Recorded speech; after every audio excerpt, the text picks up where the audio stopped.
In an unexpected turn of fate, Jin traverses into the world of Naruto, assuming the role of Uchiha Sasuke's younger brother.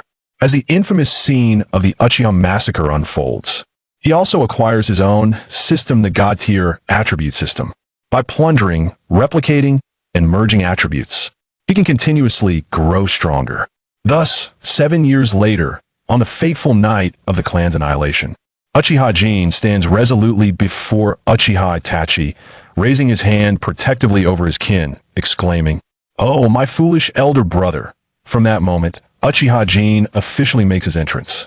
Naruto exclaims, "Jin, where did you acquire my father's flying thunder god technique?"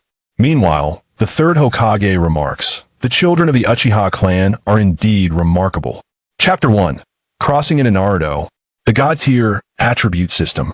In the 51st year of Konoha, at the Uchiha clan grounds, a small child stirs awake, choked by the thick smoke. This rolled figure curls behind the pillars of the clan's shrine.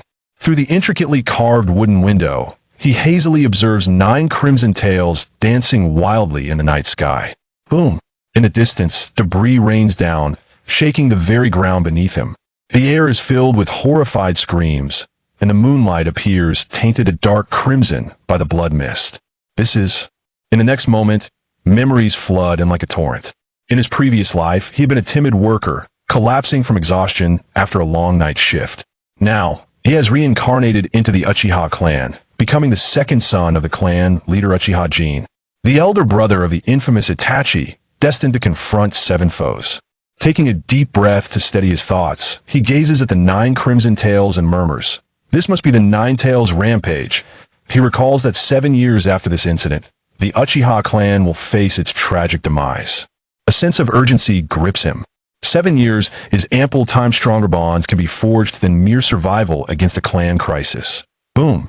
The shrine trembles violently once more, and a wooden beam crashes down. In a moment of instinct, he rolls away just in time. Crack!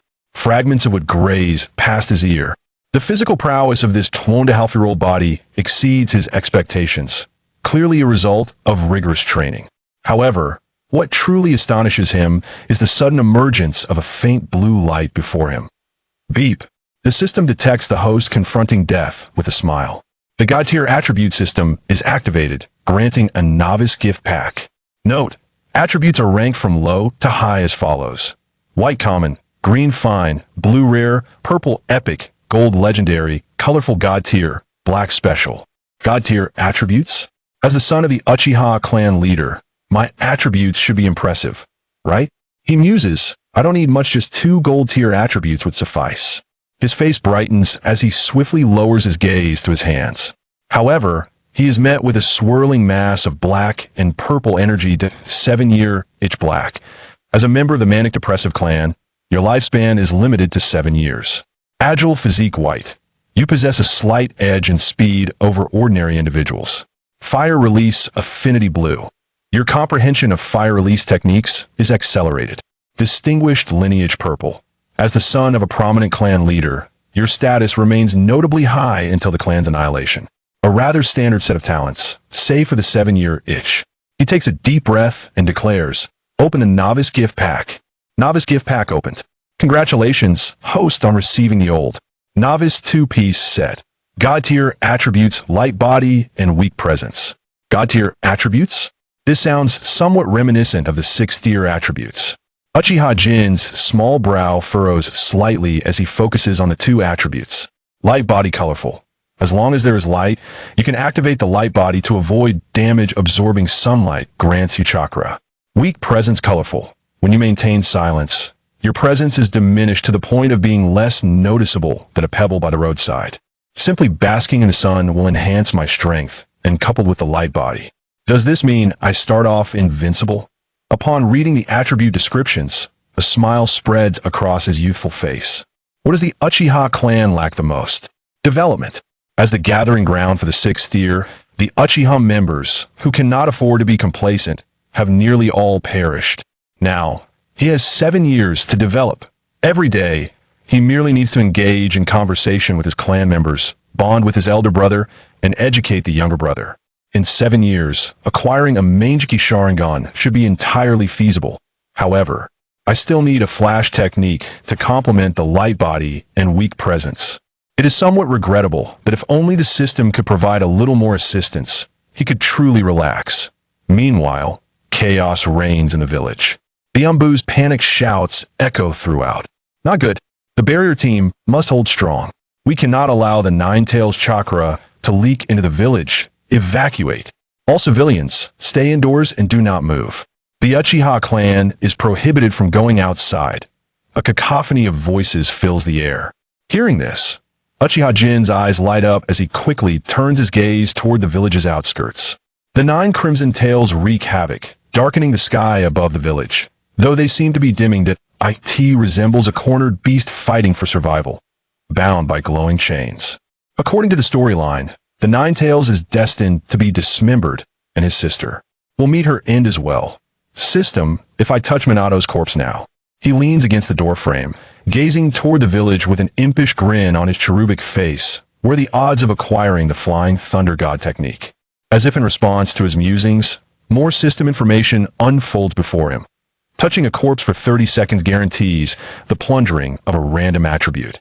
Engaging in conversation with others for over 10 minutes has a small chance of copying attributes. Defeating an opponent greatly increases the odds of copying attributes. Note, attributes can be merged and upgraded. So, I must wait until Minato passes before I can touch him for 30 seconds to have a chance at gaining something? Glancing at the detailed explanation, Uchiha Jin hesitates no longer. Casting a glance at the 2 Umbu members wearing green animal masks by the door, he dashes out through the side entrance. Time is of the essence. Rustle, rustle. His small feet tread softly across the soft earth, creating faint sounds. Perched atop a tree near the Uchiha clan's side entrance, 2 root ninjas keenly observe the battle outside the village, their brows furrowed with concern. Yet, remembering the orders from their superior, they remain perched within the flourishing branches, prepared to document any developments the gust of wind sweeps by, and instinctively, the 2 raise their hands to shield themselves, exclaiming, "The Nine-Tails' destructive power is formidable." Indeed, even from here, we can feel its intensity. Amid their conversation, neither notices the small figure shrouded in shadows, stealthily disappearing along the wall. Not only these 2, but the fleeing villagers seem oblivious to the diminutive figure. Even the passing Umbu ninjas subconsciously overlook him. When a weak presence attribute activates, it appears as though even the raging winds generated by the Nine-Tails chakra instinctively veer away from his position. Is this what the weak presence attribute is? In this state, how am I any different from being invisible? Uchiha Jin glances down at his own form, his eyes suddenly gleaming with a depth of insight far beyond his tender visage. Who could distinguish him from the 6th tier now? With this thought, he quickens his pace once more. His tiny legs seem to nearly spark with energy. 10 minutes later, he is finally drawing near.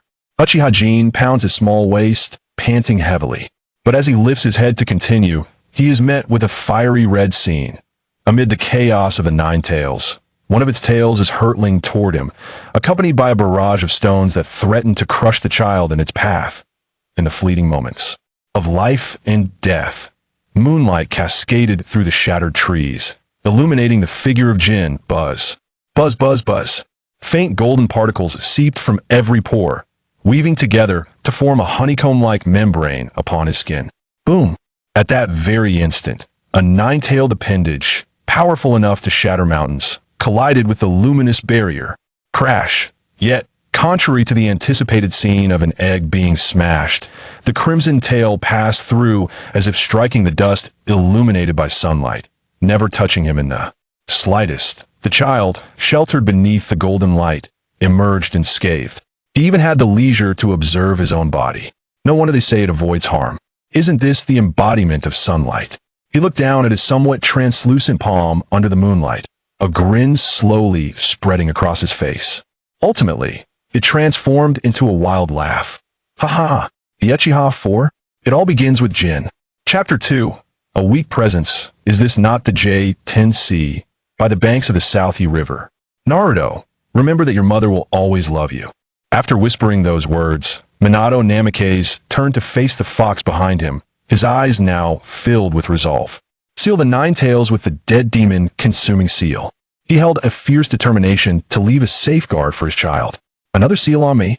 The Ninetales was furious, extremely furious. Decades ago, that man had claimed its power was too great while effortlessly sealing it away with one hand.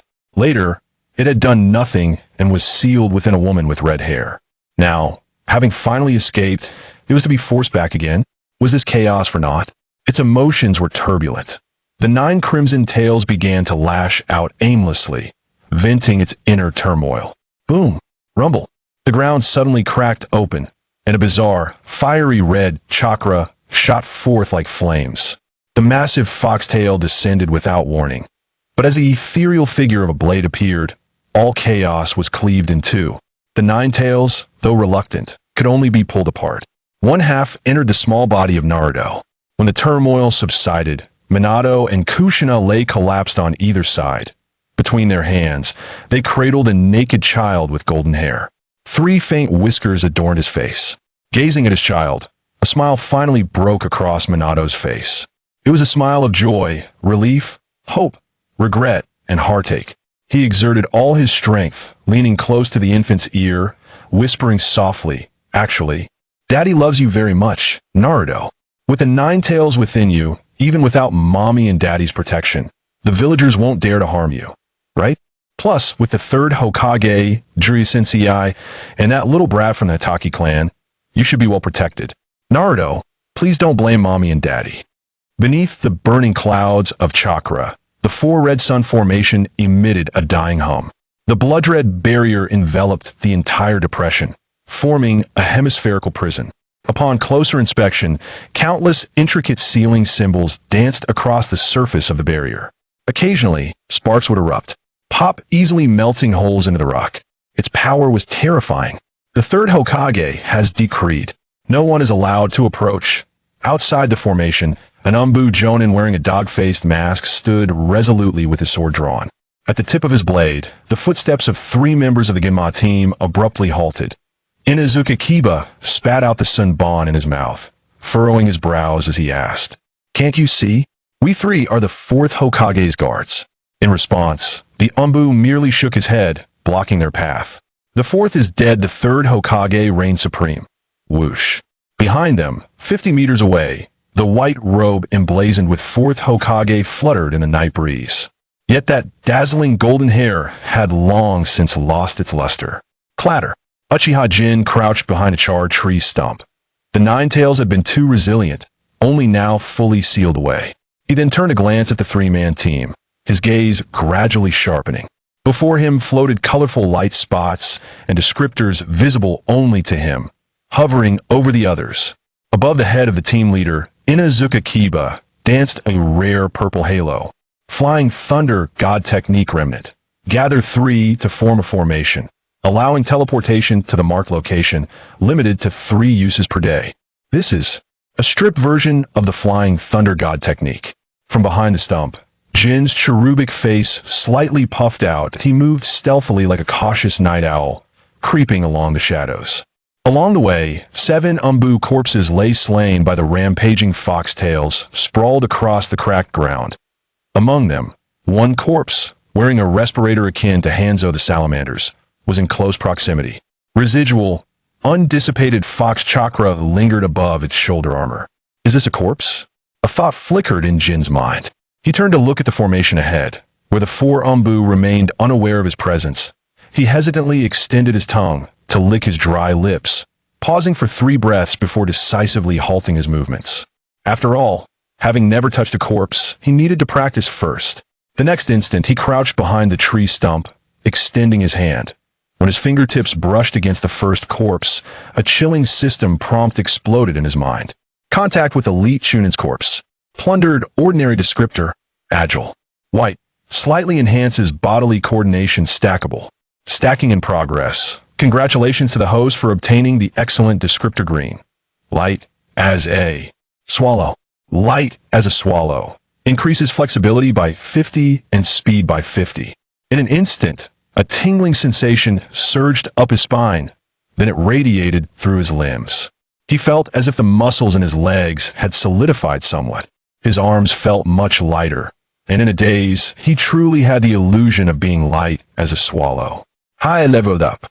2 identical white descriptors had upgraded. So this is what it means to loot. No wonder it's so addictive. He licked his dry lips and continued toward the next corpse. To his surprise, this one yielded a green descriptor. Contact with Elite Chunin's corpse. Plundered Elite descriptor. Dynamic vision green. Your eyesight can track flies stackable.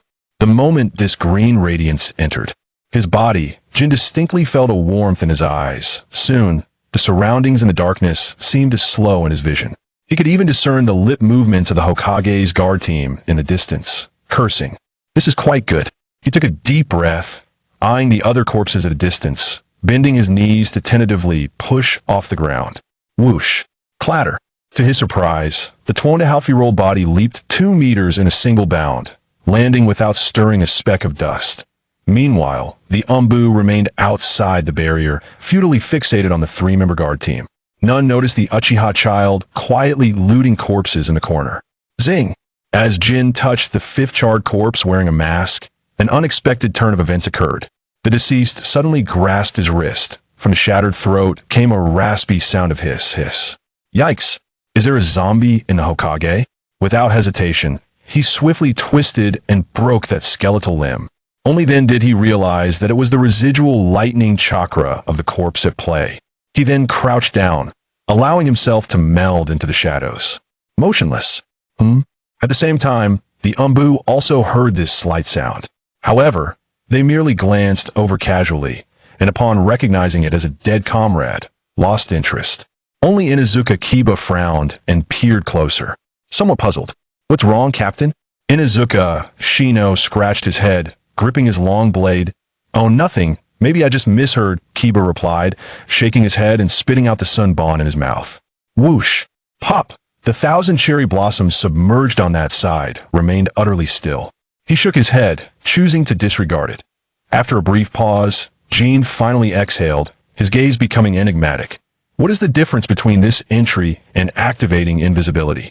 When you face it and cannot see anything, how does it differ from the J10C? However, this shift in circumstances quelled his urge to delve further. He turned to observe the increasingly dimming 4 red suns formation and stepped around to the other side. Time was of the essence if he did not enter soon. The barrier would collapse 0.10 seconds later. On the other side of the formation, Jin activated his golden form under the moonlight. A soft, golden luminescence enveloped him, rendering him slightly translucent. Subsequently, he boldly and unobtrusively stepped into the formation. Chapter 3. The Arrival of Flying Thunder God. A confounding harvest the waters of the South Hechuan flowed, carrying remnants of murkiness far away. Within the barrier, Uchiha Jin was momentarily stunned by the scene before him. It was far more brutal than what the original work had depicted. The air was thick with the scent of blood and charred remains.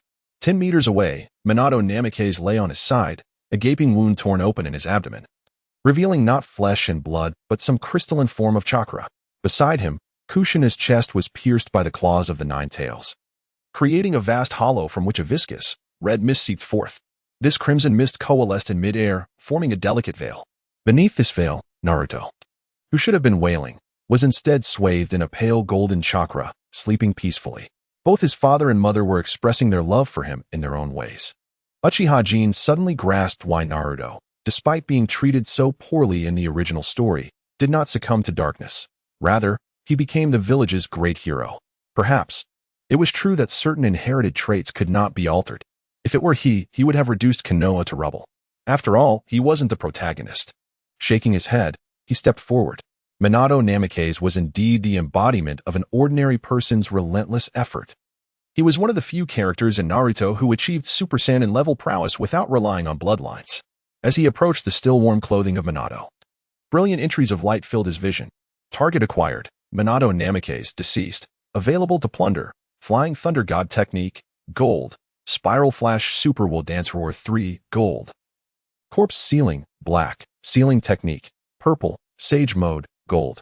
Various golden entries shimmered like solar flares, especially the Flying Thunder God Technique, which bathed the surrounding blood mist in a gilded hue. The black entry of Corpse Sealing hovered nearby, emanating a haunting purple-black mist. It seemed that merely glancing at it could snatch away one's soul. This was the pinnacle of space-time ninjutsu from the original work. He muttered, feeling conflicted. What if I touch something undesirable? Cooldown for plundering corpse entries, 365 days. Cooldown for copying living entries, 7 days. Upon seeing this, Uchiha Jin's expression darkened. 1 year? What difference does that make from a permanent cooldown? Please, don't pressure me with my new account. He desired all the entries except for corpse sealing. If he were to touch corpse sealing and activate it while in his golden form, would the Shinigami still be able to extract a soul? Not receiving a response from the system, he no longer hesitated. With his left hand, he grasped the kunai from the flying thunder god user, while his right hand reached for Minato Namikaze. Touching the deceased Hokage, here we go. Tick-tock, tick-tock. Soon, 30 seconds passed. Plundered legendary entry, Flying Thunder God Technique Gold 1. Can teleport between marked items, 30 meters, consuming 100 chakra per use. Feeding ninjutsu can enhance the Flying Thunder God level, increase teleportation distance, and reduce chakra consumption. To his surprise, it was a space ninjutsu with growth potential. The description of the Flying Thunder God technique was unexpected yet reasonable. After all, Minato had mastered it even better than its creator, Tobirama. Without changing his stance, he raised his hand toward Kushina. Splash! But just as he reached out, an unexpected event occurred. The adamantine chains around Kushina's abdomen suddenly surged forth. It appeared to be a technique preventing the violation of the corpse. Boom. Indeed, this fiery spirit would not allow anyone to infringe upon her even in death. Jin shook his small head, his 2.5-year-old body exuding remarkable composure. He turned to face the moonlight and declared, Golden Body, activate. Buzz. In the next moment, a golden aura enveloped him under the moonlight, rendering his form radiant once more. The adamantine ceiling chains fell away. After waiting a moment to confirm there was no further disturbance, he finally touched her. Target acquired. Uzumaki Kushina, deceased. Available to plunder. Chakra amount, gold. For Crimson Sun's formation, purple. Sealing technique affinity, blue. Ninetales power, pseudo, purple. Strength, white. Compared to Minato, Kushina's entries were somewhat inferior, yet each was still exceptional. Especially her chakra amount. As one of the few remaining members of the Uzumaki clan, her chakra was unparalleled in the ninja world. No one could resist such temptation, particularly that one unfortunate soul burdened by the Sharingan. Naturally, Jin was covetous. He was even more enticed by the Ninetales power, though it might not be the original. His entries could be upgraded. After nurturing for a few years, perhaps they could surpass the original. Tick-tock. 30 seconds flew by. Acquired legendary entry, adamantine sealing remnant. Purple can summon 3 chakra chains to bind an opponent, with double effectiveness against tailed beasts. Adamantine sealing? Not a bad skill. Uchiha Jin was not disheartened. While it wasn't chakra amount or Ninetales power, he had invincibility, invisibility, teleportation, and now an additional blue-silver adamantine chain binding. His arsenal had become sufficiently diverse, exceeding his original expectations. Taking a deep breath, he turned to the golden-haired boy between them. Now it's your turn, Naruto. Crack. But when he attempted to touch Naruto, the 4 Crimson Suns formation above suddenly burst open with great force. Thud, thud, thud. Amidst the footsteps, a smoking pipe gradually came into view. Chapter 4. The third Hokage retires, the fourth is deceased. Is it my turn now? Naruto is still alive. I cannot touch the corpse. So if I were to slap him twice now, would that count as defeating him? Would that increase my chance of copying an entry? By the banks of South Hichuan, the 2.5-year-old boy's eyes sparkled with ambition. It seemed he had found a way to exploit the system. The 12 young ninjas of Konoha would soon be born one after another?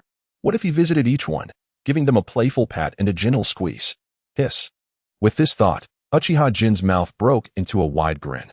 One hand pressed against his forehead, he bent forward. Ha! I truly am a genius. System crack. At that moment, the 4 Crimson Suns formation above abruptly opened. His manic laughter was cut short. As he turned, he caught sight of a smoking pipe, flickering in the moonlight. The third Hokage. Another survivor? A child? Upon noticing that someone remained within the barrier, Hiruzen Sarutobi instinctively tensed his body, gripping his staff tightly. Anyone who survived the Ninetales incident must be extraordinary. A child? This fan attire. Are you from the Uchiha clan? However, as he discerned the child's appearance and attire, a flicker of confusion crossed his deep-set eyes. Wasn't the Uchiha clan under house arrest? Where did this 2- or 3-year-old child come from? Behind him, the Hokage's bodyguard squad promptly followed suit. Upon seeing Uchiha Jin, Narashikaka spat out the saban in his mouth, incredulously exclaiming, "Could it be that the fourth Hokage's son has grown this much?" Other members of the Umbu squad, Sarutobi Hiruzen, Uchiha Jin, almost thought I had turned into Neza. He silently mocked in his heart, yet wore an innocent facade. Clutching the token timidly, he spoke in a childlike voice, "Hello, old grandpa. My name is Jin." A gentleman wearing an oil-painted mask said there was candy here. He intentionally repeated the phrase oil-painted mask, while the token in his hand conveniently revealed the symbols above. This deliberate gesture indeed drew everyone's attention. Of course, after speaking, his two watery eyes fixated intently on the third Hokage. Should the old man make any untoward moves, he was prepared to activate his golden body and escape under the veil of his weak presence. As for the Flying Thunder God technique, he had yet to begin his training and indeed lacked any chakra within him. Naturally, he believed that the third Hokage would not take any drastic actions against him. Although this old man sometimes harbored a dark side, he always displayed a loving demeanor towards the village's children, regardless of who they were, even if their true nature differed. He maintained a friendly facade. Meanwhile, he reminisced about the legacy of fire, the oil-painted mask, and this token? To the right, Narashikaku, Inazuka Kiba. And Akimichi Chg immediately inferred the implications of these terms and turned to leave. In matters involving the clan's power struggles, they could no longer afford to linger. They simply needed to focus on their own responsibilities in a steady manner. Suddenly, behind the third Hokage, Sarutobi Hiruzen, a member of the Umbu appeared in the blink of an eye. The scroll in his hand glowed a deep crimson as he solemnly declared, "Token number B74, belonging to the Root's 3rd Reconnaissance Unit." Hiruzen's wrinkles deepened, nearly capable of crushing two flies. This was indeed the unit's identification number. The body of that individual lay outside. Clearly, the young Uchiha Jin had not spoken falsely. How could a 2.5-year-old child, who had not yet begun training, have the ability to appear here alone? Was there an intention to frame the Uchiha clan? But to implicate a mere toddler from the Uchiha family? Danzo, are you out of your mind? A glint of coldness flashed in the third Hokage's eyes. When he looked down again, only warmth remained. It's all right, you must hurry home now." He patted Jin's small shoulder, and within his palm, he sensed the chakra flowing in. After a thorough examination, it was empty. Although his muscles and bones were dense, there was no trace of chakra. This was normal. It seemed that children from the Uchiha clan typically began to refine their chakra around 4 or 5 years of age. Once he confirmed that there was not a shred of chakra within this body, he finally relaxed his brow and comforted him. "Good child, where the leaves of Konoha dance, the fire shall flourish eternally." Jin raised his fist and vigorously performed a gesture of encouragement before turning to run away. What a righteous child. Watching his retreating figure, the third Hokage couldn't help but feel a touch of emotion. However, upon remembering that Danzo would not even spare this child, his heart sank. He removed his pipe and struck it against a nearby tree stump. "Danzo, your reach has extended too far." At that very moment, within the Hokage building, Danzo, passionately delivering a speech, suddenly sneezed. "Danzo, are you all right?" His old friend, Narashikaku, looked on with concern. "I'm fine. I am more powerful than ever." Danzo tapped his cane. "With the fourth Hokage deceased, what do you think is the most pressing issue? Is it to stabilize the village?" Shikaku instinctively inquired. "Exactly. It is to stabilize the village. With the fourth Hokage gone, the village is leaderless. Thus, I believe it is essential to select the fifth Hokage to take charge. Currently, the only individuals capable of competing for the Hokage position within the village were the heads of the prominent clans, but none were as suitable as I, Danzo. I love this village deeply. I am like the roots buried deep in the soil, supporting the village." Danzo expressed his heartfelt sentiments. He had outlasted the third, outlived the fourth, and had pitted the village against the Uchiha clan. Now, it was finally his time to shine. With this thought, a brilliant wave of wind chakra surged from his body. His aura was unparalleled. Even the two advisors could not help but nod in admiration. This old friend indeed radiated vigor. After hesitating briefly, Shikaku nodded. "You are indeed more suited for the fifth Hokage, but... Upon hearing his friend's hesitation, Danzo smiled slightly, "But I will entrust the village's financial power to the two of you to manage. Nevertheless, no one is more suitable than you." They exchanged glances and decisively agreed. Bang! Just then, the tightly shut door of the Hokage's office was abruptly pushed open. With a creak, the three fell silent upon seeing the distinctive pipe of Sarutobi Hiruzen.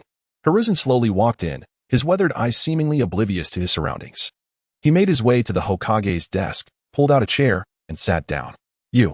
Danzo clenched his teeth in frustration. That position was about to be his. However, the third Hokage paid him no mind, placing his hands on the desk and addressing the room. The authority of the Hokage shall be temporarily assumed by me. Who is in favor and who is against? In favor. I also support this. The village is in turmoil. Sarutobi, your return truly alleviates our immediate crisis. Shikaku and Mito Minjan exchanged glances and nodded without a hint of hesitation.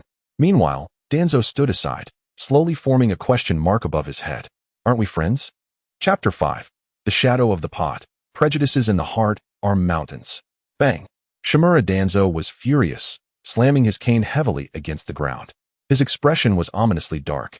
He turned to his old friend, the third Hokage, suppressing his rage as he asked, Hiruzen, Konoha needs a new outlook. Why would you frame a Uchiha child amidst this chaos? Yet before he could finish, he was interrupted by the third Hokage pointing an accusing finger at him. Frame the Uchiha? Hearing this, Danzo's breath caught in his throat. He instinctively overlooked the word child, focusing instead on Uchiha and frame. Framing the Uchiha was something he practically did daily. Otherwise, how could the reputation of Konoha's great clan degrade so swiftly? But which incident was Hiruzen referring to? Never mind. It was inconsequential. He had indeed acted. Prejudices in the heart are mountains. But what if this mountain was self-acknowledged? Hiruzen, why are you bringing this up now? Danzo's voice softened, but he stubbornly continued. Do you intend to let those inherently wicked Uchiha children wreak havoc on the village? Bang, bang, bang. Observing that his friend remained steadfast in his original intentions, Hiruzen felt weary. He tapped his pipe on the table to signal silence. Enough. What the village needs now is harmony, not infighting. But do not forget, today's Ninetales incident. Those eyes were clearly. Danzo interjected, his expression turning anxious. However, he was cut off mid-sentence. I said enough. Sarutobi Hiruzen stood abruptly, locking eyes with Danzo. You must understand, I am the Hokage. The imposing aura that had accompanied him throughout his years as Hokage bore down heavily at that moment. The last sentence was like the last straw that broke the camel's back, igniting the fire of discontent within Danzo. He coldly flicked his cane and declared loudly, You will regret this, Hiruzen. Bang. With that, he turned and stormed out, leaving the three inside to remain in silence for a moment. Then, Shikaku cautiously ventured, Hiruzen. Will there be any issues regarding the framing of the Uchiha?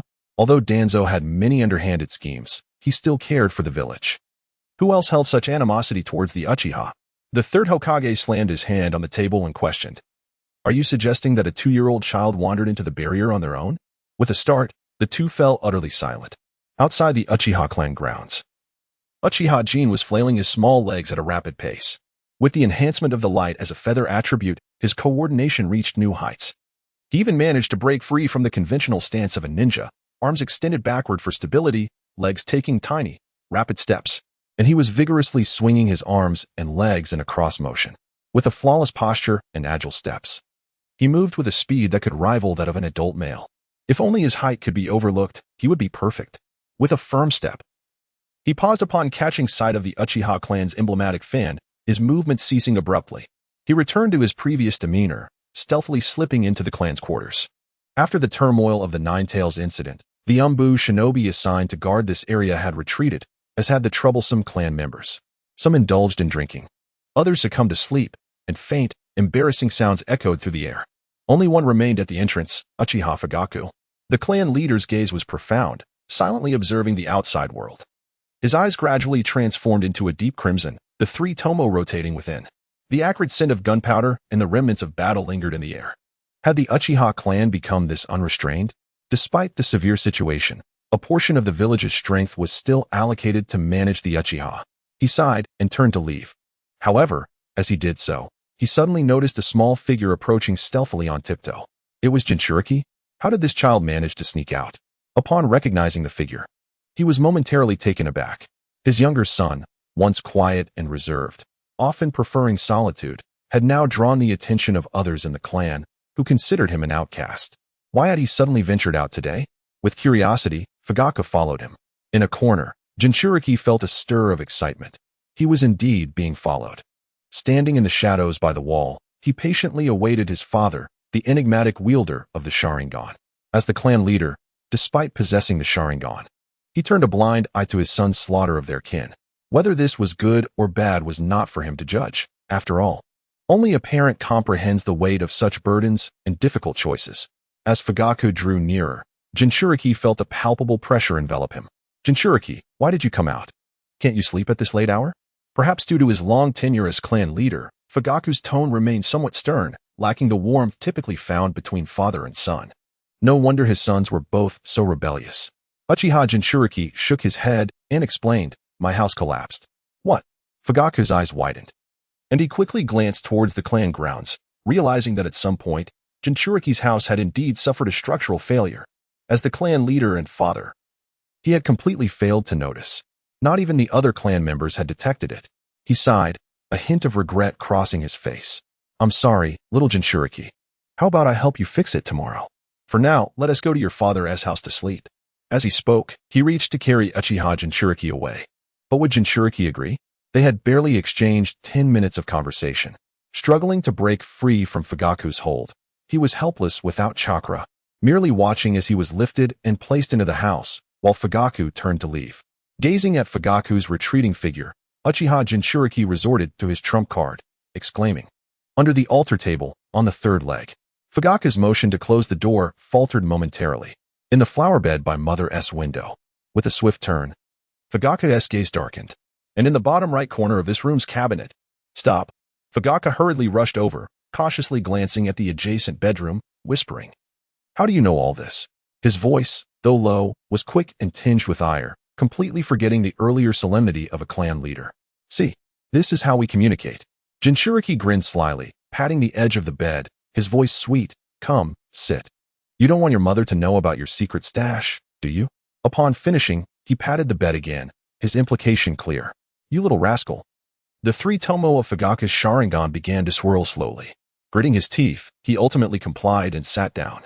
In that moment, he appeared youthful before Uchiha Jinchuriki, who finally caught sight of the entries on Fugaku's status. 2.5 years old, awakening the Sharingan. What a prodigy. Communication target, Uchiha Fugaku. Copyable entries are being analyzed. 2 large notifications appeared before him. Uchiha Jinchuriki blinked, gaining some understanding. The entries of the deceased required a touch to reveal, while those of the living needed communication to be disclosed. He nodded, continuing to engage Fugaku in conversation, and gradually, the first entry emerged. A delicate blue halo shimmered into existence. Excellent entry. Clan leader's authority. Blue enhances persuasion by 30 during clan meetings. Clan leader's authority? Uchiha Jinchuriki shook his head, hastily looking down. This was of no use to him. Was he meant to rise up in a tavern and overthrow Konoha? On second thought, perhaps that wasn't such a bad idea. His little eyes twinkled as he suddenly felt this could work out quite well. From this moment forth, he would be Uchiha Dowan. As communication deepened, more entries appeared. Mastery of fire style, blue. Fire style, Phoenix fire technique, green. Sharingan, blue. Malicious intent perception, green. Mangeki Sharingan, purple. Glimpse of fate, gold. Glimpse of fate, golden. As Jinchuriki spoke, his voice suddenly escalated in pitch, raising 3 decibels. This must be Fugaku's Mangeki ability. Uchiha Jinchuriki inhaled deeply, marveling. Indeed, it pertains to fate. Although he had surmised this early on, witnessing it firsthand was still astonishing.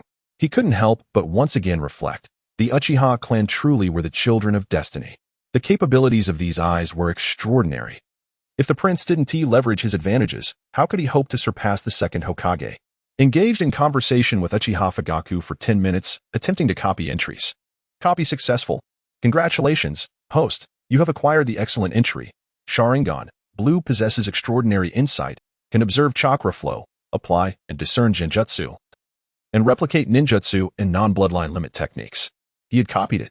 Uchiha Jinchuriki was somewhat taken aback. He had expected that merely attempting to converse would result in the acquisition of the Sharingan from his father, Fugaku, though this ability was commonplace within the clan. He was only 2.5 years old. Soon, a wave of joy surged within him. His brain, stimulated, flooded with dopamine. He then covered his eyes, unable to suppress his laughter. Ha ha ha. Beside him, Fugaku appeared speechless, a trace of concern flickering in his gaze. Oh no. Had the beam truly knocked something loose in his head? If Makoto found out, it would be. Just as he pondered how to explain this to his wife, his peripheral vision caught a flash. He quickly turned to face his younger son. his gaze locking onto Jinchuriki's eyes. Even as the leader of the Uchiha clan, his breath quickened. Red? His eyes were bloodshot. This child must have hit his head. Panic set in, but as he glimpsed the Tomo within those red eyes, a thought suddenly pierced through his mind. This caused his previously frantic demeanor to come to a halt.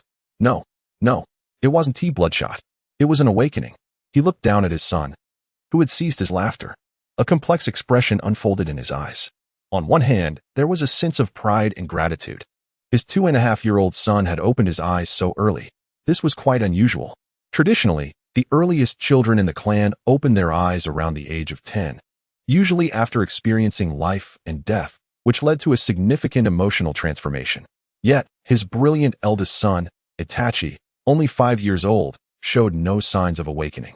But now, right before him, his younger son burst into laughter, and after that, he opened his eyes. It must be that this child, with his extreme temperament, truly valued familial bonds. Meanwhile, the father had overlooked too much of this sentiment due to clan affairs, neglecting Jin's feelings, which caused him to awaken out of emotional agitation after being slighted. Realizing this, guilt and remorse flickered in his eyes as he softly murmured, "I apologize, Jin. I have neglected you."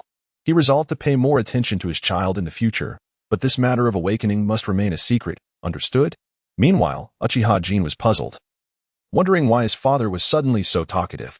However, after the initial joy of awakening, he quickly regained his composure and curiously gazed at his hands. Musing to himself, 3 times. In less than a day since my arrival here, I have laughed heartily 3 times. This is unusual. Could it be that the Uchiha Jins truly harbor such exuberance? Taking a deep breath, he determined to remain composed.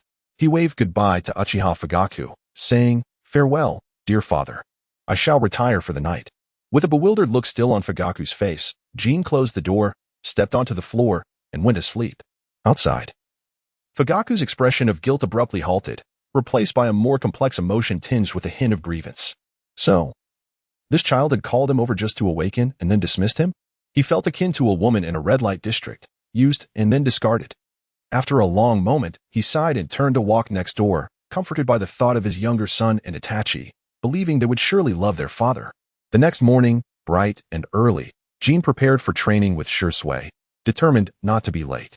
As he opened his bedroom door, he was startled to see a cherubic face staring back at him. Relieved to recognize his younger brother's soft and tender visage, he relaxed. The early rising of his brother could only be attributed to 2 reasons, either for the bathroom or the kitchen. With this thought, his gaze softened, and he inquired with concern, "Did Jin wake up hungry? What would you like to eat?" "Brother is about to prepare breakfast." Chapter 7, Itachi, covered in black at last. Uchiha Itachi was awake. Uchiha Jin licked his dry lips from standing too long, his eyes shimmering with an unusual light. The man, deemed his own father, had finally made an appearance. However, it was not out of admiration. His feelings towards Itachi were complex. On one hand, Itachi was relentlessly devoted to their clan, while on the other, he would go to extreme lengths to protect his younger brother, even threatening the village. Such contradictory emotions evoked both love and resentment. At present, Jin's primary concern was acquiring Itachi's abilities.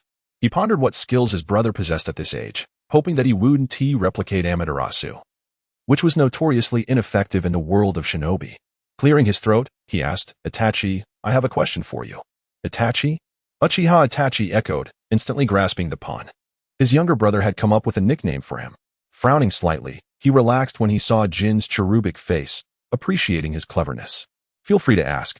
One day, if the village and the clan were at odds, who would you side with?" Itachi's hand froze midair, momentarily stunned, despite still being a child.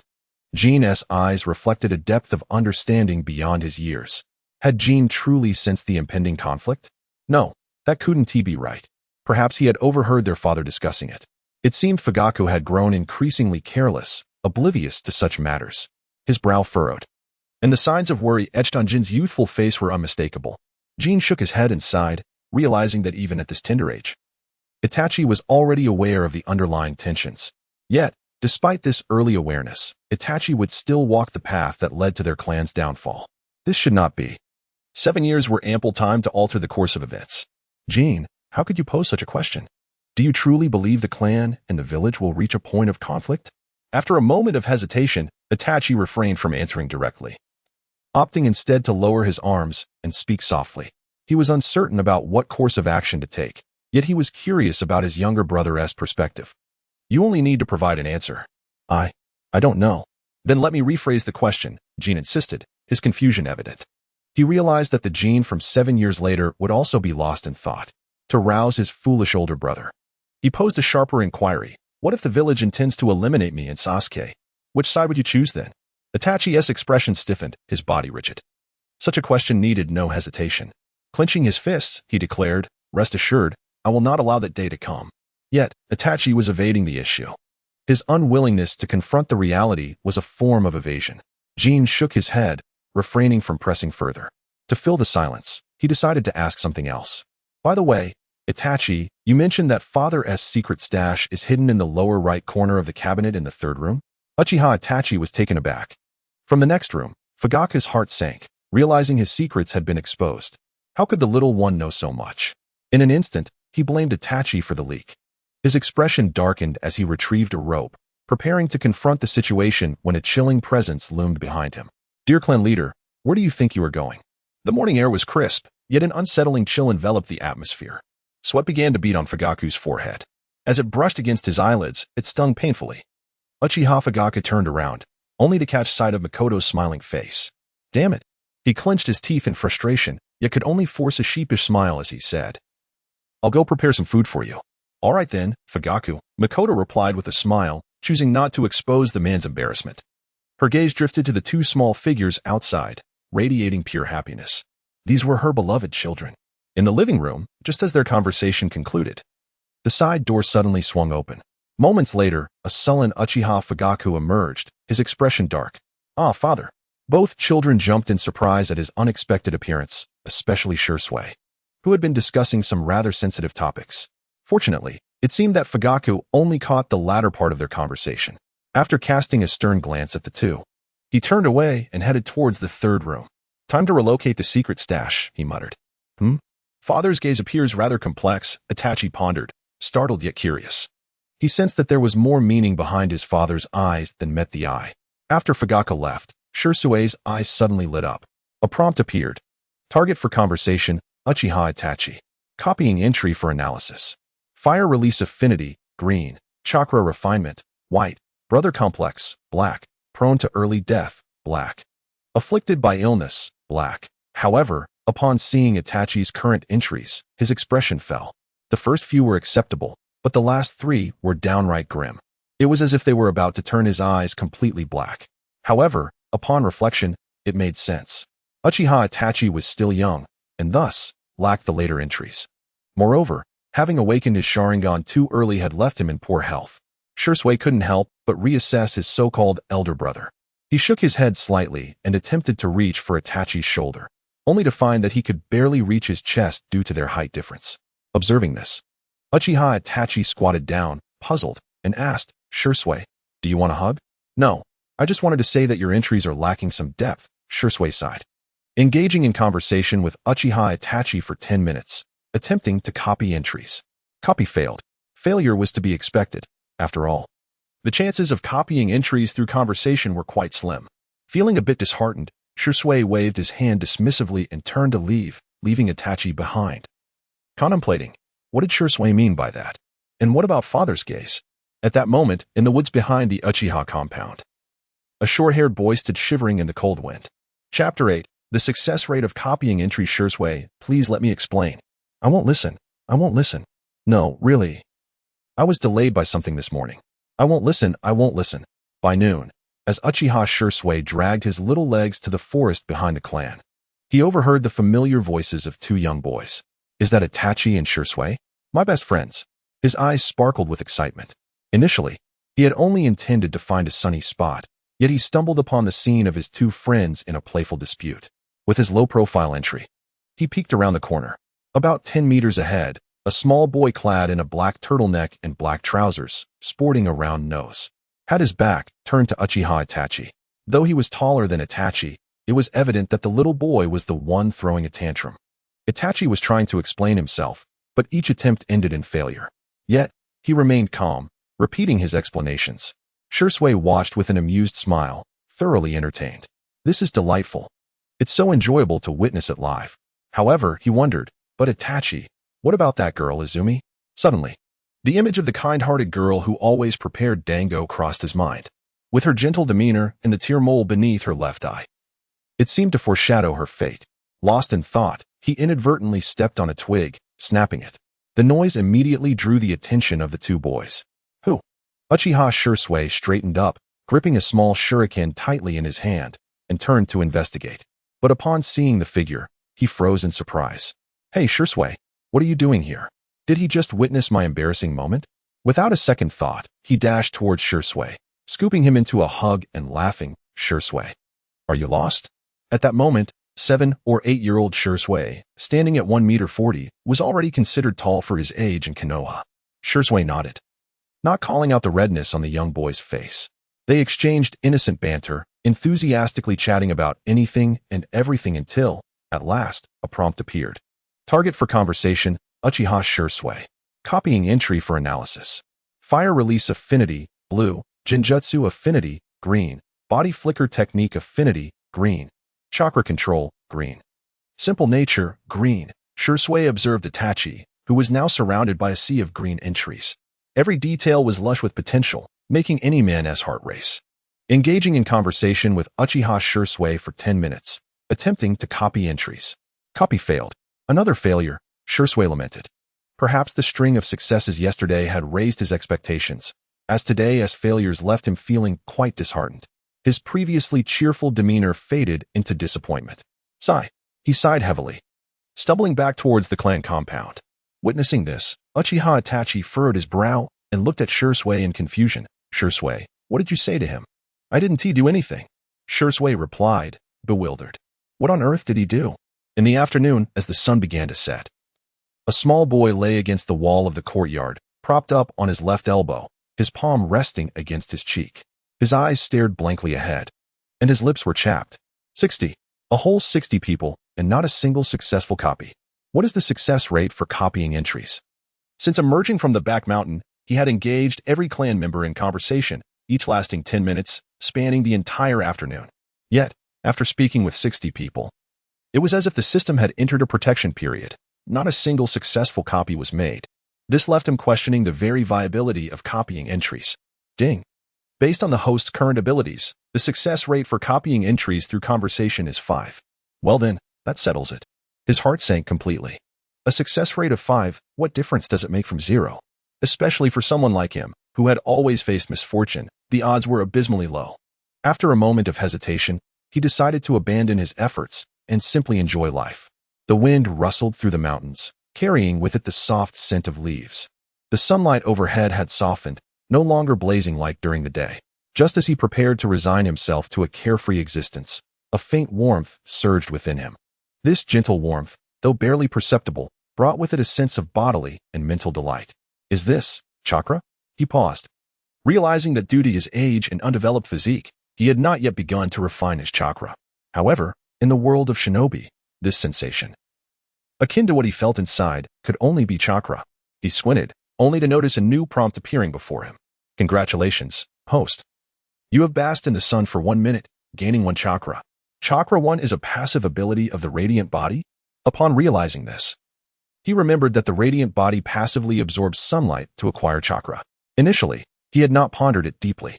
Now it seemed clear that absorbing sunlight meant basking in the sun. Therefore, if 1 minute yields 1 chakra, then 1 hour would yield 60, and given the current daylight, one could bask for a maximum of 14 hours in a day, amounting to 840 chakra. With the night of annihilation looming in 7 years, conservatively estimating at 6 years, 11 months, and 29 days, he should accumulate 145, 360 chakra. Upon seeing this figure, Jin couldn't help but click his tongue. Over 2 million. Does that count as chakra tonnage? He was uncertain how other ninjas calculated their chakra, but this quantity should easily surpass that of dozens of Kakashis. Most importantly, the Flying Thunder God technique seemed poised for an early initiation. He shifted positions, making himself more comfortable, allowing the sunlight to cascade over his limbs. The use of the Flying Thunder God technique required a consumption of 100 chakra each time. Without any chakra initially, he had set it aside. But now, he only needed to bask for 2 hours. He determined to test it today, Otherwise, sleep would elude him. An hour and a half later, he slowly rose, pondering the method of using the Flying Thunder God technique. He mused, "System, how do I utilize it? As long as it is a coordinate set by the host, teleportation can occur directly. Set coordinates? But I have not set any. Can I borrow the fourth Hokage's coordinates? Setting coordinates costs 100 chakra each. Jin, goodness, are you playing Russian nesting dolls here?" He rolled his eyes and lay back down to sleep. It wasn't until the sun had set that he rubbed his sleepy eyes and got up. In his gaze, something seemed to have changed. Name, Uchiha Jin. Mentality, 20, adult 10.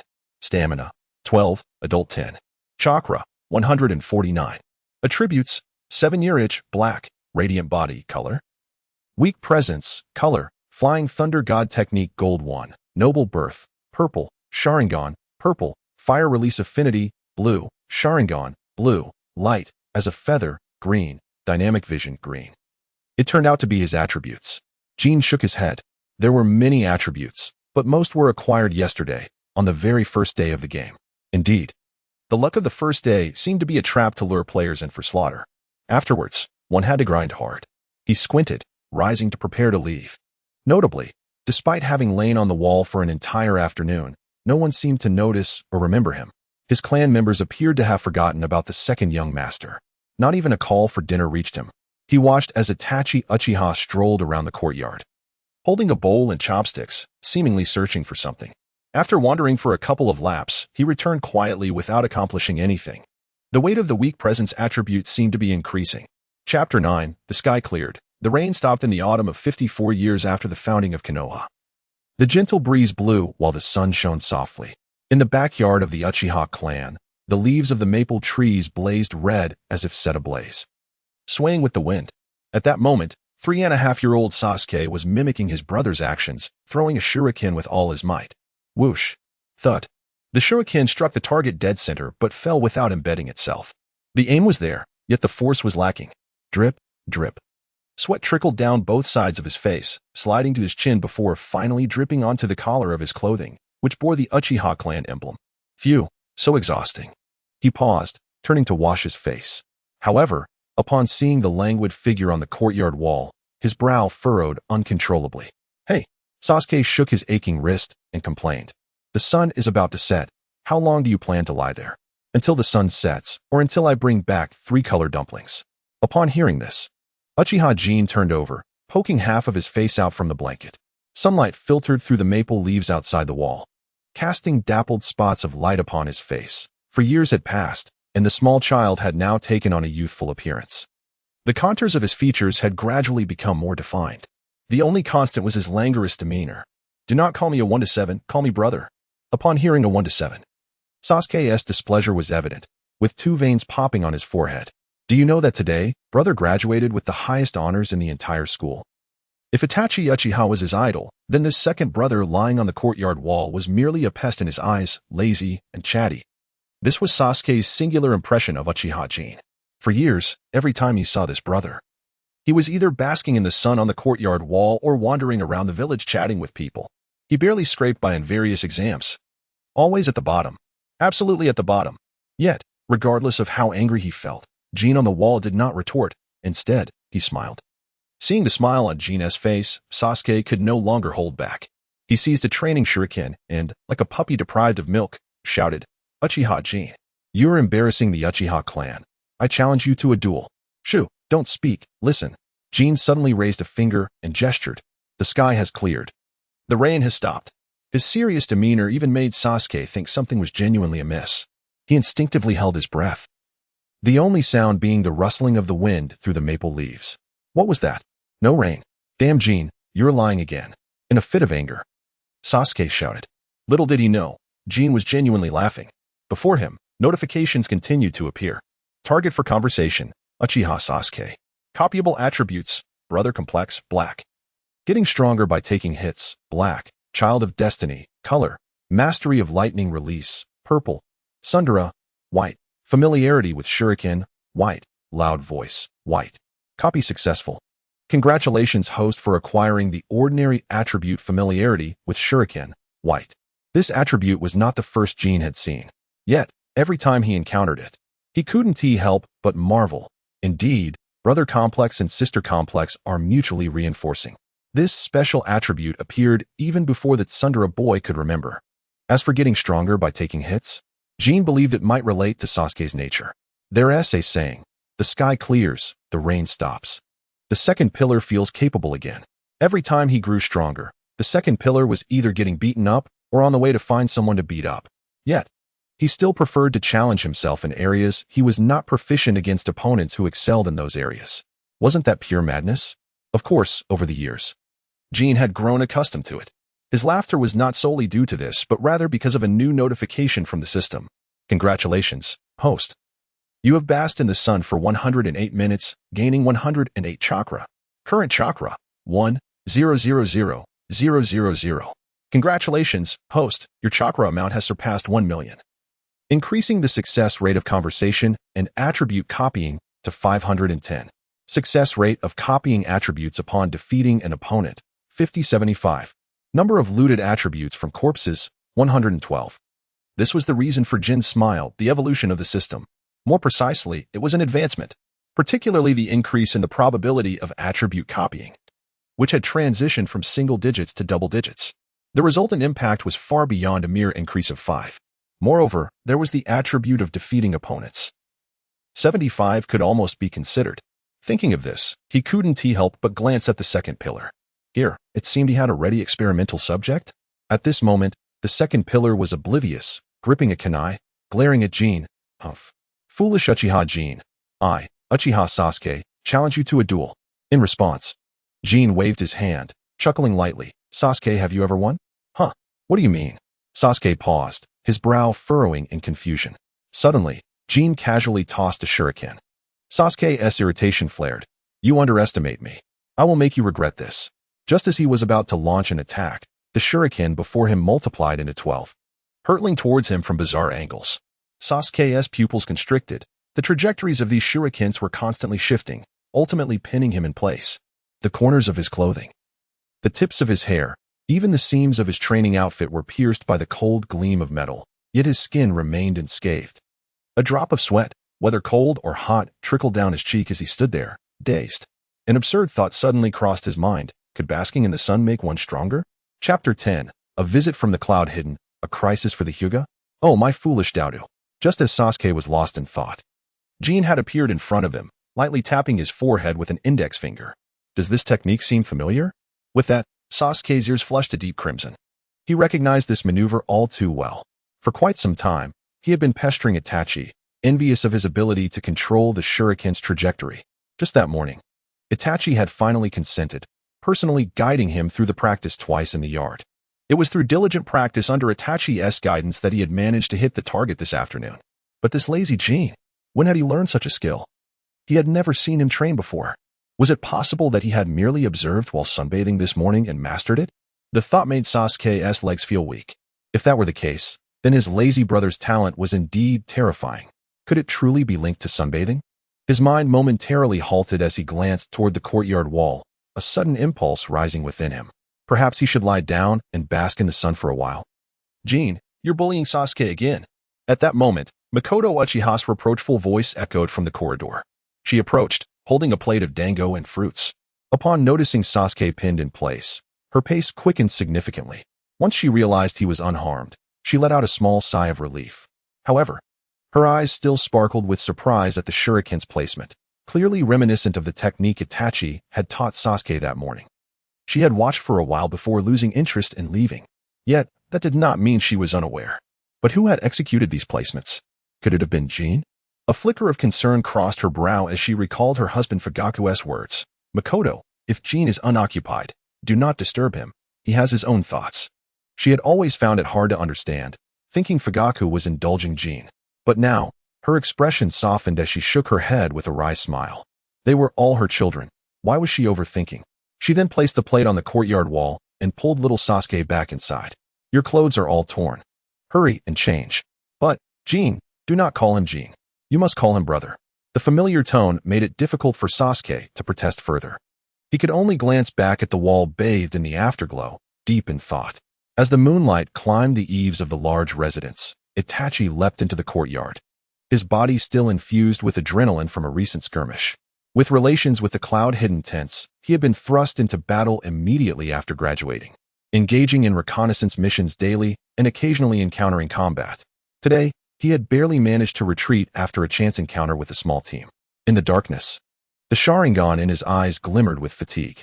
Just as he landed, a languid voice drifted from the wall, causing him to freeze momentarily. Turning, he found Jin perched on the courtyard wall, swinging his legs, tossing an apple that shimmered faintly in the moonlight. Always so elusive. Itachi sighed and attempted to negotiate. Jin, I'm quite tired today. Perhaps we could talk tomorrow? With that, Jin leapt down, perfectly tossing the apple into Itachi's arms. Father, you said you hid it in the second drawer of the guest room. Itachi's hand froze midair as he quickly stuffed the apple back into his younger brother's mouth. Urging, come, let us talk. Now, that is more like it. Jin chuckled, patting his brother's shoulder. If you postpone until tomorrow, it just means an extra day. What about the friends you're supposed to chat with tomorrow? My schedule is quite packed. Stop frowning. He reached out to smooth Itachi's furrowed brow. Commanding like a little adult, those dark circles are already unsightly. If you add more wrinkles, Sister Izumi won't like it. Having said that, he disregarded Itachi's flushed cheeks and shoved the dango into his mouth, smiling as he asked, So, what made you so tired today? Did you kill someone? Indeed. Itachi's heart skipped a beat. His younger brother was not only elusive but also possessed an uncanny sensitivity. With a bitter smile, he began to explain. The envoys from the Cloud Hidden have been discussing peace talks these past few days. There are quite a few rogues lurking around. He continued, elaborating on the details as though he had rehearsed it beforehand. Ever since 4 years ago, his brother had shown an unwavering desire to engage him in conversation once a day. As he listened, Jin's expression grew serious. Peace talks with the Cloud Hidden. Envoys visiting Konoha, and the inexplicable gathering of lightning-style ninjas at the border, these terms felt eerily familiar. It seemed like a conspiracy was afoot. Hesitating, a notification suddenly appeared before him. Conversation target, Uchiha Itachi. Analyzing copyable entries. Copyable entries. Brother complex, black. Easily fatal, black. Afflicted by illness, black. 3 Tomo Sharingan, purple. Master of 3 natures, purple. Proficient in fire style, blue. After several years, Itachi had matured into a master of 3 natures. His strength far surpassing what it once was. Yet one thing remained unchanged, the 3 dark entries at the top. Engaging in conversation with Uchiha Fugaku for 10 minutes. Attempting to copy entries. Copy successful. Congratulations, host, for acquiring the epic entry. 3 Tomo Sharingan, purple. Seeing this message, Jin smiled faintly. It was worth the wait. He silently instructed, System, please feed this entry to my Sharingan. Of course, he already possessed the 3 Tomo. In fact, he had awakened it a year before Itachi. 3 Tomo Sharingan purple is merging. Feeding successful. Congratulations, host, for acquiring the 3 Tomo Sharingan. Yet still no upgrade? Upon seeing that his 3 Tomo had not transformed into a Mangeki, his small face scrunched up in displeasure. Very unhappy. Extremely unhappy. Stupid system. It had consumed at least 20 of his 3 Tomo, and still no upgrade. Yet, he could distinctly feel the difference within his Sharingan. The ceaseless flow of ocular power felt as though it could easily bind his brother before him. Unbeknownst to him, his current demeanor conveyed a different meaning in the eyes of little Itachi. A frown? Did he fail to pique Jin's interest? He paused for a moment, then shifted the topic, saying, By the way, I heard that the Cloud Ninjas have made a special visit to the Hyuga main family. Crack. Oh. The Cloud Ninjas visiting the Hyuga.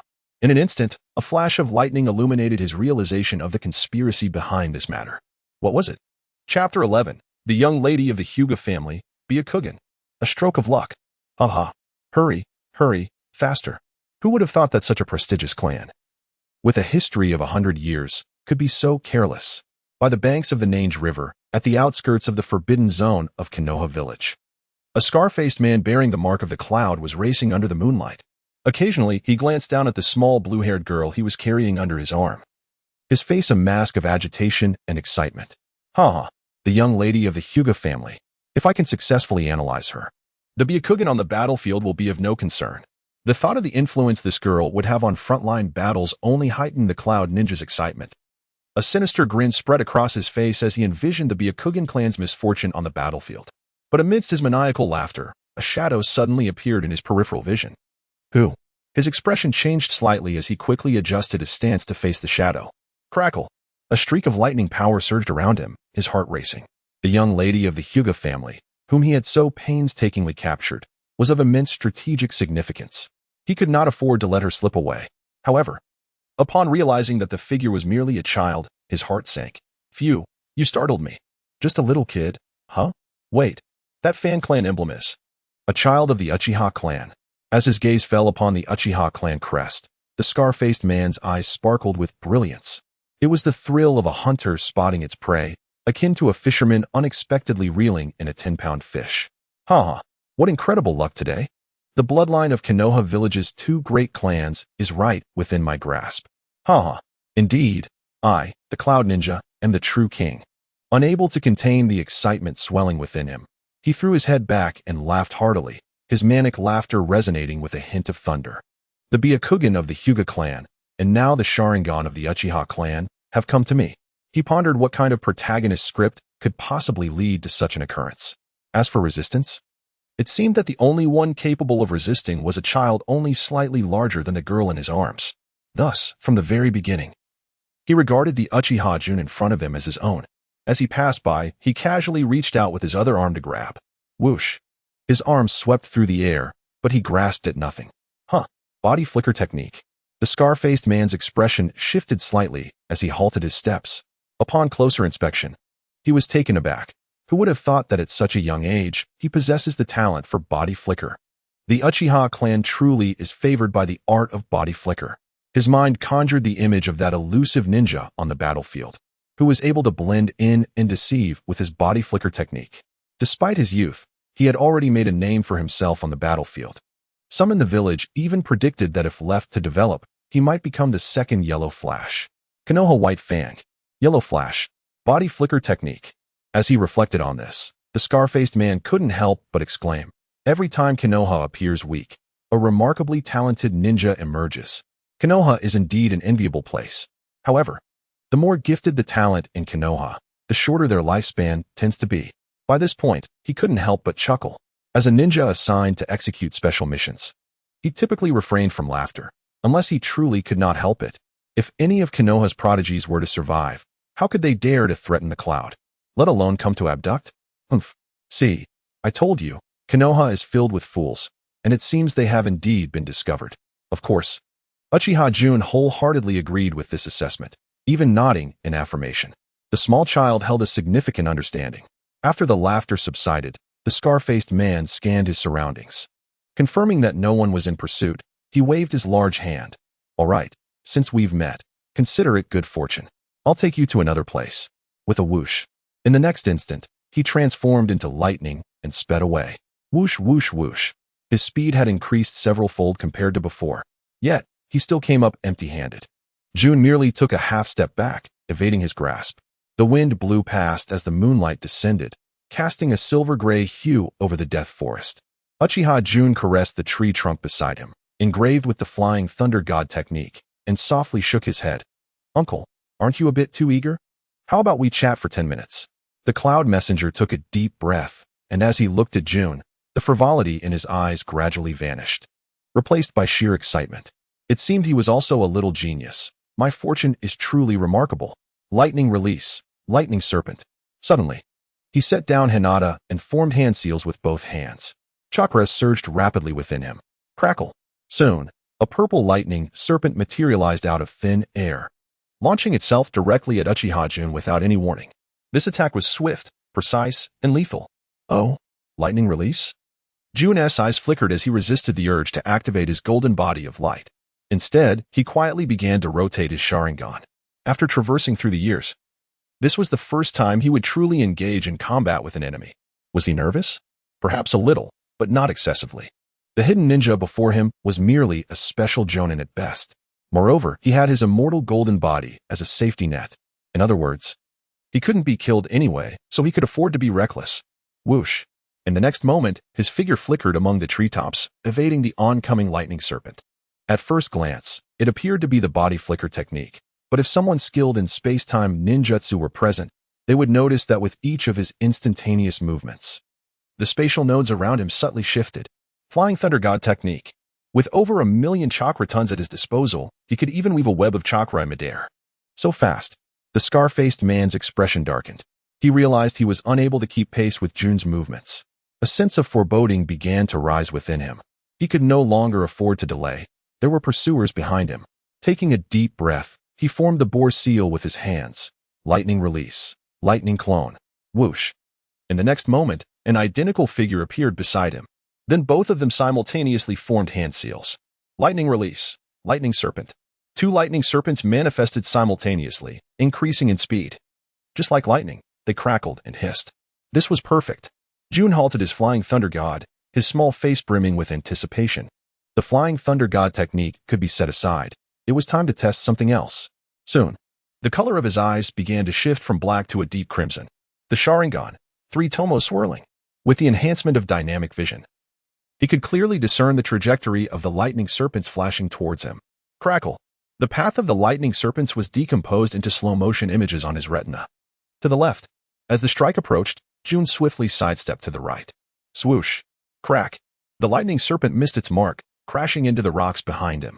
Three tomo Sharingan? When did Konoha produce such a genius? Upon seeing the three tomo in Jun's eyes, the scar-faced man's expression turned grim. The three tomo on the battlefield represented at least a squad leader level. In other words, this child, who appeared to be only 6 or 7 years old, was already comparable to a special jonin? No, this cannot be allowed to continue. He took a deep breath, a look of determination flashing in his eyes. The next moment, his chakra surged rapidly. Crackle. Purple lightning enveloped the surroundings like a spider's web. Since speed was his advantage, he would fill the area with the power of lightning. In other words, he could make countless mistakes, but as long as Jin errs once, he will be caught. Huh? They've caught up so quickly? Jin glanced behind him, no longer probing. At this moment, he was not yet ready to truly expose himself beneath the watchful eyes of Konoha. He swiftly turned and hurled 12 shurikens. Whoosh. Each one was launched at a bizarre angle. Just as the scar-faced man prepared to evade, he suddenly felt a fierce wind behind him. Bagua empty palm. After 4 years of arduous training, this technique, acquired by chance, was finally put to use. Chapter 12. The Noble Byakugan, the Burden of Danzo. Jin moved with agility, directly intercepting from behind. He then channeled chakra within his body and struck down. Thud. Chakra erupted from his palm. The Cloud Village envoy, unable to dodge in time, could only tilt his head with all his might. Yet, before Jin's Sharingan and dynamic vision, his movements appeared as slow as that of a turtle. This strike was aimed squarely at the back of his head. Bang. Soon, the spark of life in the Cloud Ninja's eyes began to fade. Jin exhaled, not from exhaustion, but from the adrenaline surging through him for the first time in taking a life. His heart raced wildly. There was little room for regret, only an overwhelming thrill. It seemed that the special J-Nin from the Cloud Village was not so formidable after all. Just then, a notification from the system chimed in. Defeated the Cloud Envoy. Attempting to replicate entries. Current replicable entries. Cloud Ninja Technique, green. Mastery of Lightning Release, blue. Activation of Lightning Release Chakra, blue. Cloud Flow Technique, purple. Replication successful. Congratulations to the host for acquiring the elite entry Cloud Flow Technique. Purple utilizing Lightning Release Chakra. It envelopes the body with thunder, enhancing reaction and strength. Contact target, Cloud Envoy. Contact completed in 30 seconds, plundering the elite entry mastery of Lightning Release, blue. Defeated the corpse. 2 entries at once. This was exhilarating. It was worth the rush he felt upon detecting the scent of the corpse in the courtyard and hastening towards it. Both entries were exceptional, especially the Lightning Release Chakra Cloak of the Cloud Flow. If memory serves, the 4th Raikage was able to dodge Amaterasu with the activation of the Lightning Release Cloak, right? And the 3rd Raikage also relied on this technique to vanquish countless foes, didn't he? Jin murmured to himself, swiftly delivering another blow of the Bagua empty palm. Bang, bang, bang. The sound of whipping corpses echoed throughout the forest. As the moonlight illuminated the clearing once more, the scar-faced man had completely ceased to breathe. His left chest, right chest, neck, and forehead were all shattered by the Bagua palm. Well, he did save the heiress of the Hyuga clan. This burden must fall upon the Hyuga. He hesitated for a moment before approaching and squatting down to check on the unconscious Hinata. He discovered that the child's forehead was alarmingly hot. No way? Does the main family have to be this cautious? Jin frowned, feeling the unmistakable presence of a restriction related to the Byakugan, preventing others from probing. But the esteemed heiress of the Hyuga clan, barely over 3 years old, must also be treated this way? One cannot help but wonder about this clan of Byakugan users. He shook his head and slowly extended 3 golden chains from within him. They enveloped the restless aura surrounding Hinata. Above, strange runes flickered faintly. As the chains wrapped around her, Hinata's body began to return to normal temperature. Vajra sealing, a powerful sealing technique from the Uzumaki clan. It seemed effortlessly effective in suppressing the Hyuga clan. He shook his head, and at that moment, a relevant notification appeared before him. Defeated Hinata Hyuga, attempting to replicate entries. Current replicable entries: Ninja Forbidden Zone, black; Gentle Fist, green; Bagua Palm, green; Byakugan, purple. Ninja Forbidden Zone? What does that mean? Is it that Hinata cannot be harmed? Jin's attention was immediately drawn to the ominous black entry. It was so dark that it was hard to ignore. As he focused on it, the details of the Ninja Forbidden Zone entry gradually revealed themselves. Special entry: Ninja Forbidden Zone, black; ninja cannot be harmed. To harm them is to invite death. A succinct and direct statement. Yet, it reminded him of a saying from his past life: those who have harmed the crown princess have met dire fates. Even at that time, the pressure was immense for Pain. After injuring the crown princess, he was subjected to a brutal beating. In a fantastical world, this was akin to being a favored child of destiny. One could only be revered, not bullied, or they would surely face calamity. Replication successful. Congratulations to the host for acquiring the epic entry Byakugan. Purple. Once activated, it allows the user to perceive the flow of chakra, see through the points of chakra release, and predict the enemy's movements. Byakugan? Uchiha Jin blinked. With a thought, his left eye rapidly transformed into a pale blue hue. Veins bulged around his eyes, creating a slightly distorted appearance. Yet, the surroundings became increasingly clear. Perhaps due to being from the main family, Hinata's Byakugan offered a complete 360-degree view. He could see every movement with greater clarity. A grin spread across his face as he silently laughed. After a moment, he suddenly inquired, "But why is the Byakugan an epic entry? The awakened Sharingan is merely an elite entry." The desire to compare never seems to fade. Ding. The Byakugan is indeed of a higher lineage than the ordinary Sharingan and can awaken into the Rinnegan. Rinnegan? Don't bring fanfiction into the realm of Naruto. Jin scoffed, placing Hinata down before tidying up the scene and turning to leave. The pursuers behind him were already drawing near. 3 minutes later. Thud. Hyuga Hayashi's hurried steps suddenly halted. Upon seeing the unconscious blue-haired girl not far away, his heart twisted painfully. Hinata. After picking her up, he realized that his daughter was merely unconscious. The Byakugan's restriction had not been triggered, and he let out a sigh of relief. Thankfully. However, when he noticed the unconscious Cloud Ninja not far away, his heart jolted. Is this the Cloud Envoy? Dead. Upon closer inspection, his heart sank completely. The Cloud Ninja had perished outside of Konoha. This was a grave matter. Even though he had come to pursue, he had never intended to kill the opponent. Bagua Palm? Could it be that it was done by Nazashi? Especially upon seeing the Bagua Palm marks on the Cloud Ninja's body, Hayashi's heartbeat quickened. He hesitated for a moment. Then, seeing that no one was around, he hoisted the corpse and turned to leave. Regardless of who had committed the act, it was undoubtedly linked to their Hyuga clan. Thus, he only wished to find a pit to bury this person in. Clop, clop, clop. Not long after he left, the Umbu and the Third Hokage arrived as well. Dead? Observing the lingering battle aura and the bloodstains on the ground, the Third Hokage felt a sense of foreboding. To be able to silently kill the Cloud Envoy outside of Konoha, it seemed there was only one person in the entire village who could accomplish this. Danzo. You've gone too far. Chapter 13. Danzo's heavy burden. Sasuke's turnaround? You will regret this, monkey. Call me Hokage. Bang. Konoha's office building.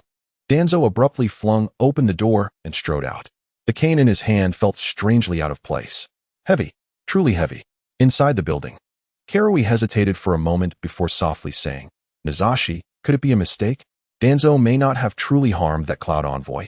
Her voice was barely audible, and it was evident that even she lacked confidence. Clack. Clack. The Third Hokage remained silent, merely puffing on his pipe. If anger could manifest, flames would have erupted from his head, towering 3 zhang high. Furious. Finally, after enveloping the entire office in a thick haze of smoke, he rose and approached the window by the door, gazing down at the retreating figure of Danzo. His expression grew increasingly somber, and he could no longer restrain himself from calling him back. Danzo. Downstairs. Danzo, with his back turned to the Third Hokage's window, halted but did not turn around. The third Hokage sighed and leaped down. Thud. His foot landed beside Danzo, and he spoke softly, "You must realize that this issue may provoke a backlash come tomorrow. With the ceasefire agreement between the Cloud Village and Konoha imminent, how can we afford to have such internal discord?" There was a hint of despondency in his tone. This stirred something within Danzo. Reflecting on the age of his old comrade, he sighed, relinquishing his stubbornness. He turned around and replied, "What problem? They can't even find the bodies. Their disappearance is of no concern to us. With their minds clouded by thunder and lightning, who are they to converse with us in Konoha?" His countenance darkened, even sporting a tinge of ashen gray. Regarding the Cloud Village, if not for his diminished influence, he would have insisted on a strike against them. How dare they, such a meager village, attempt to take advantage of our situation? Alas, his friend Hiruzen was a man who cherished peace and was unwilling to plunge the village back into war. Observing the aging figure of his friend, the once smooth forehead now bore numerous wrinkles, a testament to the passage of merely 2 years. The accumulation of lines obscured the features of Hiruzen. At that moment, he was uncertain whether to feel pity or impulsiveness. He hurried a couple of steps forward, saying, "Hiruzen, if this continues, you should consider relinquishing the position of Hokage. You are too weary." Indeed, the thief's heart remains unyielding. Upon hearing this, the flicker of emotion that had just ignited within Sarutobi was extinguished. He merely flicked his sleeves and snorted coldly, as expected. "The destruction of evidence is your handiwork, is it not?" Danzo retorted. "How else would you know that no bodies were found? This matter is known only to me." The third Hokage's brow furrowed, and he lifted his eyelids to scrutinize Danzo. In his murky gaze, a rare glimmer of appraisal shone through. "You." Danzo's forehead pulsed with 2 veins. He was tempted to point at Sarutobi's nose and berate him. "Are you a fool?" However, he refrained from revealing that he had dispatched spies to monitor the Hokage. Otherwise, if this matter were to come to light, it would unleash yet another catastrophe. Thus, he could only swallow this bitter pill. With gritted teeth, he turned and departed, brandishing his cane as he walked away. Remaining any longer would tempt him to strike Sarutobi. Behind him, the third Hokage shook his head and ultimately turned his gaze toward the Hyuga clan's territory. In his eyes flashed a moment of indecision. For Danzo still held some utility at this juncture. He could not simply dispense with him. Thus, he resolved to shift the blame onto the Hyuga clan. Hopefully, the people of the Cloud Village would not be too unreasonable. And so, before the Cloud Village had determined the cause and negotiations had commenced, the third Hokage had already deftly shifted the blame. As for whether this would harm Konoha, the matter arose after visiting the Hyuga clan, and the young lady had gone missing. Whatever transpired would naturally fall upon Hyuga Hayashi's shoulders. What connection did it have to the third Hokage? At the Uchiha compound, Sasuke rubbed his sleepy eyes as he pushed open the bedroom door. Upon seeing a figure standing at the entrance, he instinctively rushed over, extending his arms and murmuring, "Brother, why aren't you asleep yet?" He mumbled as he embraced the figure, but suddenly sensed something was amiss. The height seemed off, and the reaction was not quite right. Normally, Itachi would bend down to lift him up. Sasuke rubbed his eyes and looked closely. "Oh, how foolish of me." On the opposite side, the person chuckled and tapped Sasuke's forehead, slowly revealing a grin. A set of white teeth glimmered softly in the moonlight. "Uchiha Jin, it's you." Spitting in disgust, once he recognized the visitor, Sasuke's demeanor exploded. He swiftly leaped back, frantically wiping his arms and wrists, brushing off his clothes in disdain. "How dare you deceive me for a mere embrace?" "Humph. Uchiha Jin, you are a villain." In a fit of intense emotion, he retaliated with a punch. Bam! It connected. A hint of triumph appeared on Sasuke's face. His previous actions had merely been a ruse. The true intent was this vengeful strike. Wham! Yet, before his smile could fully bloom, he froze. Before him, Uchiha Jin, his beloved second brother, had suddenly vanished with a loud pop. Vanished? Did I just punch my own brother to death? Sasuke was dumbfounded, his pupils reflecting the tremors of a cataclysm. A hint of crimson flickered in his gaze.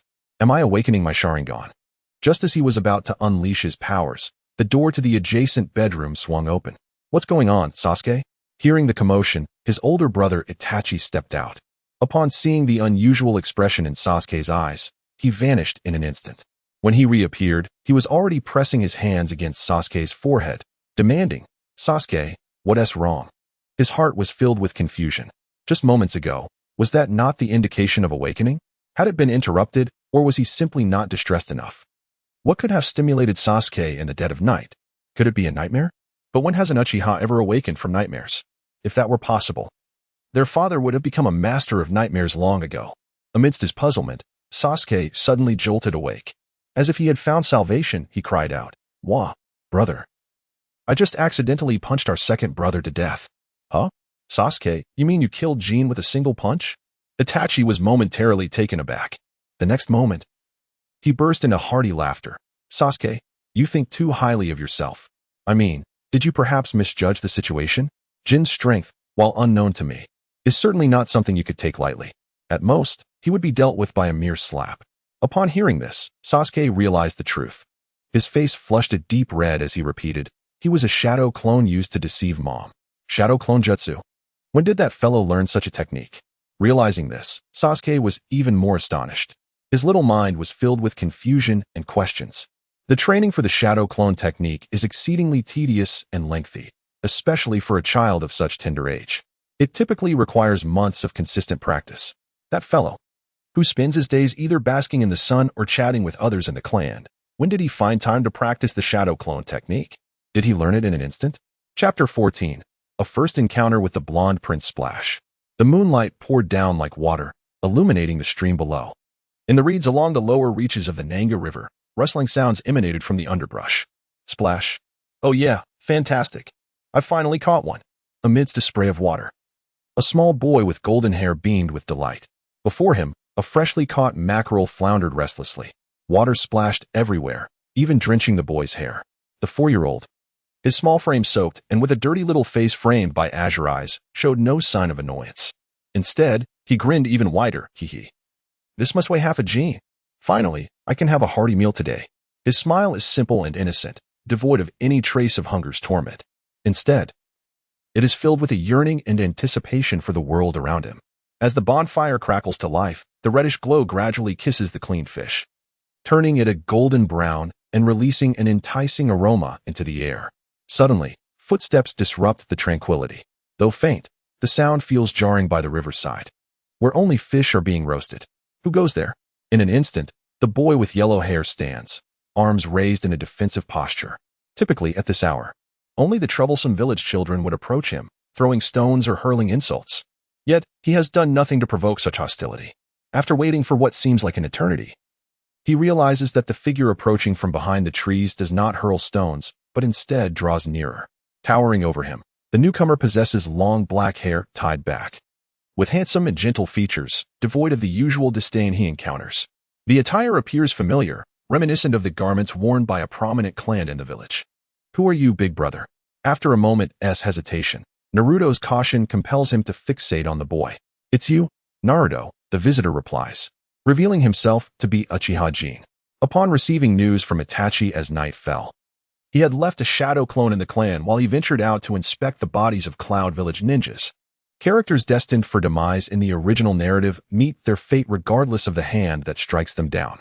Upon sensing someone following him, Jin initially intended to leave without incident. However, he felt an unusual presence by the riverbank. The only child likely to be alone at this hour throughout all of Konoha is none other than the prince, Naruto. "Do you know me, big brother?" The young Naruto, hearing his name, seems to swell with excitement, his cheeks flushing. Then, with a determined glint in his bright orange eyes, he rubs his head and exclaims, "Big brother, would you like some fish?" Hee. In his youthful exuberance, he remains blissfully unaware of how to navigate the recognition from others. Instinctively, he offers to share his most precious possession. But just as he finishes speaking, a loud growl emanates from his stomach, revealing that the 4-year-old Naruto is quite famished. Is it truly enough for him to feel such satisfaction merely because someone acknowledges his name? Observing Naruto's demeanor, Jin shakes his head. If that man, who even in death considered his son, were to see how his child lived, would he depart so peacefully? Unfortunately, the Uchiha clan has long been under scrutiny by the village. Jin has often contemplated the possibility of conversing with Naruto. Yet, each time he approaches Naruto's dwelling, he is met with an unsettling feeling, undoubtedly a result of the watchful Umbu. Ever since the Nine-Tails incident, he has been targeted by them. And it's clear that the village's higher-ups are keen to keep the Uchiha clan and the Nine-Tails Jinchuriki at arm's length. Reluctantly, Jin decides to refrain from pursuing contact with Naruto for now. He does not wish to draw attention from the village too soon.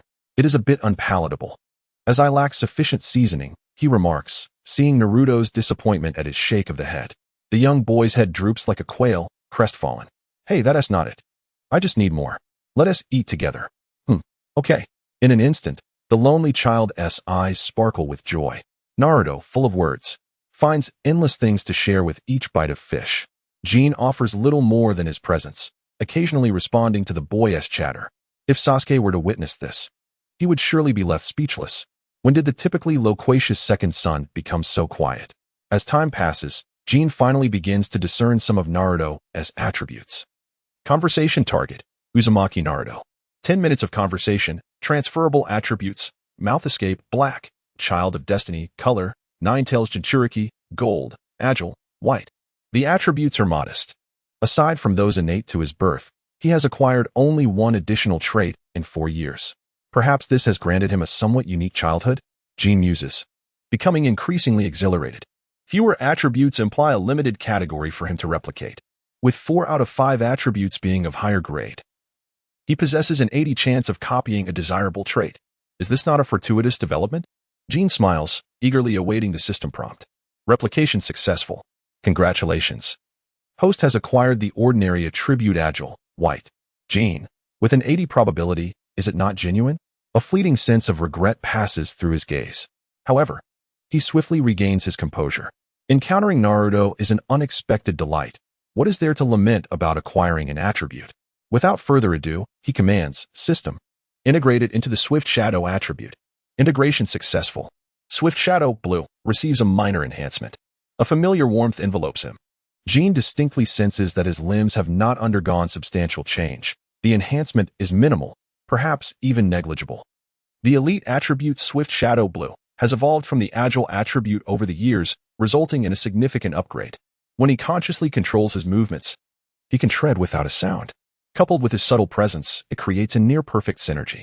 In these years, Jin has not solely nourished this attribute. With a flicker of thought, he glances at the small figure before him, instinctively assessing his attributes. Name, Uchiha Jin. Chakra, 1000025.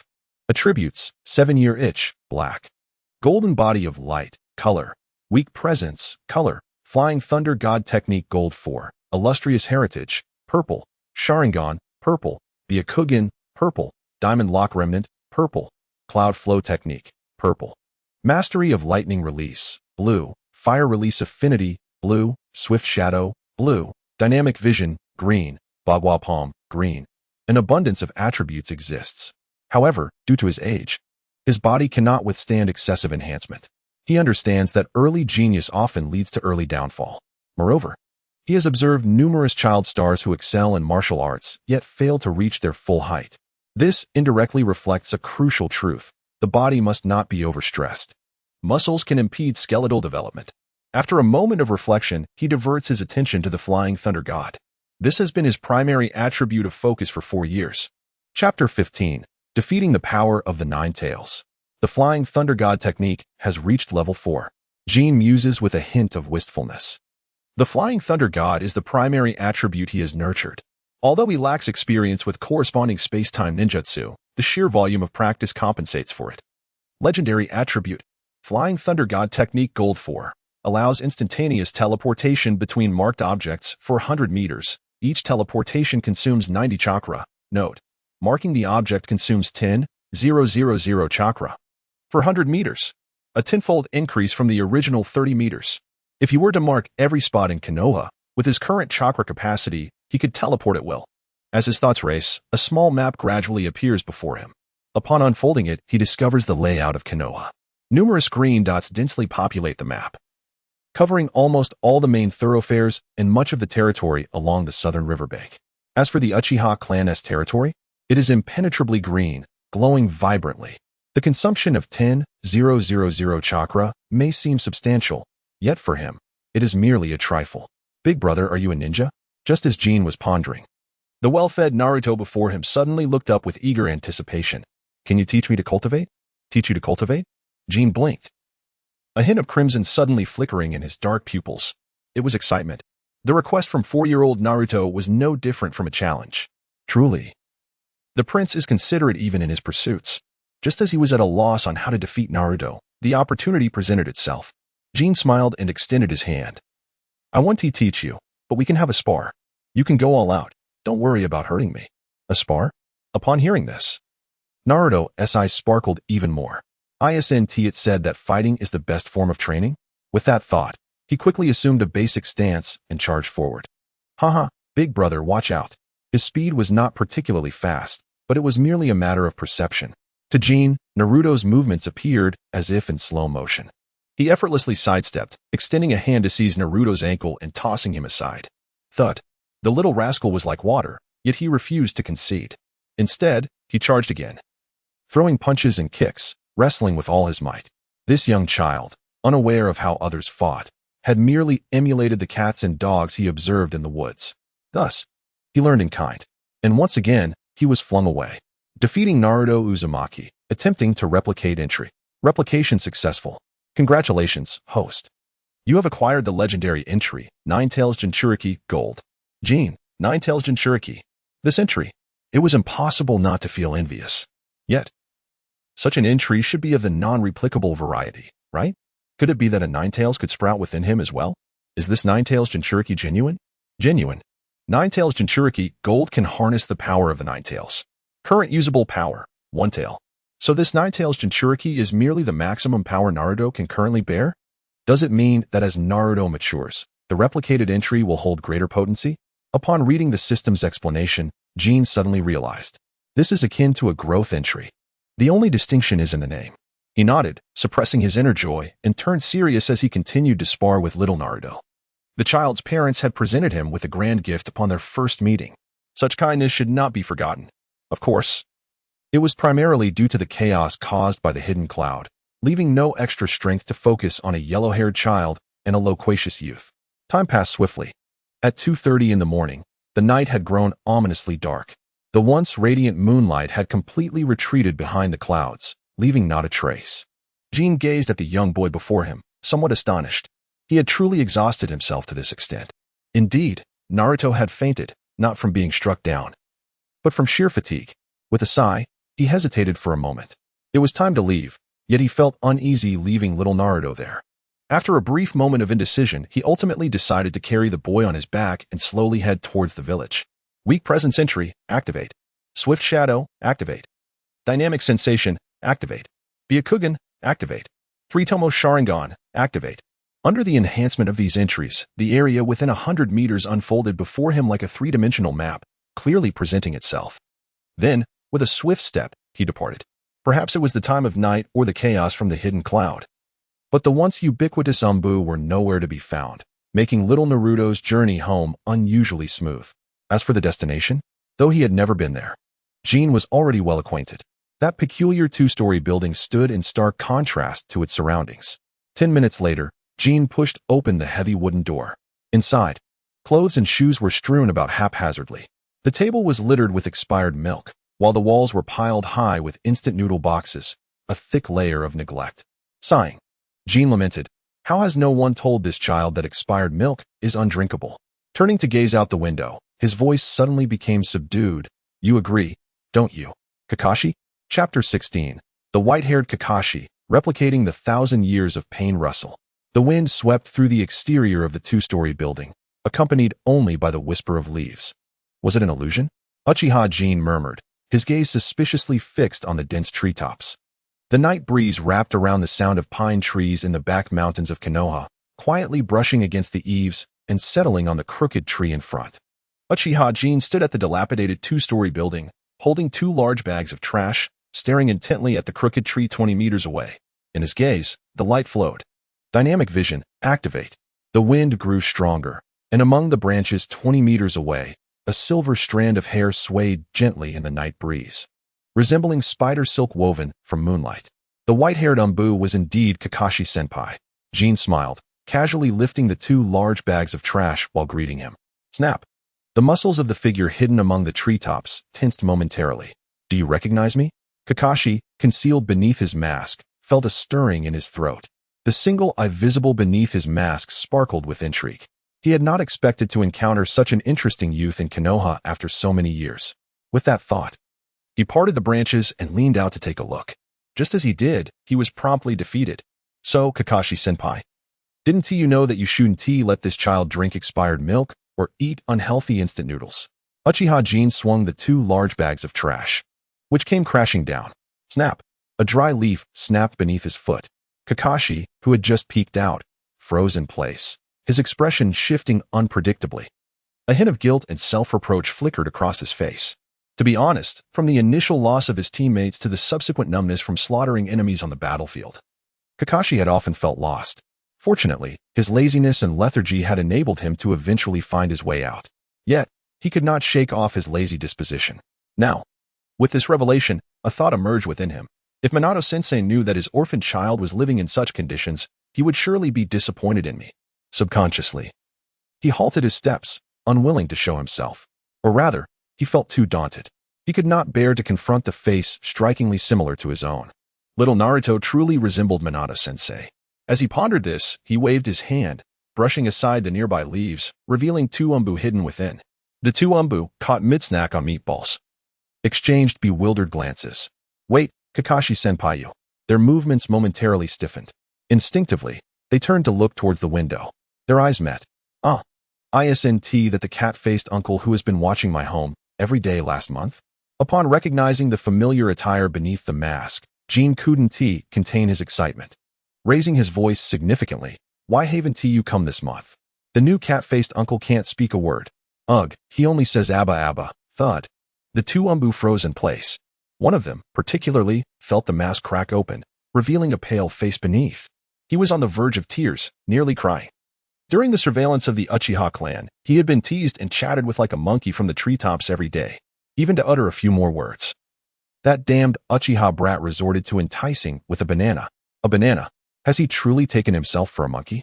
As a nin, he possesses a sense of dignity. After enduring for 2.5 years, he finally chose to transfer positions. Yet, who would have thought he could encounter this situation again? The buzzing in his ears was maddening. Ultimately, unable to bear it any longer, he shouted, "Silence! I've already applied for a transfer. How can I still run into you?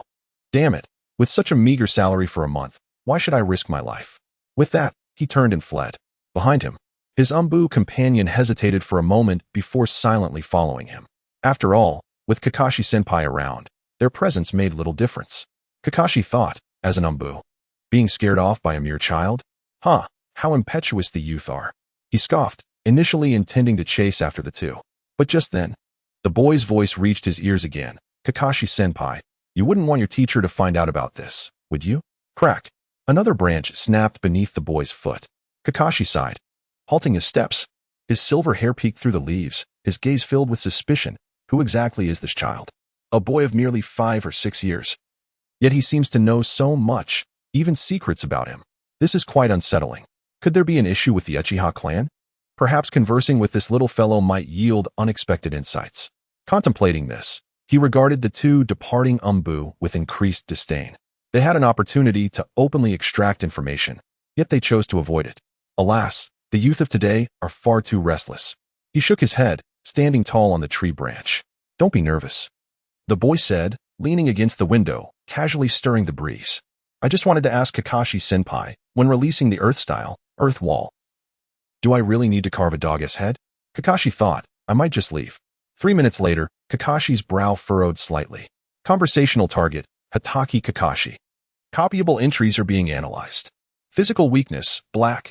Sharingan residue, purple. Proficient in fire style, blue. Proficient in water style, blue. Proficient in lightning style, blue. Proficient in earth style, blue. Proficient in taijutsu, blue. Proficient in genjutsu, blue. Wow. Is this indeed the hexagonal warrior known in the realms as Little Jiraiya, Kakashi? Upon seeing the attributes, Jin was somewhat taken aback. Even though he knew this legendary copy ninja wielded countless jutsu, the sheer number of proficiencies exceeded his expectations. Perhaps the Sharingan played a role, yet its influence could not be overly significant.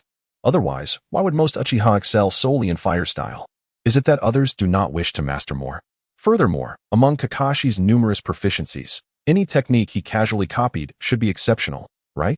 The probability dictates that he wouldn't end up with something as trivial as physical weakness. Jin could hardly believe his luck would be so dismal. Of course, if he were to luck out and replicate techniques like Raikiri or Chidori, he would likely become even stronger. With this in mind, he could hardly contain his anticipation for the copied entries in 10 minutes. It seems you should engage Kakashi in conversation more often. As Jin pondered, his gaze towards Kakashi brimmed with excitement. 10 minutes later, Kakashi pressed his temples, finding the noise somewhat irksome. He initially intended to gather information, yet this child rambled incessantly, pricking at his heart. While children often speak without restraint, is it necessary to be so unbridled? It felt as if a blade were poking at his heart. Were it not for the fact that the individual before him was a child, Kakashi might have been tempted to silence Jin with a kunai. Engaging in conversation with Hatake Kakashi for 10 minutes, attempting to copy entries. Copy successful. Congratulations, host, on acquiring the special entry 1,000 Years of Pain. Black poking someone in a sensitive spot with a unique posture often yields remarkable results. Upon seeing the notification, Jin's smiling face froze for a moment. While 1,000 Years of Pain isn't something he particularly desired, is it truly the case that while others are soaring into battle, he is merely a weak presence, standing beneath the flying thunder god, wielding 1,000 Years of Pain? Who would he poke? Perhaps he should just let it go? Chapter 17. The Misguided Sasuke and the Average Guy Shursui. In the dead of night, at the Hokage building, the seasoned old smoker, adorned with a helmet, concluded his day's work. Stretching languidly, he noticed a tuft of white hair by the window. "Welcome back, Kakashi." His weary eyes lightened slightly as he softly inquired, "Have you seen that child?" With Kakashi's return, the strength of Konoha had grown once more, alleviating some of his burdens. "Yes." Kakashi waved his hand, but did not elaborate on Naruto, instead mentioning another individual. "Does the third Hokage know about that little brat who is the heir of the Uchiha clan?" "Oh, are you referring to Itachi? He is a remarkably intelligent child. His comprehension of the will of fire surpasses everyone in the village," the third Hokage remarked, tapping his pipe, a rare admiration flickering in his eyes. He held a genuine fondness for Itachi. Even as a member of the Uchiha clan, he lacked that obsessive flaw, instead radiating wisdom and composure. Observing this, Kakashi shook his head, saying, "No, I am not referring to Itachi." "Oh, you mean Sasuke? Though still young, he seems to possess some talent." "It's Jin." "Jin?" The third Hokage paused slightly, as if the name sounded familiar. His mind whirled, trying to conjure an image of Jin, but to no avail. It was akin to recalling a long-forgotten piece of scrap left in the corners of his memory. However, after several attempts, the third Hokage finally recalled a scene from 4 years ago. He instinctively asked, "Is there something wrong with that boy?" "No, he merely talks excessively." After a moment's hesitation, Kakashi produced a record of Jin's words, densely packed with notes. However, the first page had been torn out. It contained details about Naruto's relationship with Jin. He initially intended to document this to show the third Hokage, but perhaps due to Jin repeatedly mentioning the fourth Hokage couple, memories of his teacher Minato and the warmth of Kushina flooded his mind. Truth be told, it is good for Naruto to have an older brother looking out for him. With this thought, he concealed the relationship between the two, casually mentioning a few things before departing. Behind him, the third Hokage gazed at the torn page of the record, his mind once again drifting back to that child from 4 years ago. Rustle. As the morning mist lingered, a noise emerged from the courtyard wall of the Uchiha estate, reminiscent of a puppy digging. In reality, it was Sasuke, tiptoeing as he spread out a stolen blanket. Can sunbathing really make one stronger? It should, right? That fellow said that solar energy would combine with human abilities to generate chakra. He murmured, then covertly glanced at the house. Noticing no one was emerging, he sprawled out on the ground, mimicking Jin's posture. To resemble it even more, he deliberately held a blade of foxtail grass in his mouth, humming a strange tune. Rustle. The wooden door creaked open, and the early rising Fugaku glanced up to see his second son sitting at the entrance, seemingly observing something. "Jin, what are you doing here?" he inquired, puzzled. "Oh, watching a puppy dig a wall." "A puppy digging a wall." Fugaku paused, suddenly feeling a twinge of anxiety. "Which wall is it digging?" Sasuke said it was the left side by the third wall, where the cherry blossoms are planted. Thud, thud, thud. Fugaku's face turned pale at the thought of his secret savings. Over the years, the hidden stash within the house never seemed to balance, compelling him to cast his gaze outward. Thus, he concealed it beneath the courtyard wall, only to be met with an unexpected twist. That wretched Sasuke had become increasingly insufferable. With a disdainful grunt, he slipped on his wooden clogs and dashed outside. Moments later, a chilling scream echoed from the courtyard wall, a lament that was both heart-wrenching and delightful. Beneath the wall lay the hard-earned savings of their father. Simultaneously, the wooden door of the house swung open once more. Listening to the cries resonating in the air, Itachi sighed. "Jin, Why have you stolen from our father's money again? What is it for this time? In the household, aside from Fugaku, everyone was aware that it was Jin who frequently pilfered funds. Each instance had its unique rationale.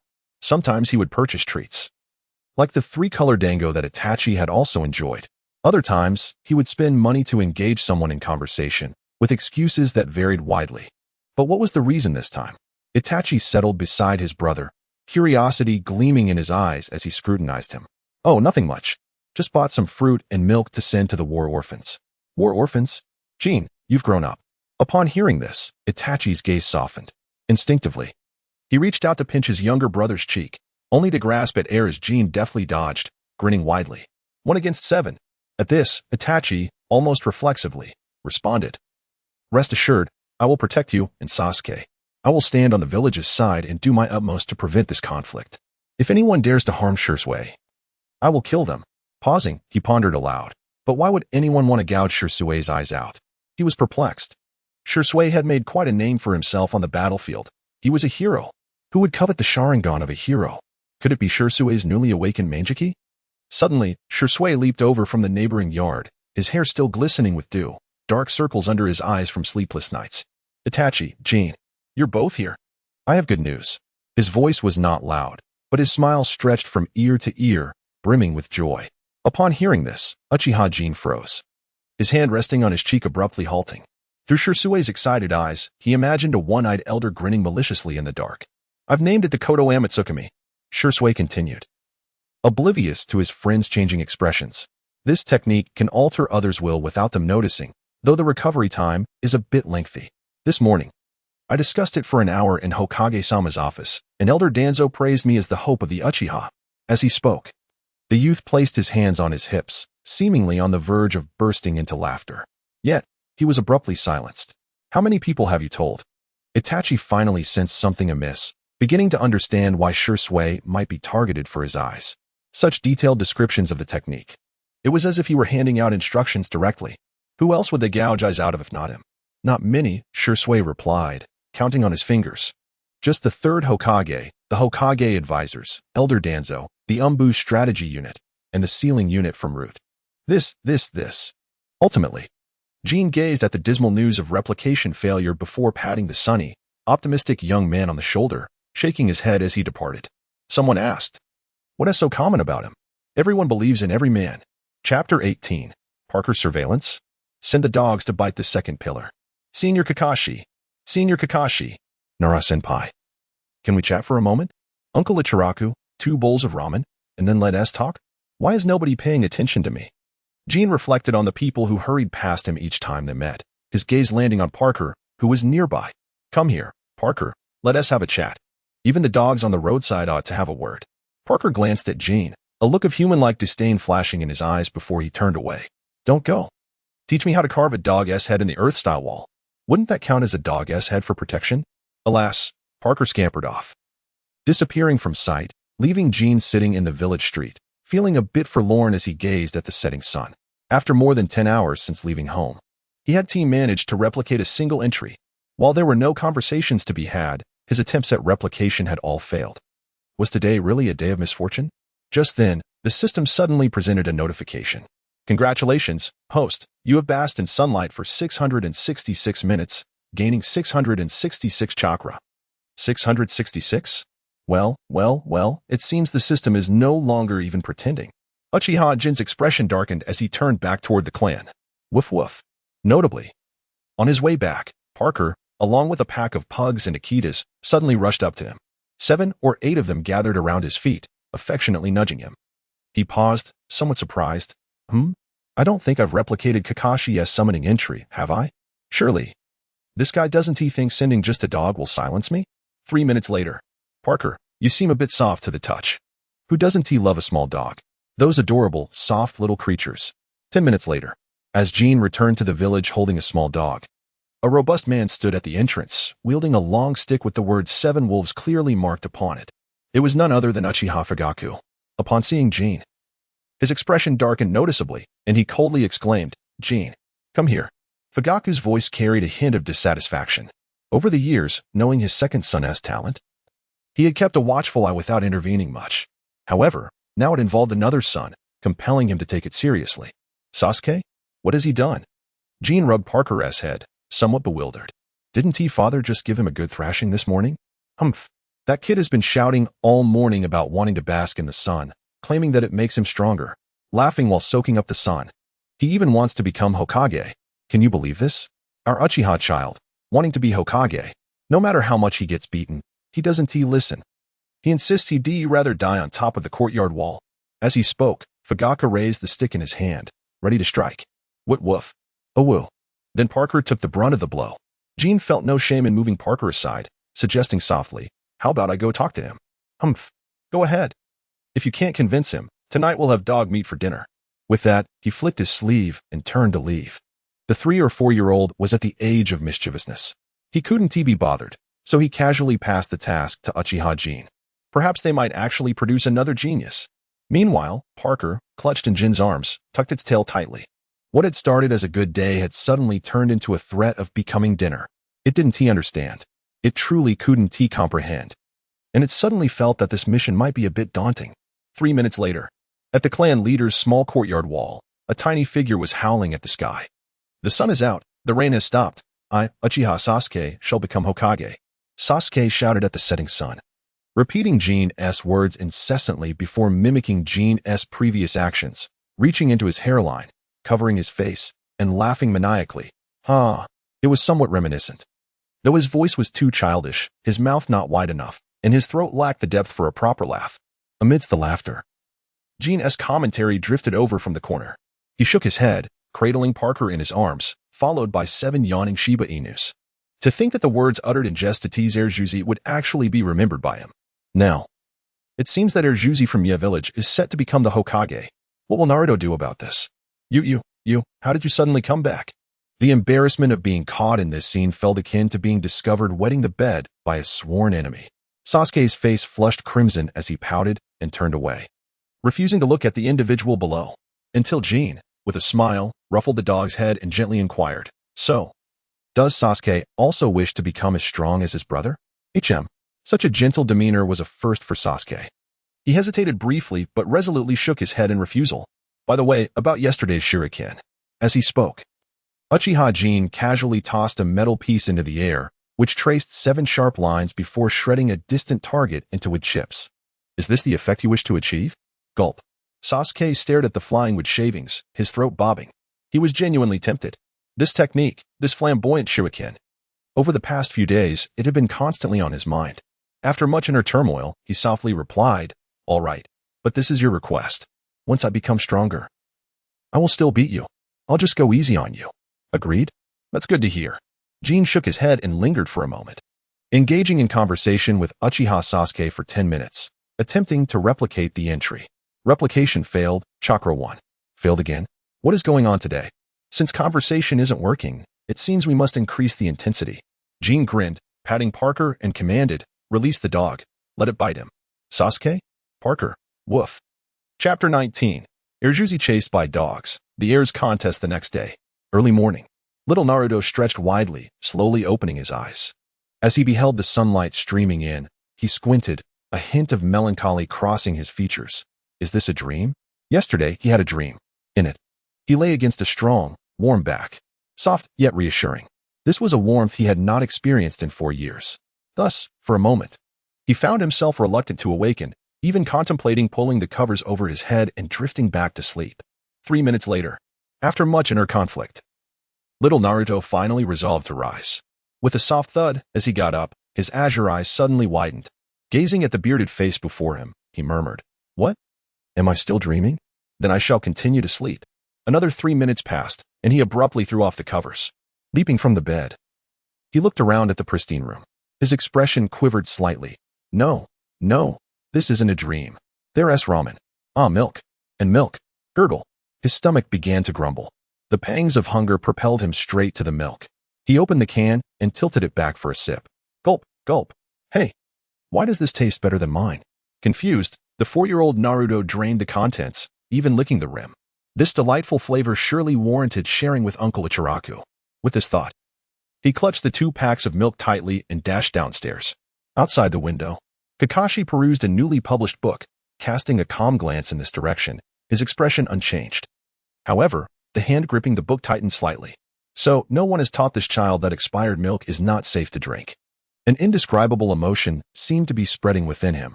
Woof, woof, woof. Ah, roll away. Don't chase me. A woo woof. You scoundrel.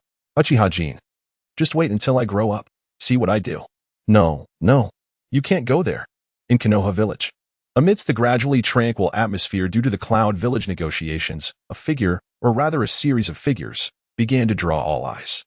At the forefront was a small boy clad in Uchiha attire, sprinting wildly. Behind him, a pack of Shiba Inu chased after him, eager to catch up. This scene elicited laughter and comments from the villagers lining the streets. Oh, that little rascal from the Uchiha clan is being chased by dogs again. Who would have thought that the illustrious Uchiha family could be so down to earth? Indeed, look at that child, all flushed. It seems that Uchiha clansmen are not so different from us ordinary folks, huh? As expected, children who play with cats and dogs are the delight of the village's elders.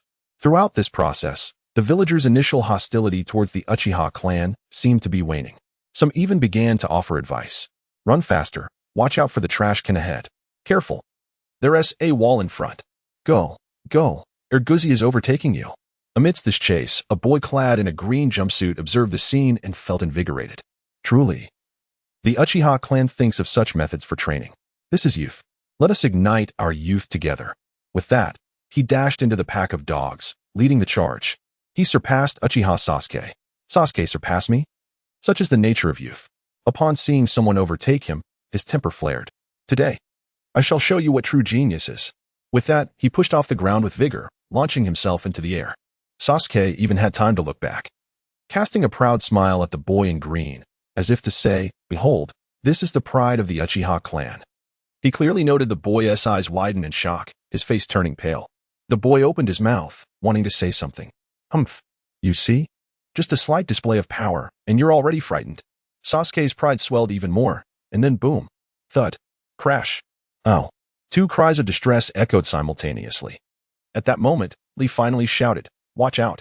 Someone, a black-haired and a blonde-haired 4-year-old collided as if fated, and began to argue. You. How could you run away like that? Can't you see all these dogs? Ah, my milk. You cursed brat. You owe me milk. Humph. I'm not paying. I haven't even made you pay for my clothes. Fan-shaped clothes? Uchiha? So you're the naturally wicked Uchiha brat. Humph. You yellow-haired fox spirit. Standing in the middle of the road, the two pointed fingers at one another, hurling insults. Nearby, Lee anxiously attempted to mediate, but alas, his efforts failed. Ultimately, it devolved into a three-way brawl. On the outskirts, the 7 Shiba Inu exchanged glances, then quietly took a step back. However, before they could retreat, they too were inadvertently swept into the fray. 3 children and 7 dogs engaged in a chaotic melee. In the Uchiha clan's meeting hall, Fugaku was discussing the Konoha's handover of the Daylight Corps in the truce with the Cloud Village. He poured himself a cup of tea and waved his hand, reassuringly stating, rest assured, as long as we Uchiha maintain our composure, everything will be fine. Just then, a sudden commotion arose outside. Clan leader. An anxious clansman rushed in, exclaiming, Clan leader, you must see. Young Master Sasuke is fighting outside. Clang. Sasuke, what has that rascal done now? Now is a sensitive time for the village. Any disturbance from the Uchiha clan could be magnified many times over. Fugaku, who had been speaking calmly, suddenly stiffened, his brow twitching slightly. He suppressed his rising anger and worry, gripping the teacup tightly as he asked, who is he fighting with? Did he win? The clan members hesitated for a moment before one of them, with an unusual expression, stated that there had been a scuffle involving 7 dogs. A peculiar figure in green attire, and a blonde. As long as it wasn't a confrontation with the main clan, that's fine, he added. What did you say? Sasuke got into a fight with what? Fugaku Uchiha abruptly raised his head. Dogs. 7 of them. And a strangely dressed individual along with a blonde. Realizing the gravity of the situation, he abruptly overturned the teacup in his hand onto the table. Oh no, this rebellious child. Tea began to flow slowly down the table. Drip. Some even splashed onto his trousers. At that moment, Fugaku was consumed by a singular thought. He wanted to rush over and dunk Sasuke into the teacup. On the wall, was this a disaster waiting to happen? Upon hearing the commotion, Jin tossed Parker aside and cautiously edged towards the wall. He slowed his breathing, pressing himself against the surface, desperately trying to cultivate a low profile. He thought to himself, if Sasuke is in trouble, then I am safe. Chapter 20. The weakened Itachi. Just as Jin was quietly observing the outside of the village, a figure suddenly landed at his feet. He frowned and instinctively kicked out. Parker, go away. I'm not in the mood to play with you right now. Hey, it's me, Itachi replied, slightly squinting his eyes with a warm smile. Are you basking in the sun again today? He casually brushed the dust off Jin's leg, as the courtyard was indeed quite dusty.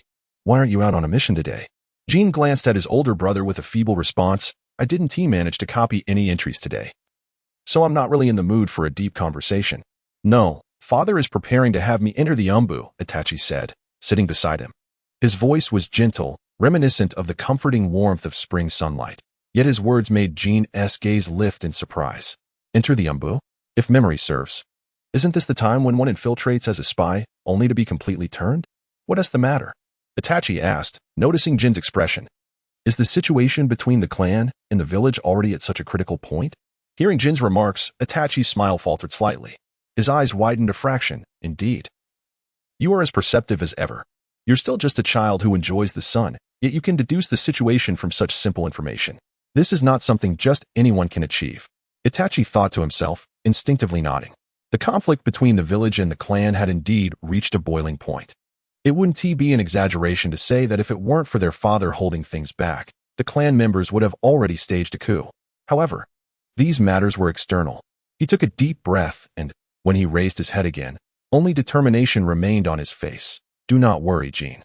I will certainly protect you and Sasuke. And what about Sister Makoto? Jin inquired.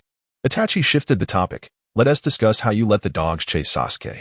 He inhaled and continued. I observed the entire incident, so. Before he could finish, Jin interrupted. Father, did you hear that? He was merely a bystander. Itachi. Jin suddenly turned around, pointing an accusing finger at Itachi. At the wall, Fugaka grasped Sasuke by the scruff of his neck, as if he were a small chick, and tossed him against the wall. The once pristine, adorable little boy was now covered in filth, with a faint hint of dog urine odor, making it rather unpleasant. That boy. Fugaka heard Jin's words just as he reached the wall. He looked up at his most intelligent and capable eldest son, letting out a barely noticeable sigh. What a shame. This clever and talented child has begun to encounter issues. His brow furrowed slightly as he hesitated to choose his words. Itachi. Sasuke has always looked up to you as an idol and cherished you. Yet, the implication of your unspoken words was clear, as the elder brother. You allowed your younger brother to be bitten by dogs. Itachi's expression became somewhat complex, his gaze shifting between Jin and Fugaku before finally resting on Sasuke by the wall. He sighed deeply, opting not to elaborate further. Useless rebuttals would only exacerbate the conflict, even if he had ceased his actions upon witnessing the villagers' improved attitudes. Sasuke was already reprimanded before returning and dared not speak up. Humph. You three brothers should reflect on your actions today. After a moment, Fugaku forcefully swished his sleeve and turned to leave, not even sparing a harsher word. The three brothers were left staring at one another in silence.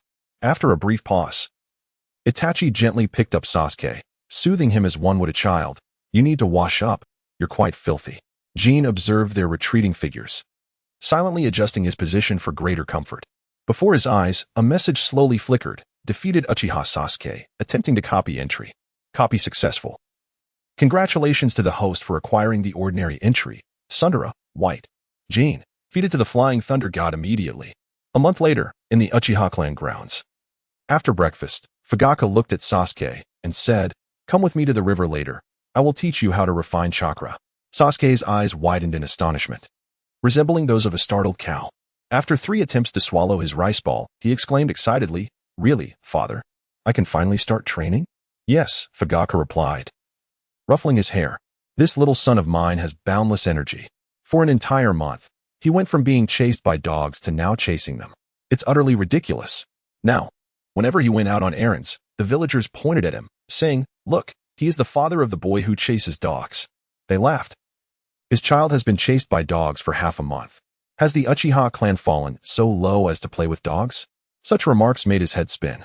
Some even jokingly referred to Sasuke and Jin as the Uchiha twin dragons, one always chasing dogs and the other endlessly chatting. This was a far cry from the once lofty Uchiha clan members. With no choice, he had to find ways to channel Sasuke's energy. Notably, during the dog-chasing escapades, Sasuke gathered quite a team, represented by the blonde and the boy in green, who joined the pursuit. They no longer limited themselves to just the 7 little Shiba Inus. Any dog seen around the village was fair game for the chase. This development had caused quite a stir among the local dogs. Reflecting on this, Jin turned to glance at Parker outside the door. The 7 little Shiba Inus behind him had even begun to develop muscles. Indeed, chasing was the true form of exercise. After finishing their meal, Fugaku turned and left with Sasuke, while Itachi thoughtfully helped their mother, Mikoto, tidy up the house. Jin, on the other hand, cheerfully followed into the kitchen. Before he could even speak, Itachi quickly assured him, "Do not worry, I will protect you and Sasuke. Regardless of whether those opposing us are from the village. If anyone dares to harm you, I will organize a defense, even against Danzo." Days of questions had allowed Itachi to glean Jin's preferred responses. In short, he intended to always stand by his side. Satisfied with the answer, they chatted for a while longer until Jin turned to leave. Yet, just as he lifted his foot, an unexpected scene froze him in place. "Huh? Jin, what is wrong?" "Nothing, nothing at all." Jin tugged at the corners of his mouth, turned on his toes, and patted his elder brother's shoulder, sighing, 1 against 7. "Remember to take care of yourself. You're still so young. Why are you so frail?" Conversation target, Uchiha Itachi. Attempting to replicate the entry after a 10-minute conversation. Success. Congratulations, host has acquired the white entry weakness, white. Weakness. Under the influence of the prodigy entry, the body cannot bear the deficit caused by the spirit, making it difficult to recover. Chapter 21. The Genius Brother, the Eccentric Jin, and the Foolish Him. 2.5 years later. The waters of the Nanshi River shimmered with golden waves in the morning light, captivating all who beheld it. However, the training ground behind the Uchiha clan's territory was enveloped in a tense atmosphere. Fire release, great fireball technique. Sasuke's fingertips trembled slightly as he formed the necessary hand seals. He extended his right hand before his mouth, his chest swelling as he gathered the scorching chakra in his throat, then released it with a forceful puff. A fireball, the size of a fist, barely flew 2 meters before dissipating in the wind, failing to even alter the surrounding temperature. Another failure. Sasuke gritted his teeth, a mixture of self-reproach and disappointment flashing in his eyes. For 6 months, he had been trying to master fire release, and for the past 2 months, he had struggled with the great fireball technique, finding it elusive and difficult. Even igniting a fire seemed a challenge. Beside him, Fugaku's eyes flickered with disappointment. Perhaps he should not have held such high hopes. Itachi was a rare genius, and Jin was an unprecedented prodigy within the clan. Perhaps it was acceptable for Sasuke to be a little more ordinary. In truth, 2 months was already a commendable display of talent. Yet in the shadow of his elder brother's swift mastery, it felt utterly inadequate. As he thought this, Fugaku gently patted Sasuke's shoulder and consoled him. "It's all right, Sasuke."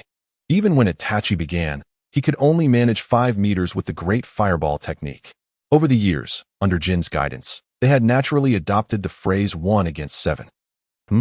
At least I managed 2 meters. Sasuke's small face brightened momentarily. "How long did it take for you to learn it, brother?" Fugaku hesitated, unsure of how to explain. Should he be honest? It might hurt the boy's feelings. However, just as he was pondering, a languid voice drifted down from the courtyard wall. "Oh, I learned the 1 against 7 by just watching father demonstrate it once. By the way, the 5 meters father mentioned refers to the diameter, not the length." Jin waved his hand dismissively, speaking the truth. After finishing, he flipped over and jovially regarded the two who had yet to engage in conversation today. The weight of his words left Sasuke utterly deflated. Drip, drip. Sweat trickled down the sides of his nose. He bit his lower lip hard, his palms turning pale from the pressure of his nails. Over the past 2 months, he had practiced fervently, yet he still fell short of his brother's effortless imitation. The more anxious he became, the more his chakra surged like a wild horse, rampaging through his meridians. He sensed a hint of losing control. Fugaku patted him, unsure of what to say. "Father, perhaps Sasuke is simply not suited for fire release." Jin propped one leg against the wall, the other dangling, swaying as he spoke again. This was not merely to fulfill the 10-minute conversation, but also a fact. Sasuke's fire release was indeed rather average, especially when compared to his astonishing lightning release. It was utterly overshadowed. During that period, Itachi would unsheath his sword, crackling with lightning, the effects maximized. When the Kirin was unleashed, the entire ninja world witnessed a significant elevation in lightning release. Thus, to enhance the effectiveness of his replication, Jin deemed it necessary to set things right. For so many years, he had failed to replicate anything worthwhile from his younger brother. Ridiculous. Fugaku snorted dismissively upon hearing Jin's words. The Uchiha clan has been renowned for fire release since the Warring States period, especially that legendary man whose fire release could even incinerate the wood release of Lord Hashirama. What an honor! Indeed, not only did he burn the wood release, but now he lies underground, ready to deal with you all at any moment. Jin rolled his eyes and leapt down. As he landed, the dust that stirred around him strangely circumvented the hem of his clothes. After 2.5 years of photosynthesis, the chakra surrounding him had condensed like a deep pool. At that moment, as he gazed at Sasuke, a faint cerulean white pattern flickered in his right eye. This was the Byakugan of the Hyuga clan. Over the past 2.5 years, he had grown increasingly adept at its use, able to employ it at will and conceal it effortlessly within the 360-degree field of vision afforded by the clan. Sasuke's bodily meridians became vividly clear before him. The intertwining blue and purple chakra threads were distinctly visible.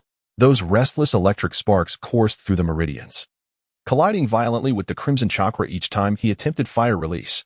Lightning overcomes earth, fire overcomes wind, yet lightning and fire. Jin raised 2 fingers, as if tossing explosive tags into a bonfire were simply incompatible. With that, he unleashed a dazzling bolt of lightning from his fingertips. Sasuke's pupils widened in astonishment. Old too. When did you learn lightning release? Beside him, Uchiha Fugaku was equally intrigued, even showing signs of surprise. In his memory, this second son had awakened his eyes early, but seemed to only sleep. Where did this lightning release come from? Could it have fallen from the heavens?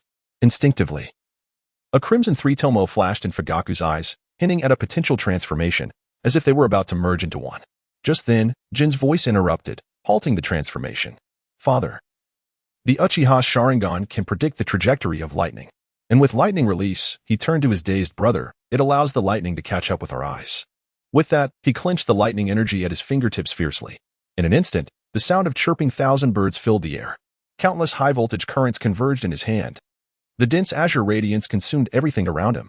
This was the lightning release, Chidori. Uchiha Fugaku's pupils trembled violently, the 3-tomo instantly returning to their normal state, becoming a bit clearer. The lightning release, Chidori, Kakashi's signature technique. Even he had heard of it. But how could it manifest in his own second son's hands? Was it taught to Jin by Kakashi? No, that shouldn't be the case. At the very least, the Third Hokage wouldn't allow such a thing to happen. Perhaps it was time to initiate a coup d'etat. In that moment, Fugaku's mind raced with thoughts, while Sasuke, on the other hand, could only think of one thing on his small face: desire, longing. He adored this dazzling, impressive skill. But when had the slacker Jin learned it? Had he mastered it while sunbathing? Or perhaps while being chased by a dog?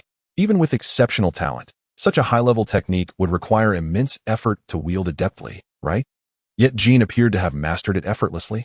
At that moment, as he glanced at his seemingly unmotivated brother, who only lazed under the sun, a faint flush crept across his face, even tinged with embarrassment. He had worked tirelessly, only to find that Jin, who lounged in the sun, had outpaced him in both speed and strength. A thought suddenly surged within him. Thus, the genius brother, the prodigious Jin, and the foolish him. Chapter 22. With the kaleidoscope in hand, even the dogs by the road must burn. Sunbathing. Let's sunbathe together. Sasuke moved his lips, yet the words caught in his throat, refusing to emerge. Ever since he had been chased by a dog 2.5 years ago, sunbathing had become an obsession for him. It was only due to Fugaku's direct instruction that he had temporarily forgotten. But now, once again provoked by his slacker brother, the thought sprang forth like bamboo shoots after a rain, surging uncontrollably. In an instant, a closed loop was formed. First bask in the sun, then utilize lightning release. After mastering lightning release, one could electrify the hounds. With this thought, he no longer hesitated. He glanced around and directly sought out a large rock, lying upon it in a sprawled position. Together, we bask in the sun. Fugaku felt somewhat weary. After 2.5 years of effort to bring this younger son back, it seemed that Shinji had merely exerted a slight force to revert him again. Naturally, disbelief lingered in his heart. He moved his lips, and upon seeing that no one was around, he spoke in a low voice. Shinji, did you just form the hand seals? He had observed clearly that Shinji had executed the Chidori almost instinctively. Moreover, its power surpassed that of Kakashi. The electric display was even more magnificent. This struck a significant blow to his understanding accumulated over the past 30 years. When did it become possible to unleash ninjutsu without the need for hand seals to guide the chakra within? Although it is true that the required hand seals for common ninjutsu may decrease with proficiency, Chidori was at least a high-level technique, no matter how familiar one became. It should not be performed without seals, right? At that moment, Fugaku's heart quaked inexplicably. He even became too lazy to manage his sunbathing son. Clap. Hearing this, Shinji across from him nonchalantly clapped his hands and said, "Look, isn't that a seal?"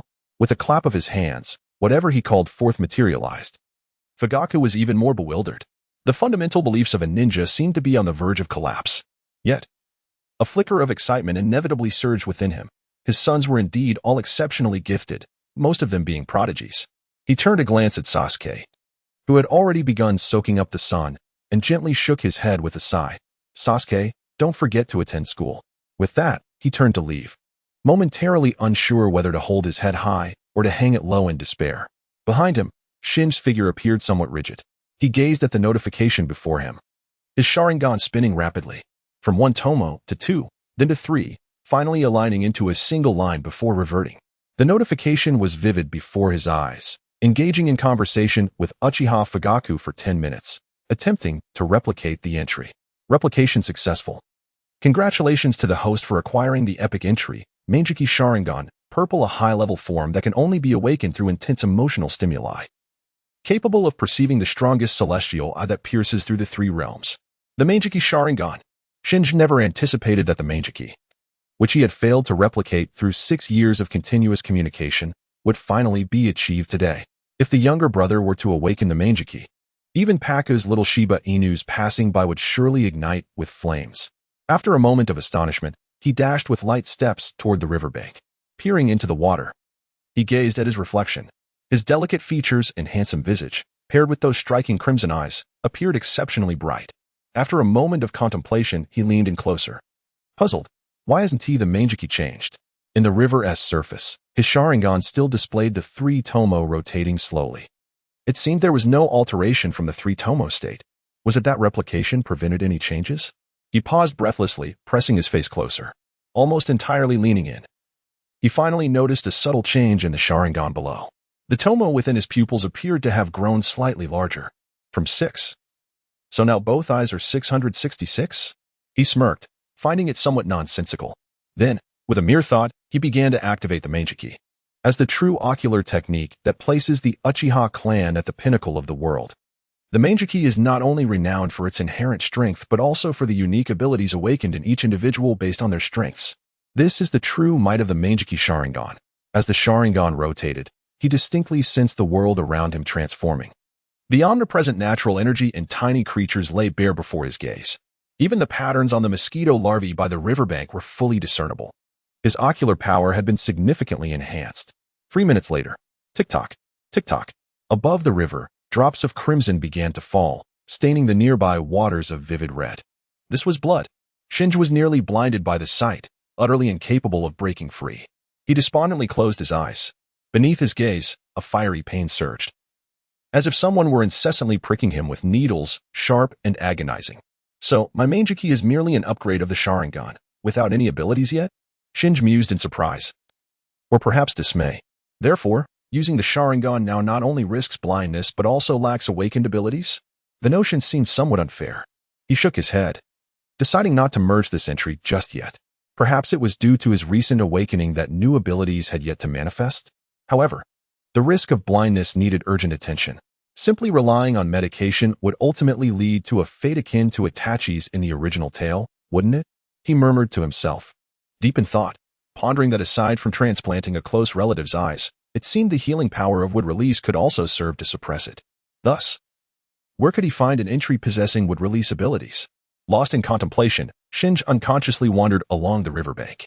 The towering trees lining the river stood tall, their robust roots firmly embedded in the ground, drawing nourishment from the riverbank. Roots.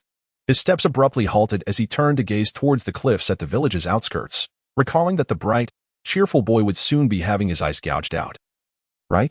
So, that old man Danzo would soon be left isolated as well. He was uncertain about which location truly marked the precipice. Upon realizing this, his figure gradually morphed into a beam of light, slowly dissipating. A minute later, at the cliff several kilometers away, a small silhouette gradually materialized. Below, the stream flowed gently, while above, the cliff towered into the clouds, with no end in sight. This place was also where Itachi and Shursui often met to share their affections. Thus, Shinji had visited this spot more than once. Pat, pat, pat. Just as he appeared here, the sound of splashing water reached his ears, catching him off guard. He turned to look. There stood a handsome youth clad in a deep blue high-collared ninja outfit, practicing something on the water's surface. A gentle breeze tousled his bangs, revealing a face imbued with warmth and approachability. Uchiha Shursui, the rare, bright, and cheerful boy of the Uchiha clan. Chapter 23. With a resolute heart, a challenge arises. Shinji. It's you. Upon seeing Shinji's sudden appearance, Shursui showed little surprise, merely smiling in greeting. Having known each other for several years, he had grown accustomed to Itachi's sudden appearances, perhaps even from behind. Initially, he had been startled several times, especially that one time while he was indisposed when Shinji had leapt out unexpectedly, causing him to panic. Shursui, what are you doing here? Shursui paused, somewhat perplexed. Wasn't he this place his own discovery? Why did it seem as though he were out of place here? Nevertheless, the odd feeling quickly vanished, and the two figures, one tall and one short, stood on the water's surface, engaging in conversation. Caw-caw. Above, crows descended, swiftly soaring along the riverbank. As time passed, Shinji gradually noticed that Shursui's entries seemed to undergo a transformation. A brilliant golden aura enveloped him, strikingly radiant. Below, an entry emitted a swirling black mist. Conversation target, Uchiha Shursui. Compared to more than 2 years ago, Shursui's attributes have become nearly perfect, only lacking that vibrant Susanoo. However, upon seeing the peculiar black attribute, he let out a silent sigh. Did Shursui sense something, knowing that a dying person was approaching? In the original narrative, this bright-eyed young man had a significant chance of survival, whether by escaping back to his clan or defecting from the village. Yet, in the end, he chose to sacrifice his last eye for his friend, using his life to help Itachi awaken the Meijiki. Which of these events is the cause, and which is the effect? Jinchuriki pondered, recalling his own black attribute. With a slight smirk, he examined it. Name, Uchiha Jinchuriki. Chakra, 1, 852, 511. Attributes, 7-year itch, black, golden body of light, color, weak presence, color, flying thunder god technique, gold 6. Ninetales Jinchuriki, gold, Meijiki Sharingan, purple. 6 years have passed, and both his spirit and physical strength have grown significantly, particularly in the past 2 years, as he matured. His physical condition improved rapidly. This is merely based on the norm. If he were to activate the cloud flow technique and the Ninetales Jinchuriki, his stamina could multiply exponentially. Relying solely on physical techniques, he could rival an average Jonin. However, the most crucial point is that after all these years, the 7-year attribute remains unchanged. The dark energy associated with this attribute is so dense it could be terrifying. He had attempted to invest in other attributes, but there was no change, like a stagnant pool of water. Perhaps this matter could only reveal its secrets on the night of the clan's annihilation next year? With these thoughts, he hesitated and glanced at the cheerful boy beside him, who was grinning widely. Shursui, what do you think of the village? The village? It's excellent. There hasn't been any conflict lately, and everyone is living happily. And what do you think of Danzo? Lord Danzo? Upon hearing this name, Shursui hesitated before responding earnestly. He is a true hero who selflessly dedicates himself to protecting Konoha from the shadows. No hope for you. Jinchuriki thought to himself, realizing that Shursui, the Uchiha's keen-eyed member, had no understanding of the situation. After 10 minutes of conversation, attempting to replicate attributes. Replication failed. Another failure. Since conversation is futile, let us engage in combat. Jinchuriki slightly raised his head to gaze at the tall boy before him, the sunlight glinting off his tousled hair, creating a dazzling effect. Shursui, yes, I'm feeling a bit fiery right now. Have you been staying up late recently? Shursui blinked. No, I wish to spar with you. Jinchuriki rolled his neck, the joints cracking audibly. The laziness in his eyes vanished, replaced by the aura of a lion awakening, radiating a blinding light. Haha, you rascal. What else with the sudden change? Shursui chuckled, reaching out to ruffle Jinchuriki's cheeks. Yet, as he extended his hand, he suddenly noticed the boy's eyes turning a fierce crimson. His expression shifted slightly. Had he unlocked his eyes? When did Jinchuriki awaken? He found it puzzling. Remembering Jinchuriki as the lazy one who lounged around after speaking each day. Typically, Uchiha awakened their eyes on the battlefield, spurred by the death of comrades. Yet, Jinchuriki had never even seen battle. Moreover, he hadn't experienced anything particularly sorrowful since birth. So how did he awaken? Especially this scarlet Sharingan, which sent a prickling sensation down Shusui's spine. Is he serious? He took a deep breath, his expression growing serious as he nodded. All right. Whoosh. He swiftly drew his katana from behind, stepping back several paces. Chakra surged within him. Gurgle, gurgle. The water beneath him bubbled like boiling oil. Then let me see how much you've grown, little Jinchuriki. With that, he slashed forward. Splash. The sword's energy surged through the water. Plop, splash. Water splattered everywhere, momentarily obscuring their vision. Behind the veil of white water, Shursui formed hand seals. Warning, Jinchuriki, be careful. I will use the fire release, great fireball technique from 3 directions simultaneously. Just as he spoke, his voice abruptly halted. Drip. A bead of sweat appeared on his forehead. Goosebumps prickled down his back. At the edge of his vision, a shuriken's cold gleam was descending toward his midsection, ominously glowing. Jinchuriki vanished. Employing the flying thunder god technique. Grasping the shuriken's end, he shook his head. Shursui, has no one told you that during a fight, one should avoid excessive chatter? A lengthy preamble can lead to easy defeat. This tall boy, already in the fray, still reminded himself to be cautious. If he were to encounter someone faster, he might not survive. It was at this moment that Shursui finally grasped why the legendary Minato Namikaze had compelled various shinobi villages to abandon missions upon encountering him. Even the later renowned Sannin of Konoha could not instate a notification allowing for immediate mission abandonment upon meeting them. When did you? Shursui furrowed his brow. His once bright eyes now tinged with seriousness. This was unexpected. Jinchuriki had been directly in front of him, and now he was suddenly behind? Was that a body flicker technique? But when did he perform the hand seals? Splash. In the next moment, Shursui transformed into a puddle, flowing into the river. Splashing. Soon after, he reformed a dozen clones some 10 meters away, all wielding katana, facing Jinchuriki. Body flicker technique. Now that's intriguing, but Jinchuriki's eyes glimmered. His crimson gaze turned bright white. Shursui, your body flicker technique has been rendered ineffective. Chapter 24. Single-handedly defeating Shursui. When I unleashes Susanoo? The brook shimmered in the sunlight, creating a rainbow. Thud. Uchiha Shursui stepped over the damp pebbles of the stream, tossing 12 shuriken across the water's surface toward Jinchuriki. In his pupils, the kaleidoscope shimmered under the sun, faintly rippling with emerald hues. Splash. The one straight trajectory of the water suddenly twisted into serpentine shapes due to an obstruction. Clink, clink. 12 shuriken were deftly deflected. Seeing this, Shursui smiled slightly. This was the expected response of an Uchiha after awakening their eyes. But in the next moment, as he looked down, the hairs on the back of his neck stood on end. Jinchuriki, who should have been 30 steps away, was now slowly emerging from the water's reflection, half of his body visible. Zzz. Lightning crackled around Jinchuriki's fingers, mere inches from Shursui's ankle. Lightning release. When did you get so close? Shursui lightly tapped his toes, dispersing into 4 afterimages. Sizzle. Bang, bang, bang. Yet 3 of them, moving just a fraction too slowly, were torn apart by the lightning snake. What was that just now? On a projection above the cliff, Shursui paused momentarily. A faint sting grazed his cheek. As he wiped away the blood from a cut caused by flying debris, he glanced at the brook, perplexed by the shimmering transparent runes etched into the stones. What technique is this that even the stones in the stream are inscribed? Who, in their boredom, would inscribe ninjutsu on a stone?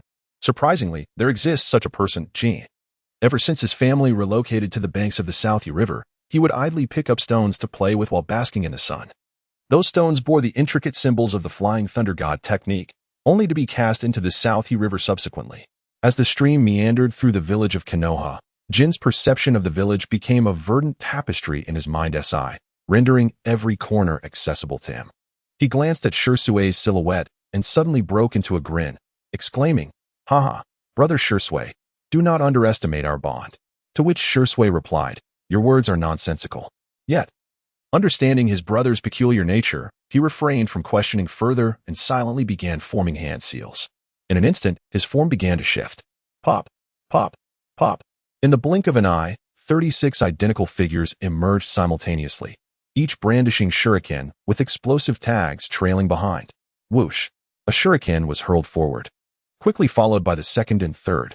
A multitude of shuriken and explosive tags enveloped a radius of 100 meters. No matter how swift one might be, what could they do when the entire area was shrouded in chaos? Shursui smirked, mimicking Jin's peculiar tone. Do not underestimate the pressure I can exert. Boom, boom, boom.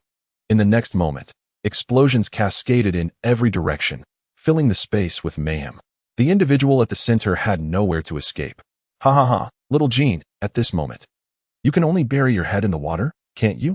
Shursui cheerfully reminded him. Below was the only area where he could let his guard down. If Jin submerged himself, he could easily evade this onslaught. Surrender? Yet, Jin merely shrugged his shoulders, staring at the shuriken and explosive tags looming before him, utterly unmoved. It appeared as though he had resigned himself to fate. Jin. This scene left all 36 of Shursui momentarily stunned, their expressions tinged with a hint of panic. He had only intended to demonstrate the gap between them, not to harm his brother. Thus, after a brief hesitation, he swiftly formed hand seals to retract the shuriken. However, out of the corner of his eye, he caught a glimmer of gold. Huh? What is this? He paused, and 36 pairs of eyes turned towards the boy in the stream. The sunlight illuminated the boy, who seemed to emanate an extraordinary brilliance. Whoosh! Nearly 100 shuriken and explosive tags whizzed by, failing to inflict any harm. Huh? What technique is this? Shursui was bewildered. His mind struggled to comprehend what art could render someone entirely intangible. Of course, he merely paused for 3 seconds before the fervor within him surged. Ha ha ha. Quite impressive. I concede that I underestimated you, Jin. Now, allow me to showcase my true strength. With a swift motion, 36 figures charged forward, their swords gliding through the air like the signs of death. The essence of the body flicker technique lay in deceiving the very fabric of time. Suddenly, Shursui's voice rang out. His sword was poised against Jin's throat. Snap! But in the next instant, Jin transformed into a piece of wood, splashing into the water. A substitution technique? One that could even deceive the Sharingan? Ha ha ha, splendid. Let me show you just how fast I can be. The excitement in Shursui's eyes deepened, gripping his sword tighter and accelerating. The body flicker technique was not merely about movement, it was about speed. Boom. At the moment of misdirection, the waters of the Southie River erupted into a series of massive craters. The crystalline water sparkled in the air. Do you know, Brother Shursui? Just then, Jin's voice emerged from the splashing water. Water can conduct electricity. Crackle. Lightning release. 1,000 birds. The violent force of lightning descended. Above the river, dense azure lightning surged like serpents, racing in all directions. Shursui's heart raced as he swiftly commanded his clones to retreat. Yet, the lightning seemed to possess a will of its own, effortlessly pursuing him. Pop! One after another, the clones of Shursui were reduced to mere bubbles by the electric onslaught. Until at last, only one remained, standing defiantly on the cliff. Splash! The river water cascaded back to the riverbed as Shursui, perched on the cliff, felt a faint ache in his arms. The damage from that lightning was a grave threat. In that brief span, Shursui's bright eyes narrowed. It was not that he was being defeated, but rather that his mental state was faltering. 36 clones had been effortlessly dismantled by Jin. He found it hard to believe. Jin, how did you see through my clones? Could it be that your Sharingan has awakened a unique ocular technique? No, that can't be right. What about my Kodoame Tsukumi that I achieved only through the Manjiki? This bright and cheerful young man found himself ensnared in a web of confusion. Observing this, Jin casually remarked, "It seems you can't keep up." Yet, inwardly, he felt a surge of joy. The Flying Thunder God technique was remarkably effective. I highly recommend every traveler to acquire it. This skill, as long as one's chakra reserves are sufficient, can even allow for a 3 flash in a second. Imagine, one could visit the red light district of the fire country for drinks in the morning and return to the wind country to seek fortune by night. It is utterly time efficient. You lost. You lost. You were no match for me. Witnessing his body flicker technique easily countered, Shursui shook his head and chose to concede. After all, he could not use Kodoame Tsukumi against his brother, could he? With that, he unreservedly scooped up the small boy who had reached his shoulder and mysteriously proclaimed, "Of course. In a couple of days, Brother Shursui will show you the great treasure of 1 against 7. Yes, indeed, under Jin's lead. Shursui began to refer to himself as Brother Shursui, while calling Itachi 1 against 7. Though he was uncertain why, it felt oddly fitting. A great treasure? Could it be that which Shursui referred to as the Susanoo? Chapter 25. With the body flicker technique in hand, the second pillar begins his studies. Brother Shursui, can you pilot a Gundam now? Jin's pupils sparkled with excitement. The three forms of Susanoo are each more magnificent than the last. If I could acquire Susanoo, coupled with the fox's tails, would that not launch me into the stratosphere? Imagine a Susanoo fox roaming the battlefield. Would you not tremble in fear? In the future, I could even master would release, combining it with Susanoo and the fox to summon a great Buddha. Even Madara would have to dance. On the other side, Shursui's enigmatic smile faltered. Although he was unaware of what a Gundam was, did his new ocular technique not embody grandeur? Jin. This little brat. Shursui turned his gaze towards Uchiha Jin, astonished and incredulous. He had never expected that such a young Jin would have knowledge of the mysterious power of Susanoo. It was only after awakening the Mangeki that he grasped the nature of such a mystery. Could it be that Jin also awakened the Mangeki? Otherwise, how could he possess such esoteric knowledge? This thought, though utterly absurd, immediately seized Shursui's mind. At this moment, however, Jin had no intention of engaging with him. Upon seeing the system prompt, he felt as if he had entered a sage-like state, his heart eerily calm. Until the information on the entry appeared. Defeated Uchiha Shursui. Attempting to replicate entry. The ethereal moment of acquiring the epic skill, Phantom Body Technique, Purple, was nothing short of exhilarating. This skill, birthed from the Sharingan, allowed its wielder to conjure multiple phantoms that would attack the opponent alongside the original. A sigh of relief escaped his lips as he gazed at the newly fallen skill.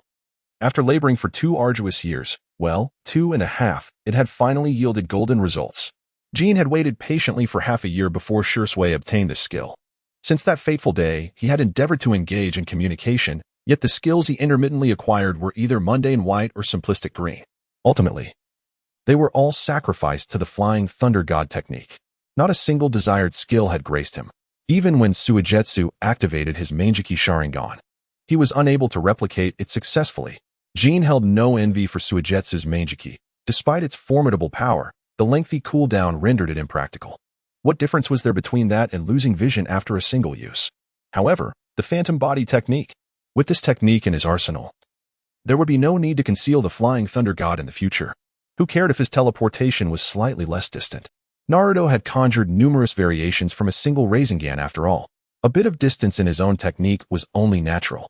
Gradually, he could no longer suppress the laughter bubbling within him, his joyous mirth echoing so loudly that it startled a flock of crows into flight. Jin? Jin? What are you laughing at? Suddenly, a voice filled with concern floated from across the way. It was Suigetsu, who even affectionately touched Jin's forehead. You're not feverish. Why the sudden outburst of laughter? I'm fine, it's just Shursui, Jin replied. What if one day, I found myself facing Itachi across from the village? What would you do? Upon hearing this, Shursui's raised arm froze midair. He gazed down at the small figure standing before him, a boy even shorter than himself. A myriad of thoughts surged in his mind. The irreparable rift between the Uchiha and the village. I won't let anything happen to you or Itachi. After a moment of contemplation, his expression solidified into one of resolve. He added, as an afterthought, of course, that includes Sasuke. What a good brother you are, Jin chuckled, shaking his head. But Suigetsu, you must take care of yourself. Me? Don't worry, I'll just stay in the village for now. Shursui waved his hand dismissively, seemingly unconcerned about his safety in Konoha. Ironically, it was the village that posed the greatest danger. On the battlefield, Shursui exhibited remarkable intelligence, yet when it came to politics, he was blissfully naive, even more so than Sasuke. With a sigh, Jin remarked, what I mean is, be wary of Danzo. He might come after you. Relax, relax. As he observed Jin's serious demeanor, Shursui burst into laughter and sauntered outside. Come on, it's Sasuke's first day of school. Let us go see that kid. Let us hope he doesn't pull a fast one like you and Itachi with a clone, he teased, wrapping an arm around Jin's shoulders as they made their way into the village. Upon hearing the mention of clones, Jin couldn't help but smile. He had indeed learned this trick from the infamous 1-against-7. A year prior, after his pocket money had inexplicably dwindled, Fugaku had chosen to send Jin to the Ninja Academy, under the pretense of him reaching the appropriate age. Thus, Jin began sending clones to school daily, not seeking knowledge, but merely to swim through the currents of chaos. As for his true self, he spent his days basking in the sun, either lying down or lounging around.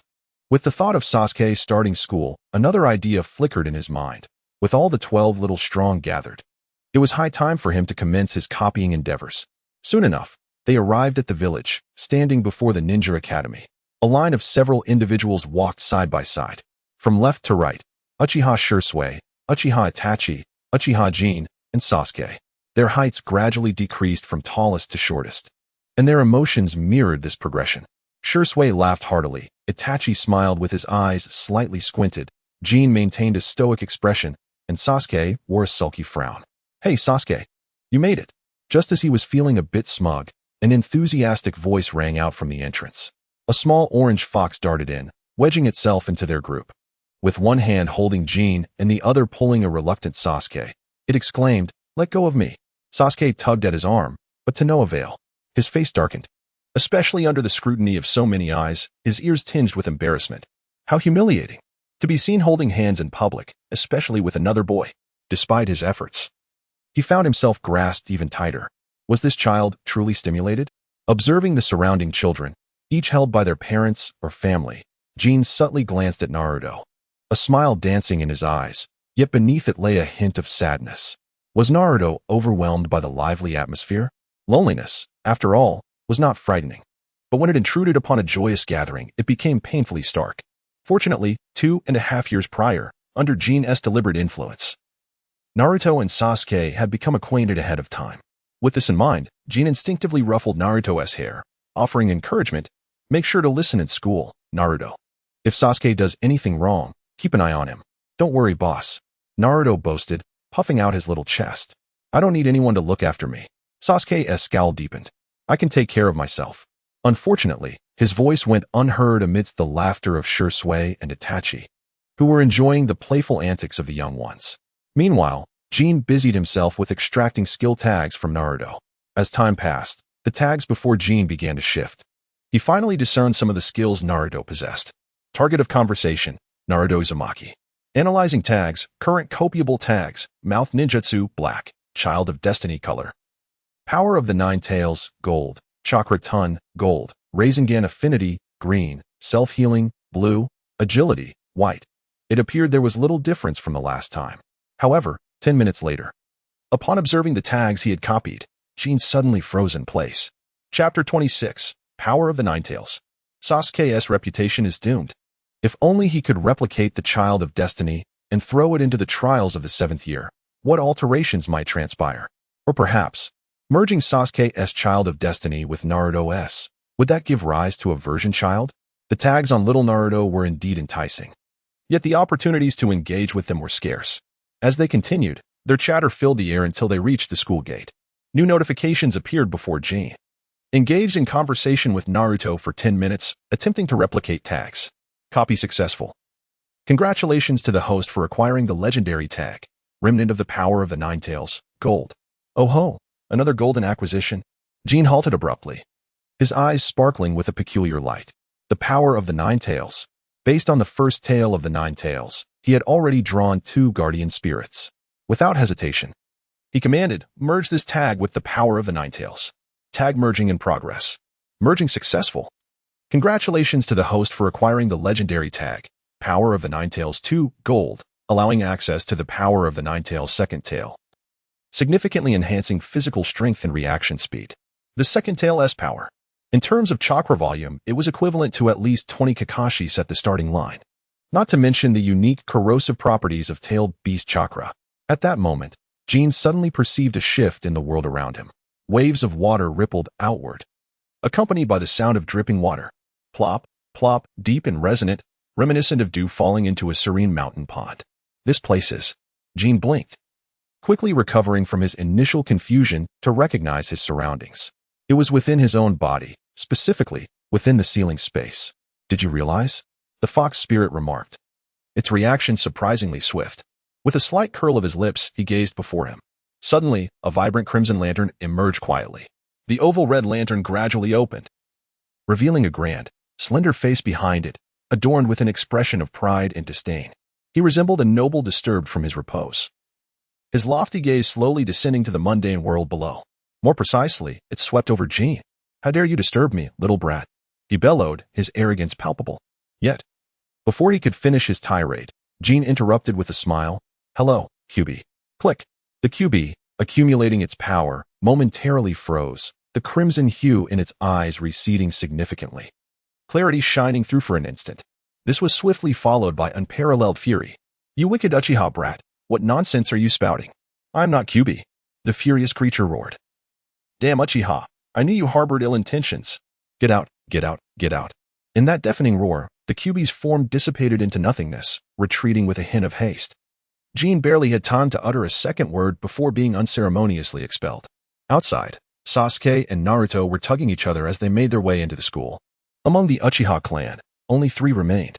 Observing the throngs of people, Jin hesitated before stepping into the campus. Jin, what are you doing in there? Shursui paused, quickly reaching out to stop him. However, just as he extended his hand, it was caught by a slender palm. Itachi, with narrowed eyes and a smile, remarked, Jin. He hasn't graduated yet. Oh, I almost forgot, Shursui chuckled, rubbing his head. Just as he laughed, his expression abruptly froze.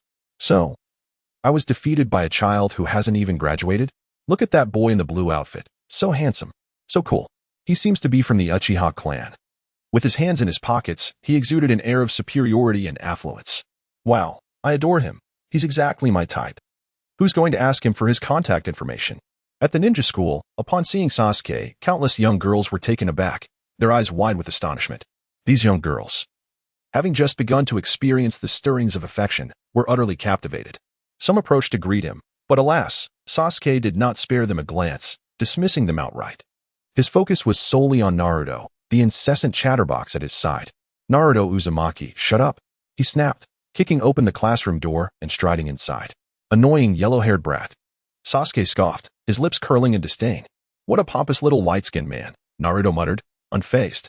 Having known each other for 2.5 years, they were intimately familiar with one another. Inside the classroom, some lively freshmen were engaged in animated conversations when they suddenly halted. Turning, they found themselves face to face with the strikingly handsome Uchiha Sasuke. The girls' eyes widened in awe. He's so handsome. Yet, without exception, they were met with indifference. Sasuke's heart was occupied solely by his brother. He had no room for romantic pursuits. This saddened the girls at the ninja school until a man appeared. Hey, classmate. Do you really like that Uchiha kid? Who are you? Oh, I'm that kid's older brother. My name is Uchiha Itachi. Ah, so you are Itachi and I. Please tell me stories about Sasuke. With pleasure. It was a moonless night, and Sasuke was born holding a golden lock. Engaging in conversation with a passerby for 10 minutes. Attempting to replicate the entry. Replication successful. Congratulations to the host for acquiring the agile entry. Why? Fusion. 10 minutes later, he encountered another pink-haired girl. Sasuke? That kid used to be a fool, always eating sheep dung, claiming it was chocolate beans. Engaging in conversation with a passerby for 10 minutes, attempting to replicate the entry. Replication failed. Another 10 minutes later, he met yet another pink-haired girl. Sasuke has had a hard life. He was dropped on the ground by his father at birth. Don't be fooled by his cold facade. He's actually quite shy. In the first-year ninja class, Sasuke gradually opened his eyes from deep contemplation. Upon lifting his head, he was startled to find a group of girls at the door, pointing and whispering about him. Who are these people? He wondered, confused as to why they were still fixated on him despite his silence. Amid his bewilderment, one girl cautiously poked her head around the door, chirping, Sasuke, don't worry, I won't hold it against you for being a little foolish. Behind her, another girl held out a bag, urgently saying, Sasuke, this is chocolate beans my father brought back for me. Don't eat sheep dung anymore. It's not hygienic. She thrust the bag into his hand and dashed away. Foolish? Sheep dung? Sasuke stood frozen, gazing out at the pouring rain. Suddenly reminded of a phrase, let this rain fall down. Chapter 27, The Flying Thunder God Upgrade, stepping into the goal. Uchiha Jin, I shall end you. Ultimately. With a piercing wail, Sasuke concluded his first lesson of the school year. Before entering the school, he was brimming with enthusiasm and defiance, ready to face anything. However, once inside, his expression soured, and he felt utterly drained, yearning to escape this place. If all else failed, he wished to obliterate the school. Thus, upon hearing the teacher announce the end of school, he could no longer suppress the murderous intent within him and dashed back to the Uchiha clan. Revenge. That damn man must pay for his blood debts. Throughout the day, he felt like a puppet, observed by countless girls with varying expressions of concern, sympathy, or pity. From their voices, he finally understood one thing. His reputation was under siege. With a plethora of absurd encounters, he could write a 2 million-word novel. Yet, it was all carelessly piled upon him. As for the culprit, it was obvious it was that ridiculous fellow. He was furious. Anger surged within him like a bull seeing red, and he charged homeward. And Jin was that shade of red. Uchiha Jin, come out. Face me, he shouted. You dare tarnish my reputation. Damn you. What are you planning? As he bellowed, Makoto leaned against the door, her expression laced with concern. What has triggered Sasuke? Beside her.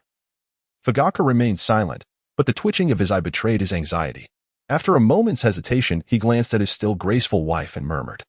Perhaps we should create a new identity. What new identity?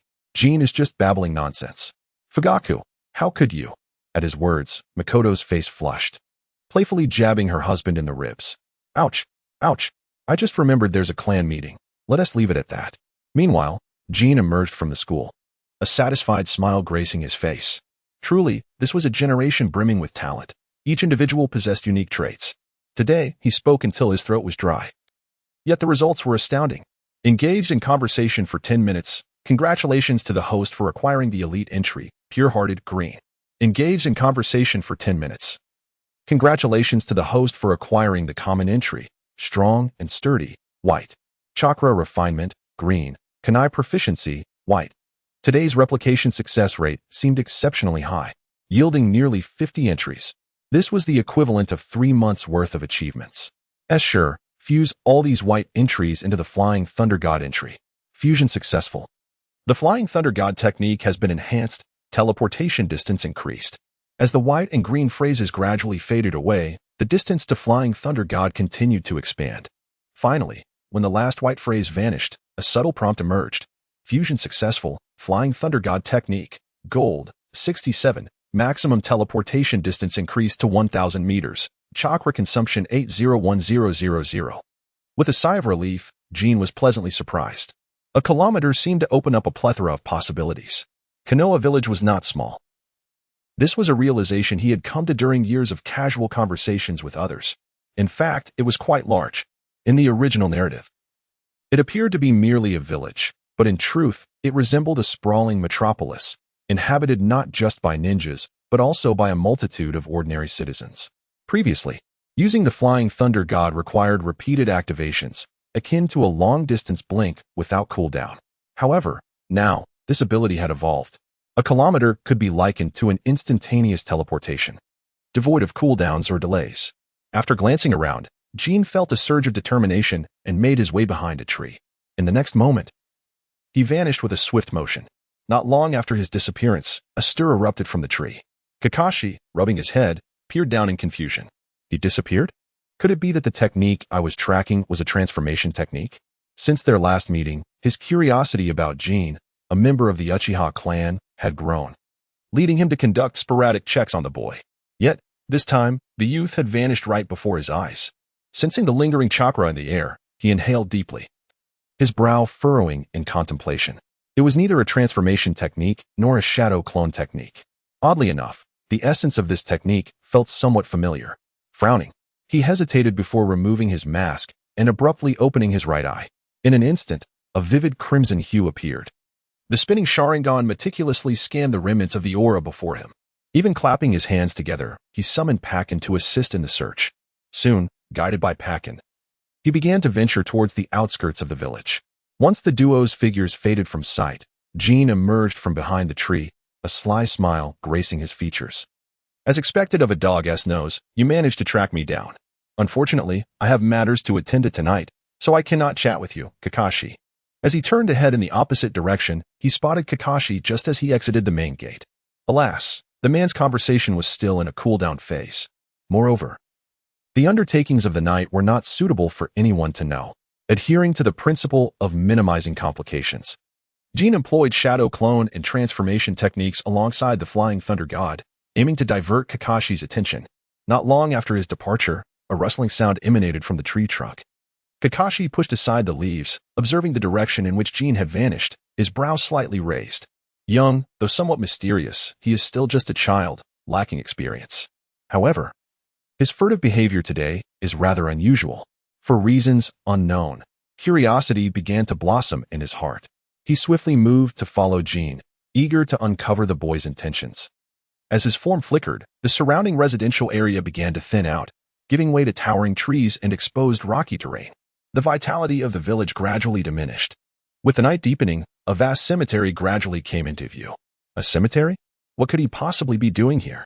The grave of my teacher? In the dead of night at the Konoha cemetery, Jin stood before the gravestone of the fourth Hokage, a flicker of amusement crossing his face. After placing the prepared dango and sake, he murmured for a while. This ritual had been ongoing for 3 years. Ever since the Flying Thunder God technique could traverse over 200 meters, he had been able to openly visit to pay his respects. Although it was termed as honoring the deceased, it essentially amounted to a grave robbery. Due to the cooling period of the corpse, he could only make this pilgrimage once a year. This marked his 3rd visit. Having completed his homage, like a devout youth finalizing a sacred rite, he bowed his head and clasped his hands in prayer. Brother Minato, surely this time you will grant me something worthwhile? 3 years had passed, yielding only 2 insignificant green phrases. Such paltry gifts were a great disgrace for the 4th Hokage. Seizing the moment when no one was watching, he stealthily extended his hands forward. A faint golden light began to shimmer in his palms. The golden body. Over 6 years, his mastery of this skill had vastly improved, allowing him to partially manifest the golden aura. However, this time, as he delved his hands into the earth, he was taken aback. Fishing around, he found nothing but emptiness. The adjacent Kushina-s grave yielded the same result, empty. Where was the corpse? Jin was bewildered. The bodies had been present during his previous visits. How could they have vanished this time? Could it be Orochimaru? Had he arrived so early? He sighed, shifting his gaze from the gravestone of the Minato couple to others nearby. Here, there were no remains of the 1st or 2nd Hokage, although there were gravestones. He had checked 3 years ago and found them empty. As for other ninjas, most had decomposed beyond recognition, rendering them unidentifiable. Outside, perched in a tree, Kakashi observed Jin's small figure, feeling a wave of emotion wash over him. A tribute? So, my teacher had such a young admirer. Perhaps he truly is an anomaly within the Uchiha clan? In this light, his kindness towards Naruto seems much more reasonable. At that moment, a string within Kakashi's heart was plucked once more. During the tumultuous years of the Ninetales incident, as Minato's pupil, he had visited to pay respects far too infrequently. Instinctively, he turned his gaze in another direction, where Jin's small figure bore a determined expression. Yet, as he looked closer, his eyes narrowed in surprise. The flower Rin loved most? It's brand new. But how could anyone in the village know of this? Given that Rin's family had long since passed? At this moment, Kakashi's sense of astonishment intensified. He had a vague inkling he was on the verge of grasping something significant. Yet, it remained tantalizingly out of reach, causing his own aura to waver slightly. In the cemetery, sensing the chaotic chakra behind him, Jin's eyes curled into a mischievous smile. Finally noticed the issue concerning Rin, have you? He was genuinely curious to see what might transpire if Kakashi encountered Obito ahead of schedule. Regarding Obito, Jin harbored no fondness. In the realm of Hokage, few were unambiguously villainous, most held differing convictions. At times, even a 1-on-7 confrontation could be redeemed. But Obito was a different matter. Dying for his beloved was one thing, but blaming others for his misfortune was another. Yet, to have caused the deaths of countless innocent lives, including those of his own savior, was inexcusable. Most egregiously, during the Ninetales incident, he even contemplated attacking the newly born Naruto. These 2 transgressions sealed his fate in Jin's eyes. Just wait, he muttered. Once I replicate Kamui from Kakashi, I shall make sure to unleash my wrath upon him daily. Just as he intended to rise and examine another grave, a faint sound suddenly reached his ears. Rustle. Outside the cemetery, swift silhouettes darted by, their speed remarkable and their sounds barely perceptible. If it weren't for his heightened senses, enhanced by the fusion of various abilities, he would not have noticed at all. Turning his head in confusion, he murmured, "A dozen figures?" In this vicinity, there seemed to be nothing amiss. Tuanzong? Roots. Suddenly, he realized that the area near the graveyard was indeed the famed root of Konoha. This was something he had stumbled upon 3 years prior. Who would have imagined that a base of root would be situated here? In the dead of night, why would they mobilize so extensively? With a sense of confusion, his eyes flashed crimson, and veins appeared. The Sharingan and Byakugan, a term that could be succinctly referred to as the red-white eyes. Through the power of these eyes, He clearly discerned the masks worn by these individuals, adorned with various animal motifs. It was undoubtedly the root. Upon confirming this, Jin stealthily followed behind. In the stillness of the night, they were surely up to no good. He stealthily approached two corpses. What was going on? As he ventured further, the trees on either side diminished and then gradually increased in number. Clearly, he had crossed from one side of the village to the other. Compared to the unfamiliarity of the graveyard side, this area felt far more familiar to Jin. The precipice. To be precise, the dense forest above the cliff. An increasing number of root ninjas soared into the dense thicket, concealing themselves. In their hands, they tightly gripped kunai, shuriken, or swords. Their gaze was fixed on a single point. There, an elderly man clad in deep purple robes, with short gray-white hair bound in bandages, was slowly approaching. His steps were deliberate and heavy, each footfall silent, yet crushing the surrounding foliage into fragments. He exuded a silent, yet palpable pressure, akin to a coiled serpent. Tuanzong. Indeed, it is you. At this juncture, the situation had become abundantly clear. Tuanzong, that old fox, was once again plotting harm. But who was his target? Jin glanced around the dense forest, his lips twitching as he thought. Water brother, you must remember my instructions. Yet, he quickly dismissed the thought as unrealistic. Members of the Uchiha clan, save for Itachi, were not particularly astute. Even that madman, after being betrayed by Obito, could still be outmaneuvered by Kaguya. It was evident that while their power was formidable, their intellect was lacking. It seemed that he might soon have to reveal himself. The carefree days might soon be a thing of the past.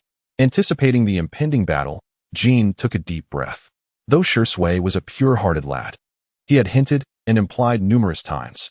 However, upon this encounter, he felt compelled to lend a hand, striving to strike Tuanzong down. This was crucial for delaying the annihilation of the Uchiha clan. As for how Itachi would unlock his Manjiki, that could wait. Just as he prepared to act, Tuanzong suddenly vanished with a puff, dissipating into the wind. In the next moment, almost all the root ninjas seemed to receive a signal. Swiftly darting away in another direction. Behind him, observing the dissipated clone, Jin furrowed his brow. So, he is already extracted? This is not the place for such extractions? Damn it. Kishimoto's past haunts me. Chapter 29, the mantis catches the cicada, while the monkey is behind. The original work indeed leaned heavily on recollection. Jin had traversed through time for many years, and he vaguely remembered that the extraction had occurred on this very cliff. Then, the pursued Mizuki encountered Itachi, entrusted his fate, and leaped down. Not even a corpse was found. Well, not even the corpse collector, Toby, could locate it. Perhaps it had been shattered to pieces upon impact? With these thoughts lingering, Jin trailed behind the members of Root. Gradually, the thicket became taller and denser. In the oppressive darkness of night, it resembled a colossal beast. Gaping wide, awaiting its prey, the Navi Shursui innocently leapt right in. 15 minutes earlier, Shursui eagerly arrived in the dense forest. Upon seeing the man waiting not far ahead, the smile on his face was uncontainable as he waved. Lord Tuanzong, do you truly possess a method to resolve the conflict between the Uchiha and the village? Pay attention, this bright and cheerful young man is named Shursui. At this moment, his lips were adorned with a beaming smile. Wonderful. The village and the clan could finally coexist peacefully. Jin, that little rascal, even claimed that Lord Tuanzong was unreliable. What a foolish boy. Just recently, he had received a message. Tuanzong had a way to peacefully resolve the discord between the village and the clan. Hence, he had rushed over with great urgency, almost skipping in his excitement. In the midnight forest, the sound of his joyous footsteps and exuberant voice echoed, reflecting the protagonist's inner delight and anticipation. Utilizing a technique of foreshadowing to highlight the forthcoming plot direction. Indeed, this method is rather clandestine. Come closer, and I shall whisper it to you. Tuanzong gestured for Shursui to approach. Without a moment's hesitation, the sunny young man leaned in. Witnessing this, the scarred gaze of Tuanzong grew increasingly sinisterly joyful. Even his lips were nearly unable to contain a smile. He felt an irrepressible urge to cover his face with one hand and laugh maniacally. Yet Shursui remained oblivious. Earnestly leaning forward, Lord Tuanzong, what is the method? The method is to give me your eyes. What? Shursui was momentarily stunned. In an instant, one of his eyes was rendered blind. Only when blood soaked Tuanzong's right hand did he finally grasp the gravity of the situation. His expression darkened. Yet confusion prevailed. Lord Tuanzong, what are you doing? What am I doing? Can't you see? Shursui, you are a good child. But the power of these eyes is too great for you to control. Let me take them. Tuanzong laughed uproariously, his body trembling with glee. Only by giving me your eyes can I alter the fate of Fugaku and the monkeys. Then, your Uchiha clan will no longer face coups. And Konoha will no longer oppress you. The more he spoke, the more excited Tuanzong became. He could even envision himself kicking Sarutobi Hiruzen and punching Tsunade. Hiruzen had indeed gone too far of late. As he prepared to say more, a dozen figures suddenly appeared before Shui, darting in various directions. Body flicker? Tuanzong was not surprised. He merely shook his head gently at the retreating figure. This forest is filled with my people. You cannot escape. I assure you. Even if the monkeys arrive, they can only watch from the sidelines. Bang! Got you, monkey. Before his words had fully settled, a powerful blow struck the back of his head. A smoothly rounded brick, glowing red, appeared without warning at the back of his skull. Descending with the fervent heat of crimson and the blue-white energy of the 8 trigrams palm, crashing down. This brick, infused with the chakra sealing technique of the 8 trigrams palm, augmented by the power of the 2 tails and 9 tails, was tremendously potent. Moreover, it struck Tuanzong when he was completely unprepared. Everything was perfectly orchestrated. Then, Tuanzong's vision faded to black as he collapsed, his ears faintly registering 2 words, monkey. The arrival was not a monkey, but Jin, who had activated a low presence skill, stealthily approaching Tuanzong. Snap. In the instant Tuanzong fell, Jin reached out effortlessly. A bloodied eye, glistening with crimson edges, was seized in his grasp. Quite substantial indeed. How could this foolish boy still be so easily exploited? Jin sighed, stowing the eye away, intending to turn and leave. Yet, casting a glance at the fallen Tuanzong, his urge to collect a corpse stirred within him. To kill Tuanzong now? Certainly out of the question. Kakashi was right behind. Furthermore, if the Hokage were to die so easily, who would the Uchiha clan rely on to shift the blame in the future? Thus, Jin refrained from striking, opting instead to fatten this pig for slaughter. Let this pig live for a couple more days. Certainly, while killing may not be an option, striking is certainly within reach. Bang, bang, bang, bang. In the next moment, a luminous fist descended upon the target in relentless succession. Unsatisfied after the onslaught, Jin shifted his gaze towards the nearby brick, once again seizing it. Indeed, he had an innate fondness for wielding bricks. Under the moonlight, the murmurs of Danzo echoed, reminiscent of the position he had lost as Hokage in the twilight of his life. Danzo, you. After Jin's disappearance, Kakashi trailed behind, observing the scene with a complex expression, particularly bewildered by Danzo's utter defenselessness, having been knocked down by a single brick. His eyes widened in shock, larger than when encountering the latest episode of a popular series. Kakashi was well aware of Danzo's prowess. Even an elite jonin would falter against him. Yet, how could Jin approach undetected? Was it the excitement of obtaining that eye that rendered him oblivious? Rubbing his temples in frustration, Kakashi pondered how he would explain today's events to the third Hokage. Could it be that Danzo's attempt to pilfer an Uchiha Si resulted in him being incapacitated by Jin's brick? If word of this spread, the relationship between the Uchiha clan and the village would likely reach an impasse. Nonetheless, he had his duties to fulfill. He signaled to the third Hokage and then stood vigil by the crime scene. Swiftly, a group of figures arrived. The third Hokage, Sarutobi Hiruzen, rushed in with his staff, exclaiming, "Kakashi, has Konoha been attacked?" Upon hearing that Danzo had been knocked unconscious, he instinctively assumed a Konoha insider was responsible for the assault. Thus, he had come in a state of battle readiness. Beside him, the Monkey King stood stoically, casting a watchful gaze around. As his eyes fell upon Danzo, the latter awoke with a start, only to be met with the sight of a monkey. A monkey? In that instant, the voice he heard before losing consciousness echoed in his ears. Danzo leapt up, hoarsely accusing, "Monkey, you dared to ambush me." Chapter 30, Shirsue's Choice, the Foolish Brother Unexpectedly. Danzo had a plethora of attributes associated with him, albeit somewhat dark. In the dense forest, Jin reminisced about the attributes that had manifested upon Danzo. Defeated Shimura Danzo. Attempting to replicate attributes. Current replicable attributes. Eye Collector, black. Hokage, black. 55th Hokage, black. Bridge Builder, black. Remnants of Wood Release Cells, blue. Mastery of Wind Release, blue. Tongue Curse Eradicator, green. With such a multitude of black attributes, he couldn't help but commend, truly worthy of being a Hokage. Perhaps only Obito or Madara could rival such darkness. How could this not be considered unparalleled? Shaking his head, he continued to delve deeper. Replication successful. Congratulations to the host for acquiring the rare attribute remnants of would release cells, blue capable of enhancing physical energy and balancing spiritual energy. But due to the immaturity of the replication technique, usage will consume life force. No wonder this attribute was incomplete. Its low rank came with considerable side effects. Jin squinted, unconcerned, and decided to retain this attribute. For now, it seemed capable of sustaining both his physical and spiritual energies. In other words, it would prevent him from deteriorating like Itachi, who was on the verge of collapse. Before he even arrived, his reputation had already preceded him. Those aware of his deterioration were misled into believing he was merely frail. With the wood release, both his physical and spiritual energies could be momentarily sustained. The matter of life force consumption was a trade-off for upgrading the attribute. Currently, it was only blue. Should it elevate to purple or gold, it would be free of concerns. With this thought, Jin gazed toward the direction he had come from and murmured, "It seems I should seek more conversations with Danzo in the future. The nights of black wind and moonlight will be accompanied by Danzo's brick serenade. Hurry, hurry.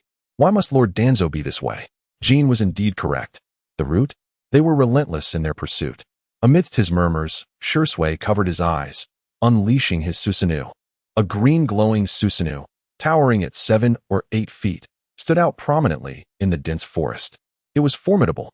Most en route were oblivious to what this was. Faced with such divine power, they could only defend themselves clumsily. Yet, Shursui simply brushed aside the many members of Root and continued to sprint forward. He was uncertain of his destination. Back to the clan? In his current state, he could not possibly conceal the events that had transpired from his kin. Given the internal affairs of the clan, it was likely that those elders would instigate a coup tonight. Perhaps even the clan leader would be helpless to stop them. Forget it, I'll return to the old place. With this thought, he abruptly retracted his Susanoo and turned to dash toward the cliff's edge. That was the place he sought solace in moments of confusion and helplessness. However, gradually, his vision began to blur with pain, and his thoughts grew heavier. Faster. Just a bit faster. At a certain moment, exhaustion overcame him, and he collapsed. Just as he was about to hit the ground, a pair of slender hands reached out. It was Shursui, momentarily stunned, looking up to find a similarly tall boy with tear-streaked cheeks gazing back at him. It was Itachi. "What are you doing here?" Itachi shook his head, remaining silent. He merely assisted his friend to sit against a tree. Why had he come here? During these days, Jin frequently mentioned Shursui and Danzo in their conversations, so instinctively, upon seeing Shursui leave that night, he followed. Unfortunately, he was a step too slow. Taking a deep breath, he suppressed his excitement and spoke solemnly, "Shursui you." Before he could finish, his lips were silenced by 2 frail fingers pressing against them. "Shu, Itachi. Listen to me. This was Danzo's doing. He took my other eye as well. But don't tell the clan. Let them believe I perished on the battlefield." As he spoke, he thrust his fingers inward, extracting an eyeball, saying, "Don't be sad. Take care of it, and ensure the village, the clan, and Jin are well looked after. Perhaps only with my death can this invisible conflict come to an end." With that, filled with a resolve to die, he turned and leapt toward the precipice. A haunting image etched in his mind. Shursui. Itachi gazed at the bloodied eyeball in his hand, then at his friend, shrouded in deathly energy. As an indescribable emotion began to spread within his chest. Why must it be this way? Why must such an innocent and naive boy become a casualty of political strife? Why, it is Shursui. His mind wailed, his blood surged with anguish.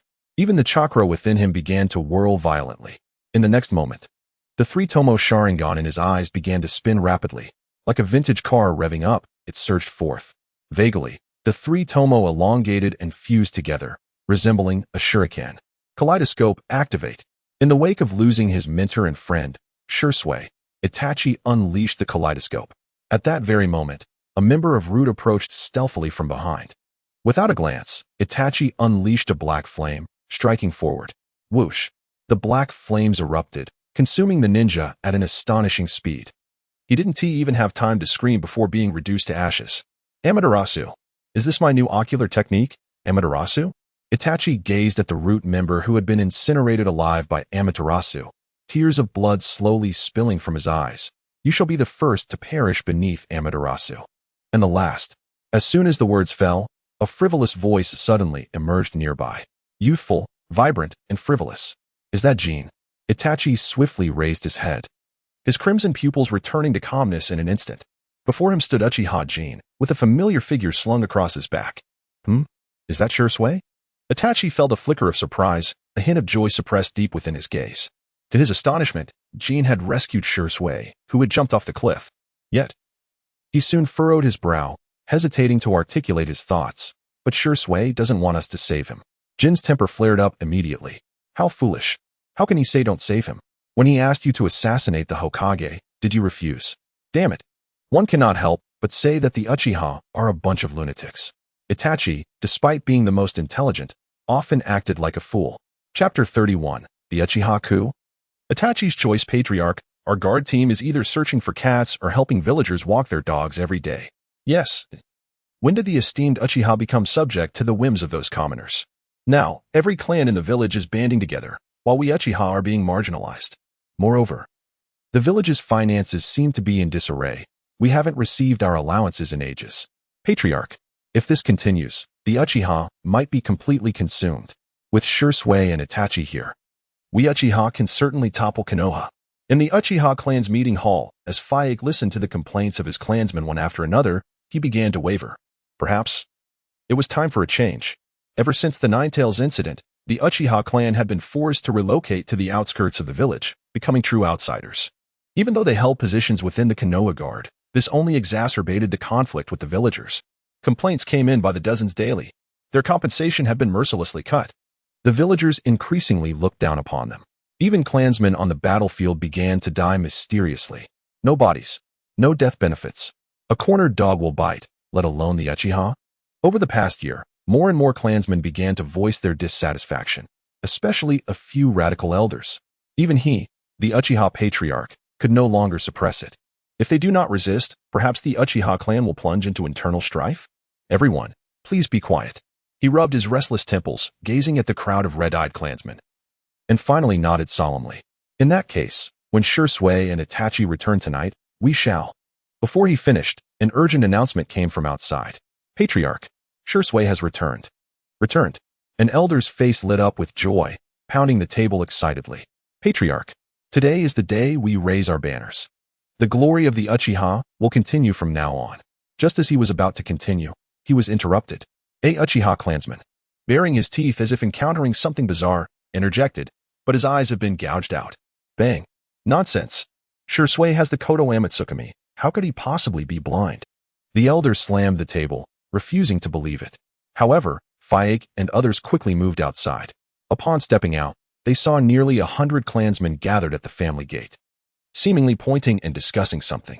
Though the words were indistinct, the palpable fury in their voices was unmistakable. Faik's expression darkened, and he quickened his pace. As he pushed through the crowd, seeing Sure Sui before him felt like the sky had fallen. He was still that sunny, handsome young man, yet the innocent, bright eyes were gone, replaced by empty sockets filled with blood. Sure Sui, how could this happen? Damn it, it must be Konoha's doing. They harmed our clan's genius. This grudge cannot go unavenged, Patriarch. Amidst the wailing, a hawkish elder approached from behind. His face twisted in pain, eyes spinning with Sharingan. He gazed at the surrounding clansmen and slowly produced an item from behind, saying, Patriarch, the night is deep and the air is cold. Wear this. With that, he unfurled the clothing in his hands. The bold characters of Fifth Hokage were emblazoned clearly on the back. Hokage, one day, I will sever Sarutobi's head. Why can't our Uchiha clan achieve this? Just give the order, and now the clan has 432 lower ninjas, 183 middle ninjas, and 69 upper ninjas. We will storm the Konoha building and tear that old man apart. Whoosh. At these words, nearly 100 clansmen and several elders turned their gaze instantly. Except for a few moderate clansmen, all eyes glowed crimson. New grievances combined with old resentments. The glory of the Uchiha and the Hokage position. Tonight, it is time to change the sky over Konoha. Faik gazed at the Hokage attire, seemingly seeing the Hokage position beckoning him from afar, envisioning countless Konoha ninjas rushing towards him. Is it not satisfying? Indeed, it is. Yet, after a brief hesitation, he silently shook his head. One must acknowledge that Faik possessed formidable resolve. He forcibly redirected his gaze from the Hokage garb, looking at the agitated clansmen, and softly inquired, why don't we ask Itachi what exactly happened? Only then did everyone notice that it was Itachi who was cradling Sure Sui. For a moment, the crowd fell silent, with only heavy breaths echoing within the Uchiha compound. No wonder Jin insisted I bring him back, Itachi thought. his gaze flickering as he decided to conceal part of the truth. "Sorry, father," Shui gouged out his own eyes. After speaking, he silently contemplated that if Shui were awake, he would surely voice the same words. He certainly did not wish to see the family and village embroiled in conflict. However, as he pondered, Itachi's gaze subtly swept over several elders, particularly the one holding the Hokage attire, a glimmer of cold light flashing in his eyes. How dare they desecrate the Hokage position? Their demise is imminent. As a ninja infused with the will of fire, Itachi could tolerate many things, but he could not abide the defilement of the Hokage. This is his value system. Perhaps the conflict between the clan and the village truly cannot be reconciled. Perhaps I should seek a conversation with the Hokage. Since reconciliation is impossible, one side must vanish for peace to reign. At this moment, Itachi's perception of his clansmen quietly shifted. Upon hearing this, Fayek sighed in relief. He clapped his hands to comfort them, saying, "All right, everyone. Shusui's condition is problematic, and the clan's strength has significantly diminished. As for the issues with the villagers and finances, I will communicate with the Hokage." Gradually, the restless hearts of the clansmen calmed. The crimson hue in their eyes slowly faded away. Only Itachi remained standing there, indifferent to joy or sorrow. "Itachi, you should return as well," Fayek said, shaking his head and patting his eldest son on the shoulder. His gaze fleetingly passed over his eldest son's tightly clenched right hand. Without uttering a word, he picked up Shui and turned to walk back into the clan. Standing still in place, Itachi lingered in the moonlight. Suddenly, he sensed a movement and turned to look behind him. Outside the clan, a man in black clothes and a mask seemed to be watching him. Is that from the root? His expression shifted as he raised his leg to pursue. Chapter 32. Danzo's Fiery Heart. Kakashi's transformation in the dead of night. Konoha had already sunk into slumber. Only the Hokage's office remained illuminated. Bang, bang, bang. "Monkey, why did you betray me?" After returning, Danzo could no longer contain the fury boiling within him. Like a mother lion betrayed, staring incredulously at the male lion. He had been pondering this matter since just now. Hearing this, Sarutobi Sandaime tapped his pipe, his expression tinged with impatience. "Since you returned, you have asked me 43 times. Have you not reflected on why I and the Umbu arrived there? Besides, you must remember that I am the Hokage." As he concluded, Sarutobi stood up, locking eyes with Danzo. Despite his age causing him to appear somewhat shorter, his imposing aura was even more formidable. This scene momentarily left Danzo in a state of daze. The once confrontational atmosphere weakened in an instant, as if he were witnessing the legendary figure who once dominated the shinobi world, the strongest Hokage, Sarutobi Hiruzen. It was this very image of the man that evoked both admiration and resentment within him, ultimately compelling him to root himself underground, diligently supporting the Hokage. Now, however, Danzo inexplicably felt a surge of resignation, even contemplating relinquishing his ambitions entirely. Observing his friend seemingly rendered speechless, the fervor in his eyes fading. Sarutobi's expression softened as he continued. "Danzo, after many years of conflict, my body is frail and battered. Yet, the next Hokage must be capable of contributing significantly to the village. Do you understand what I mean?" With that, he picked up the Hokage cloak beside him, patting Danzo on the shoulder before moving to the window, murmuring, "The Uchiha issue needs resolution, but now is not the time. Moreover, Konoha requires not only my visible leadership but also the unseen guardianship of nameless shadows." The pat on the back left Danzo momentarily stunned, especially at the mention of nameless shadows, nearly causing him to gape. His eye was fixated on the Hokage cloak, a surge of thoughts flooding his mind. Thus, the implication of Sarutobi's words became clear. Was my contribution to the village insufficient? Would my position as Hokage be questioned? Yes, it must be so. Therefore, if I continue to contribute to the village, perhaps. With this thought, Danzo's fleeting desire to retreat vanished in an instant. He felt invigorated, like a cockroach on adrenaline, turning to Sarutobi with a heightened voice. "I understand," he declared, clutching the Hokage cloak, and departed with heavy yet resolute steps. Meanwhile, Sarutobi silently observed the weather outside, awaiting what was to come. As the moon began to set, a long-haired youth clad in Uchiha attire gently knocked on the Hokage's door. "Itachi, I have awaited your arrival for quite some time. Do you know, your brother today personally removed Shusui's eye?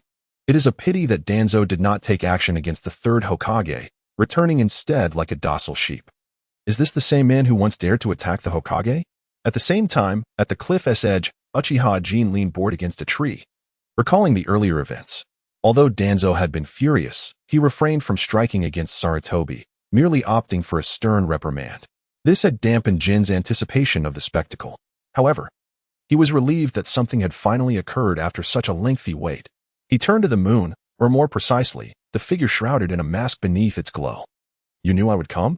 Kakashi, having tucked away his prized possession, approached thoughtfully. "I find myself increasingly curious about you." Kakashi was undoubtedly a loyal supporter of the Hokage, often preferring to remain uninvolved. He preferred to observe, turning a blind eye when necessary, wishing only to conduct his own affairs peacefully. Yet, the young Uchiha before him stirred a sense of unease, a vague sensation that obscured any secrets behind those small, penetrating eyes. After a brief hesitation, Kakashi inquired, "It seems you were aware of Lord Danzo's intentions to assault Shisui, were you not?" Jin shrugged nonchalantly.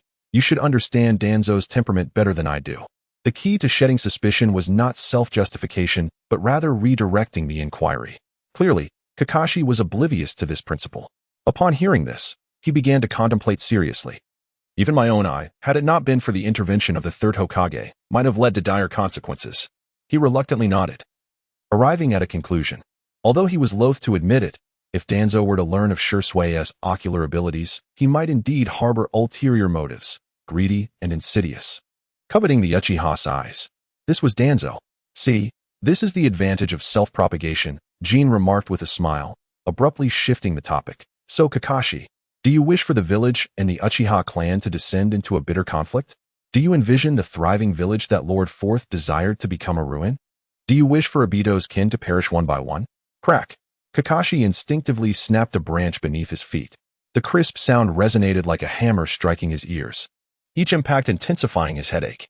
After a prolonged moment, he touched the eye concealed beneath his mask, murmuring, "Had Sensei Minato still been alive, he certainly would not have stood by idly like the third. Minato would have earnestly sought dialogue. Obito must harbor deep resentment towards me. I failed to protect Rin, and I could not safeguard his family." A myriad of thoughts surged within him, quietly sowing a seed of anger towards Danzo and dissatisfaction towards the Hokage for his inaction. As he caressed the eye hidden beneath his mask, it felt both hot and painful. "Obito, are you in pain for your clan? Rest assured, I will protect your people." In that moment, Kakashi's stature began to grow, while across from him, Jin looked at him with a smirk. "Protection? You mean to say the Uchiha clan was directly exterminated during your second official appearance, brother?" As the moonlight grew dimmer and dawn began to emerge from the east, observing Kakashi's self-reproach, Uchiha Jin once more marveled. Verbal manipulation is truly a potent tool. Of course, his ability to ensnare Kakashi in such a predicament stemmed from his understanding of the original narrative.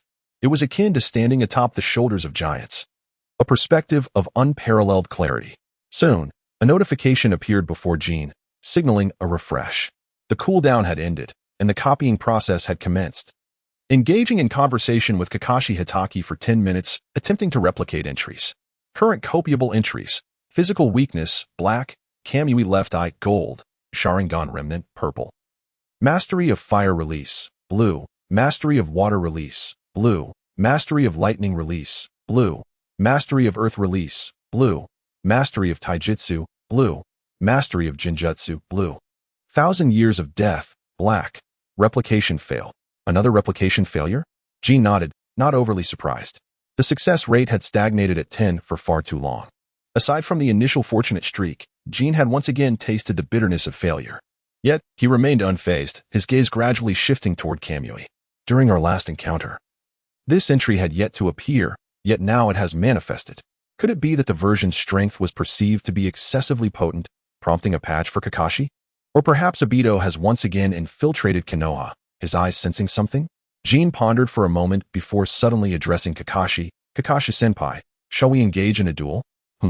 Kakashi paused momentarily, then lazily waved his hand. "Oh no, I concede." At this moment, he harbored no inclination for combat, his thoughts consumed with how to instigate change.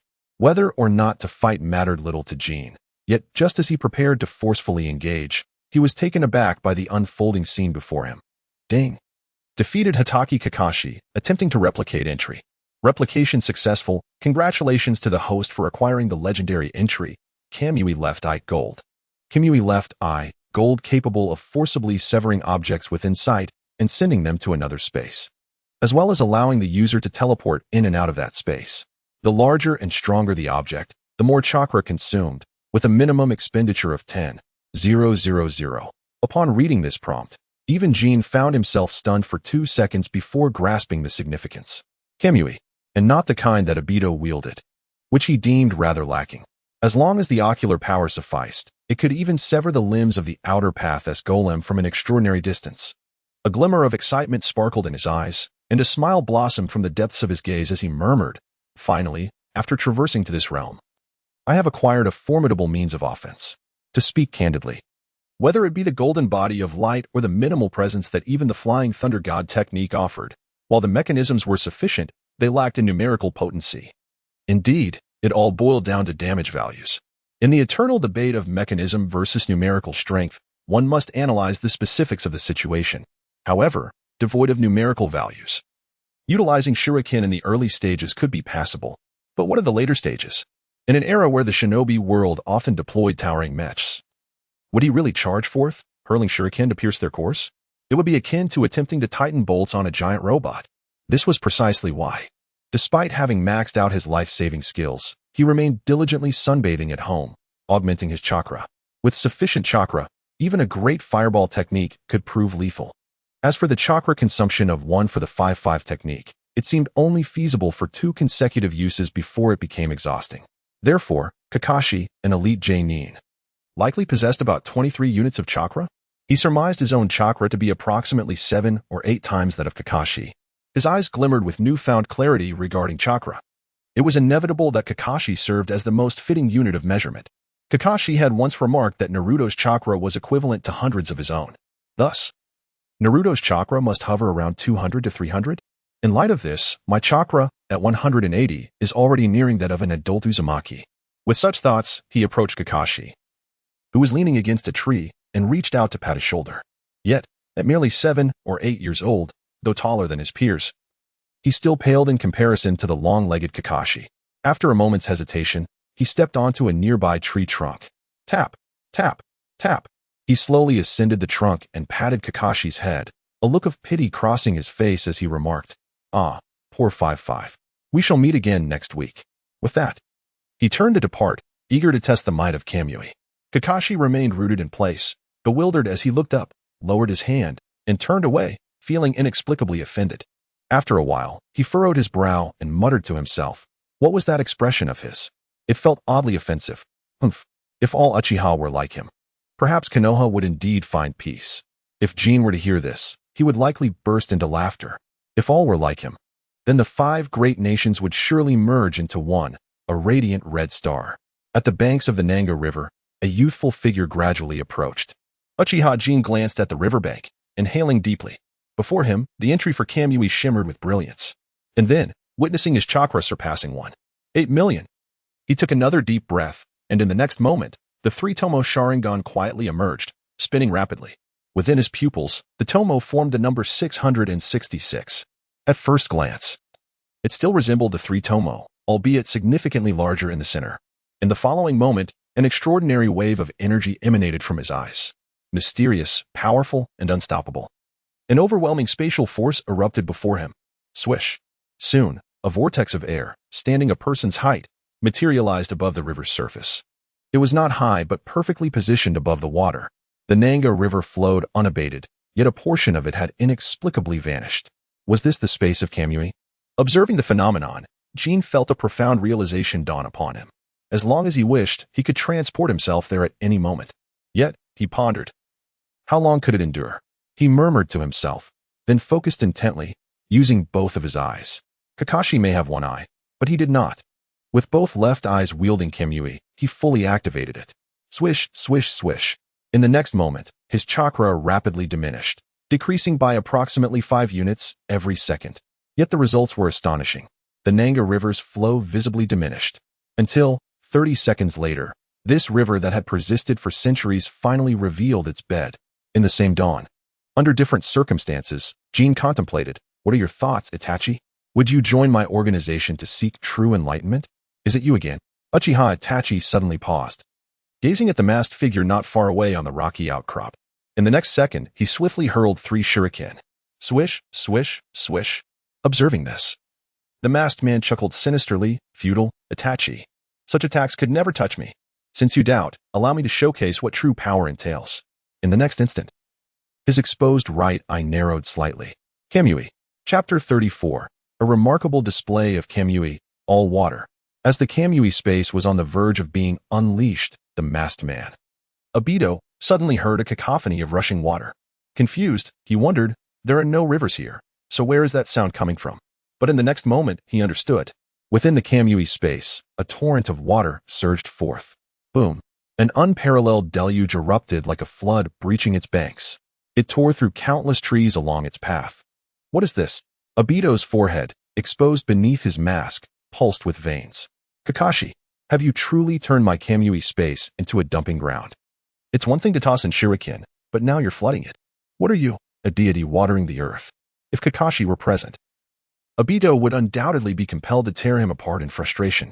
Yet on the other side, Itachi was even more astonished. The towering youth wore a grin wide enough to consume 2 eggs simultaneously. This is a water-style jutsu I have never seen before, given the magnitude and volume. It must at least be an advanced jutsu, right? A no-seal, instant-release jutsu? This peculiar man seems far more formidable than I initially imagined.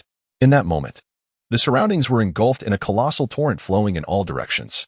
Thankfully, the area belonged to the Uchiha clan's rear mountains, devoid of inhabitants. Only flowers, plants, and earth remained.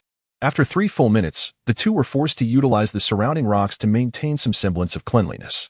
To effortlessly wield such a potent water style, your chakra reserves exceed my wildest expectations. Itachi surveyed his surroundings, taking a deep breath. How effortlessly he could alter the landscape. The power of the masked man was likely approaching that of a Kage. Yet, such an individual had casually entered the village. This posed a grave danger. Thus, he must extract intelligence. Across from him, as he silently cursed Kakashi, Obito abruptly halted. Had he mistaken the flowing water before him for his own Suiton technique? The corners of Obito's eyes twitched, seemingly intensifying. He cleared his throat, and, with a sense of self-satisfaction, accepted the praise. With his hands clasped behind his back, he adopted a demeanor of a sage and calmly stated, "Indeed, this is my Suiton technique. Furthermore, allow me to reintroduce myself. I am Uchiha Madara." 100 meters? Standing by the banks of the Southie River, the diminutive Jinchuriki gazed at the vast expanse of vanished stone and earth, silently estimating the distance.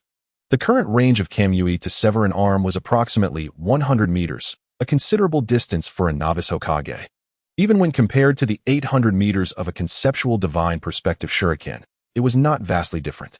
Suddenly, he felt a sharp pain in the corner of his eye, a tearing sensation, reminiscent of the needles that had not pierced Xiao Yinzi but instead had struck his eyeball. It was unbearable. Tick, tick.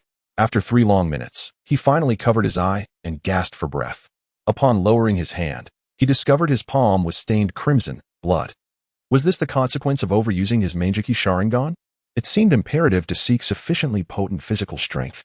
The current distance of Kamui to sever an arm stood at approximately 100 meters. What release was commendable, yet Danzo's skills fell short. Where was Orochimaru right now? He murmured, wiping the blood from the corner of his eye, inhaling deeply, and turning back towards his ancestral land. He had anticipated the after-effects of the Manjiki Sharingan, but he had not expected them to manifest so swiftly. As for the act of inserting and withdrawing the Sharingan, at that moment, Jinch was not quite ready to accept it. Could one truly extract and insert their eyes like a receiver without contracting some infectious disease? Of course. The primary concern was that both Fugaku and his wife, alongside Itachi and Sasuke, shared a bloodline with this body.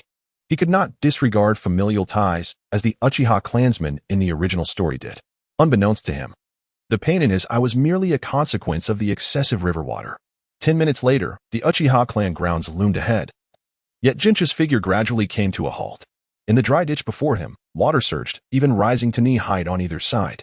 It roared as it flowed, sweeping away all nearby vegetation and debris. Woof, woof. Vaguely, he perceived a Shiba Inu caught in the torrent, frantically flailing its limbs in a desperate attempt to escape. However, the speed of the water was too great, and the dog's stature was too low, rendering its efforts futile. It could only wail as it was carried away by the current. Who, pray tell, was wielding such formidable sway nearby? Jinch furrowed his brow, casually rescuing the Shiba Inu and tossing it to higher ground. His small eyes narrowed as he scanned the vicinity suspiciously, though a ditch lay before him. It was devoid of water until now. Clearly, someone was utilizing sway nearby. How utterly shameless to employ such techniques in a populated area. Cursing under his breath, he shook his head and stepped towards the clan. Having gone a night without sleep, dark circles under his eyes were becoming increasingly prominent. Rustle. The sound of footsteps echoed within the Uchiha grounds as a not-so-small boy advanced slowly. The early morning sunlight cast a soft glow upon his smiling face, draping him in a delicate golden sheen. Crash. Upon opening the door to his room, the smile on his face froze entirely.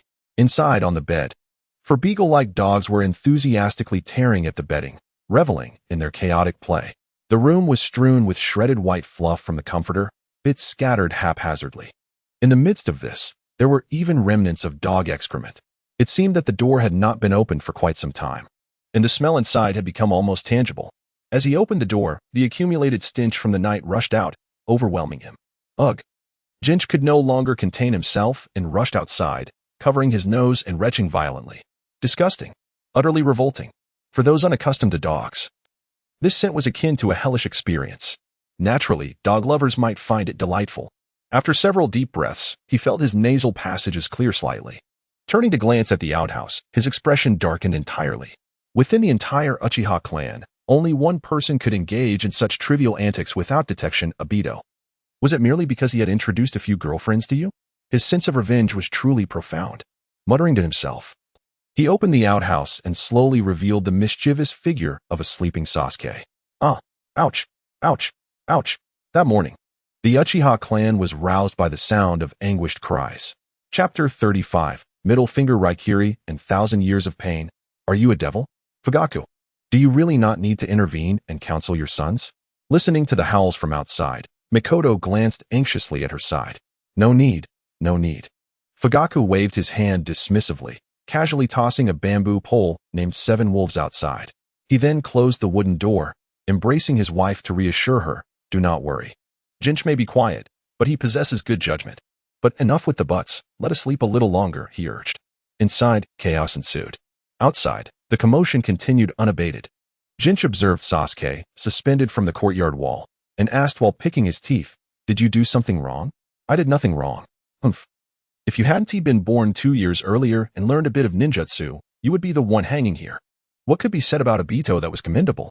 One must acknowledge his sharp tongue and audacious personality. Even while suspended, he tilted his head back defiantly, casting a disdainful glance sideways. Ah, so you are pretending to be tough? Come, I shall grant you a chance. I won't use ninjutsu to fight you. Jinch grinned, waving his hand to free Sasuke from his bindings. Over the past 6 years, while his ninjutsu steadily progressed, his physical prowess had surged ahead. Countless descriptors like strong, agile, and nimble converged to yield astonishing results. At just 8 years of age, his attributes could rival those of a Nin, albeit without the aid of ninjutsu, purely based on his physical capabilities. Thus, he was untroubled about allowing Sasuke to experience an all-encompassing defeat. Come, what do you wish to compare? I challenge you to a duel, just with our bodies. Sasuke shouted, and as his feet met the ground, he surged forward. Years of training revealed their advantages at that moment. He moved with agility and speed, swiftly closing the distance of over 10 meters. Humph, truly a foolish individual. Allowing me to approach, I will make you fly, Uchiha Jin. A hint of disdain and pride flickered across Sasuke's face. He could already envision the moment when Jinch would be sprawled on the ground, begging for mercy.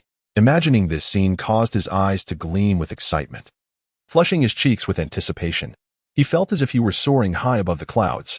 Wait, are we taking off?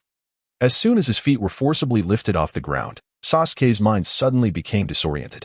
Had he taken off incorrectly? Why was it him? Simultaneously, a sharp pain surged through his abdomen. His expression darkened as he quickly widened his eyes and looked down. Opposite him, Jin, upon seeing Sasuke charging towards him, suddenly bent down.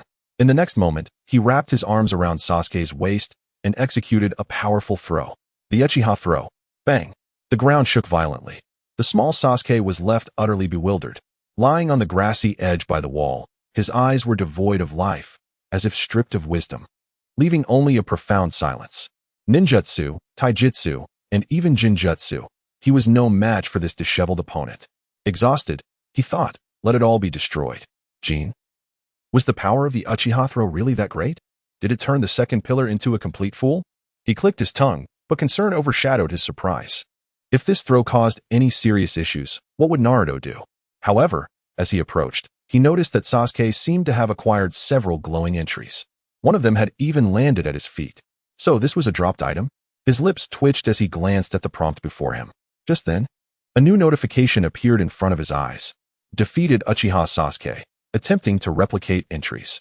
Replicable entries, Brother Complex, black. Emotional stability, black. Child of Destiny, color. Mastery of Lightning Release, purple. Great Fireball Technique, green. Body Flicker Technique, white. Replication successful. Congratulations to the host for acquiring the elite entry Great Fireball Technique, green. Well then, a trivial entry was dropped. Yet Jin's gaze fell upon a newly appeared black entry, Emotional Stability. Given the context of the Uchiha clan's massacre, one might argue that emotional stability indeed applies. But could it be that my throw induced some emotional impairment, leading to this stability? Contemplating this possibility, as he looked down again, his eyes filled with sympathy and pity, he said, "Don't be foolish, second pillar. If this continues, I might just teach you lightning release." Sasuke, what kind of look is that? His lifeless eyes happened to catch this scene, and he felt his temper flare up. But just as he was about to retaliate, he suddenly heard the latter part of Jin's statement. His furious heart suddenly stirred. Lightning release. The lightning technique. Ever since Jin had mentioned this, it had been echoing in his mind, especially after he had inquired about its potency in class yesterday. Irika-sensei's words still resonated. Sasuke. Lightning release is one of the most formidable offensive techniques in the ninja world, with astonishing lethality. Thus, after a moment's hesitation, he immediately stood up and looked at Jin, declaring without hesitation, "Come on, teach me." Phew. Jin sighed in relief. At least he could still speak. In general, as long as someone is still able to communicate normally, they aren't foolish, even if they seem a bit off. But soon, he found himself in a dilemma. I want to learn that lightning technique that wraps around my hands from yesterday. Sasuke's eyes sparkled at that moment. His desire for lightning release overshadowed any resentment towards his brother. Let's start with the hand seals. Upon hearing the latter part of the statement, Jin's smile suddenly froze. He instinctively raised 2 fingers and said, "Hand seals? Isn't it enough to just have hands for this level of ninjutsu?" It was the truth. Relying on the entries, he indeed couldn't perform hand seals. Did he have to teach it in the same way Naruto taught Konohamaru to make a Rasengan, saying, "Do this, then that, and you'll get it"? The second pillar, as the child of the version, should be no less perceptive than Konohamaru, right? With this thought, Jin composed himself and said seriously, "Lightning release is different. You only need to sincerely feel the power of lightning in nature to learn it. This is why I can lie on the courtyard wall without moving, even when the rain pours down." As he spoke, the entry for the lightning release, Chidori, began to shimmer. Zzzzz. The lightning crackled between his fingers, resembling a blade of lightning, sharp and formidable. Gazing at the lightning blade formed by his middle and index fingers, Jin suddenly noticed another entry on him was also glowing. The special entry, 1,000 Years of Pain, black. This scene prompted a ridiculous thought in his mind. Could Kakashi have created Chidori to complement the 1,000 Years of Pain? The middle finger Chidori, 1,000 Years of Pain. Hiss. With this realization, he felt an uncomfortable shiver run down his spine. What kind of wicked man would devise such a technique? Of course, if Kakashi were to go to the future's Tianfu Kingdom, he would likely be worshipped as a deity by countless girls, solely based on this technique. Chapter 36. The Thunder God Who Was Stifled to Truly Feel the Powers of Nature? At this moment, a great doubt arose in little Sasuke's mind. Could this truly be feasible? Instinctively, he gazed at the lightning in Jin's hand, his eyes gleaming with desire. Zzz. Yet, the power of lightning was so blinding that after merely a glance, Sasuke felt a sharp pain in his eyes, forcing him to turn away. However, his yearning for the power of lightning only intensified. Witnessing this, Jin raised an eyebrow and smiled. "Do you want it?" Sasuke nodded eagerly, "Yes." "Do you wish to become the god of lightning in Konoha?" Sasuke nodded vigorously, "Yes." Then shouted out loud. Sasuke, in a frenzy, exclaimed, "I want to become the thunder god." Just then, the bedroom door was suddenly flung open. Following that, a bamboo pole, inscribed with the image of 7 wolves, was tossed out, precisely striking Sasuke's backside. "What the hell? Sasuke, are Are you trying to rebel early in the morning? A voice filled with suppressed anger came from inside. It was clear that the esteemed clan leader was in a truly foul mood, as if startled into a shiver by some unexpected event. The atmosphere was devoid of joy, filled instead with anger. Otherwise, he wouldn't have resorted to throwing things out. Bang! With that, the wooden door was slammed shut again. Outside, the two brothers exchanged glances. Jin looked at his younger brother with concern. Could the path to becoming a god be stifled here? Clearly, he underestimated what true emotional stability entailed. Sasuke merely brushed off his backside. Through a gap, Jin could see two red welts forming on his skin, indicating that the blow was not light. Yet, Sasuke seemed completely oblivious, his inner flame rising ever higher. To feel the power of lightning in nature? If one is to sense nature, then it must be during a thunderstorm or at a great height. With this thought, he slowly directed his gaze toward the thickest tree outside the courtyard. As long as he could feel the lightning and practice lightning release, he would surely make Jin kneel and beg for mercy. With that determination, he leaped up and began to climb. Thanks to Jin's intervention, Sasuke had trained for a while with Fugaku. He had learned several skills, such as the essential course in Konoha, walking on the big tree. Tap, tap, tap. He swiftly ascended the tree as if it were level ground. Then he spotted two mysterious figures wearing cat-faced masks. Their eyes met. Sasuke's eyes lit up even brighter. Are you here to feel the lightning too? My instincts were right. Ha! I, the Thunder God Sasuke, have arrived. Saying that, he quickly dashed to the top of the tree, spreading his arms wide to embrace nature, moving with the agility of a uniquely styled horse. In the branches, the two drowsy Umbu were startled by this scene. Yet now, as they looked at their record book and the pen in hand, they found themselves in a quandary. One of them asked, how do we document this? Are we really going to return to logistics with our first mission ending in failure? Over 50 predecessors who had been monitoring had failed, and we must not succumb to the same fate. After a prolonged hesitation, another individual's gaze grew resolute. With a firm nod, he suggested, let us write about the third son of the Uchiha clan, who suddenly fell ill at dawn. Or perhaps we should depict the entire Uchiha clan as madmen. At that moment, a voice unexpectedly echoed nearby, startling both of them. As they turned, they discovered an unknown figure had quietly appeared beneath the tree. The two Umbu ninjas were taken aback. When had this young second son ascended the tree? Surely, they had been so captivated by the earlier events that they failed to notice his presence. Exchanging glances, they silently attributed their oversight to their own distraction. They then turned to the newcomer and waved, saying, what a coincidence, young master. A newcomer? A complete novice. The moment they greeted him, the excitement in Jin's lowered eyes became palpable.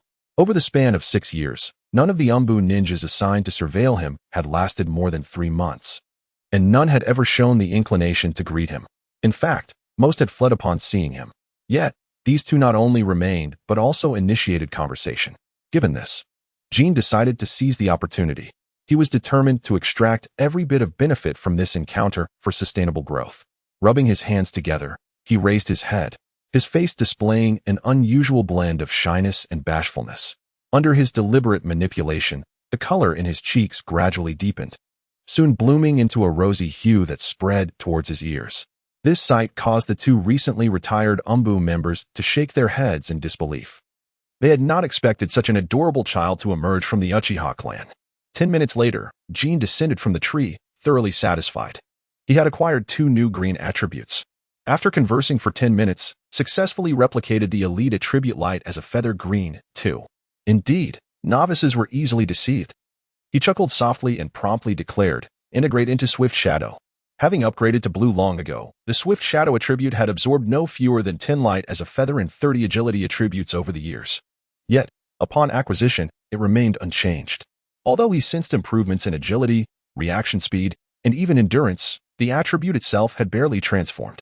However, just as he pondered this, a notification suddenly appeared before him.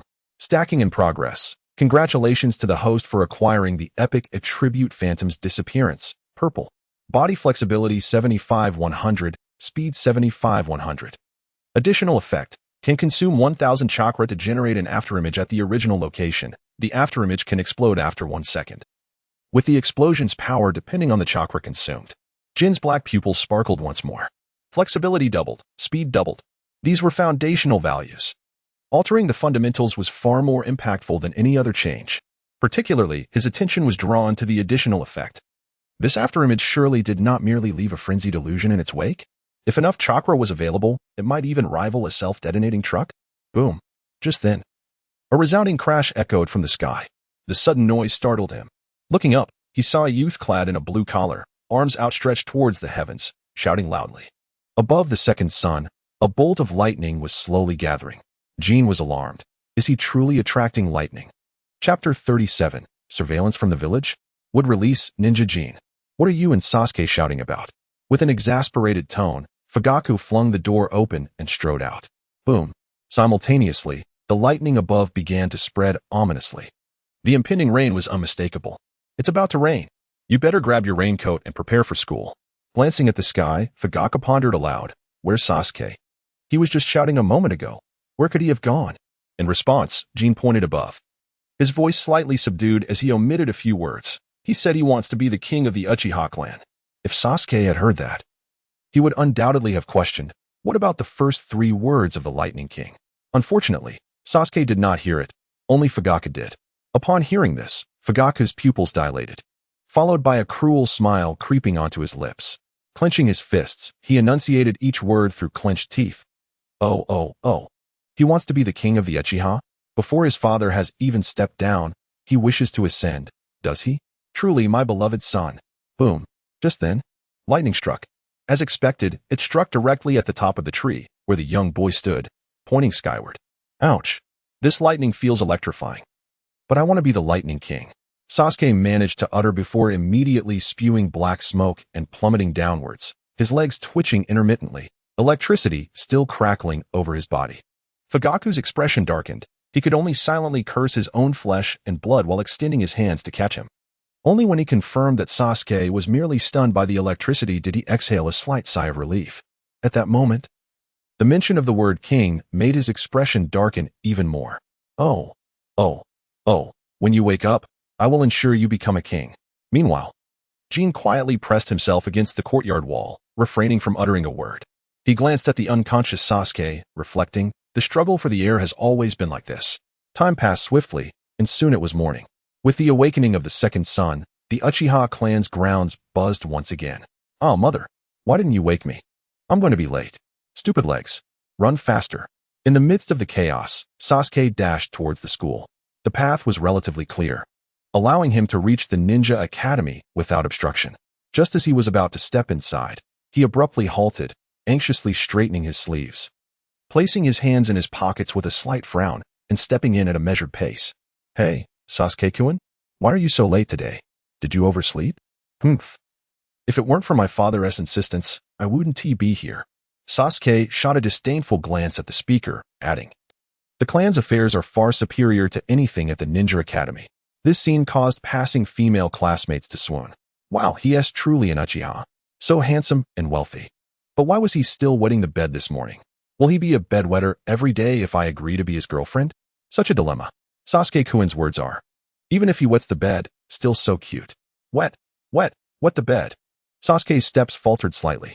His mind felt as though it had been struck by lightning. Eyes widening in disbelief as he stared at the girl. Trembling lips asked, Who is spouting nonsense? Oh, it was your brother Itachi. Boom. It felt like his head had truly been struck by lightning. A piercing headache surged. Damn you, Jin, I will kill you. Smack. Before he could finish, a yellow-haired boy interrupted him. Hey, Sasuke, you're late today? Naruto, clad in his signature orange attire, playfully slapped him before bouncing back into the classroom. Sasuke remained frozen in place, his eyes glazed over. This kid hasn't he really been struck dumb by lightning, has he?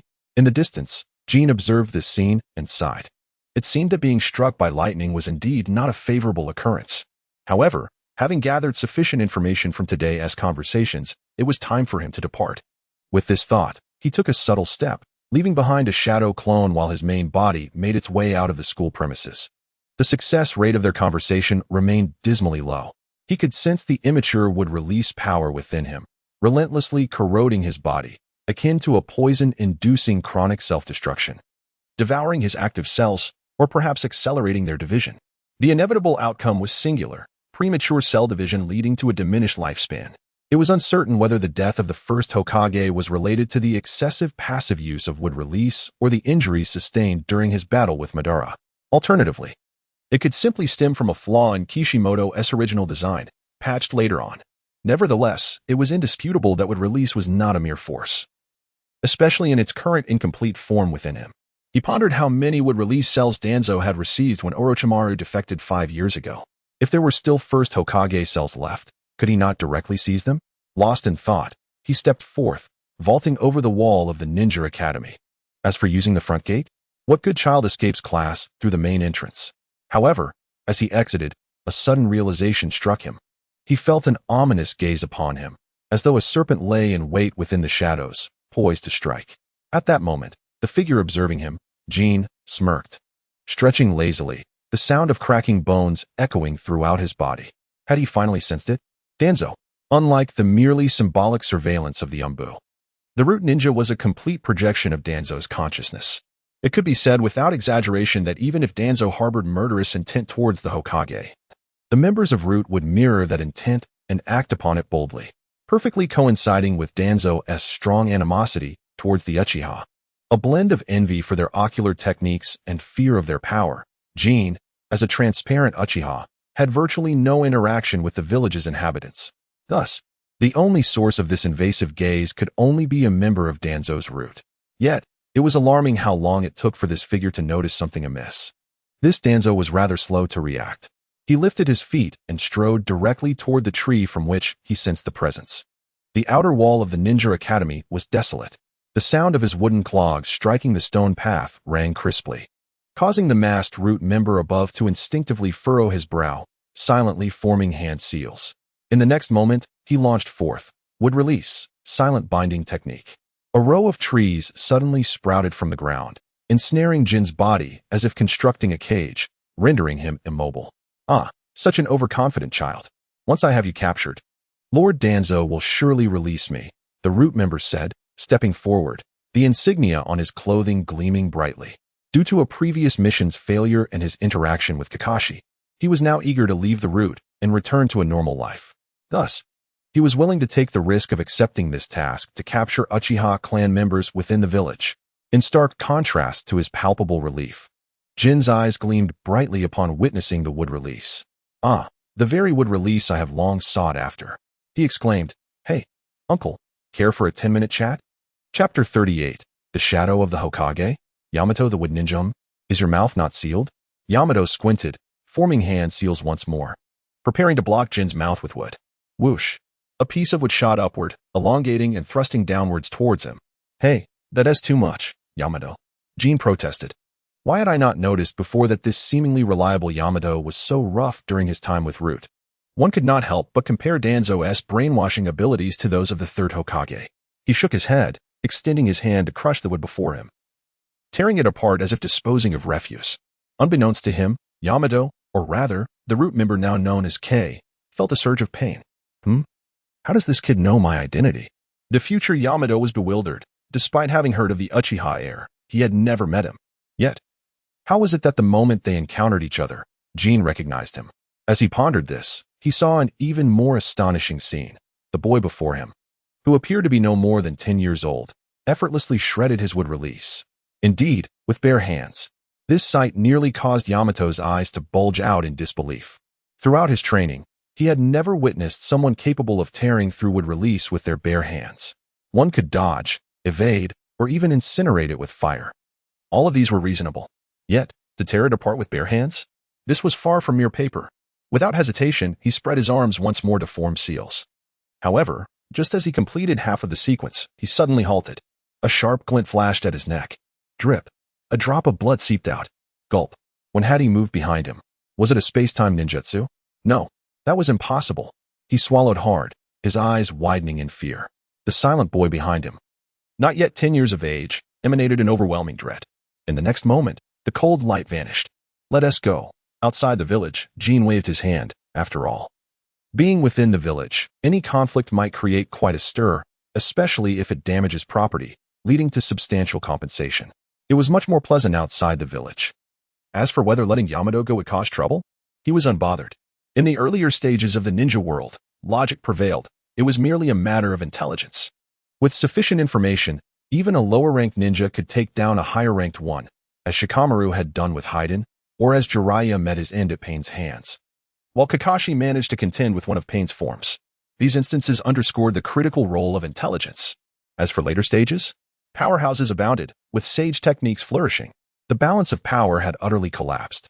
However, Jin slightly bowed his head, recognizing that he was already gravitating towards that very collapse of power, possessing both offensive and defensive capabilities. Once he resolved the issues of wood release draining his life and the Sharingan taxing his body, he would truly stand atop Konoha. The night of the massacre a year hence, Jin even believed it could occur sooner. Behind him, the future Yamato did not hesitate and followed closely.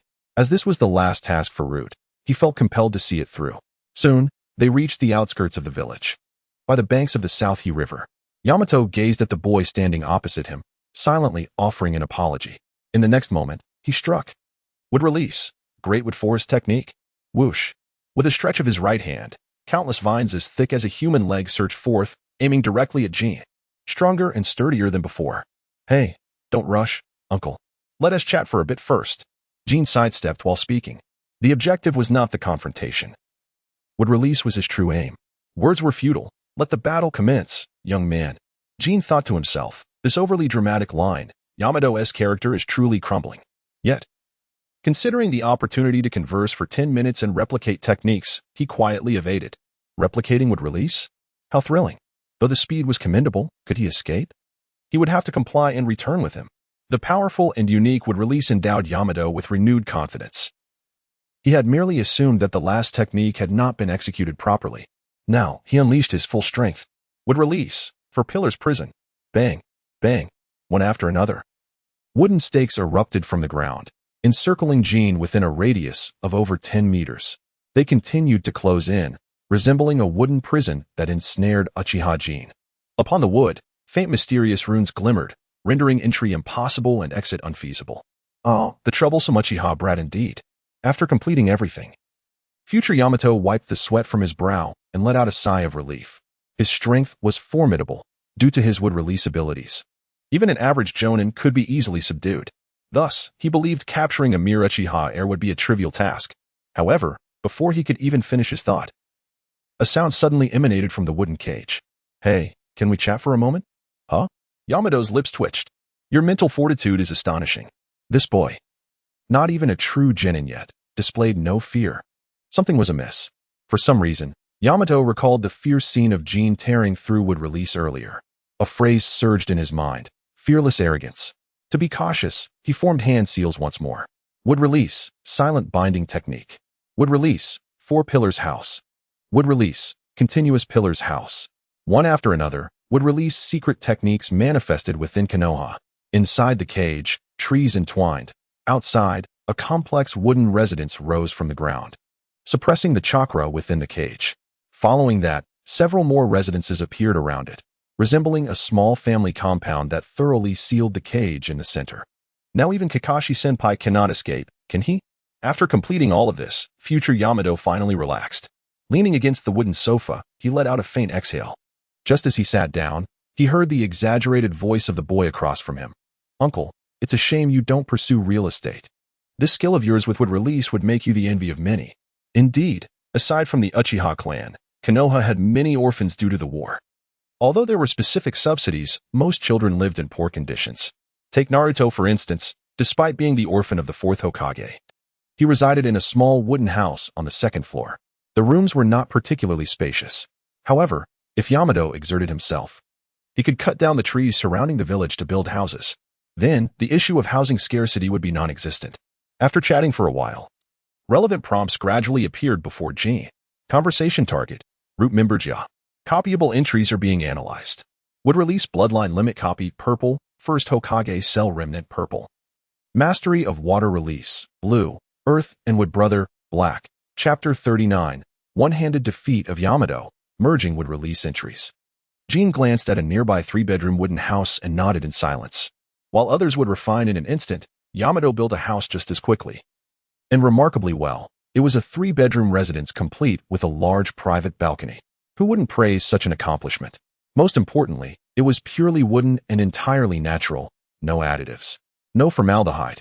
After observing for a while, he suggested, Yamato, I think you should add a bathroom in the master bedroom. Also, the coffee table is too small. You should make a larger one. Perhaps a hammock or a lounge chair on the balcony for sunbathing and napping in the summer would be delightful. As he spoke, new prompts gradually materialized before him. Engaged in conversation with Jia for 10 minutes, attempting to copy entries. Copy failed. The success rate was not particularly surprising. Perhaps it was more effective to simply overpower him. Jin shook his head. The flow of words he had been so eager to share abruptly halted. This abrupt silence made Yamato raise an eyebrow. Puzzled, why have you stopped speaking? After over 10 minutes of continuous chatter, he had almost grown accustomed to it. Unfortunately, at that moment, Jin had lost the will to speak, his entire being seemingly devoid of strength and will, lying lifelessly on the ground. Across from him, Yamato furrowed his brow. However, sensing that he had nearly recovered, he no longer hesitated. Let us go. I will take you to meet Lord Danzo. As he spoke, he extended his hand, transforming it into a massive wooden structure that entwined over the cage, resembling a nearly 5-meter-tall wooden egg, perfectly sealed. But just as he turned to carry the egg away, it suddenly stirred. A last-ditch resistance? Yamato's expression remained unchanged as he calmly remarked. This is the bloodline limit inherited from the first Hokage. Not even you, let alone Kakashi-senpai, could escape from this. Crack, in a moment of negligence. The heavy wooden egg before him burst apart once more, shattering like fireworks. Countless wooden shards flew into the air, transforming the sky into a rich brown hue. Yamato was left dumbfounded. Again, he could hardly believe his eyes. 20 years of beliefs and perceptions crumbled before him. This was a secret technique passed down from the first Hokage. How could it be so easily shattered? Was my cultivation method flawed? For an ordinary person, it would indeed be nearly impossible to break through. Yet, amidst the wooden debris, Jin glanced at his palm. On a protruding brown wooden fragment, an ominous crimson chakra swirled around it. He marveled. The explosive force of the combined power of the Nine Tails and wood release seems quite formidable. He then raised his right hand and aimed it directly at the dazed Yamato 3 meters away. Whoosh! The crimson chakra condensed into a 3-meter-wide hand, elevating the surrounding temperature significantly. The previously swirling wooden shards were ignited in an instant. What kind of ninjutsu is this? Observing the enormous hand before him, Yamato hurriedly formed hand seals. Wood release. Wood pillar wall. In an instant, a series of wooden pillars erupted from the ground, bending and stacking together to form an archway that shielded him. Now, he truly resembled an egg. However, before he could breathe a sigh of relief, the enormous hand descended directly upon him. Boom! The wooden pillar wall, capable of withstanding high-level ninjutsu, could not endure even a second before being shattered. Pieces flew in all directions as Yamato was forced to leap away in a panic. Yet, the enormous hand seemed to track him relentlessly like a shadow. With no other choice, he formed seals once more. Wood release. Tree world wall. Crack. In an instant, wooden vines sprouted rapidly from the ground, forming a shield to intercept the giant hand. Crack. The vines snapped, but fortunately, the blood-red hand also dissipated as its energy was exhausted. I managed to block it. Yamato wiped the sweat from his forehead, his entire body tense. Only then did he realize that his back was drenched in cold sweat. He had never expected that a mere child from the Uchiha clan could exert such immense pressure on him. This was far more challenging than an S-rank mission. With great difficulty, he pulled at the corners of his mouth, revealing a rare expression behind his mask. If any other Root members were to witness this, they would undoubtedly exclaim, "Heresy! How can a Root member show emotion? No wonder Lord Danzo wanted to bring you back for questioning. It was not merely due to your identity, but rather your strength." An Uchiha youth still in the Ninja Academy could instill fear in a Root member comparable to an elite Jonin. Unbelievable. Yet, this was the essence of a retirement battle. Yamato took a deep breath and forcibly suppressed the tumultuous fear within him, his eyes growing resolute and determined. I must retire here and now. Boom. Just as he finished speaking, a tremendous force struck his abdomen, sending him crashing into the ground. Rumble. The earth was smashed into a 5-meter-wide crater. Crack. Faintly, the sound of ribs fracturing echoed. At the edge of the pit, Jin retracted his left foot, shaking his head in disappointment. You indeed need to retire right here. Yamato was one of the few wood-release cell holders in the ninja world. He could no longer recall when this fellow had transitioned from Root to the Umbu. Regardless of whether it is the Root or the Dark factions, an irreconcilable conflict exists with the Uchiha clan. Although he has been lying low for quite some time, it does not imply that he would allow Konoha to target the Uchiha. Hence, if this individual does not retire, he will have no choice but to relocate. Defeated root member A, attempting to replicate the entry. Replication successful. Congratulations to the host for obtaining the excellent entry. Would release. Wooden pillar wall blew a defensive ninjutsu that summons a row of wooden pillars from the ground to form an arch. Protecting the user. A defensive ninjutsu, is it? Jin shook his head and directly stated, I will stack this with the wood release cell remnant, blue, entry. For him, who possesses the light of the golden body, the efficacy of defensive ninjutsu is rather limited. As for protecting allies, that would merely become his Achilles heel. Entry fusion in progress. Chapter 40. Pinching Kakashi, stepping on Yamato, laughing to the heavens. Fusion successful. Congratulations to the host for obtaining the excellent entry. Would release cell remnant, blue, which decreases the division speed of wood release cells. With the enhancement of the wooden pillar wall, the wood release cell remnant has finally seen some improvement, particularly in the ability to control the division speed, which is notably clear. Jin closed his eyes and sensed for a moment. The division speed of cells within him had indeed been reduced by half. This discovery brought him relief. It is fortunate that it can be improved. Otherwise, the dual consumption of physical and mental energy would be too burdensome for someone of his stature. Who would have thought that what was originally used to balance the consumption of the Manjiki Sharingan would now result in both depleting simultaneously? I loathe defects, he murmured as he averted his gaze. Just then, he suddenly noticed another entry above his head seemingly undergoing a subtle transformation. The once dark and purplish 7-year itch appeared to have faded somewhat. The intense aura that could strike fear into anyone's heart had dulled. Moreover, a black light mass was vaguely shifting. Before long, the original 7-year itch transformed into the 6-year cycle. Detected that the host has spent 6 years and finally possesses the ability to alter fate. Entry metamorphosis in progress. Upon successful metamorphosis, the host will acquire the divine entry. Smooth sailing, colorful. Smooth sailing? What sort of entry is this? Upon seeing the system's notification, Jin's dark pupils suddenly brightened. He currently possesses only 2 colorful entries. However, both the light of the golden body and the weak presence are conceptual. It can be said that these 2 are crucial for his safe advancement in the art of corpse manipulation. Unconsciously, he began to anticipate this entry. Yet, Yamato beneath him had been knocked unconscious several times and was still waiting as dusk approached. This entry showed no signs of metamorphosis, still appearing as a hazy mass displayed on him. Forget it, let it metamorphose on its own. The moonlight gradually brightened. A beam of silver light cascaded over the dense forest, slanting down to illuminate the edge of the pit. Jin's face flickered in and out of the light. After a whole day, he finally confirmed that the time required for this entry's metamorphosis was considerable. Or rather, could it be that he truly needs to entirely alter the fateful night of the massacre for it to succeed? In that case, he could no longer afford to wait for Itachi, that indecisive fool. He moved his stiff neck, and a series of crisp cracks echoed throughout his body.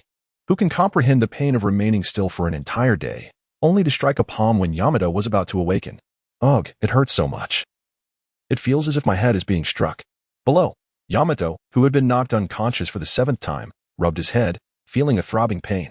Awake again? Without a second thought, Jin raised his hand to deliver another strike, when suddenly, an unusual movement came from behind him. Rustling, a tall figure slowly emerged from behind the tree. With a mask covering his face and messy silver hair, Kakashi stepped forward. His expression was peculiar as he coughed and said, Jin, if you strike again, this kid's head will be smashed. Oh, Kakashi-senpai. So now the surveillance is so brazen as to walk right up to me? Jin glanced over and remarked nonchalantly, though the corner of his mouth curled slightly. The fish has taken the bait. Although Kakashi was still within the 7-day cooldown period for entry replication, which diminished any desire to converse, he clearly sensed the chakra fluctuations from Yamato after witnessing him being harmed. Thus, Jin speculated that at this point, their relationship must have become quite familiar. Moreover, he just happened to need a reliable source for wood release. After all, aside from copying Danzo, the wood release cells could currently only be used on Yamato. With Danzo on the brink of death, he could replicate him only a few times. Conversely, Yamato was likely to live a very long time. If luck permits, could he replicate the first Hokage's cells, and perhaps even generate legendary entries through several fusions? Cough, cough. Kakashi took slow steps forward, his eyes still reflecting residual shock. He recognized that this Uchiha scion was extraordinary, possessing a mysterious strength that allowed him to detect Kakashi's presence silently and vanish just as quietly. His stealth skills were exceptional. But today, what had he witnessed? From the moment he stepped out of the academy, he began to mercilessly assault Yamato. Even when they reached the village outskirts, he showed no signs of restraint, casually beating Yamato. Kakashi had even seen clearly that Yamato's ribs were broken in several places. If this continued, Yamato might very well be killed. Thus, he had no choice but to intervene, attempting to extricate Yamato from peril. However, little did he know, he had also stepped into danger.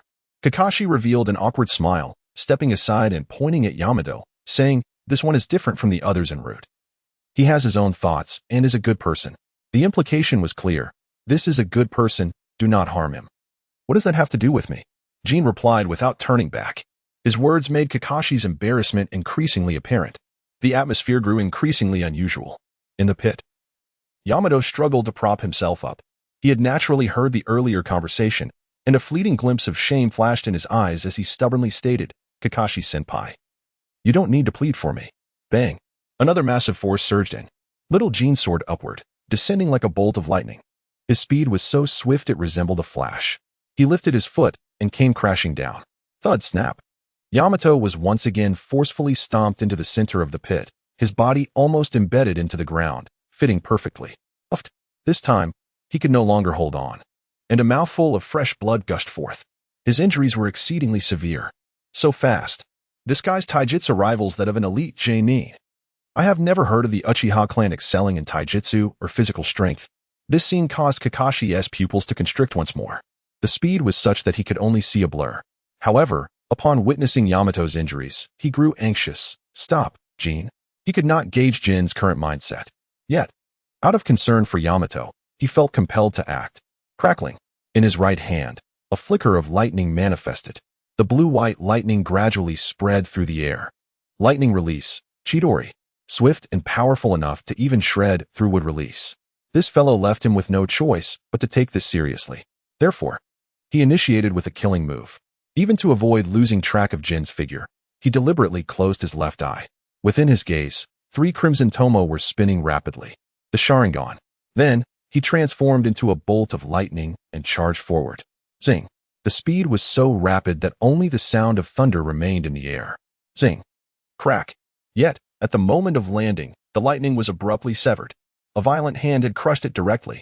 One of Jin's feet remained firmly planted on Yamato's chest, while his other hand, transformed into a crimson giant hand, clutched Kakashi's neck 2 meters away with a vice-like grip. In the depths of his gaze, a flicker of restlessness passed by. He smiled, a hint of derision in his tone. "Kakashi, is it not overly naive of you to use the belongings of the Uchiha clan against the Uchiha?" Opposite him, Kakashi was struggling desperately. Yet, in the moment he raised his head, he suddenly froze. Before him, a pair of complete 3-tomo Sharingan was reflecting his predicament with startling clarity. Chapter 41. The revealing of the Nine Tails. Kakashi never anticipated that one day he would find himself grasped by the throat by a younger generation. Feeling the malevolent force so close at hand, shock filled his pupils. His once unblemished right eye widened several times in an instant. A foreboding thought swiftly emerged in his mind. He tugged at his restraints, attempting to mitigate the searing sensation of the crimson chakra, and inquired, "Jin, where did you acquire this crimson chakra?" But as he lifted his gaze, he was met with a pair of crimson eyes. The blood-red pupils reflected his distress, not the present self, but the boy who had lost his father in solitude without shedding a single tear. It was the Kakashi who, after losing Obito, numbed himself with missions. It was he who, after mistakenly killing Rin, succumbed to an abyss of despair. It was also the Kakashi who, under the care of the Fourth Hokage and his wife, gradually emerged into the light, only to lose that light once more. "Perhaps I truly am a wretched person," Kakashi murmured, his once raised hands gradually falling to his sides. Within him, the chaotic lightning chakra ravaged every inch of his skin. After what felt like an eternity of 3 minutes, as his body was torn apart by the lightning, he finally managed to raise his head once more. Looking at the young boy before him, he hoarsely remarked, "Is this the Naraka technique? You, of all people, are so adept at Jinjutsu." Though it was a jest, his tone bore no lightness. Instead, it resonated like the creaking of ancient wood, harsh and unwelcoming. The storm within his heart had long since transformed into a raging tempest. Shock, surprise, disbelief. He never imagined that Jin was not only proficient in physical techniques, but also so skilled in illusions. With just a glance, he, a seasoned genin, found himself at a disadvantage. Fortunately, it seems you only excel in taijutsu and jinjutsu. If you were also proficient in ninjutsu, that would truly be disastrous. He forced a grim smile, a faint tug at the corner of his mouth. If, at this young age, he were also adept in ninjutsu, Kakashi could scarcely fathom how to contend with this child of the Uchiha clan. Nor could he imagine how those high-ranking officials who conspired against the Uchiha would rest easy at night. Not adept in ninjutsu? At this, Jin's expression remained unchanged, offering no rebuttal. He merely felt a tinge of regret. The once famous genius Jainin seemed to have stagnated for years. Or perhaps he had become complacent. Had it not been for forced enhancements later on, Kakashi might have remained merely a support figure. This had led to many of Kakashi's abilities now being beyond his perception. Shaking his head to dismiss the chaotic thoughts, Jin effortlessly tossed Kakashi to the ground. A shuriken silently materialized in his hand, glinting with a ghostly light under the moon. It was a sight that sent chills down one's spine. Please, I beg you, do not harm Kakashi-senpai. At that moment, Yamato regained consciousness beside them. Without hesitation, he knelt and pleaded for mercy. Kakashi's eyes flickered, an emotion surging within him, swiftly engulfing his thoughts. He then turned to Jin, offering a bittersweet smile. Jin, rest assured, I shall no longer involve myself in the affairs between the village and the Uchiha. He knew Jin had not intended to kill, otherwise they would not have had the opportunity to plead for their lives. Simultaneously, he surmised Jin's motivations for such actions. The conflict between the Uchiha and the village had escalated, and it was understandable for Jin to act in this manner. Unfortunately, his deduction was flawed. Jin shook his head. No, whether you involve yourselves is of no consequence. The only one to be wary of in Konoha's forces is Might Guy. While Guy may not possess the same flamboyant prowess as he did during the fight against Obito, he could still unleash strength comparable to that of a Kage, provided he had the chance to activate his 8 gates. The remaining elite of Konoha had grown old. Kakashi had languished for years, his strength scarcely increasing. The legendary Sannin were wandering aimlessly.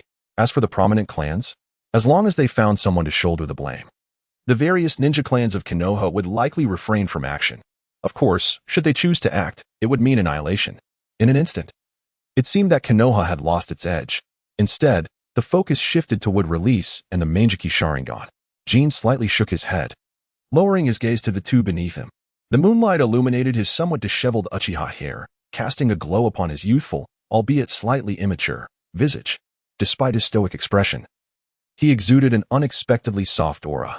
Kakashi lowered his gaze, softly inquiring, So, what is it that you wish to do? Jin's lips curled into a slight smile as he replied, I need you to promise me one thing. One thing? A conversation? Kakashi's expression momentarily halted, suddenly recalling this young man's peculiarities. His body tensed. After nearly 3 years of intentional and unintentional observation, he had finally confirmed one thing. Jin possessed none of the Uchiha clan's arrogance or obstinacy, but he certainly had a penchant for conversation. Each time he sought someone to talk to, their discussions rarely exceeded 15 minutes. Sometimes they ended in laughter, while other times, they soured into conflict. After a bout, his mood would shift back to sunny. For instance, with Yamato beside him, their exchanges would often lead to a fight. Though perplexed, it made sense considering he was an Uchiha. Thus, upon hearing that there was one thing he needed, Kakashi promptly agreed without a second thought. Very well. I will accompany Yamato to visit the Uchiha every day. No need. Once a week will suffice, Jin replied, shaking his head. A fixed schedule, 10 minutes of conversation, followed by a bout. However, contemplating Yamato's proficiency in wood release, along with some water and earth release techniques, Jin couldn't help but stroke his chin, intrigued. Kakashi, can you extract all of this guy's ninjutsu, apart from wood release? If we could eliminate all his other abilities and retain only wood release, that would be perfect. With a weekly wood release ability, it wouldn't be long before the wood release cells could evolve. Kakashi was momentarily stunned, about to shake his head when he remembered the two still lay at Jin's feet. He could only furrow his brow and ponder. Outside the dense forest, a flock of crows flew by, stirring a gentle breeze that carried a hint of chill. The night deepened. It seems that Itachi's frequency of discussions with the Third Hokage is increasing. Jin looked up for a moment before tying his long hair back, clapping his small hands together and stating, I hope you keep today's events confidential. I have no intentions toward the village. However, certain old dogs with designs on the Uchiha will meet their end. As he spoke, The crimson chakra surged forth unabated, striking the massive boulder behind him. Boom. Crack. In an instant, the boulder shattered into rubble. This formidable display once again overturned Kakashi and Yamato's understanding of reality. A casual strike, the power to split mountains and shatter stones. Even the great ape summoned by the Third Hokage would require a weapon to accomplish such a feat, wouldn't it? Kakashi swallowed hard, gazing at Jin's small figure with increasing gravity, and he realized that the power Jin had just wielded must surely be that of the Nine Tails.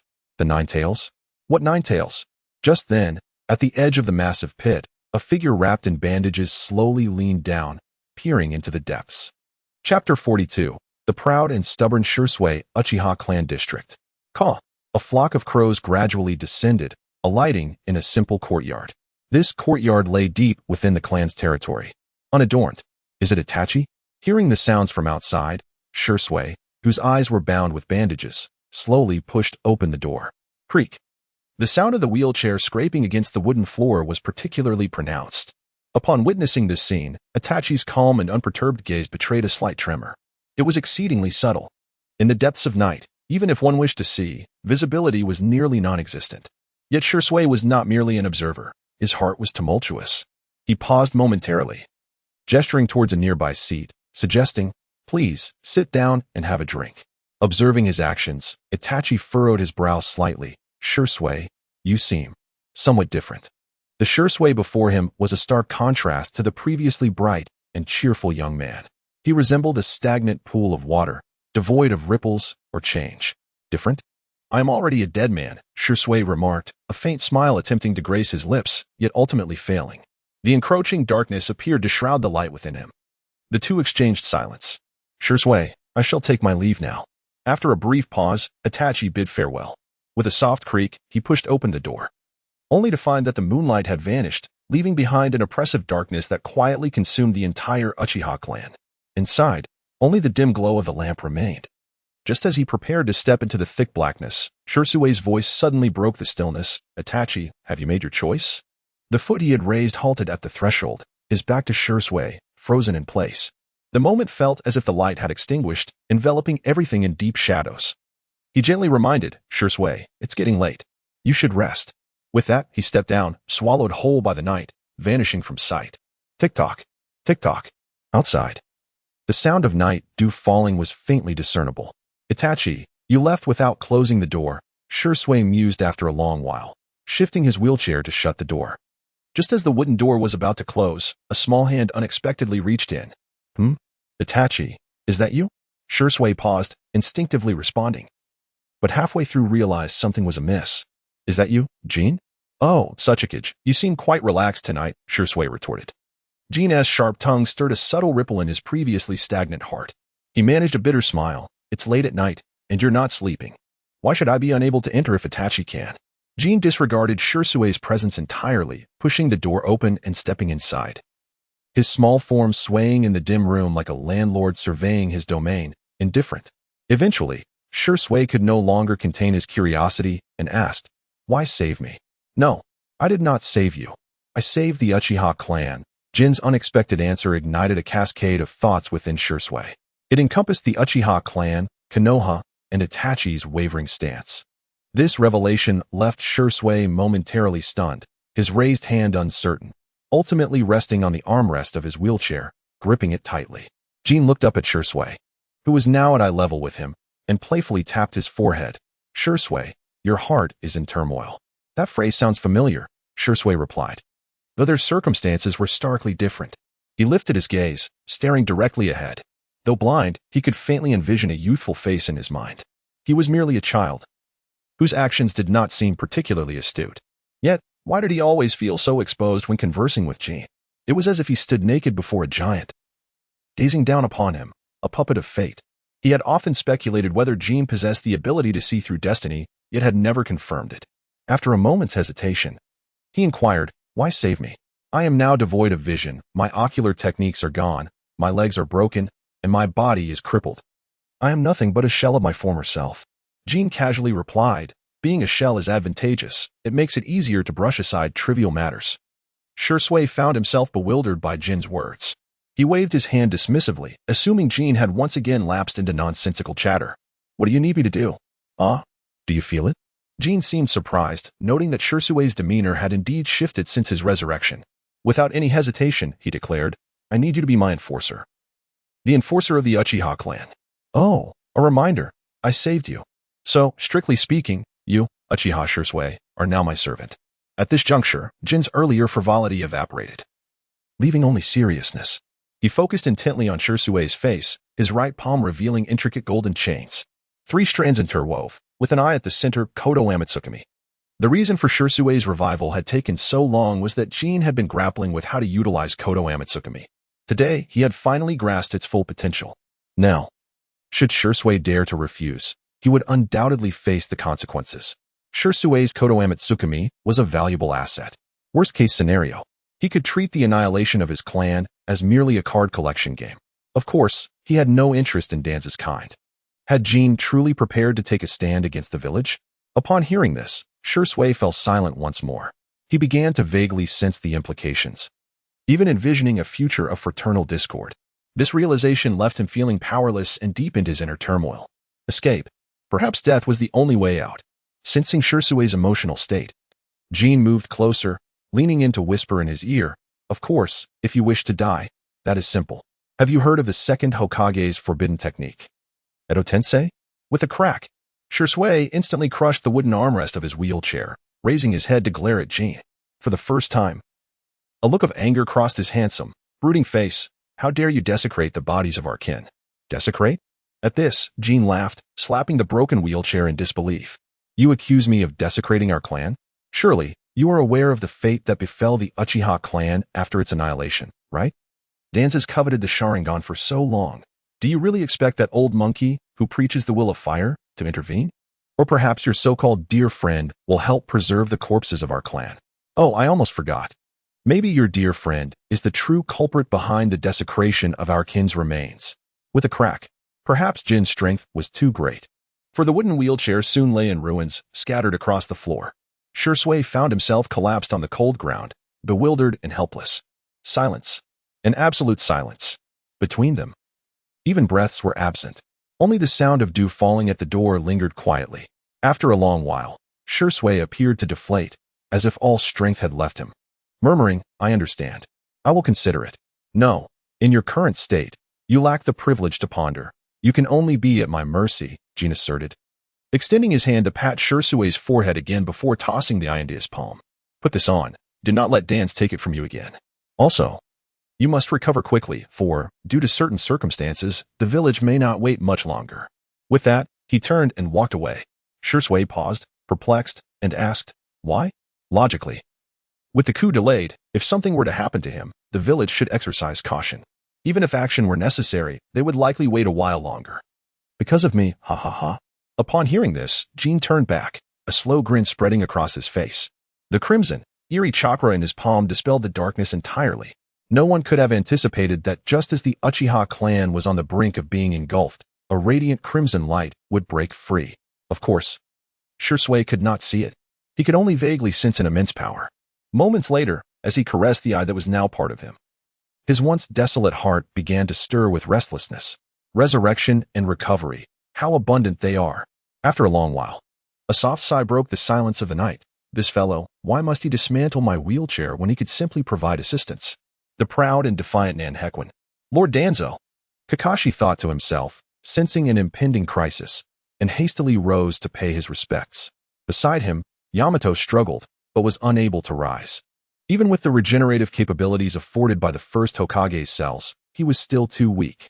Jin, weakened by the injuries inflicted by the Nine-Tails chakra, could only lie there and weakly utter, Lord Danzo, you're here too.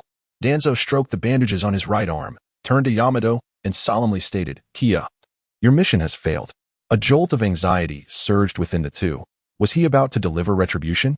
Yet Danzo abruptly shifted the conversation, inquiring, what do you mean by the power of the Nine-Tails? Have the two of you been harmed by that little fox spirit? As he spoke, his solitary eye, obscured in the shadows, gleamed with excitement, pulsating with anticipation. Could it be that the Nine-Tails had stirred trouble? Excellent. Finally, an opportunity had presented itself. If he could seize control of this spirit before the monkey did, The power of the Nine Tails would be his to command. In that moment, Danzo exuded an unusual vigor. Even the scar on his chin appeared somewhat less pronounced. Apologies, Lord Danzo, but this matter cannot be disclosed to you just yet. After a brief hesitation, Kakashi spoke directly. He intended to conceal the fact that Jin harbored the power of the Nine Tails. This information was far too significant, capable of altering the very landscape of Konoha. Unfortunately, Danzo was not convinced. He waved his hand, and a group of rude operatives, adorned with colorful masks, swiftly surrounded the two. Armed with long blades, they fixed their gazes upon them with palpable menace. Reveal it to me, or you shall both perish here. Kakashi, it is time to return that eye to my esteemed friend's clan. With that command, he ordered an attack. Danzo's aged eyes glimmered with avarice. Kakashi's eye was a coveted prize, as was the wood release that resided within Kia. Using the wood release would cost him an eye, a significant loss. And collecting such eyes was exceedingly arduous. Just then, the sound of approaching footsteps grew louder from outside the pit. Stop, Danzo. The Third Hokage, leading a contingent of Umbu, arrived belatedly. Upon seeing that Kakashi and Yamato were still alive, he felt a modicum of relief. However, his expression darkened as he turned to Danzo. Danzo, they are part of the village's strength. How could you act in such a manner? His words were a pointed accusation. Danzo paused, taken aback. He pointed his cane at his own nose and questioned, What? Me? Who else could it be? You've left them in this state. The Third Hokage was genuinely enraged. If he had been any later, Kakashi would have fallen victim to Danzo's machinations. No, I did not harm them. Danzo found himself at a loss for words, seeking to justify his actions, though he could not reveal the true nature of his intentions.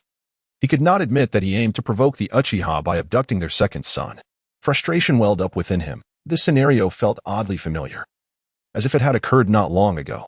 Explain yourself? Danzo, I have told you, you must remain compliant for a while. The accusations continued unabated. It was evident that the Hokage was furious, so much so that he struggled to light his pipe. After Danzo had been thoroughly chastised, a light bulb flickered in his mind, and he grasped a key phrase, the Nine Tails power. I dispatched personnel because I detected a leak of the Nine Tails power. A sudden stillness enveloped the room. The mere mention of the Nine Tails power extinguished the Hokage's pipe.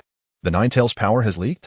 He struggled to open his eyes, but his wrinkled face seemed to limit their opening. The Nine Tails power. Danzo was about to elaborate, but was abruptly interrupted by the Third Hokage. Kakashi, you explain. Danzo was taken aback. You, of all people, are starting to distrust me? His countenance darkened, discomfort washing over him. He felt a sense of betrayal. Yet curiosity gnawed at him. What secrets were Kakashi and his companions hiding? He had assumed that Kia had defected, which was why he had come to apprehend him. Instead, he stumbled upon a secret. In an instant, dozens of eyes were fixed upon Kakashi's face. He fell silent. Should he speak? Jin's plight would surely become a perilous revelation. At that moment, the fate of his clan seemed to play a cruel joke on him. Lord Hokage, I understand. As the situation began to unfold into the unknown, Yamato gritted his teeth and chose to speak up. He decided that if death were to come, it would be his alone. He recounted the information he had, though his knowledge was limited to Jin's immense strength and the presence of an eerie crimson chakra. Eerie crimson chakra? Immense strength? Violent? These phrases piqued the Third Hokage's interest. He exchanged a glance with Danzo. The four elders, whose ages combined approached 250 years, simultaneously ignited with intensity. The power of the Nine Tails. The only force capable of such effects is the power of the Nine Tails. Could it be that the Uchiha clan has once again stolen the power of the Nine Tails? Especially Danzo. He slammed his cane down heavily, expressing his dissatisfaction. I told you so, Hizashi.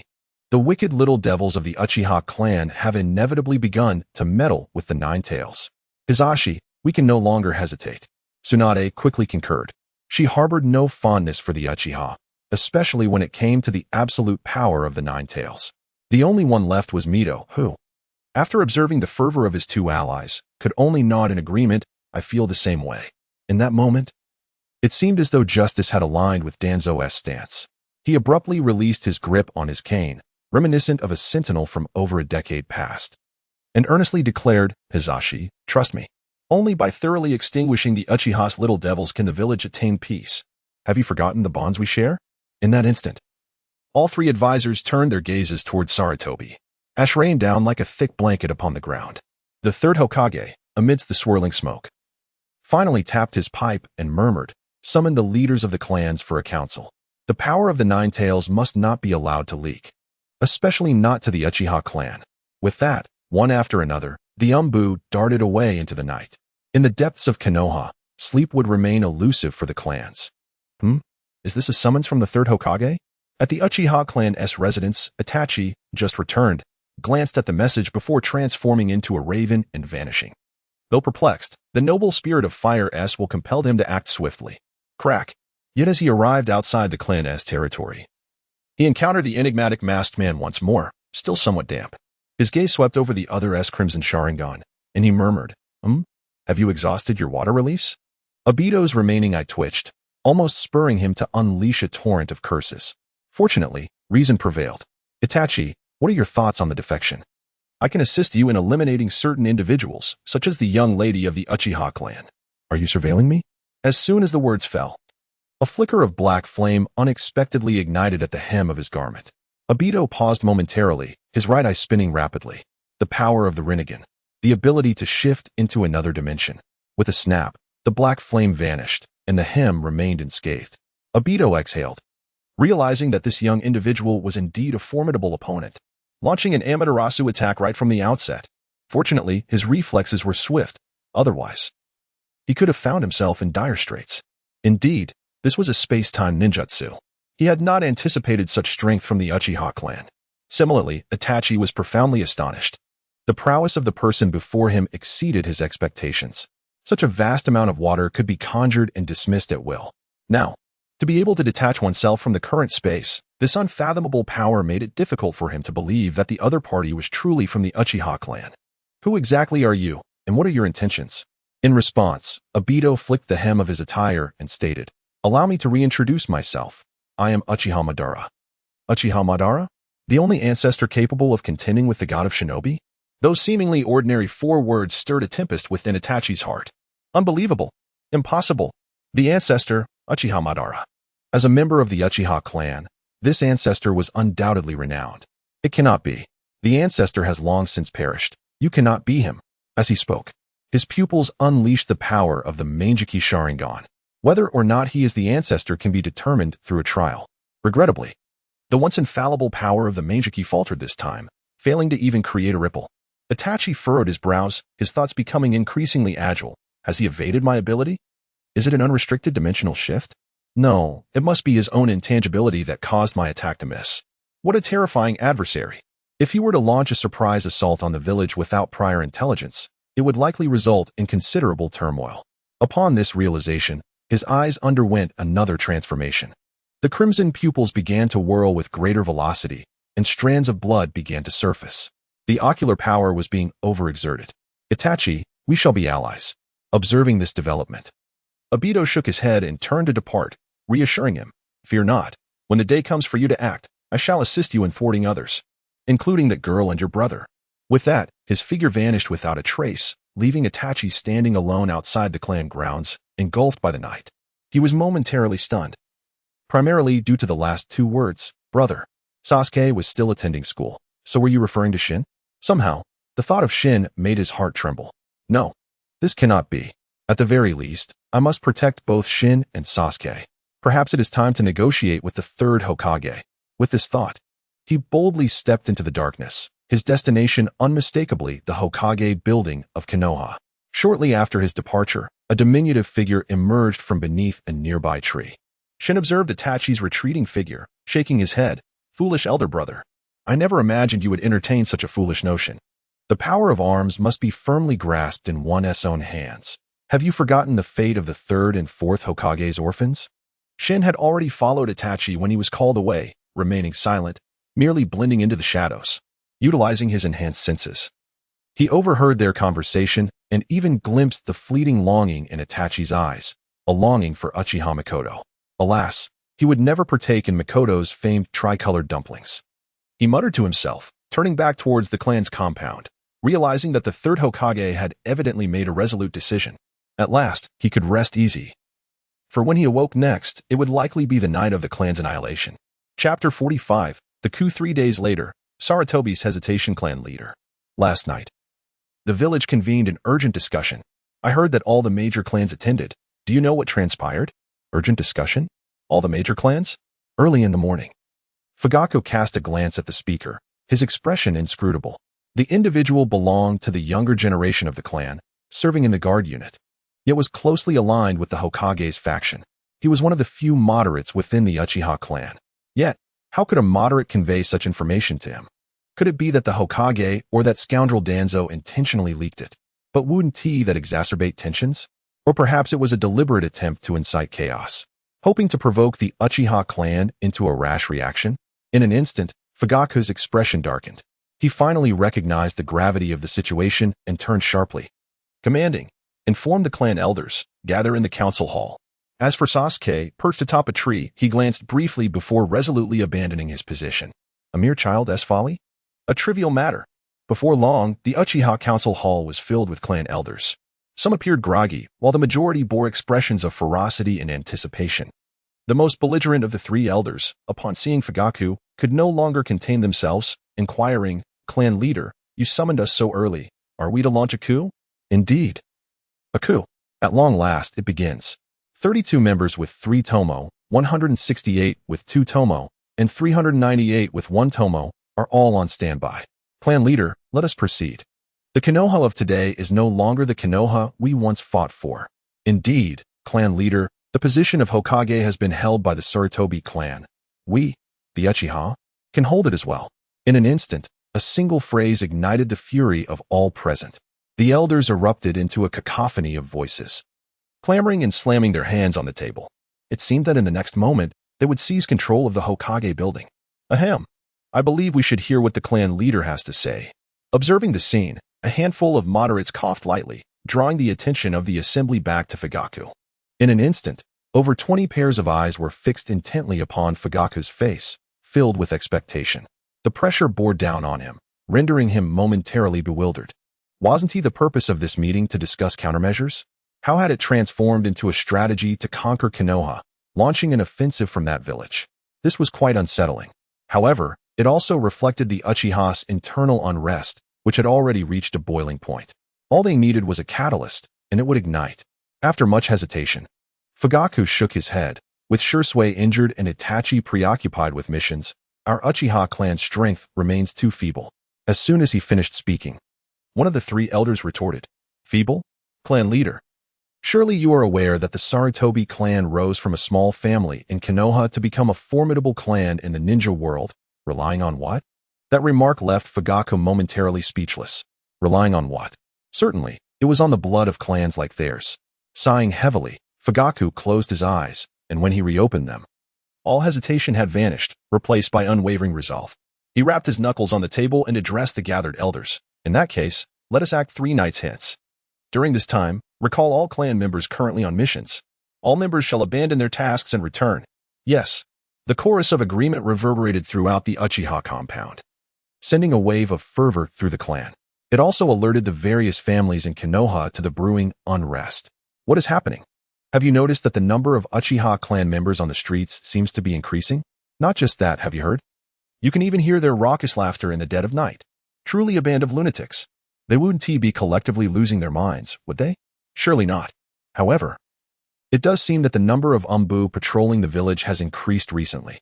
Such discussions reached the upper echelons of Konoha. Bang, bang, bang. In the Hokage's office, Danzo struck his cane against the floor with a resounding clatter. The small office was now seemingly crowded with individuals. Leaders from various Konoha families, Akimichi Choza, Narashikaku, Yamanaka Inoichi, and Hyuga Hayashi, were all present. Except for a few individuals who exhibited considerable agitation, most clan leaders merely directed their attention towards the third Hokage, their expressions largely unchanged. This was especially true for Hyuga Hizashi, who, as one of the prominent families in the village, sensed an impending event yet was reluctant to intervene. Such matters, after all, bore little relevance to the Hyuga clan. Ultimately, everyone would require the Byakugan. Other clan leaders of lesser stature shared this sentiment. They felt powerless to influence the situation and could merely offer encouragement. With a resounding crash, as the third Hokage remained silent, Danzo forcefully struck the floor, creating a gaping hole, and in a huff, turned to leave. Pausing just before the door, He remarked over his shoulder, "There are actions you cannot take, but I can. As an advisor to the Hokage, it is my duty to clarify the threat." With that, he departed. Behind him, the third Hokage observed his retreating figure, unusually refraining from uttering a word of protest. After a moment of quiet contemplation, he subtly raised his gaze, then nonchalantly extracted his pipe, tapping it lightly. "Everyone may return now. Please ensure the village is well looked after. The Uchiha clan is part of our Konoha, and I shall neither abandon nor forsake them. Where the leaves dance, the fire shall burn eternal." His heartfelt proclamation moved the smaller clans, prompting their departure. Moments later, only Sarutobi Hiruzen and a crow by the window remained within the Hokage's office. "Itachi, have you made your decision?" "Yes. They have chosen to initiate the coup 3 evenings hence. I apologize for my failure to satisfy them." "No, this is not the third Hokage's fault. It is a flaw deeply rooted in the Uchiha lineage." The crow suddenly turned its head, resolutely stating, "I shall eradicate these flaws. But, third Hokage, what is it? Could you possibly spare Sasuke and Shisui? They are still but children." Upon uttering this, a profound silence enveloped the Hokage's office. The smoke from the pipe billowed thickly, obscuring the surroundings. Sarutobi Hiruzen finally nodded. "Sasuke may be spared. However, I require further observation of that child, Shisui." With that, he stepped out of the Hokage building. Raising his head, he spotted Shisui engaged in animated conversation with the Umbu nearby. "That boy certainly talks a lot," he mused, the corners of his mouth twitching. Just as he turned to leave, Shisui's bright eyes suddenly lit up. "Oh, Lord Third, don't go. Can we chat for 10 minutes? Upon hearing this, Hiruzen felt a pang of annoyance and promptly turned away. For years prior, when he first encountered Shisui, he had been jovial, attempting to pass on the will of fire. 2 years ago, upon seeing Shisui's youthful face, he had merely felt a headache. Now, he had no desire to engage in conversation with this boy, who had grown into a young man. The will of fire had not been transmitted. He had nearly been driven to existential doubt by the boy's chatter. Thus, he turned to depart but was a moment too slow. In that instant, rapid footsteps echoed behind him, a sound of small feet scampering swiftly. Sighing, Hiruzen turned back, his aged face once again adorned with a warm, benevolent expression. "Ah, young Shisui. What troubles you? Third Hokage, I heard you have a second son?" Shisui beamed with a shy smile, striking a chord deep within. The crow beside him nearly faltered at this revelation. What kind of son would become a guardian for the daimyo only to turn against his own father? Indeed, the third Hokage's second son, Asuma, was making quite a name for himself before the daimyo.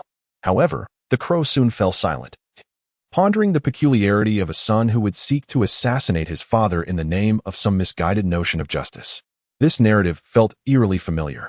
In the village streets, Shisui cast a sidelong glance at the disappearing crow but paid it no mind. Instead, he continued, "I haven't met your second son. But what about your eldest, Lord Third?" Sarutobi Hiruzen mused. "Truly, the Uchiha child possesses an innate wickedness. His tongue is as sweet as honey." He inhaled deeply, attempting to restore his loving smile but failing miserably. The notion of one son attempting to assassinate him while the other remained hidden due to certain reasons struck the elderly man with a profound blow. In the distance, 2 Umbu ninjas observed this exchange, showing no inclination to intervene. Instead, they patted their chests and vanished in a puff of smoke. "Excellent, a scapegoat has arrived." 3 minutes later, conversation target, Third Hokage Sarutobi Hiruzen. Copyable entries are being analyzed. Corpse demon technique, black. Will of fire, gold. 3-way ceiling technique, purple. Monkey King Sarma, blue. Mastery of fire release, blue. Mastery of earth release, blue. Mastery of water release, blue. Soon, these terms materialized before Shisui, particularly the 5 elemental ninjutsu, which he could barely comprehend. Truly, the 5-element ninja, renowned as the sage of the ninja world. Shisui shook his head, continuing his output. Over the years, he had encountered the third Hokage occasionally, yet opportunities for conversation had been scarce. Even the few instances they did speak ended in failure to copy. Thus, he felt he must seize the moment before the impending clan massacre arrived. 10 minutes later, 10-minute conversation in progress, attempting to copy entries. Success. Congratulations. Host has acquired the legendary entry Monkey King Sarama, blue. Shisui? He glanced at the noticeably weary third Hokage, whose eye bags were larger than his eyes. "Looks like I've truly extracted the monkey from you." The third Hokage declared, "Where the leaves dance, the fire shall burn eternal." Shisui stood on tiptoe, reaching out to pat the third Hokage's shoulder, behaving like a diminutive adult, shaking his head repeatedly.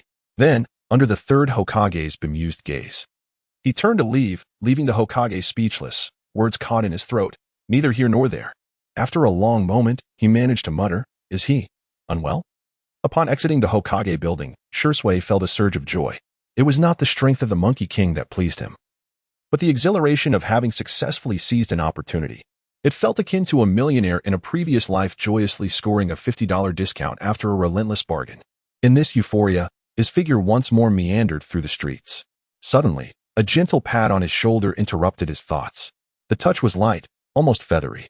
At the same time, a soft, timid voice spoke, "Shursukun, hello."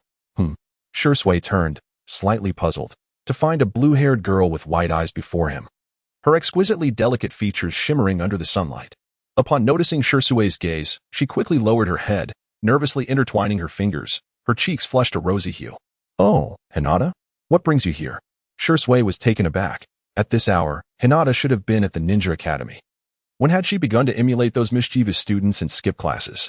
This is all Itachi's fault for being such a truant, leading the good girl astray. On the other side, Hinata's fingers fumbled anxiously, intertwining faster. In a moment of hesitation, she bit her lip and said, Shursui-kun. My father would like to invite you over as a guest. The leader of the Hyuga clan wishes to invite me as a guest?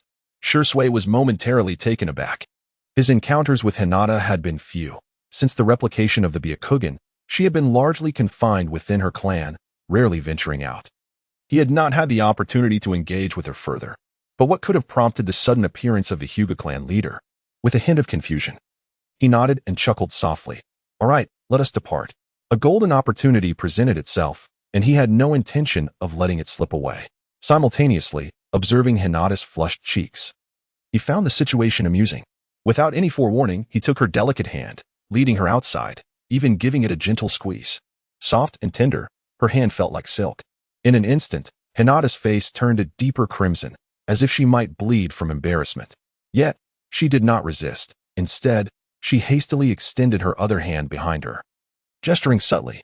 To her right, a member of the Branch family darkened in countenance. How dare you disrespect the young lady?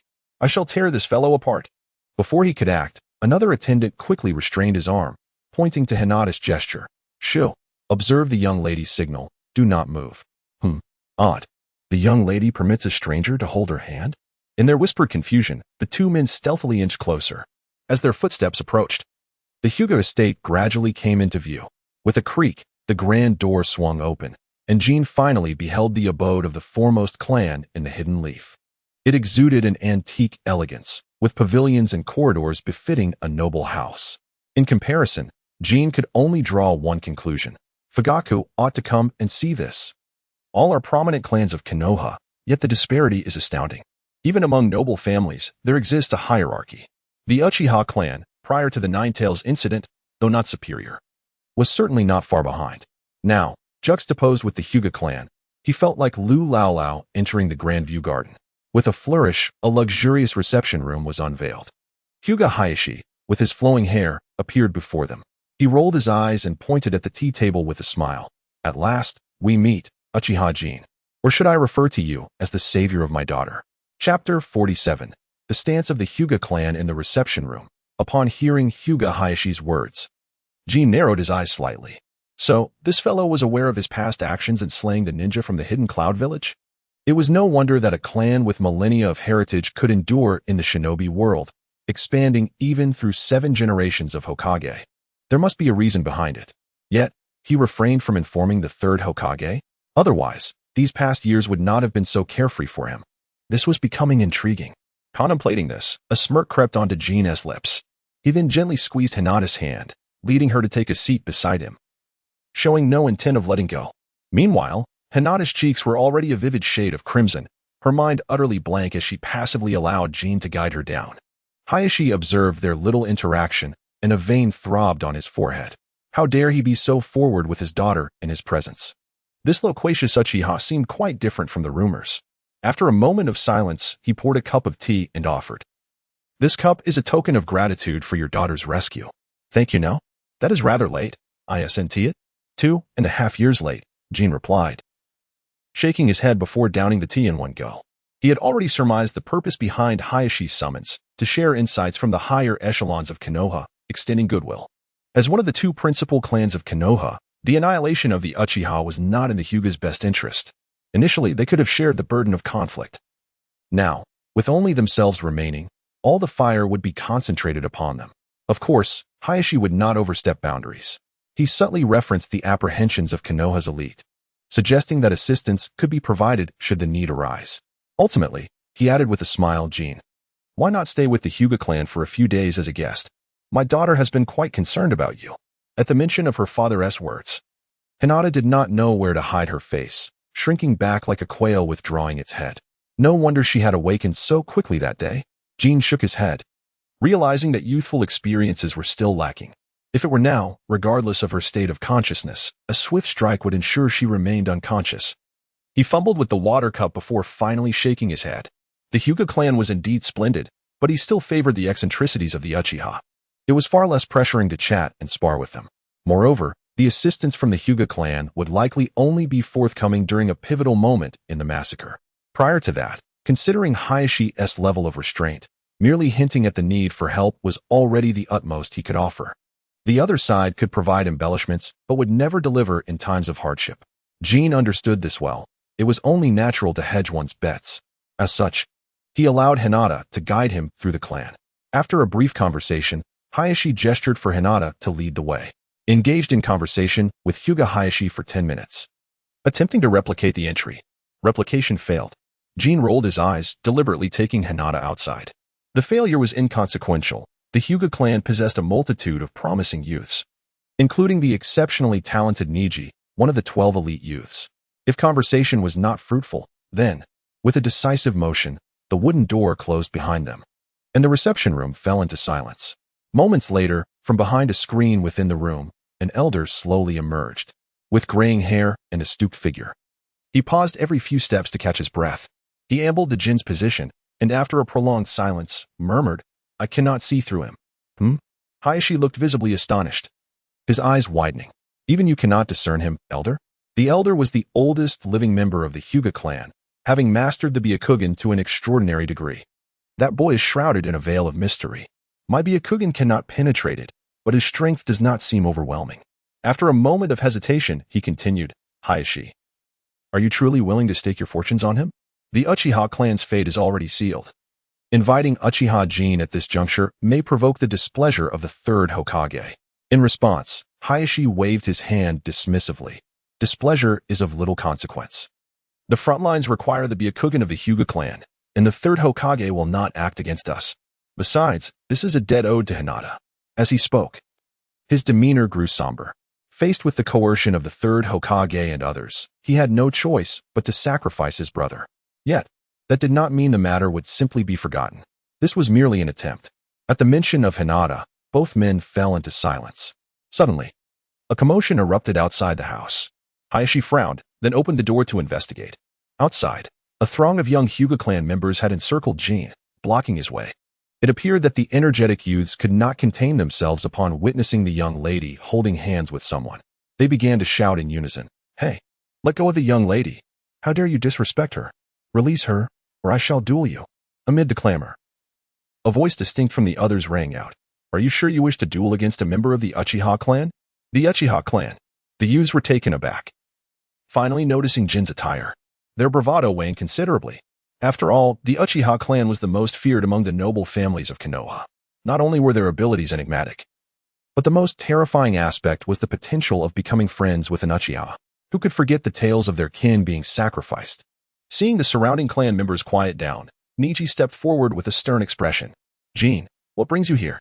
Though they belonged to the same generation, they had seldom crossed paths. However, he recognized him, even recalling a time when Jin had persistently engaged him in conversation before suddenly vanishing. Quite peculiar indeed. Niji, you genius. How could you skip class? Jin glanced at Niji with displeasure. This guy had the audacity to interrupt his own harvest. He immediately turned away, raising Hinata's small hand and smiling at the members of the Hyuga clan, saying cheerfully, Ahem, is there anyone who takes issue with me? You can come at me together.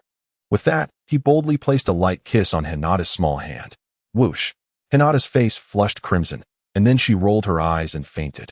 The other young men could no longer contain their envy and jealousy, shouting as they rushed forward. Let us all attack together. Yes, we can take him on. Even if he is an Uchiha, he might not be able to defeat all of us. Chapter 48. Harvesting the last of the chives. Defeated the Hyuga chives. Attempting to copy the entry. Copy successful. Congratulations to the host for obtaining the ordinary entry powerful strikes. White increases fist and foot strength by 10. Defeated the Hyuga rivet. Attempting to copy the entry. Copy successful. Congratulations to the host for obtaining the ordinary entry powerful strikes. White increases fist and foot strength by 10. Stacking. Stacking in progress. Congratulations to the host for obtaining the refined entry harmony of strength and flexibility. Green infuses internal energy into the existing fist and foot strength, adding 20 additional internal damage upon striking. As expected from a clan that practices martial arts, this entry is remarkable. Jin's eyes brightened as he slapped his hand on the waist of the boy blocking his path. Smack! With that strike, the boy fell to the ground and fell asleep. Oh no, you can't sleep here. Jin casually remarked while sidestepping a gentle fist from the right rear and countering with another slap. Smack! Smack! Soon, one boy after another was knocked down. The number of martial arts entries Jin acquired increased rapidly. At a certain moment, copy successful. Congratulations to the host for obtaining the refined entry 8 trigrams empty palm. Green utilizing the Byakugan to see through the opponent, compressing air to form a projectile that strikes the enemy's vital points. Upon seeing this entry, Jin momentarily paused, then his face lit up with joy. 8 trigrams empty palm? ISNT, this the palm technique version of the 6 paths divine sword. He inhaled deeply, feeling a surge of excitement. Although it appeared to be merely a green entry, it was a long-range projectile. Its damage was contingent on 2 factors. First, the accuracy of the Byakugan. As long as he could hit the chakra points accurately, even Susanoo could lose a couple of ribs. Of course, Susanoo generally could not be broken through. Secondly, it depended on the density of the compressed air, which correlates to chakra strength. The stronger the chakra, the greater the density of the compressed air. Hence the more powerful the strike. This could be described as a growth-oriented power, akin to a humanized version of the tailed beast bomb. Jin glanced at the nearly 200 chakra within him and silently took a breath. A strike with 200 combat power could surely rival the tailed beast bomb, right? Realizing this, Jin raised his hand and unleashed an air projectile toward the right side. Consuming 10,000 chakra, he launched it. Whoosh! The Hyuga youth on the right had no time to rush in before he was inexplicably struck down. He flew backward like a kite with a severed string, landing over 10 meters away with a thud in front of Hisashi and the clan elders. With a face full of horror, he gazed at Uchiha Jin. His fighting spirit extinguished, replaced only by pure fear. This guy is too terrifying. He managed to knock down dozens of people from the Hyuga clan using palm techniques. On the opposing side, Hisashi's eyes widened in disbelief. The veins on the sides of his pale eyes bulged, creating a rather unsettling appearance. Even so, he could not believe his eyes, murmuring in astonishment. Is this the 8 trigrams empty palm? It can't be, right? The elder beside him, despite his age, rolled his eyes. His bulging veins, devoid of wrinkles, did not diminish his shock. After a considerable pause, he took a deep breath and turned to Hisashi, asking, has this child ever practiced the 8 trigrams empty palm? No, Hisashi replied quickly and decisively. Since he first encountered Hinata 2.5 years ago and learned of Jin's existence, he had been subtly observing this boy. Though his actions seemed chaotic, they often hinted at a deeper purpose. Moreover, he lacked the arrogance commonly seen in the Uchiha clan. His emotions were remarkably stable. But when did the other party master the 8 trigrams empty palm? This was a signature technique of the Hyuga clan, one that could not be effectively executed without the Byakugan. Wait, the Sharingan. As he thought of the Byakugan, he immediately turned his gaze toward Uchiha Jin's eyes. There, within the crimson gaze, 3 tomo were slowly rotating. It was indeed the 3 tomo Sharingan. Upon seeing the 3 tomo, Hisashi felt an overwhelming numbness. He had suspected that Jin had awakened his eyes, but he never imagined that he would achieve the 3 tomo. The Uchiha clan truly was an enviable lineage. With figures like Uchiha Sasuke and Itachi, they now had Jin, a prodigy not inferior to either of them at such a young age. And even amidst the new generation, Uchiha Sasuke paled in comparison to these 3. As he mused, Hisashi's gaze swept across the ground, where the cries of the fallen echoed around him. These sounds repeatedly pierced his mind, prompting a sigh. Indeed, comparisons could evoke feelings of inadequacy. among the Hyuga clan. It seemed only one person could rival the geniuses of the Uchiha clan. With this thought, he fixed his gaze on the bandaged boy in the distance. His eyes filled with expectation. I will protect the young lady. In response, Neji merely cast a glance before withdrawing his gaze. His emotions toward Hizashi were complex. On one hand, he was one of the culprits responsible for his father's death, but on the other, he had been a caring uncle for many years. He wanted to harbor hatred, but could not bring himself to do so. He could only stubbornly adhere to the ninja way left by his father. Fate. As a member of the branch family, his destiny was tied solely to the young lady nearby, taking in the sight of his clan members nearly all fallen. Neji took a deep breath and slowly stepped forward. It's Neji. Excellent. Neji has finally made his move. Neji, you must restore our honor. Hit him. Hit him. Neji. Brother, punch him. Upon seeing Neji's figure, the young members of the Hyuga clan collectively exhaled in relief. This was their true genius. Even many of the children from the main family believed so. Neji was the genuine genius of this generation of the Hyuga clan. Even Hinata instinctively felt her heart race and took a few steps forward. Whoosh. But as soon as she moved, she was met with a glare from Neji's Byakugan. Crack. Her footsteps faltered, leaving her at a loss. She wanted to speak, but was filled with trepidation, ultimately managing only a weak, flushed whisper. Be careful. Heh. What a lack of ambition. Neji glanced at Hinata with a cold expression. Just as he was about to act, Jin wrapped his arm around his shoulder. Whoosh. Sensing the faint fragrance wafting from Jin, Neji's youthful face instantly turned crimson. His previously proud demeanor stiffened, leaving him bewildered. Under the setting sun, the boy's face blushed brighter than anything else. Chapter 49. A great defeat for the Hyuga clan. I will return. Oh, Neji, why is your face so red? Could it be that you are shy? Noticing the rosy hue on the boy in his arms, Jin raised an eyebrow, somewhat surprised. In the original story, Neji was depicted as a cold and taciturn proud youth. Even if he was tough on the outside, he would not easily become shy, would he? In the next instant, he understood. This was not shyness, it was clearly rage. Shut your mouth, Neji shouted, his small face flushed crimson. He held no affection for Hinata, nor did he appreciate men who were overly physical. With that, he raised his hand and struck. A gentle fist. Slap. The impact landed before he withdrew. Oh, anger born from shame. Jin brushed off his clothes, seemingly unfazed. That gentle punch had barely grazed him. No problem. Neji stared, momentarily stunned by Jin's unaffected demeanor. His strike had been aimed precisely at the chakra circulation points. A child or even an adult would have felt discomfort from such a blow. Suddenly, his expression shifted. Veins protruded around his temples, resembling a web. Byakugan. In the next moment, two piercing gazes, like flames, locked onto Jin. Neji's raised hand froze. How is this possible? In his line of sight, Jin stood 5 meters away, his chakra perfectly unified, harmonious and complete. This was a level only a seasoned jonin could attain. No, could he be mistaken? Confused, he instinctively glanced at the clan leader. No. The leader's chakra was also in this state. How could Uchiha Jin possibly have reached the same level as the clan leader? He was bewildered. His hands lingered in the air, still poised in a gentle fist stance, uncertain of how to proceed. The unified chakra surrounding Jin was impervious to his current gentle fist technique, let alone capable of disrupting the flow of chakra. Was he left with no choice but to resort to that technique? After a moment's hesitation, Hyuga Neji closed his eyes and took a deep breath.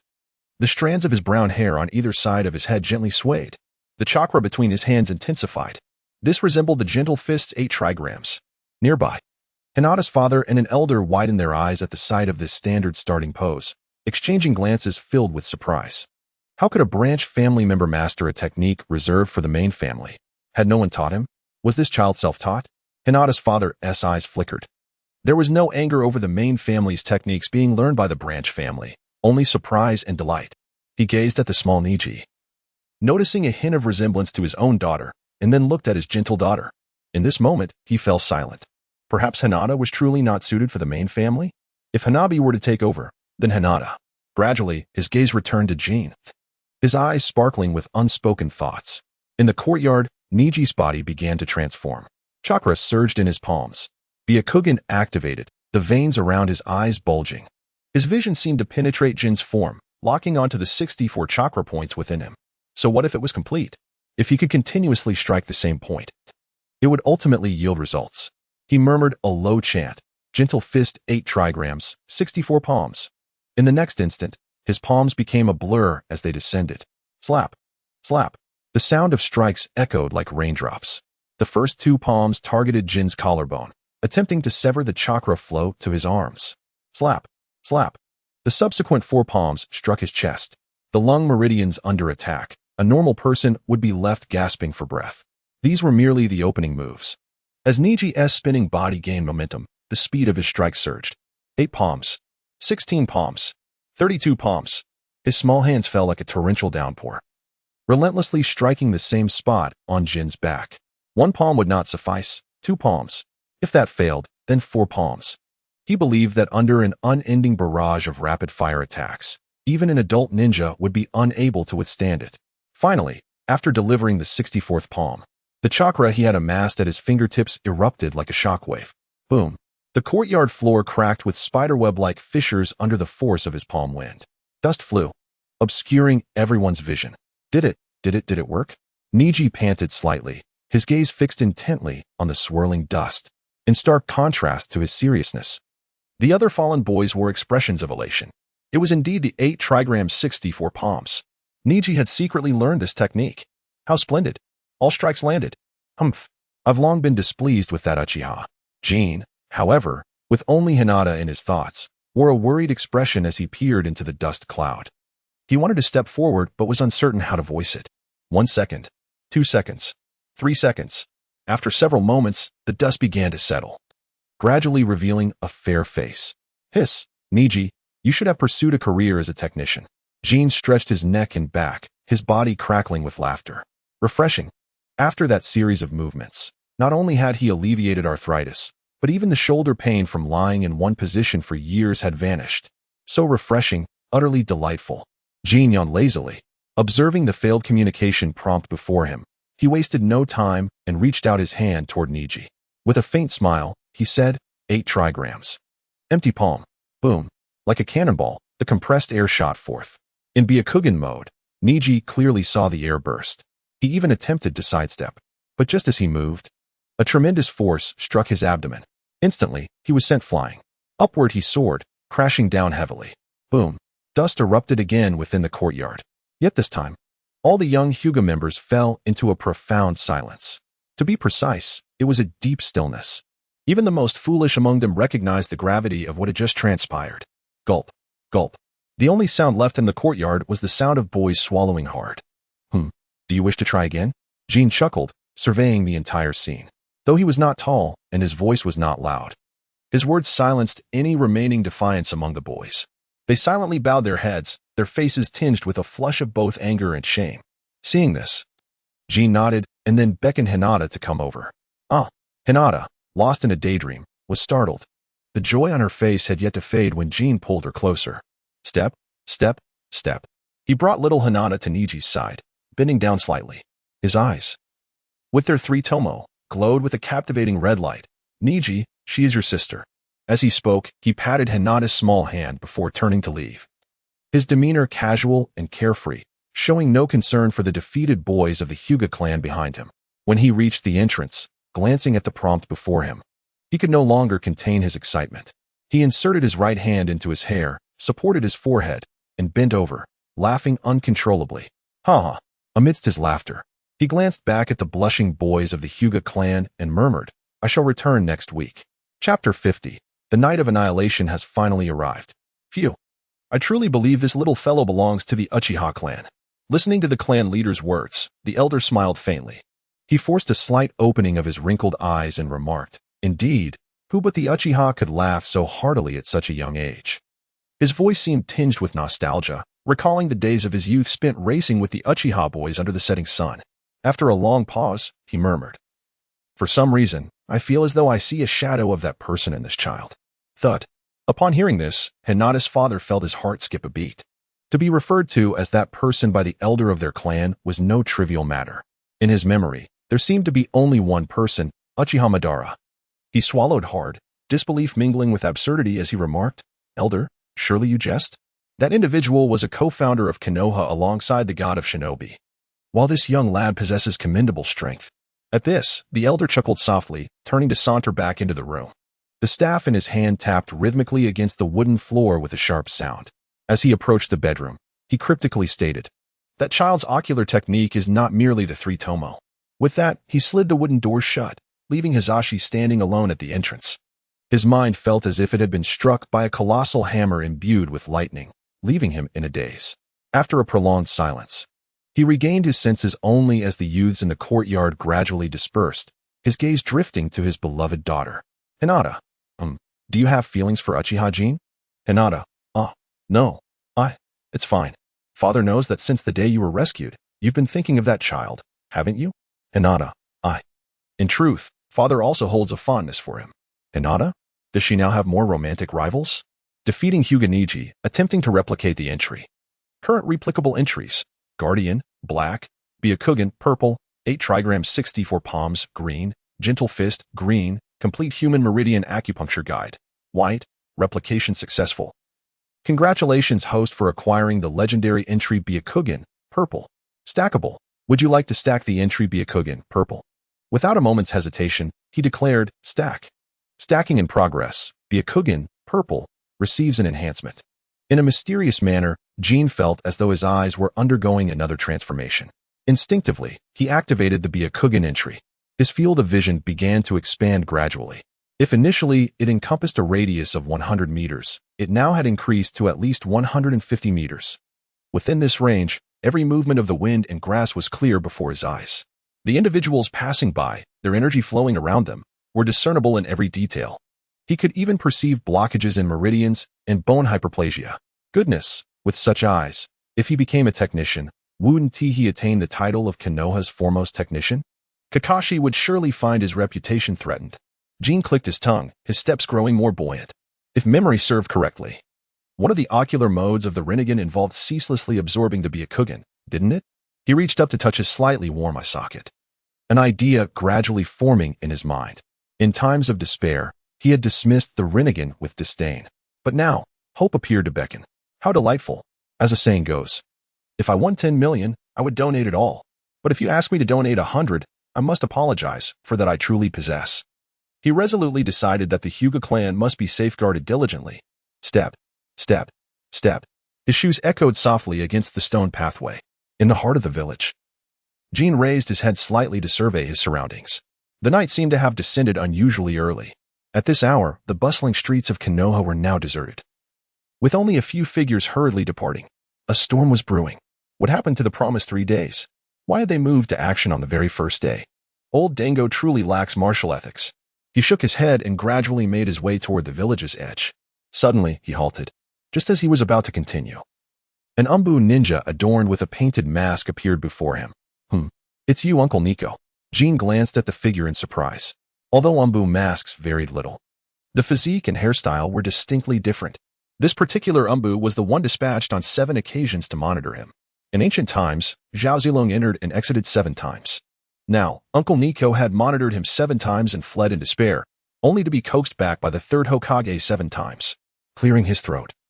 Uncle Nico felt a bit awkward under Jin's gaze, instinctively wanting to turn away. However, recalling his mission and the impending events, he suppressed his unease and whispered, "Jin, do not proceed any further. Stay in Konoha tonight." It appeared that the Third Hokage had indeed granted Itachi some leniency. Jin shook his head, replying, "But I must return." As he spoke, he brushed past Uncle Nico and stepped toward the clan's territory, leaving the Umbu frozen in place behind him.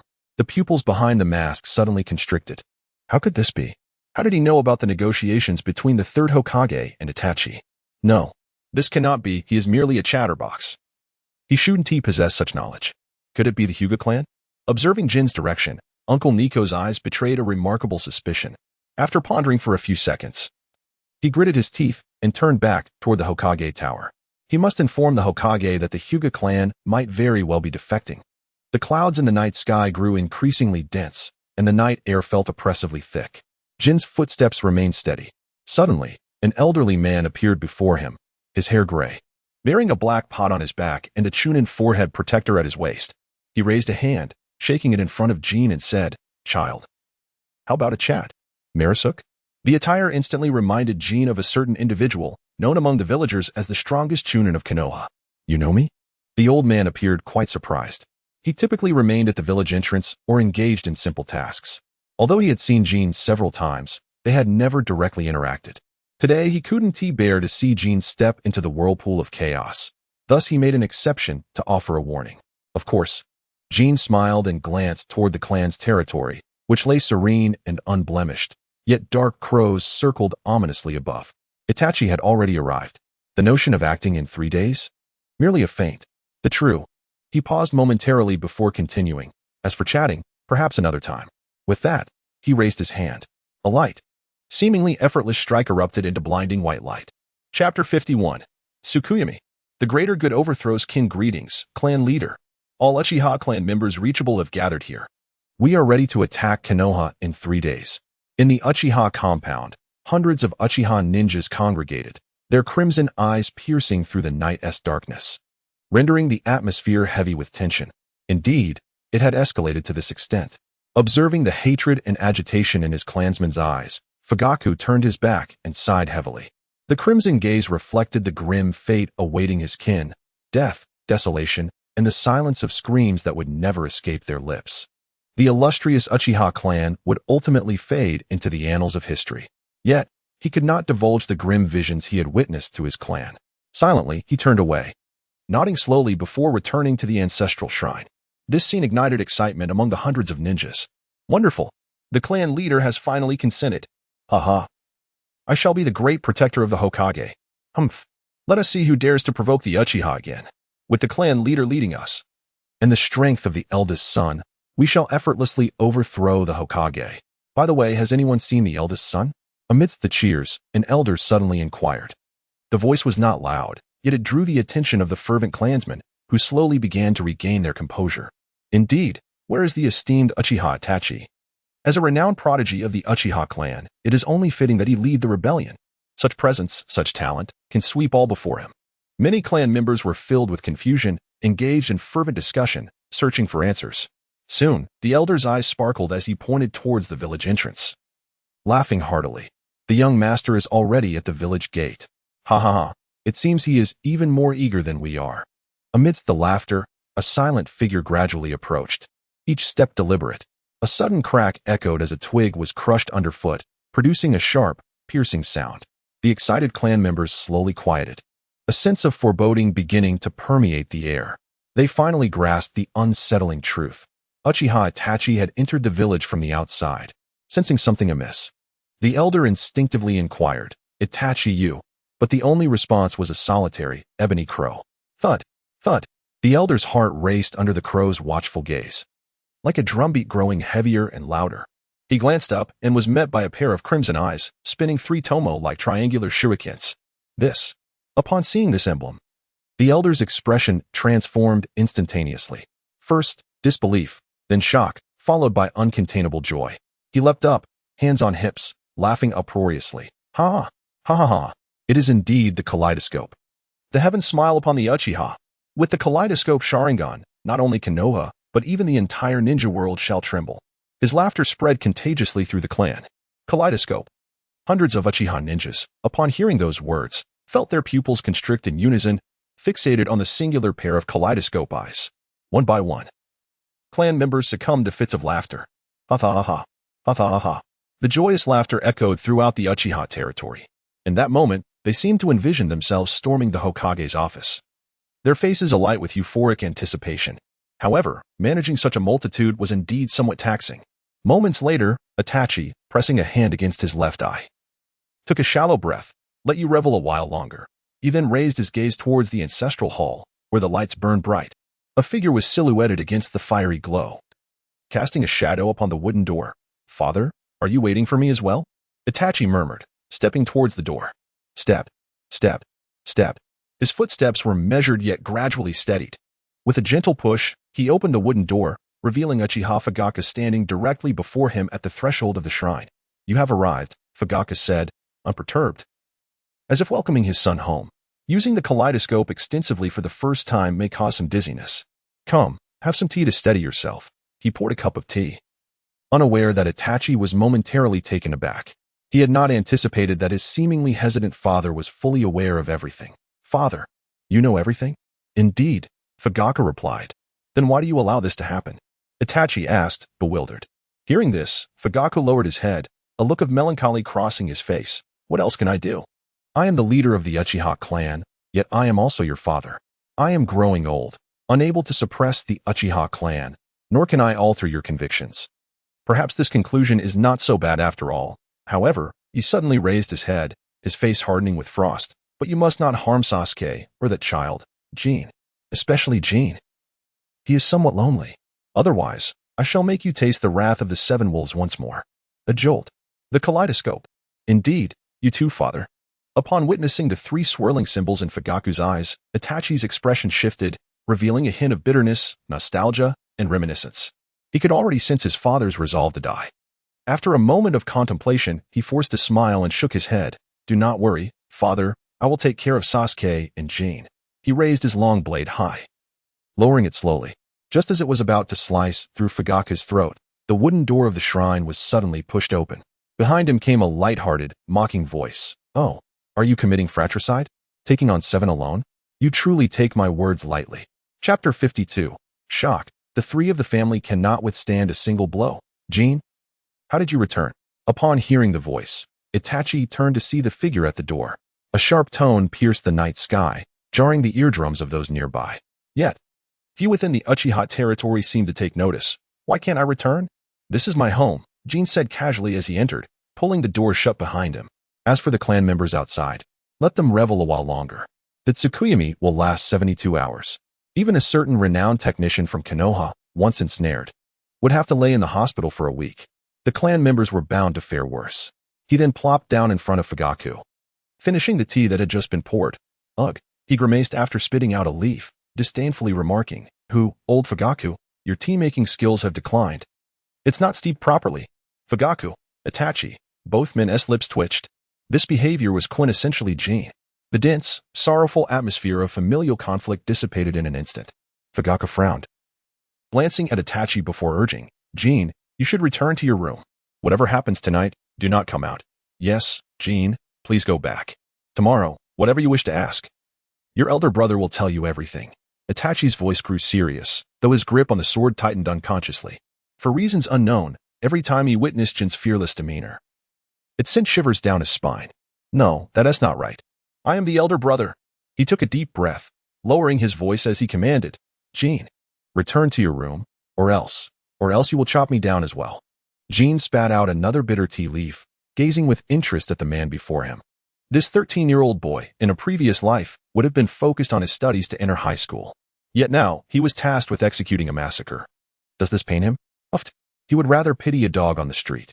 At least the dog knows not to bite its master. Since you already know, I'm sorry. Jin, just sleep a while. Everything will be fine after a nap. Hearing Jin's words, Itachi closed his eyes, taking a few deep breaths.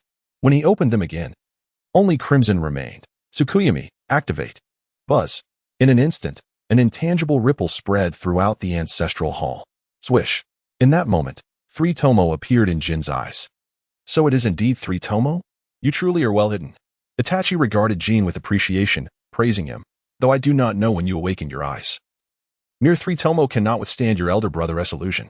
As he spoke, his left eye bulged, blood vessels emerging around the iris, densely woven like a spider's web. The might of the current version's strongest illusion, Tsukuyomi, was fully unleashed. Without sparing Jin a glance, he raised his blade once more, looking at Fugaku, and apologized. I am sorry, father, but you are a target that must be eliminated from the village. However, this time Fugaku did not close his eyes and await death. His expression was somewhat peculiar. Peculiar? What is happening? Itachi keenly sensed that something was amiss, as though an event beyond his control was about to unfold. But what could it be? He instinctively furrowed his brow, attuning his senses. Fugaku's tone remained largely unchanged, akin to a casual father-son conversation. Do you know when Shin opened his eyes? This relaxed tone altered Itachi's mood, causing him to become somewhat agitated, his voice quickening. When did he open his eyes? How would I know? Ever since 6 years ago. He's been either basking in the sun or chatting incessantly or teasing Sasuke. How could he have opened his eyes? At this point, his voice abruptly ceased. His crimson eyes narrowed sharply. A piercing scream rang out once more. Could it be, indeed, Shin opened his eyes 6 years ago, the same year as you? How? How is that possible? Itachi's throat constricted painfully, and the lines of his tear ducts became even more pronounced. He acknowledged that his younger brother had considerable talent, but that was merely through practice.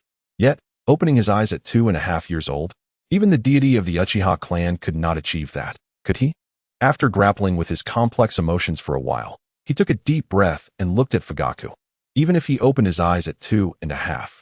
Surely you, father, must know that the Mangekyou Sharingan's techniques can only be countered by another Mangekyou, right? 3 tomos are ultimately just 3 tomos. As he spoke, he tightened his grip on the long blade in his hand. The coldness emanating from the blade provided him with a modicum of solace. Fugaku merely gestured with his chin toward the left.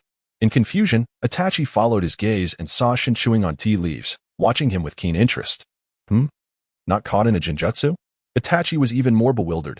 Could it be that the extensive use of Tsukuyomi had failed? Instinctively, he activated his left Mangekyou, attempting to amplify the Tsukuyomi's power. Yet, what increased was not the Tsukuyomi but the mocking smirk at the corner of Shin's mouth, rapidly spreading across his entire cheek. Most striking were those eyes, the enlarged 3 tomos. Enlarged? 3 tomos. Itachi squinted, suddenly realizing the truth. His breathing became increasingly erratic. He staggered back several steps, finally exclaiming at the doorway, "You too possess the Mangekyou. But when did this happen?" His brows knitted tightly, and the calm demeanor on his face completely vanished. It was at this moment that Itachi finally grasped what was slipping from his control. Shin, his younger brother, the one who only enjoyed basking in the sun and teasing Sasuke, had unknowingly awakened the Mangekyou. In that instant, Itachi's breaths came heavy and loud. His hands, clutching the long blade, slowly raised, positioned before him. "Look, I've given you countless chances before, 1 against 7. How could you still make the wrong choice now?" Shin shook his head, spitting out the last piece of tea leaf from his mouth as he stood up, his forehead pressing against the long blade. Just then, the door was suddenly pushed open. "What are you two doing up so late?" Mikoto Uchiha, rubbing her sleepy eyes, entered with an annoyed tone. But upon seeing the scene in the ancestral hall, she was immediately taken aback. Her eldest son was poised to strike his younger brother, and there was her husband, Fugaku Uchiha, calmly sipping tea while watching the spectacle. Rage, furious rage. In an instant, the combination of waking from sleep and witnessing this scene made her lose her composure.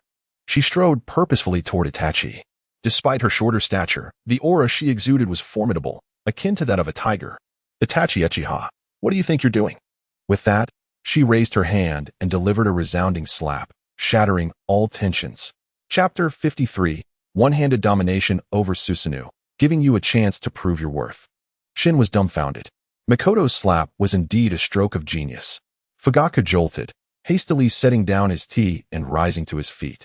However, his abrupt movements caused tea to spill all over him. Yet, he dared not wipe it away, quickly offering a cheerful explanation. Cough, cough. They were just having a friendly competition. A competition? Mikoto questioned, skepticism evident. But before she could elaborate, Fugaku guided her back into the house. He wiped the sweat from his brow and turned to Itachi. "Your mother is unaware of the situation. Can we?" Just then, the wooden door swung open once more. "Oniai-san." Hug. The small Sasuke, still in his pajamas and rubbing his sleepy eyes, bounced over, reaching out to embrace Itachi without hesitation. He then disdainfully huffed at Shin from within Itachi's arms. The atmosphere in the ancestral hall, filled with deep-seated grievances, grew even more peculiar. Cough, cough. "It seems this time I won't be able to kill you." Shin hesitated, attempting to propose, "How about you come back in a few days to try again?" Itachi paused momentarily before decisively bringing down his blade. Bang! In the incredulous gaze of little Sasuke, he knocked him unconscious. After gently placing him aside, he shook his head and declared, "There won't be another opportunity." With those words, his entire demeanor shifted once more. A hum resonated as his orange chakra enveloped him entirely. He looked toward Shin, his voice unusually grave. "Shin, I have no choice but to act, so prepare to receive my 8 trigrams air palm." Bang! Before he could finish speaking, he was hurled backward. With a crash, he collided with the courtyard wall. The ground shook as the wall collapsed, burying Itachi beneath the rubble. Enough with this nonsense. 1 against 7 is becoming tedious. Shin shrugged, stepping out of the house and taking a deep breath. Air cannon is indeed effective. Even a tactical genius like Itachi cannot withstand it. However, the debris did not bury Itachi. Rather, several black crows emerged, stretching their sharp beaks skyward. In an instant, they converged, transforming into a figure, Itachi Uchiha. He looked down at his younger brother, feeling an unfamiliar distance between them. After a brief moment, he suddenly smiled and softly remarked, "Was that slap just now your ocular technique? Choosing to rely on physical prowess, what a misguided path you've taken. The essence of a ninja lies in ninjutsu. Now, let us savor this grand feast of ninjutsu." Amaterasu, with a glare from his right eye, black flames materialized out of thin air, imbued with a chilling intensity and searing heat. At the entrance, Fugaku's pupils dilated, such swift black flames. Is this the power of Itachi's other eye? Quick. Too quick. Even with Itachi announcing the activation of his Manjiki Sharingan beforehand, Fugaku was unable to perceive the black flames in time. By the time he noticed, they had already appeared at Shin's feet. Yet upon seeing that Shin remained motionless, he urgently warned, "Not good. Shin, move." As he took a step forward to assist, he halted abruptly. The black flames had passed right through Shin. It was as if they encountered no resistance, continuing on until they struck the cherry blossom tree outside the courtyard, igniting it in a blaze. Has he acquired a phasing ability similar to that of the one who calls himself Madara? Itachi squinted, a heavy feeling settling in his heart. That ability won't last more than 5 minutes. If so, then let it burn until you emerge. He then covered his left eye and called out, "Amaterasu." This time, even more black flames erupted beneath Shin, scorching him like a fierce blaze. Yet, a gentle halo of moonlight consistently enveloped Shin. He transformed his body directly into light, invincible like a golden statue. Truly an unreasonable entry. Jin raised his head to glance at the moon above. Sunlight is light, and moonlight is also light. Even the streetlights are light. If worst comes to worst, he could use fire release. Would the flames not be light? In other words, this golden form is immensely powerful, far beyond his imagination. Tick-tock. Time passed by second by second. Suddenly, Itachi felt a sharp pain in his throat and began to cough violently. Was he unable to hold on so soon? He looked down at the crimson in his hand, and his eyes dimmed momentarily. Around him, orange chakra reappeared, coalescing into orange rib-like structures that resembled armor, enveloping him completely. 2 massive arms, engulfed in red flames, slowly took shape. Susanoo? Itachi was indeed surprising. In just over a year, he had not only explored the ocular techniques of his Jujutsu, but even developed this ancient ability. At the doorway, Fugaku's pupils widened in disbelief. Even though he had long accepted the reality and could face death calmly, he was still astonished by the genius of his eldest son. If Itachi were to stand for the clan, perhaps we could truly revive the glory of our ancestors? For some reason, that thought suddenly sprang into his mind. Of course, as soon as it appeared, he extinguished it. The most important thing now is Jin. This child, despite his youth and lack of exposure to the clan's records, cannot be at a disadvantage. He took a deep breath and hurriedly explained, "Jin, this is Susanoo, which can only be activated by the Manjiki Sharingan. It's a defensive technique." But before he could finish, the remaining words were stuck in his throat, unable to escape. Across from him, Jin showed no change in expression upon seeing Itachi's Manjiki. He simply extended his hand and repeated, 8 trigrams air palm. Bang, bang, bang, bang. The 8 trigrams air palm struck the skeletal form of Susanoo like bullets, producing crisp sounds. However, it had no effect. Itachi shook his head, wiped the blood from his hand, and sneered, "Ridiculous, this is the strongest defense in the ninja world. You actually think you can break it with your bare hands? Jin, you are truly naive." "So what?" Jin retorted dismissively. "You probably don't know that some people use shurikens to stab." With that, he raised his right hand high and slowly brought it down. 8 trigrams air palm. But this time, the 8 trigrams air palm was no longer a colorless air cannon, but a massive crimson chakra cannonball. 2/3 of the power of the 9 tails. Itachi sighed. "Oh, it carries a chakra attribute? That's a good idea, but PFF." Crack. In the next moment, the crimson air cannon directly shattered the skeletal form of Susanoo. Crack, crack, crack. The sound of breaking bones filled the air. Itachi's brilliance gradually dimmed, his face devoid of color. Overloading his body, Susanoo naturally dissipated. With a thud, he fell to the ground. But just before he hit the ground, a hand formed from the crimson chakra quickly emerged to catch him. Then it grasped him tightly. Truly a desperate situation, 1 against 7.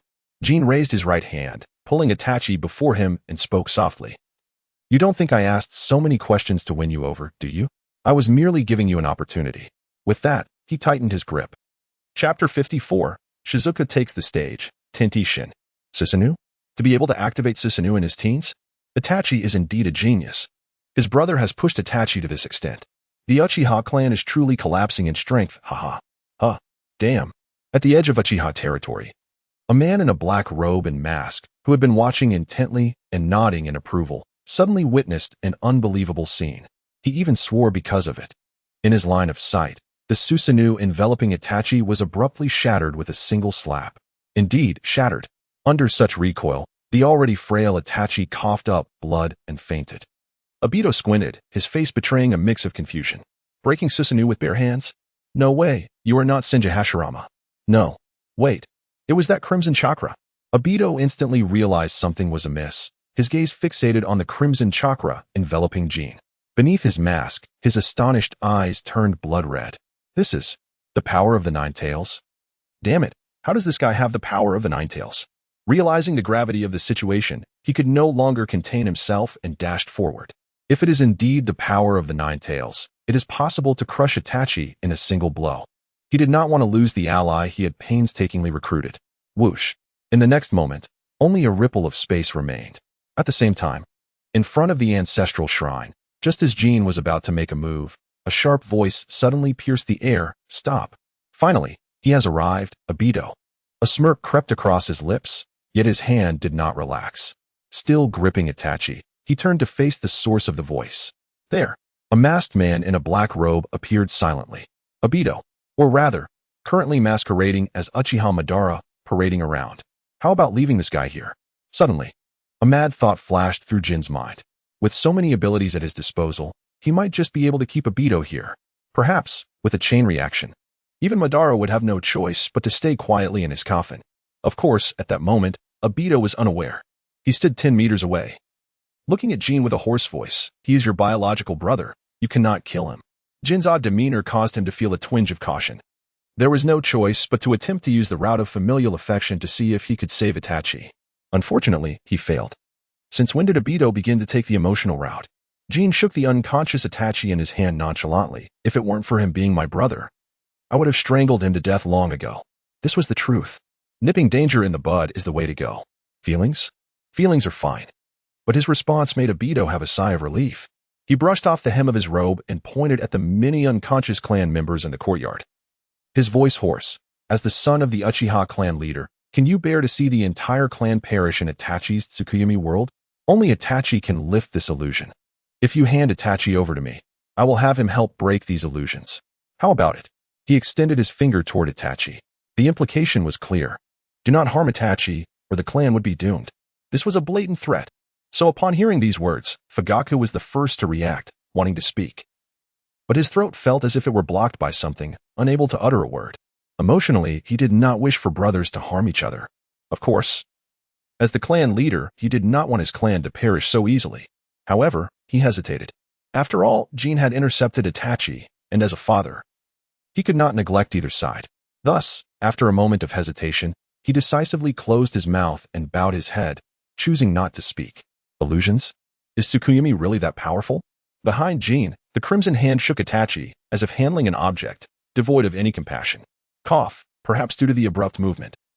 The previously unconscious Itachi slowly regained his senses, quickly realizing the situation at hand.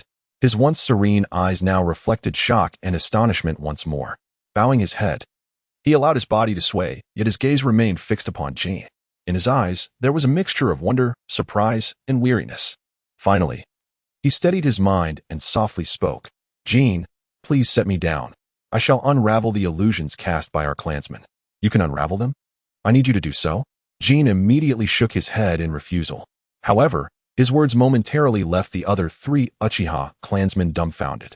Faik scratched his head, his broad face filled with bewilderment. Could it be that this boy possesses remarkable skills in illusions? That shouldn't be the case. I have not seen him practice any such techniques. Moreover, Itachi's illusions might even surpass my own. Are we really going to compare illusion techniques with him? Obito released his grip on the fan, suppressing laughter. He had observed Itachi for a long time and was already convinced that he was the true genius of the Uchiha clan. And what is the Uchiha clan best known for? Illusions. In his eyes, Itachi's illusions had even reached a pinnacle of mastery. Of course, he believed that the initial Tsukuyomi would fail, as it seemed Jin merely relied on his Sharingan to defend against it. Being able to defend does not equate to being comparable. Upon hearing this, Itachi's eyes inevitably revealed pride and confidence as he replied, Jin, my illusions are not something ordinary individuals can dispel. While you may be able to withstand them, you cannot break through. In response, Jin casually pointed behind him, shrugging his shoulders. I never claimed it was me.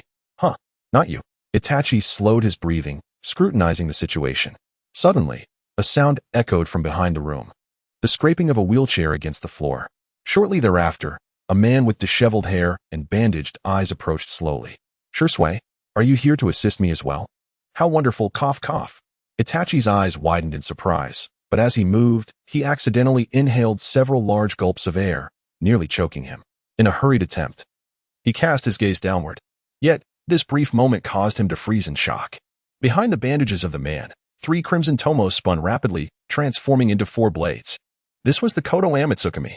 Chapter 55, The Summoning of the Outer Path Demon Statue, Bloodbath 1 against 7. We can no longer afford to wait, monkey, I said, while working. Address me by my title. Hearing Danzo's voice, the third Hokage rapped the table with his pipe, his tone laden with displeasure. He then turned to gaze out the window. The pitch-black night was as still as ink, devoid of any sound. This was starkly different from what they had anticipated.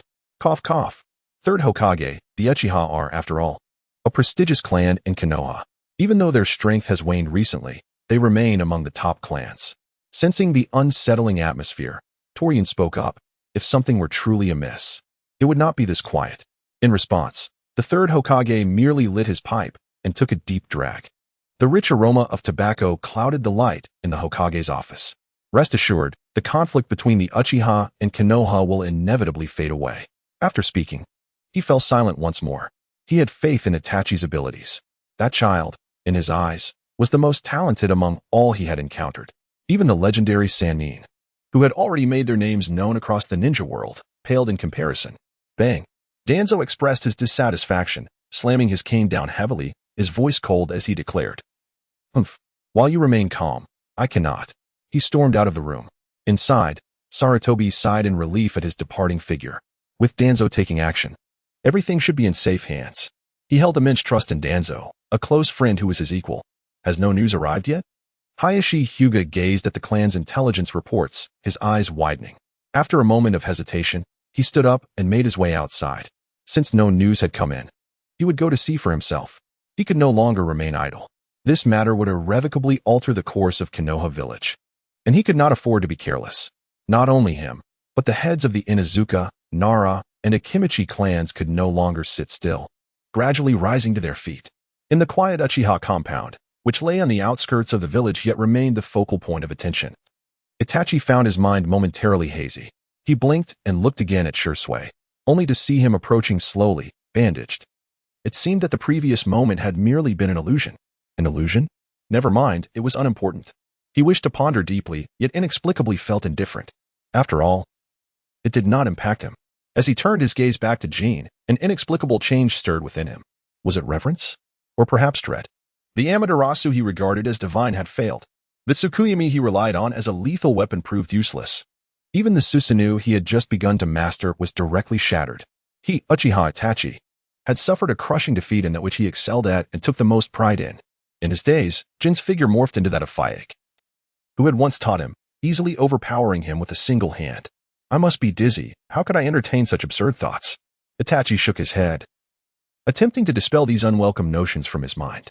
At that moment, he suddenly discovered a kunai in his grasp. What is this?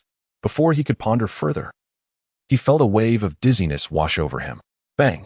A sharp pain shot through his head, and darkness enveloped him, plunging him into unconsciousness. Jin flicked his wrist.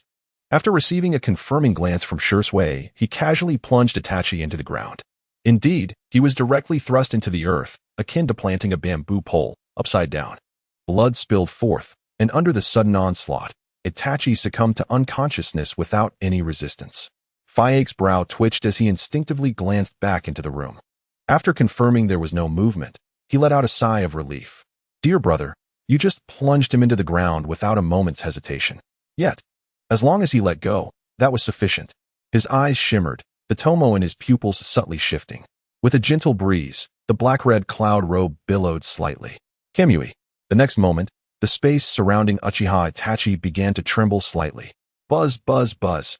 It swiftly morphed into a vortex, vanishing from sight. Damn it! Put Itachi down. Witnessing this scene, Faike, who had been watching closely, could no longer contain himself. With a firm step, he charged forward, swiftly forming hand seals. Fire style, fireball jutsu. A massive, searing flame erupted forth. Yet, upon reaching Obito's form, it passed through him effortlessly, without any pause. Huh? The same ability? And why is Jin not reacting at all?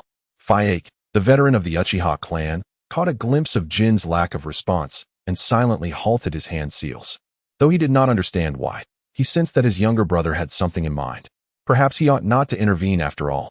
Feeling his age, realizing he could no longer decipher the thoughts of these two youngsters, Faike slowly shook his head and approached Shursui, assisting him with his wheelchair. In the courtyard. After absorbing Itachi, Obito's form visibly lightened at an observable rate. Naturally, he did not leave immediately. Instead, he gazed at Jin's diminutive figure, his eyes reflecting unabashed admiration. As a member of the Uchiha clan, to achieve such a feat, Jin, would you like to join us and create a new world? As he spoke, he cast aside his flowing crimson cloak. The fierce wind howled around him. A new world? Jin was somewhat astonished. Was this all Lin's world? What of Kakashi? Noticing Jin's growing interest, Obito's eyes sparkled with excitement. He spoke passionately, envisioning the future. Compared to Itachi, Jin was far more enticing to him, especially with that mastery of tailed beast power. Having once controlled the tailed beasts himself, he could distinctly sense that power resonating within Jin. Yet, the tailed beasts were clearly bound to their Jinchuriki. Where then did Jin acquire such strength? With these questions swirling in his mind, he resolved to recruit Jin. If he could harness this ability, capturing the tailed beasts might commence sooner than anticipated. As this thought crossed his mind, a broader smile spread across Obito's masked face. Their conversation grew increasingly fervent. Meanwhile, Jin observed the words emerging from Obito, silently intrigued. Conversational target, Uchiha Obito. Copyable entries are being analyzed.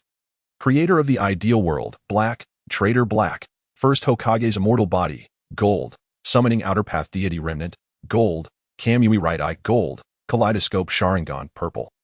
Mastery of fire release, blue. Copy successful. Congratulations host for obtaining legendary entry. Summoning outer path deity remnant, gold. A giant mech controlled by the Rinnegan.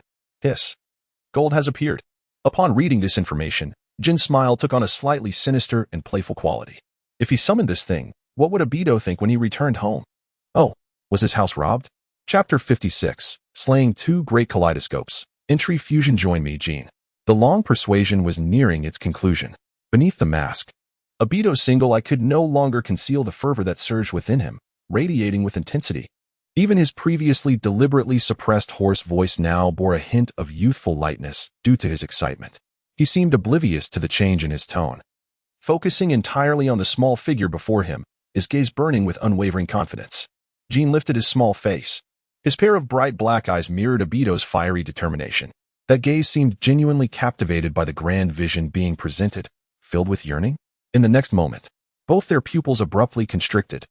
The air felt as if it had solidified for an instant. Kamui. Kamui. Buzz.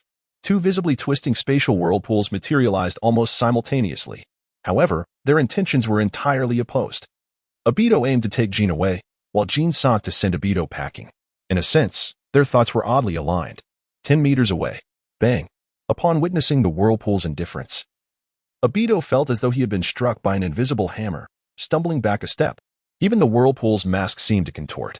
The face hidden beneath the mask twisted in astonishment and disbelief. What was happening?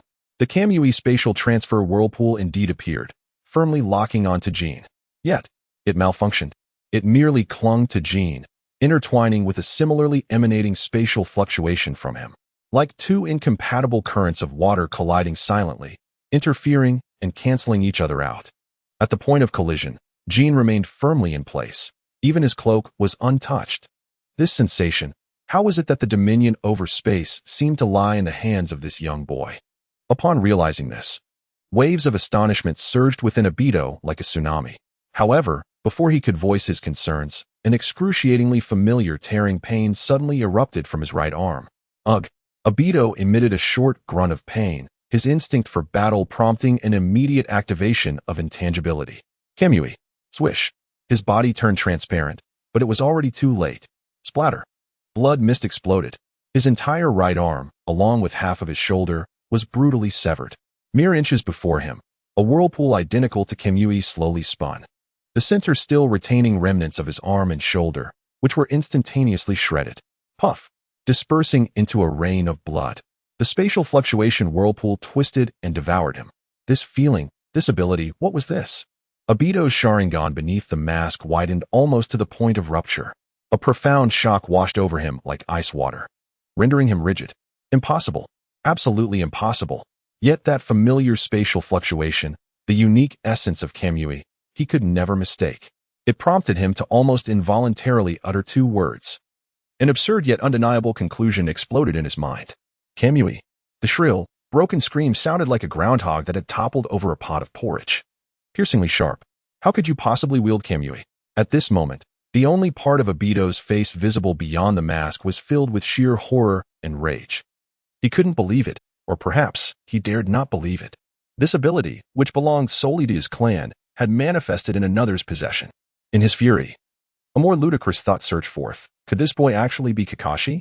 He never anticipated finding himself in such a precarious situation at the hands of a mere youth.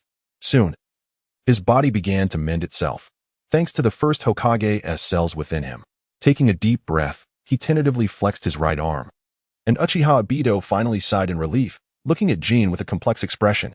I will remember you, Uchiha Jin. I hope that next time we meet, you can surprise me again. With that, he activated Kamui once more. He was beginning to feel he should not linger here, though it seemed ridiculous. He couldn't shake the odd sensation that when he looked upon Jin's youthful face, it felt as though he was completely exposed. Even when he had briefly released his intangibility to use Kamui, it seemed Jin had seized the opportunity. It must have been mere coincidence, he murmured, yet deep down, he felt Jin had foreseen it. After hesitating for a moment, he chose to retreat. With Kamui's intangibility, he was nearly invulnerable. Regrettably, he had failed to decapitate Obito. Jin shook his head, feeling somewhat disappointed. Had he managed to sever Obito's head, many matters would have reached a conclusion. Moreover, Madara would likely leap from his coffin to dance. Alas, he had missed the chance to witness such a spectacle. Of course, it was perhaps for the best, as the Akatsuki organization was not yet complete. I shall return. On the opposite side, Obito vanished after leaving that final remark. Jin waved his arm. Until next time. Chives. With Obito gathering talent ahead and Itachi, already under control, as a hidden pawn, he was determined to reap the rewards from the Akatsuki organization. Once all was calm, Jin turned his attention back to the panel before him, feeling a surge of excitement. Defeated Uchiha Itachi, attempting to copy entry. Copy successful. Congratulations host for obtaining legendary entry. Kaleidoscope Sharingan, purple. Defeated Uchiha Obito, attempting to copy entry. Copy successful. Congratulations host for obtaining legendary entry. Remnant Kaleidoscope Sharingan, purple. Whether by coincidence or fate, both the previously bloodied Itachi and the vanquished Obito bore the mark of the Sharingan. Yet one was but a remnant. Taking a deep breath, he no longer hesitated and declared, fuse them, overlay both entries onto the Kaleidoscope Sharingan. A kaleidoscope, a kaleidoscope. Half a kaleidoscope, surely 2.5 kaleidoscopes must equate to eternity? Buzzing. Before him, 3 violet orbs of light gradually coalesced and solidified. His pupils suddenly became searing hot. A wave of heat surged and rolled through him, intensifying the pain in his head. In the midst of this agony, a golden light abruptly ascended before him. Congratulations, host. You have acquired the legendary entry, Kaleidoscope Sharingan. 3 feet ahead, gold. It has manifested. Moreover, it is an entirely new kaleidoscope ocular technique. His kaleidoscope finally revealed its capabilities. A fervor ignited within Jun as he hastily examined the entry. Chapter 57, Invincible Me. Suppressing Uchiha, 3 feet ahead, gold within the dimensional crevice 3 feet in front of oneself. Establish a temporary realm governed by one's own will. 3 feet ahead? A temporary realm? Jun's brow furrowed in concentration. The literal meaning was clear, each character easily comprehensible, and they coalesced into a coherent understanding. Yet, what did dimensional crevice mean? Could it be akin to the unique space of Kamui? He held his breath, focusing intently on the changes surrounding him. In the dead of night, the moonlight cascaded like water, gently enveloping him. However, the instant the entry activated, the moonlight before him came alive. It was no longer merely a gentle shower. It transformed into an extension of his will. A sensation akin to a creator deity arose within him, granting him the power to command the 3 feet of space around him at will. A subtle thought stirred within him. With a swift motion, he manipulated the flowing silver moonlight, compressing it. In an instant, it condensed from a wispy veil into an orb the size of an egg, radiating a soft glow. It gently hovered within the 3 feet surrounding June, slowly rotating like a moon in orbit. The once cold brilliance now emanated a warm, inviting temperature. Ding. Congratulations, host. You basked in sunlight for 1 minute, gaining 1 chakra. Sunlight? Upon hearing the prompt, June extended his hand, cradling the warm little sun. Within his pupils, an overwhelming ecstasy erupted. He understood. Within this absolute domain of 3 feet, he could forcibly condense the moonlight, elevate it, and simulate the essence of the sun. And he could control it absolutely. The emitted light transformed from refracted moonlight into genuine sunlight. What did this signify? It meant that from this moment onward, he could bask in sunlight for at least 25 hours a day. It meant the daily increase in chakra would surge from 840 points to over 1,400 points. It meant he could potentially manifest a Kakashi in a week, 50 Kakashis in a year. Realizing this, June could no longer contain the joy swelling within him. Slowly, he raised a hand to his forehead, bending down slightly as his shoulders began to shake with laughter. Soon, a smile stretched from the corners of his mouth to the back of his ears. Ha ha ha ha ha ha. His laughter startled the clan members who had awakened after Itachi's departure, roused by Shursui. When the cruel truth was fully unveiled, especially for the high-ranking elders who had nearly suffocated in their sleep, rage erupted, particularly among the elders. As leaders of the Uchiha clan, they had nearly met their demise at the hands of a mere child. Their fury reached a fever pitch. The clan leader, Uchiha Itachi, how dare he betray the family? He sought to sever the roots of the Uchiha. A conspiracy. This is undoubtedly the treacherous scheme of the Hokage, intending for us to turn on one another. Unforgivable. Absolutely intolerable. Clan leader, give the order. Let us storm Konoha tonight and invade the Hokage building. Yes. Kill. Exterminate them all. Eliminate that traitor Itachi. Hundreds of Uchiha ninjas gathered in the shattered courtyard, their emotions boiling as their eyes glowed crimson. The dread of death had stripped these clan members of their former tranquility, leaving only a desire to unleash their fury. Kill. Kill. Storm Konoha. Slay the Hokage. Eliminate Uchiha Itachi. In the midst of this chaos, Fugaku stood at the center of the crowd, his brow furrowed tightly. The Hokage's insidious schemes ignited his anger. Yet reason reminded him that a coup was a perilous path. Indeed, he was furious with the Hokage's actions, but he was still reluctant to instigate a coup. Did the clan members not understand? Could he not comprehend the fate that awaited them? In the annals of history, the Uchiha had attempted 93 coups, none of which had succeeded. His lips moved, but he did not respond. Instead, he subconsciously cast a glance toward June, who was laughing while holding his forehead. He hoped that his second son could offer some resolution. Yet, upon seeing the mirthful boy, he suddenly felt weary. His eldest son had defected, taken away by a mysterious figure. The clan members were in an uproar, a band of brutes only knowing how to shout for blood. His youngest son lay in a stupor. The only source of solace, his second son, had now begun to act erratically. As Fugaku wrestled internally, torn between indecision, the hawkish elder of the 3 clans beamed with fervor. An opportunity had arisen. Clan leader. The elder stepped forward, his resonant voice cutting through the clamor. Itachi's betrayal is a fact.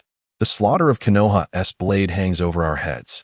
If we do not act now, shall we wait for them to butcher the Uchiha clan like swine? His loyal hawkish supporters roared in unison. Act. We must act. The elder of the dovish faction could only sigh in resignation. The fate of the Uchiha lies in this night. Seeing this, the 3 elders rejoiced.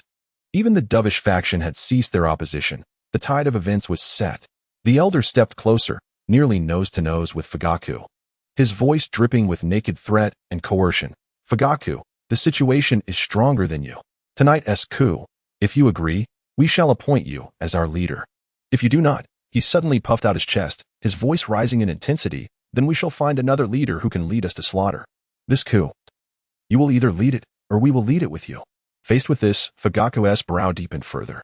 Even a careless mosquito would plummet into the abyss if it flew in. He understood the sentiments of his clan members. It was either he, Fugaku, would lead the coup, or the clan members would lead it with him. Though the outcome bore little difference, the process would be entirely distinct. Fugaku, you have no time to hesitate.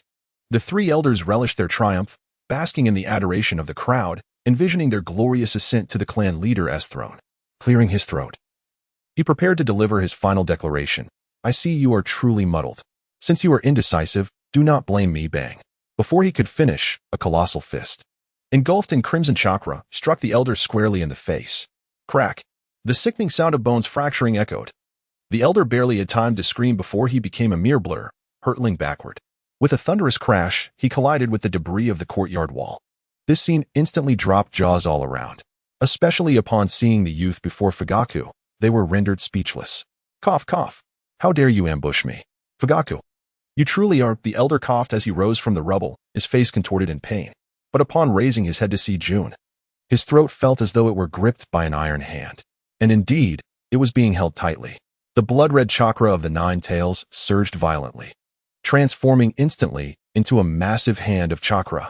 It grasped the elder of the three clans as if he were a mere chick. Jun, what do you intend to do? I am an elder. The elder screamed in terror. Bang. The chakra hand clenched him, like swinging a sack of broken hemp, and slammed him onto the hard ground before the crowd. Debris flew. Bang. The ground was dented. Bang. The dent deepened. Time and again, the elder, once robust and sharp-eyed, was mercilessly hammered into the earth. Only a head remained, still outside. Jin, do not assume that just because you are the second son of the clan leader, you can act recklessly. You have been chattering all day, and it is high time I teach you a lesson on behalf of Clan Fateful. At this moment, the many elder factions of Uchiha ninjas finally reacted. Over 20 ninjas immediately charged forward. This was the direct line of the three elder clans of Uchiha. However, they charged quickly, but fell even faster. Bang, bang, bang. That enormous crimson chakra hand, akin to an insurmountable mountain, sent everyone crashing to the ground. Bang, one after another, in the blink of an eye. More than 20 clan members gathered around the three elders. All that remained visible were heads, exposed and vulnerable. A profound silence enveloped the space. An absolute stillness. In this moment, hundreds of clan members fell silent. They gazed intently at this second son of the clan leader. Many were seeing this boy of just over 10 years for the first time. Powerful, incomparable strength. Not even the thought of confrontation dared to arise. Jin slowly shook his hand, as if he had merely brushed off some dust. To secure oneself externally, one must first stabilize internally. The inherent flaws of the Uchiha clan's character, if left unchecked, could lead to the emergence of another Itachi.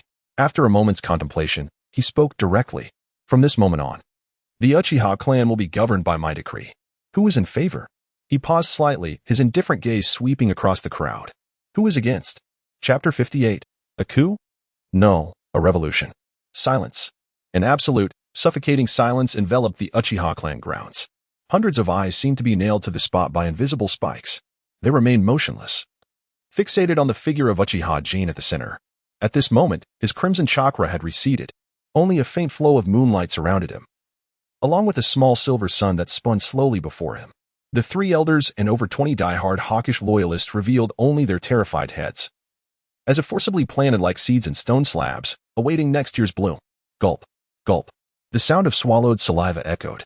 The weight of the Uchiha clan pressed down on everyone, making movement increasingly difficult. They did not dare to breathe, fearing that they might be the next to be buried.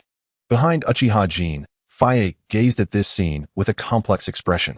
His heart churned tumultuously, although he had already grasped Jin's strength. He never expected this seemingly languid second son to be so decisive in such matters. Seizing power? The power of the Uchiha? He did not mind. He could even actively assist Jin in consolidating power. But was this still his somewhat erratic and occasionally troublesome second son? Contemplating this, his expression grew even more intricate. There was relief, concern, but more so, an overwhelming sense of fatigue, as if a tremendous pressure had been forcibly lifted. In truth, retreating to the background might not be such a bad idea. He remained silent, taking half a step back, fully handing the stage over to Jin. Who is against? Jin repeated, his gaze like a cold searchlight, slowly scanning the crowd. Wherever his gaze fell, all the clan members lowered their heads, unwilling to make eye contact. It seemed that no one opposed him. His voice remained calm, yet undeniably reached everyone's ears. He then stepped forward, one foot planted on the elder's head. His left hand on his hip, he waved his right hand and declared, "So, I will state a few points." First, he extended a finger. pointing at the heads exposed on the ground. These individuals conspired against the elders and the clan leader, inciting internal strife, a crime unforgivable, given their Uchiha bloodline. They may escape death, but they shall be imprisoned for reflection. Until I confirm their reformation, they shall not be released. Does anyone have an objection? He paused. In his scarlet gaze, the enlarged three-tomo began to spin rapidly, emanating a predatory aura akin to a beast. Those eyes instantly stirred considerable unrest. Three-tomo. This is the legendary three-tomo Sharingan. To think that Uchiha Jin, at such a tender age, had already awakened the three-tomo? In a clan where two-tomo was the norm. The three-tomo Sharingan was comparable to the elders and those elite jonin.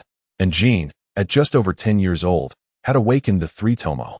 It seemed that the clan would soon boast another pair of Meijiki. With this thought, some began to feel a stirring within. Such formidable strength at such a young age. With a distinguished status, it would only be reasonable for someone like him to lead them. But just then, an elder suddenly widened his eyes, staring at Jin with a noticeably rapid breath. No, it is not three-tomo. It is the Meijiki. His voice was slow but filled with certainty. As an elder of the clan, he was well aware of the significance of the Meijiki. Boom. This revelation was like a bomb dropped into the clan, causing a frenzy among the many Uchiha ninjas. Meijiki? Is this not the ultimate goal of our Uchiha clan? Ha ha ha, splendid. It is the Meijiki. Our Uchiha clan has been saved. The clan members discussed amongst themselves, their former grievances forgotten. What if he is young? Possessing the Meijiki is sufficient. Meanwhile, the three elders, just regaining consciousness, were utterly bewildered. It is actually the Meijiki Sharingan, he murmured, a bitter smile slowly forming on his lips. Had he known it was the Meijiki, he would never have dared to act so arrogantly.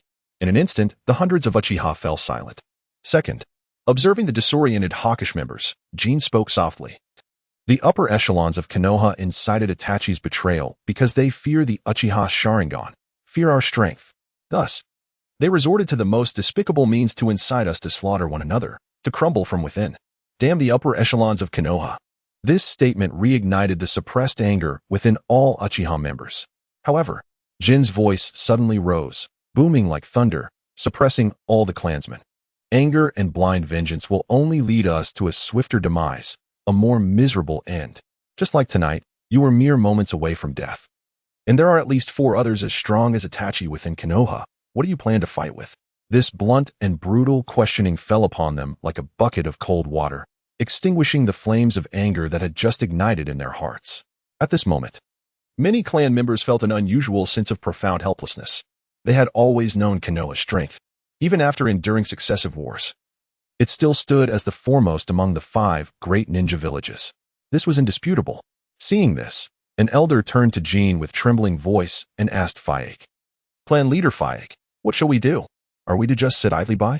Fayek's lips moved, wanting to say that they were already dead, but after a moment's hesitation, he chose to spare them the harsh truth. He simply looked silently at Jin. Perhaps, at this moment, the Uchiha truly needed a new leader? Observing this, Jin slowly raised his hand. First, he pointed at the land where the Uchiha clan resided. Then he slowly gestured toward the vast Konoha village, shrouded in moonlight beyond the clan grounds. The Uchiha clan had lingered too long within the police department. Their blades had dulled. It was time for a change.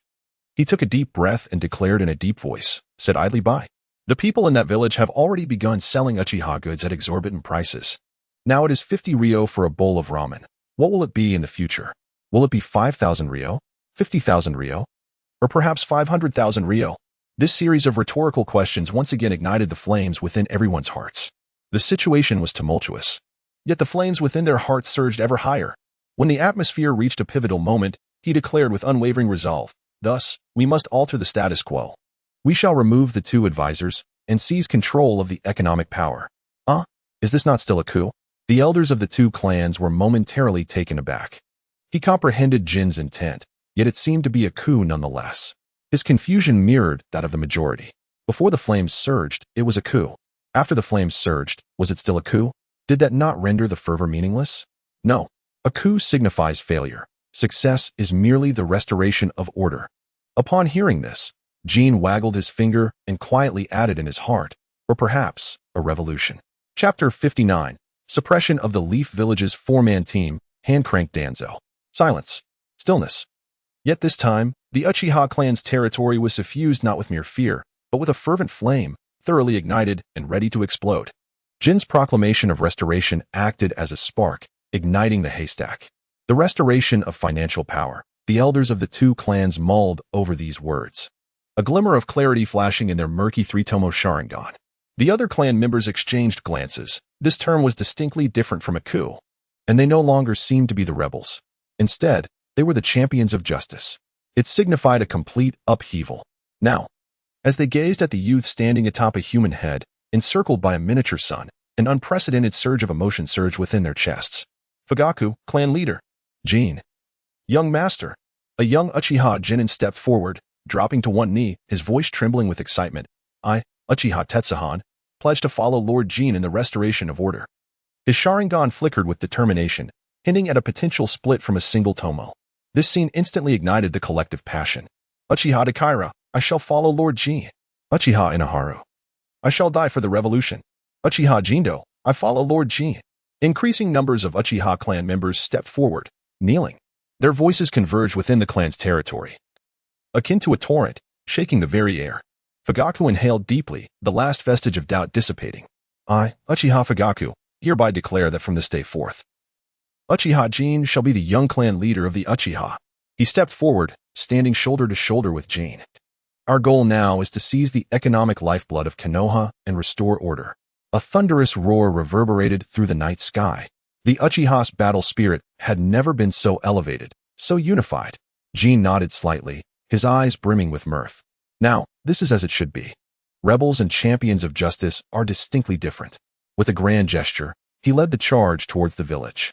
However, just as he was about to burst through the clan's gates, an unusual sound suddenly erupted from outside. Humph! Evil Uchiha brats. Your wolfish ambitions to revolt are evident. A cold, hoarse voice, reminiscent of a serpent's hiss, rang out. Whoosh! Whoosh! In an instant, over 100 figures clad in black and adorned with various animal masks materialized like phantoms. They surged forth from the outer walls, rooftops, tree branches, and shadows of the Uchiha clan. Silent yet deadly, each individual exuded a chilling aura of murder and swiftly sealed all exits. Clearly, this was a group of highly trained professionals, having executed numerous plans. As all members took their positions, a sound of knocking echoed at the entrance. It was the crisp sound of a cane striking the stone slab. Shimura Danzo. Behind him stood the elite of the root. Additionally, several shadowy figures wearing special masks emerged. Evidently Danzo's hidden trump cards. Yet today, he had chosen to deploy them all to annihilate the Uchiha. Danzo. Fugaku's expression darkened, his crimson eyes instantly activating. With Danzo present, how far could the Hokage be? Evil Uchiha? Jin stood at the forefront, disdain etched upon his youthful visage. Old dog, it seems your head hasn't been smashed yet. His voice dripped with unrestrained mockery. Yet, to Danzo's ears, it caused his eyes to narrow in surprise. It is you, the one who knocked me out by the South He River. Such strength at such a tender age, all thanks to those eyes, gazing into those crimson depths. Danzo's single eye gleamed with insatiable greed. I must possess it. Only these eyes are worthy of my tumultuous journey. Capture Uchiha Jin. Spare no expense. Eliminate the remaining rebels. He wasted no time in issuing the kill order. Once they were all dead, they would serve as his resurrection currency. All of them. Kill. The root ninjas activated like cold-blooded machines of slaughter. Whoosh. Whoosh. Crack. The sounds of shurikens slicing through the air and the incantations of jutsu resonated incessantly. Earth release. Stone pillars erupted from the ground. Wind release. Air blades sliced through the atmosphere. Fire release. A roaring flame dragon engulfed all. The overwhelming assault was akin to a tidal wave of death, swiftly submerging the gates of the Uchiha clan. Damn it, everyone. Unleash your full power. Fugaku's expression darkened, his kaleidoscope spinning rapidly. He was not afraid of such attacks from mid-level jonin. Yet the sheer volume was overwhelming. Too dense, too sudden. Their coordination was flawlessly synchronized. In an instant, several hawkish Uchiha planted in the ground were lifted by the rising stone pillars and wind blades, meeting a swift demise. At that critical moment, a voice suddenly pierced through the cacophony. Noisy. Jin's voice was not loud, yet it cut through the thunderous explosions and cries of battle with clarity. He did not even raise a finger, merely opened his eyes to observe. Shinra Tensei. Shinra Tensei. Shinra Tensei. His left eye's pupil spun rapidly, creating whirlpools that materialized from thin air, absorbing the incoming ninjutsu. Of course, there were still some that slipped through the cracks. Whoosh! A shuriken sped toward Jin's neck, and the ninja's expression brightened with joy.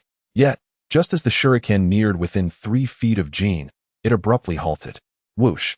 The next moment, the shuriken shot back at a speed several times greater. Thud! By the time the ninja realized what had happened, he felt a sharp pain in his throat. A gaping wound had formed right in the center, oozing blood. Buzz! With a flick of his mind, Jin conjured a repulsive force within the faint moonlight 3 feet in front of him. Thud!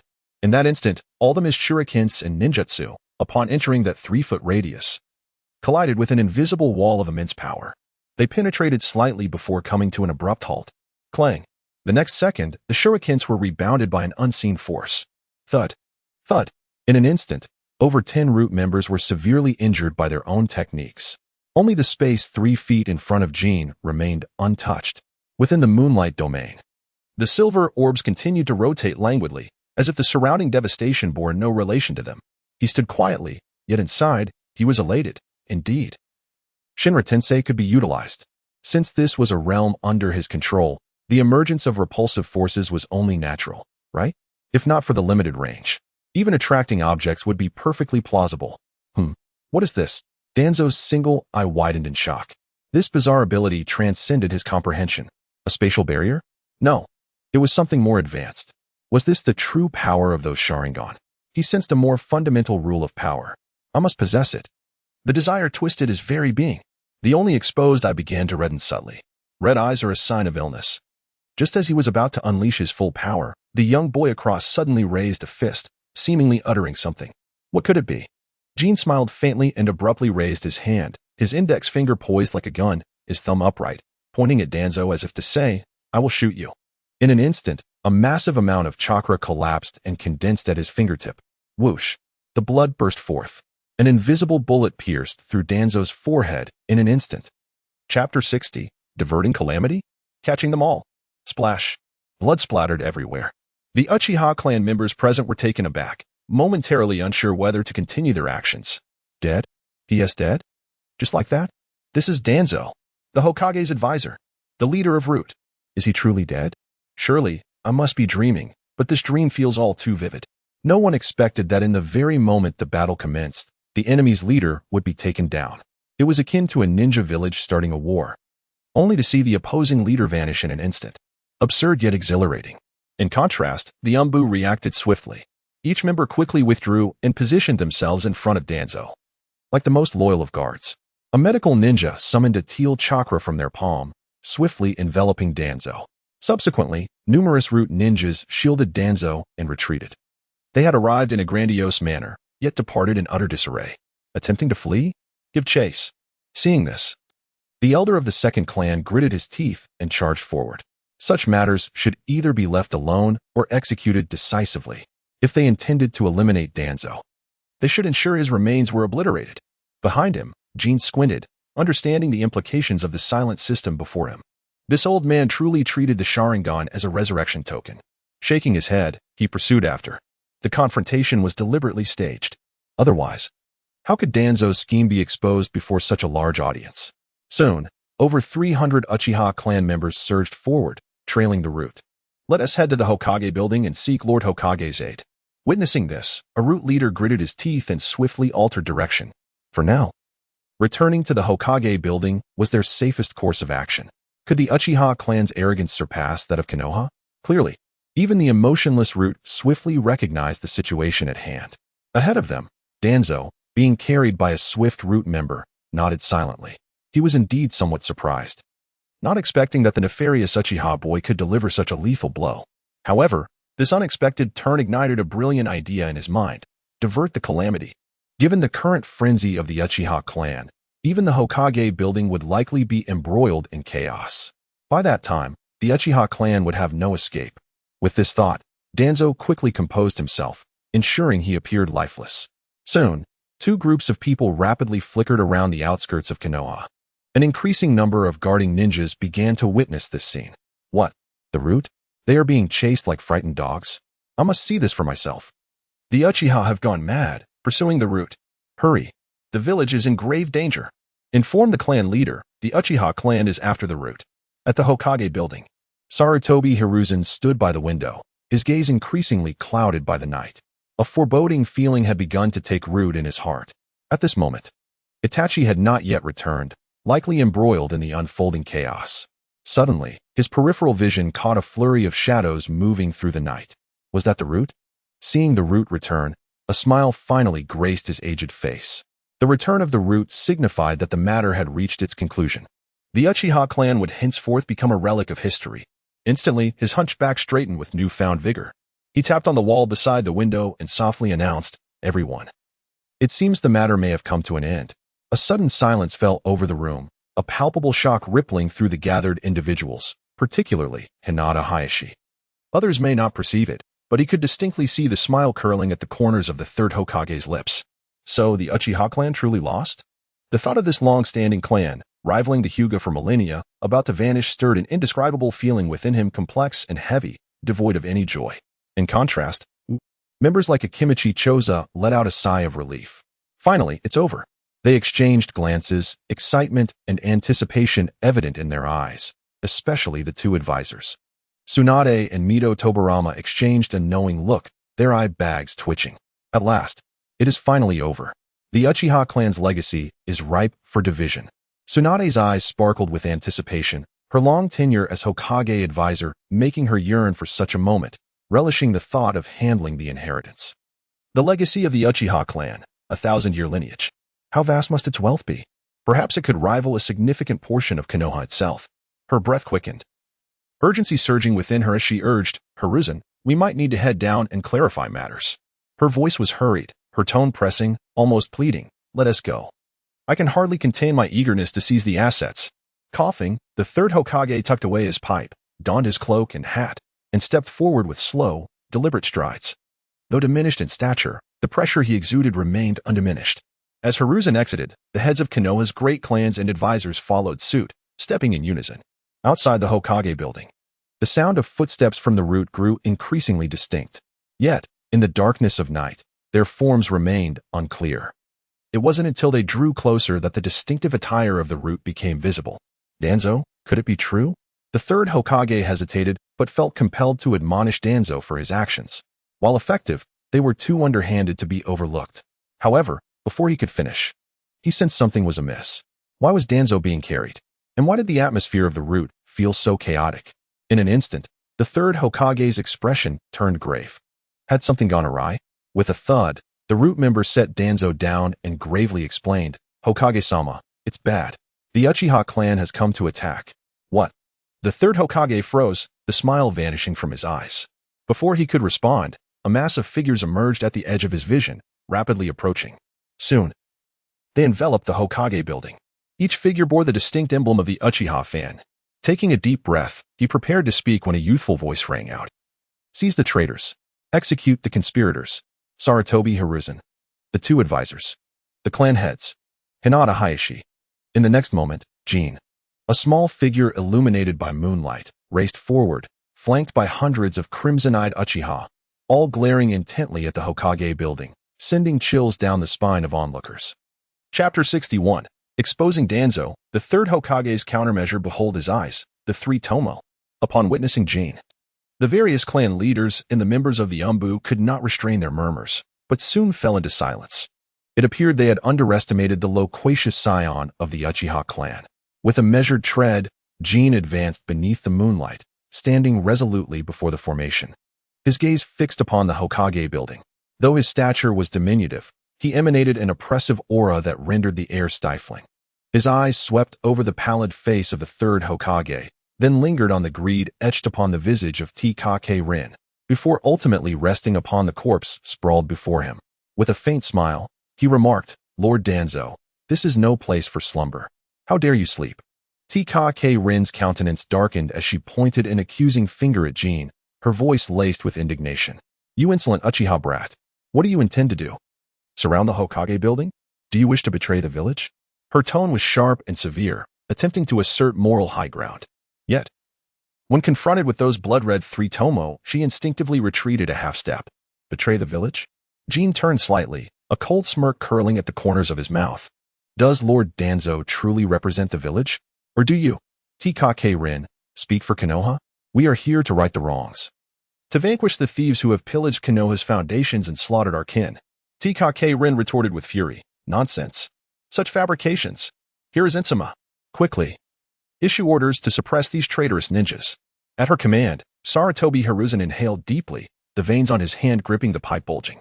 However, as his gaze swept over the Uchiha elite brimming with murderous intent, he hesitated. Engaging so many Uchiha now? No. The cost would be too great. Uchiha Jin. Let us lay down our weapons and converse. After a moment's pause, the third Hokage spoke gravely. While the situation between the village and the Uchiha has not yet reached the point of no return. Converse? Jin scoffed. His eyes sharp as he raised his hand to point at the protected corpse of Danzo.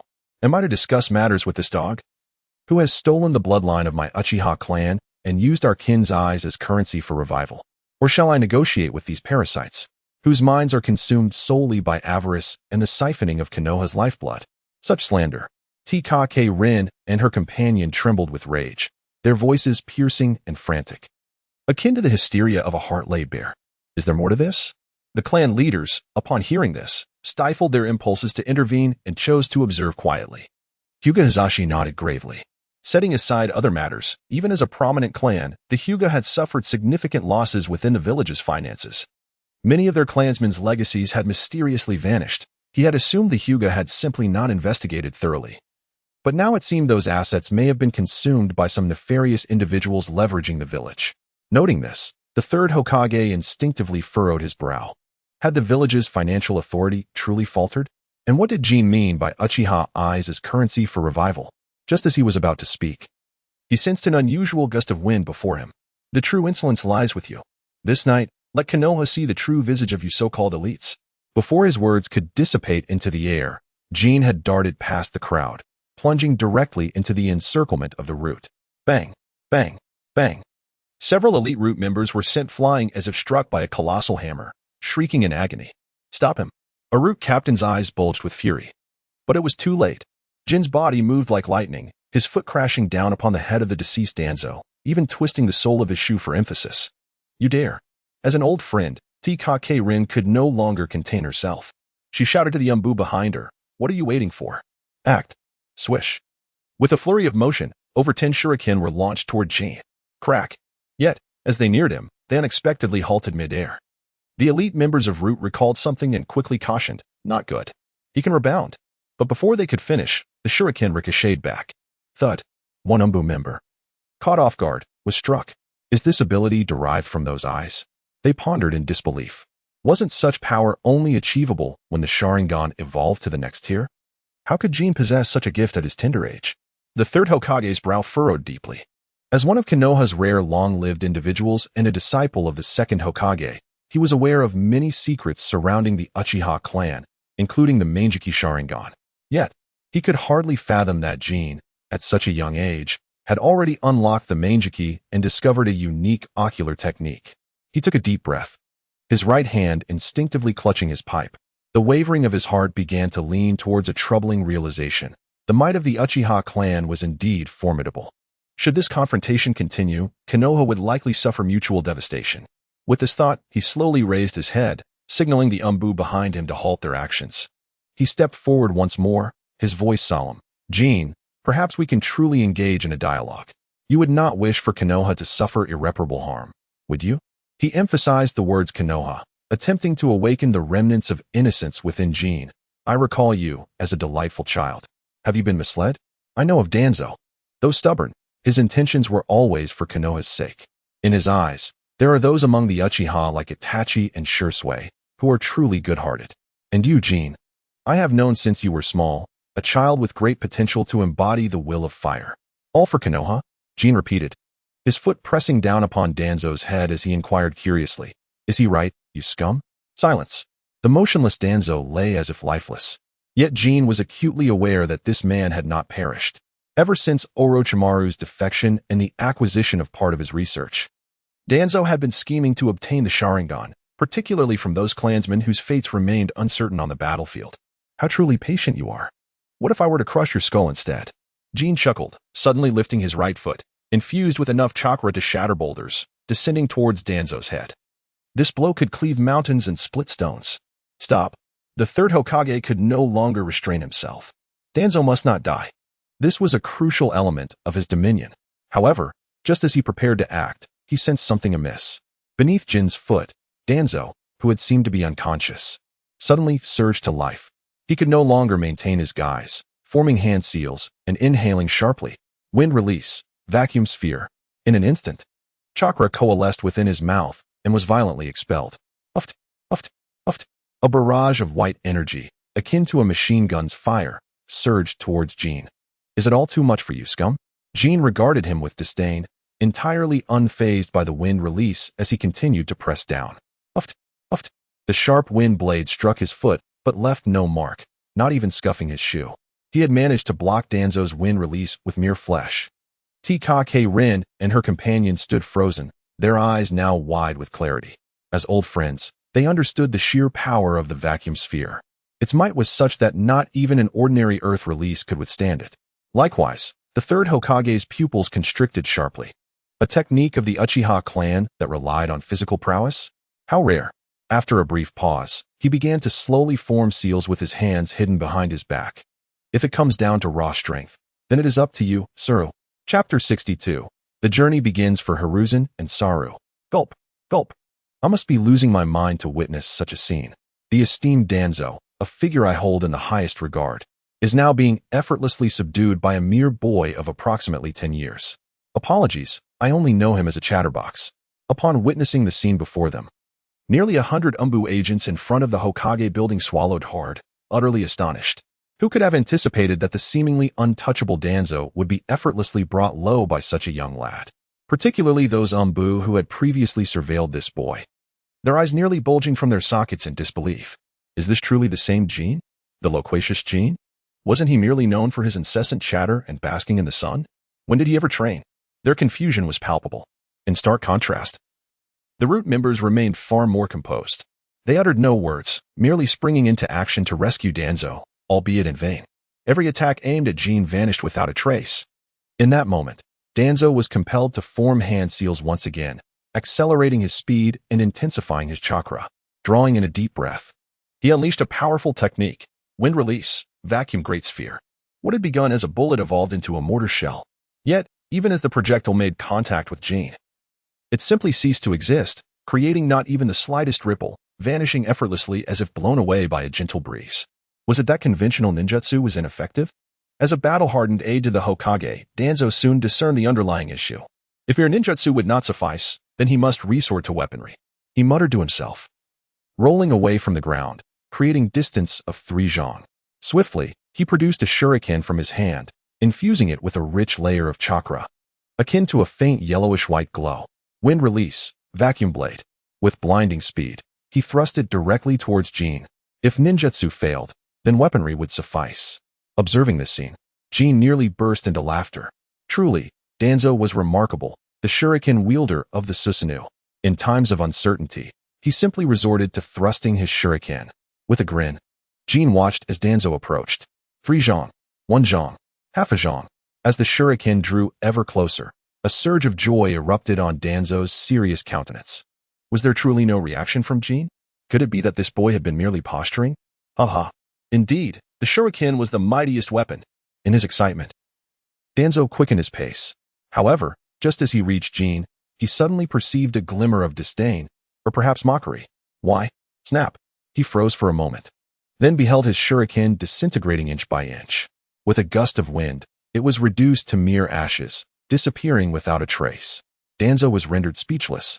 His thrusting motion halted, unable to adapt in time. In that very moment, Jin's left eye flickered slightly. With a swift motion, he tore off the arm that had been restrained by bandages within a 3-foot radius.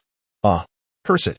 A cacophony of agonized wails erupted from the elderly Danzo, echoing throughout the village of Konoha in the dead of night. Those who heard it felt a chill crawl up their spines. Even the Uchiha clan members, previously emboldened, shuddered at the sound. Ninjas fear not death. Yet, to have an arm forcibly ripped away, with flesh still dangling from the severed joint, was a pain that invoked a visceral discomfort simply to witness. Damn it, monkey, what are you still dawdling for? Hurry and eliminate this boy. Are you truly going to stand by as the Uchiha clan meddles in Konoha's affairs? Danzo could no longer contain himself, urgently shouting. He was genuinely terrified. One more moment of hesitation, and the eye upon that severed arm would be pierced. The consequences were unimaginable. Thus, he placed all his hopes upon the Third Hokage. His plea struck a chord in the Third Hokage's heart, tipping the balance of his resolve. As the saying goes, the older one gets, the more foolish one becomes. After enduring countless battles and the hard-won peace, the Third Hokage had long since lost any hope for the future, yearning only to cling to the power he held. Now, someone dared to challenge that power? This was intolerable. Absolutely intolerable. With that thought, he hesitated no longer. Rapidly forming hand seals, he declared, "Come forth, my old friend, Inma." Summoning Inma, the king of the monkey. Boom. As the words left his lips, a white monkey appeared, seemingly still drowsy, rubbing its eyes and sleepily asking, "Ah. It's been a while, here is Inma." There was no time for explanations. "Inma, let us face this foe together." Understood. Inma pounded his chest fiercely and turned towards the direction of Sarutobi Hirzune's charge. Yet, upon seeing the youthful figure before him, he came to an abrupt halt. He was certain he had never encountered this boy before, yet upon their first meeting, he felt an inexplicable sense of familiarity, even a hint of fear. "I cannot strike. I must not strike." At that same moment, the Third Hokage had completed his hand seals. "Inma, transform into the Rui Jingu Bang." Boom. In the next instant, Inma transformed into the magical staff. "Today, you shall witness what it means to be the Third Hokage." Taking a deep breath, the Hokage's presence began to swell and radiate. Even his aged body began to surge with newfound vigor. Marvelous. The mightiest Hokage, the Third Hokage. We are saved. It had been a long time since they had seen the Third Hokage in such glorious form. Humph. Tremble, you Uchiha brat. Ha ha ha ha. The elite Umbu collectively exhaled, their expressions filled with excitement and fervor. When the Third Hokage chose to act, he did so with unparalleled force. The heads of various clans in the rear were equally astonished. Many of those who supported the Third Hokage had once been his followers, charging into battle during numerous conflicts. After so many years, their hearts swelled with emotion at the sight of him. Except for a few. Hinata Hayashi's eyes drooped. Instinctively gathering chakra in his hands, the Third Hokage and Inma in tandem will require at least 2 shadow-level existences to confront this boy. What on earth is Uchiha Fugaku plotting? Standing idly by, they are fools. Meanwhile, the Uchiha clan members, though their expressions betrayed concern, remained silent. Even Fugaku stood still, intently observing, his pupils glowing a faint crimson. Though he had faith in Jin, he could not help but wonder to himself. The Third Hokage is, after all, aging. Is Jin truly up to the task? However, just as he finished musing, he was taken aback by an unexpected sight. The Rui Jingu Bang, held in the Third Hokage's grasp, emanating unmatched authority, suddenly became limp upon contact with Jin. Indeed, it was as if it had become a mere noodle without any warning. Fugaku was left in shock. The Umbu were dumbfounded. The leaders of the various clans gaped in disbelief. Only Hayashi let out a slight sigh of relief. What on earth is happening? The Third Hokage, startled, swiftly retreated, bewildered. What is happening, Inma? To this, Inma remained silent, merely wailing, "It hurts. It hurts too much. Apologies.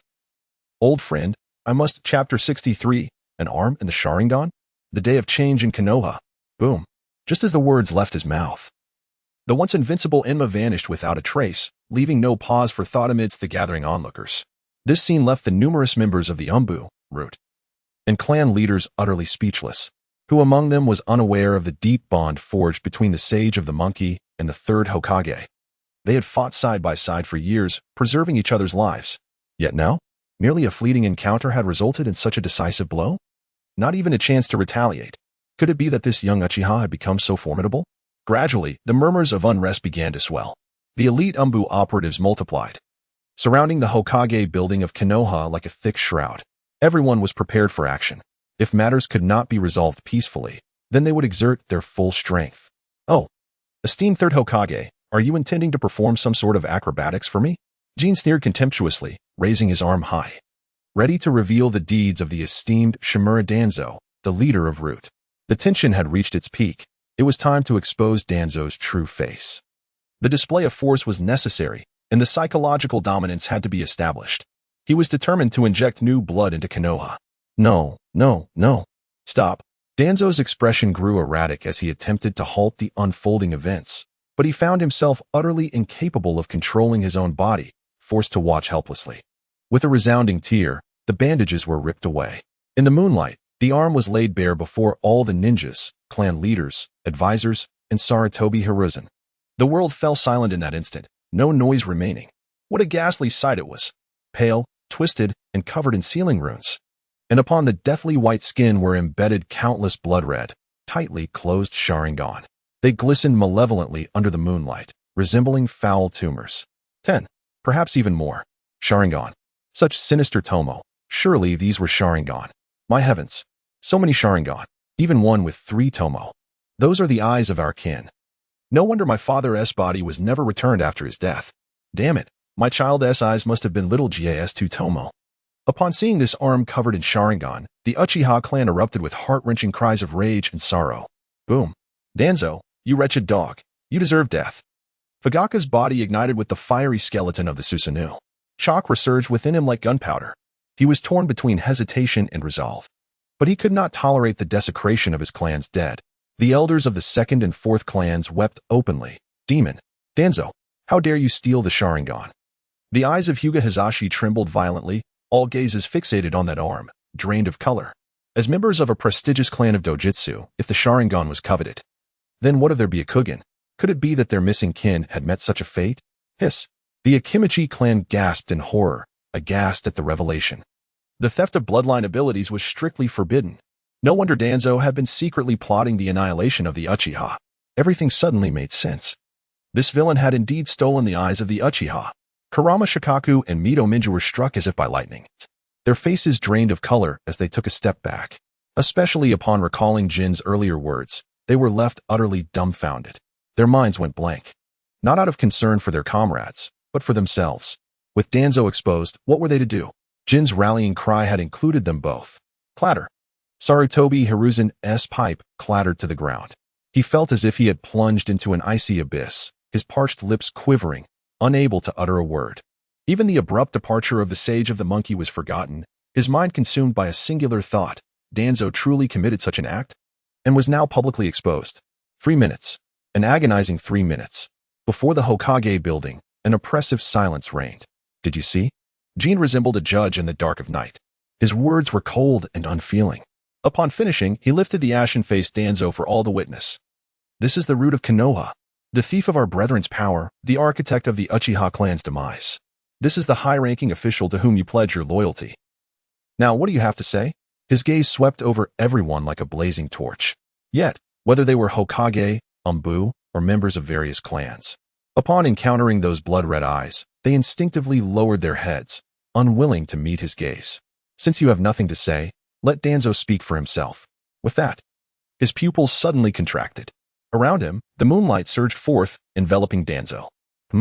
Danzo's complexion turned ghostly pale, but within an instant, he regained his senses.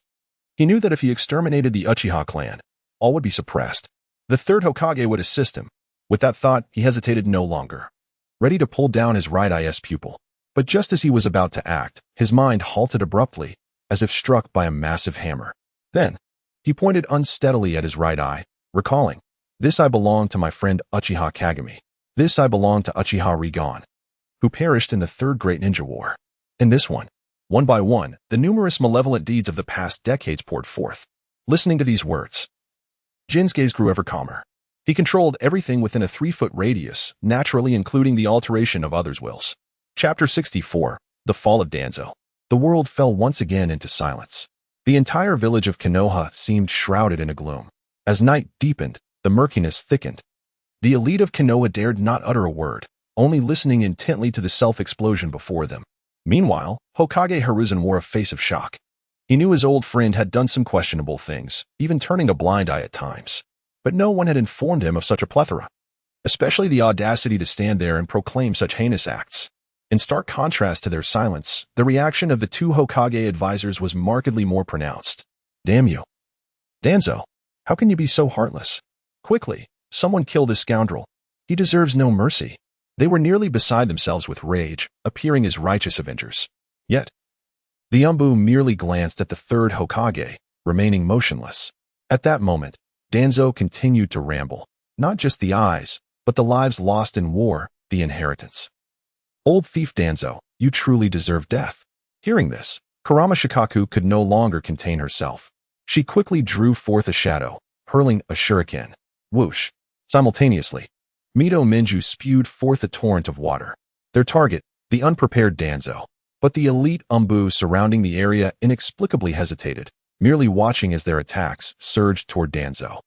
Unaware and defenseless, Danzo was vulnerable. Even an elite ninja couldn't withstand such an assault, let alone an exceptional powerhouse. This is it. Just as their attacks were about to succeed, the advisor's eyes suddenly gleamed. However, as the shuriken and ninjutsu approached Jin, a familiar scene unfolded once more. Like a drop of water merging into the sea, it merely stirred the surface before dissipating into ash. Jin leapt forth, placing himself before Danzo. At this moment, the controlled Danzo obediently divulged everything. The inheritance had been successfully laundered with the assistance of his old friends, Tsurugi Koharu and Mito Kamen. Moreover, all subsidies within the village meant for orphans would be siphoned off. After all, the orphans were oblivious to these matters. At most, they would only grumble. Those with greater grievances would be dealt with using the tongue curse technique from the root. With a clink, the two advisors exchanged glances, their expressions immediately deflated. They realized that their political careers in Konohagakure were likely at an end. As these words left Danzo's lips, the gazes of everyone around shifted dramatically. There was a palpable darkness, wrath, intent to kill. Their eyes were filled with icy disdain, devoid of any respect. No one anticipated that the advisors they had placed such high hopes on would engage in such parasitic behavior. Even the third Hokage, Sarutobi Hiruzen, was left in stunned silence. A rare flush appeared on his aged face, not from embarrassment, but from genuine anger. Amidst the numerous village affairs, the three individuals he relied upon as his right and left hands had committed such self-destructive acts. And within the very village he prided himself on as the beacon of hope, such a dark scene unfolded. At that moment, as he looked at his three old friends, the balance in his mind completely collapsed. Across from him, Jinjutoi with the small sun in his hand, his gaze sweeping over the horrified and furious crowd of Konoha. A slight smirk began to form at the corners of his mouth. Very well. As expected of Danzo, who else would take the blame for such deeds? In truth, from the moment Danzo began to speak, the conflict between the Uchiha and Konoha had subtly shifted. Silence. He is spouting nonsense. Yes, do not believe him. He is slandering. It is he. Tsurugi Koharu shrieked in hysteria, her once tightly bound hair now cascading down. Like a deranged woman, she abruptly turned to point at Jinju. Her face contorted in accusation. Yes, it is him. He must have controlled Danzo. Kill him. All Umbu, strike him down. I command you in the name of the Hokage. En route, what are you doing? Act now. Fueled by rage and humiliation, Jinju's smile grew more pronounced. You two parasitic leeches have outlived your usefulness. Cleanse the court, eradicate the treasonous. With these words, a surge of crimson chakra erupted from his body. This malevolent chakra coalesced into a giant hand, descending directly upon the two advisors. Whoosh. In that moment, the night was illuminated. No, Hiruzen save. Tsurugi Koharu's scream was abruptly cut off. The crimson giant hand, akin to crushing decayed wood, effortlessly grasped the two of them. In the murky depths of Sarutobi Hiruzen's eyes, amidst the silence of all the high-ranking officials and clan leaders of Konoha, Tsurugi Koharu and Mito Kamen's bodies were crushed to oblivion by the chakra giant hands. A rain of blood poured down. Beneath the blood rain, the diminutive Jinju stood like a deity, unshakable. Even the act of looking directly at him felt blinding. Many instinctively lowered their heads. Alas, what a pity. These two had once been members of the Hokage's team, yet their entries were so abysmal. Jinju observed keenly, noting the entries of the two advisors. They were either related to chakra refinement or shuriken proficiency, or else involved in corrupt practices and merciless profiteering, utterly lackluster entries. Even more unfortunate was that he drew one of the few green entries. Defeated Tsurugi Koharu, attempting to copy entry.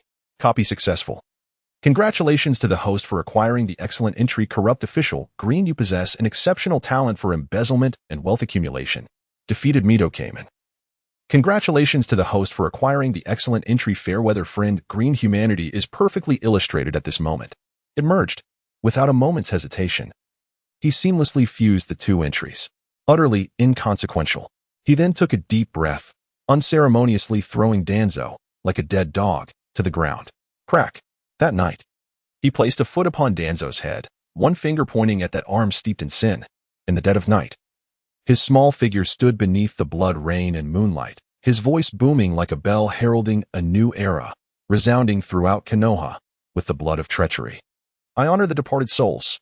With the sin of theft, I proclaim to the world. The malignant tumor of Konoha, I, Uchiha Jinju, shall personally excise tonight. The time for rectification begins now. Whoosh. A whirlwind swept in, dispersing much of the bloody stench in front of the Hokage building. Only the flames burning in hundreds of crimson Sharingan eyes proclaimed that Konoha was on the brink of a monumental transformation. Chapter 65. Aftermath of discussions, strike the Hokage. Execution. Execution. Rectification. Long live the Uchiha. Before the Hokage building, the clamor shook the heavens. The cries of Uchiha quickly ignited the fury of the other clans. Leeches. Traitors. No wonder Konoha has declined. Bah, how blind we were. Rotted leaves and foul eggs rained down upon the prostrate Danzo. Members of Root stood like statues. Any movement met with the firm restraint of the Umbu. When the walls collapse, everyone pushes, especially the three brothers who had been thoroughly mired in the quagmire. The third Hokage's face turned ashen. He knew his old comrades were utterly finished. The uproar continued for half an hour before gradually subsiding. Jinju looked down at Danzo. Defeated Shimura Danzo, attempting to copy entry. Current entries available for copying. Collector of Sharingan, black. Bridge sealer, black. Copy successful. Congratulations to the host for acquiring the excellent entry remnant of would release cells. Blue, this can enhance physical energy and balance spiritual energy. But due to the immaturity of the copying technique, using it will consume life force. Gold mine. Jinju's lips curled upward. As expected, Danzo did not disappoint him. This defective item was exactly the nourishment he urgently needed to replenish vitality, or rather, to reduce the consumption of the would release cell entry. He had already invested quite a bit into other series of entries for the original would release cells. The results had been meager. One could even say there was no effect at all. This one now served as his third would release series entry, stacking the would release cells. Stacking successful. Congratulations to the host for acquiring the excellent entry would release cells. Purple, you can autonomously control the rate of cellular division, facilitating injury recovery. Evolved. The would release cells had evolved. This effectively granted him an additional feature for automated cellular division control. Under normal circumstances, it would have minimal impact. Of course, he believed that with the light of the golden body in hand, he would find it difficult to sustain injuries in the future. With joy accompanying his triumph, Jinju's little hands could not help but reach into his hair. Hiss, oh no. At that very moment, Fugaku, witnessing this scene, hurriedly approached, clearing his throat. Ahem, Jinju. What do you think we should do next? As he spoke, his gaze flicked to the third Hokage, revealing a hint of murderous intent. Though he hesitated, circumstances had reached this point, and there was no turning back. Swish. No sooner had he finished speaking than the elder of the peace-seeking clan rushed over. Tightly gripping a kunai, his gaze resolute. Though he said nothing, there was an implicit message. Speak boldly, and we shall charge forth. Even the third Hokage would face death. Crack, crack. Sensing something amiss, the Umbu ninja immediately drew a portion of their forces to maintain order in front of the third Hokage and others. The atmosphere grew tense once more. However, these elite Umbu, upon inadvertently catching sight of the diminutive Jinju, could not help but flinch and evade. It was glaringly obvious. Whether it was the recently displayed extraordinary domain or the crimson giant hand behind him, they felt an overwhelming sense of invincibility. Even the intent to kill dared not surface. Redirecting their gazes to the third Hokage, Sarutobi Hiruzen, hoping that this invincible elder could once again guide them along the right path. What are you staring at? He longed to shout, yet he refrained. The sudden retreat of the ape demon had already instilled a trace of doubt within this renowned scholar of the ninja world. This Uchiha brat eluded his understanding. Thus, even after witnessing the demise of two of his three old friends, he maintained a stoic expression, remaining silent. After a prolonged silence, the third Hokage finally spoke, his voice hoarse. It is indeed my oversight concerning Danzo and the others. This time, I must thank the Uchiha clan. As those words left his lips, the frail old man's back began to bend, and his gaze appeared increasingly clouded. Is that all? Just a word of thanks? Jin murmured. Observing the elder, who was nearly of equal height with him, his eyes brimming with mockery. The Hokage must not have forgotten our earlier rallying cry, right? A sinking feeling took hold. Indeed, he could not evade it. Upon hearing this, the third Hokage's expression darkened further, but the creases of his face concealed his true emotions. Lord Third. Seeing the unfolding situation, the leaders of the Inuzuka, Nara, and Akimichi clans hurried to his side, although Jin's presence exerted immense pressure. As direct descendants of Sarutobi Hiruzen, they were irrevocably bound to him. If the Third Hokage were to truly fall, they would not escape unscathed. Lord Third.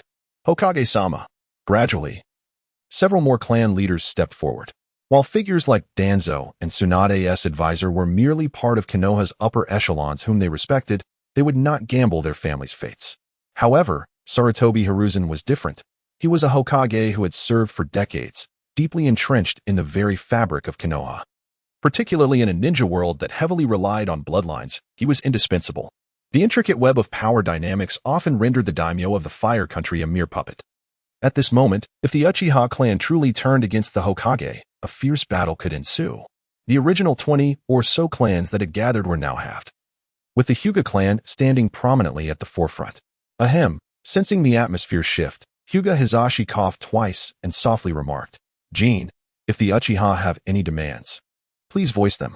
I believe Hokage-sama will agree, as long as they are not too excessive, for the sake of peace in Konoha."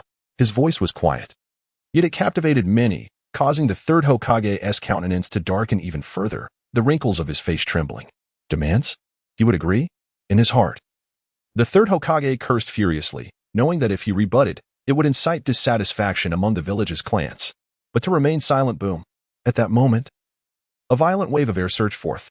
Fortunately, the Third Hokage, despite his age, retained exceptional ninja reflexes. With a swift movement, he evaded the oncoming force. However, one clan leader behind him was not as quick. He could only express shock before bang. A palm struck down, and blood erupted from him.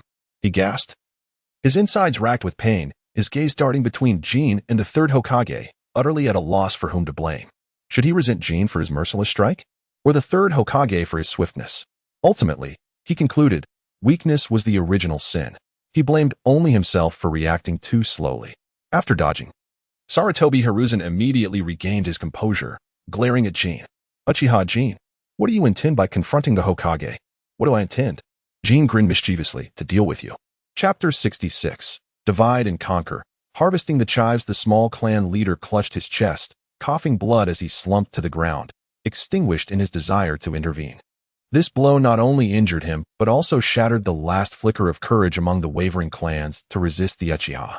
Besides the Inuzuka, Nara, and Akimichi clans, the remaining families dared not utter a word, even in the presence of the Third Hokage. The atmosphere grew increasingly tense. Before the Hokage building, only the Third Hokage's heavy breaths echoed in the silence. He pondered for a moment, disregarding Jin's earlier disrespect, and attempted to negotiate. What rallying cry? Swish. As soon as the words left his mouth, all eyes fixated on Jin. Did they not remember the rallying cry? No, they merely wished to witness the youth's thoughts. The rallying cry? Jin tilted his head, his youthful voice resounding clearly in the stillness. Clear the sovereign's side, eradicate treasonous elements. Now is the time to rectify the disorder. With that declaration, he stepped forward. Surrounding him was a vibrant red chakra that shimmered, two foxtails forming and gently stirring the air around him. Yet, in an instant, the atmosphere became scorching and volatile. Boom, boom. The sound of explosions resonated. The invisible pressure compelled the Umbu standing before the Third Hokage to instinctively step back. The fiscal authority, Jin's voice rang with unwavering certainty, devoid of room for negotiation. Konoha's treasury must change hands. The accounts, seals, and all powers of Mito Gaiden and Tsunade's advisor shall be relinquished to the Uchiha. Indeed, upon hearing this, the clan leaders exchanged glances. This was the ultimate objective of the Uchiha clan. Preposterous. A clan leader aligned with the Hokage faction could no longer contain his outrage. The treasury is the very foundation of Konoha. How can it be entrusted to a single clan? What are you trying to bang? His voice abruptly ceased. A more rapid and refined air cannon erupted from Jin's fingertip without warning. Like a sniper's bullet, it struck true. The clan leader had no time to react. He was sent flying as if struck by an unseen battering ram. Bang! He crashed against the Hokage building's wall, slumping down helplessly. "See, the elder speaks. Children should not interrupt." Jin cast a sidelong glance at him, shaking his head as he turned to the others, the threat in his gaze unmistakable. Now, who is in favor and who is against? The Uchiha have always cherished democracy, Any concerns can be raised. I assure you, they will be addressed. Upon hearing this, and glancing at the clan leader who lay unconscious not far away, many clan heads darkened in expression. Among them, the leaders of the Inuzuka, Nara, and Akimichi clans were particularly evident. Nara Shikaku's eyes flickered with urgency, his thoughts racing. Ultimately, he firmly restrained Akimichi Choji and Yamanaka Ino. Realizing this was beyond their capacity to intervene, to confront, the consequences were all too clear. Hyuga Hizashi lowered his eyelids, hands clasped behind his back, idly kicking at a stone on the ground. He appeared to be studying the patterns on the stone slab, yet the corners of his mouth subtly curled into a smirk. Very well, it's time to teach these old fogies a lesson. As the lifeblood of Konoha, he had endured much from these smaller clans. Yet, he could not voice his grievances, he could not impose his will, could he? Crack, crack. Listening to these words, Sarutobi Hiruzen clenched his fist beneath his cloak, the sound of his knuckles cracking echoing his humiliation. This was an unprecedented disgrace for Konoha over the past decades. In all his years of governance, he had never been so publicly pressured or slapped in the face. Yet, confronted with Jin's unfathomable prowess, he felt a profound sense of instability. Observing the situation and Jin's audacious remarks, an Umbu captain could no longer restrain himself. Before their eyes, he threatened to confront their leader. It is unbearable to force their leader to relinquish power. Who could possibly tolerate such a thing? Not even another person could withstand it. Thus, without a moment's hesitation, the young captain boldly proclaimed, "Let us all unite. The Uchiha brat is still young. He must be running low on chakra by now. Indeed, if we combine our strengths, he may not be able to eliminate us all. For Konoha, for Lord Hokage, for the Hokage, for Konoha." In an instant, the ideals that the Umbu had long been instilled with surged forth. An increasing number of warriors readied themselves, prepared to face death. But no, the third Hokage's expression shifted, and his hesitance vanished as he opened his mouth to intervene. Though he harbored selfish thoughts, these Umbu were the fruits of his labor, the living strength of Konoha. Losing even one would be a profound sorrow. He was unwilling. Just as he was about to speak, a sudden surge of energy surged forth before him. Whoosh! Crack! A powerful strike shattered a nearby tree trunk. What is this? He was momentarily taken aback, only to look up and find the young boy's eyes gleaming with determination. The notion of not being able to kill them all lingered in Shinsaku's mind as he took a deep breath, gazing at the hundreds of Umbu before him. A flame of desire ignited in his eyes. 10 minutes of idle chatter felt like an eternity, but defeating them swiftly was essential. With so many ripe targets before him, if he failed to harvest them today, he would surely regret it in the dead of night. Thus, upon witnessing the third Hokage's intent to intervene, without a second thought, he unleashed an air cannon. No way. The Umbu could no longer remain passive. All Earth-style ninjas, follow my lead and unleash the Earth release. Fire ninjas, with me. Water release ninjas, charge. Hundreds of them acted in unison, their various jutsu intertwining to amplify their power. Excellent. Shinsaku gestured for the Uchiha clan to remain still as he charged forward alone. Smack. A crimson chakra hand struck down with force. Smack. One Umbu was sent flying. Smack. 2 more fell directly into the ground without any resistance. Smack, smack, smack. Under the overwhelming power of the Ninetales, even the elite Jonin could not withstand the assault. Meanwhile, the system notifications before Shinsaku continued to flood in like a dream where one finds money. One after another, defeated Sarutobi. Obtained ordinary entry point ignition, white mastery of various lighters. Defeated Yamanaka, obtained excellent entry point strength overbearing green weight doubles upon descent. Defeated Yamanaka. Obtained rare entry point weak presence. Blue your presence is somewhat low, akin to a dog by the roadside. Upon seeing this entry, Shinsaku froze momentarily. Chapter 67. Securing Financial Authority, the challenge from the Azure Beast of Konoha. This entry appears to resemble a weakened version of low presence. Shinsaku narrowed his eyes at the Umbu who had been knocked away and thought, stacking this blue entry won't be of much use. I'll just keep it. He initially intended to stack it onto the weak presence entry. However, reflecting on previous entry combinations, issues arose once the epic level purple entries were reached. Stacked entries were like one-time used dumplings, gone without a trace. Moreover, he had realized something. If blue and lower entries could still be possessed by ordinary people, then only those with bloodlines or at the shadow level could attain purple entries or above. It was akin to the notion of lineage among ninjas. Blue was already the limit for regular individuals. Thus, stacking to blue might well be the ultimate threshold, while reaching epic purple required substantial investment. After a moment of contemplation, Shinsaki refocused his thoughts and continued to send the Umbu elite flying. 10, 20, 188, as he became proficient in his strikes. He even sent the stunned root members soaring. After all, one more or one less made no difference. No one would be grateful for it. The entries were accumulating rapidly, and he must have over 50 by now. Moreover, among these elites, the majority were green, with a few blue and white. This was truly elite.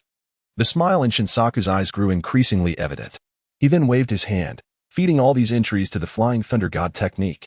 Stacking fusion successful. Congratulations to the host for acquiring Flying Thunder God technique. Gold, 78.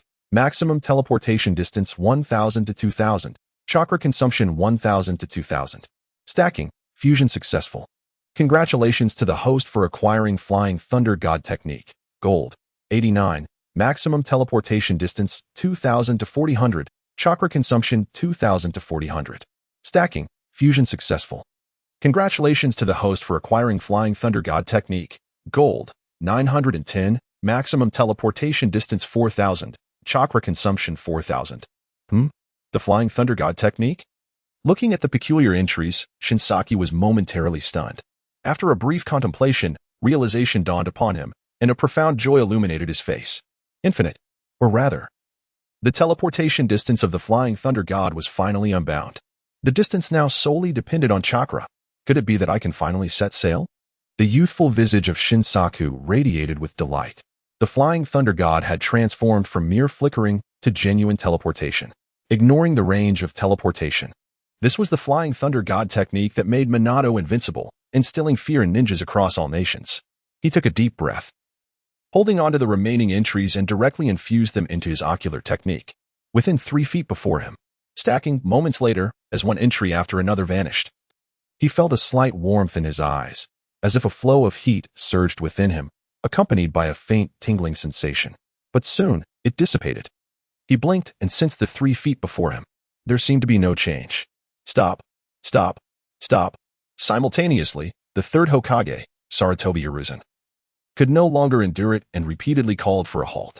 He gazed at Shinsaku, whose eyes reflected an unwavering will, and his expression grew increasingly despondent. The once bent back now bowed lower under the weight of despair. Yet each Umbu elite that had been sent flying struck deeply at his heart. Painful. Konoha is paramount. Not long after the third Hokage's call, Nara Shikaku approached and whispered into Hiruzen's ear. His voice bore an almost imperceptible tremor. Strong. Unyielding. The tiny Uchiha Shinsaku before him evoked a sense of helplessness in him. While it might be possible to employ certain methods to subdue him, the cost would be too great. Thus, he had no choice but to counsel the third Hokage. The underlying message was unmistakable: concede and preserve what remains. Thus, upon hearing Shikaku's words, Sarutobi's body trembled ever so slightly. His aged eyes surveyed Shinsaku, as if he intended to etch the image of this boy into the depths of his soul. Ultimately, under the scrutiny of hundreds of gazes, the head that had been held high for a lifetime slowly, and with humiliation, bowed down. Good. The single word seemed to drain all the strength from him.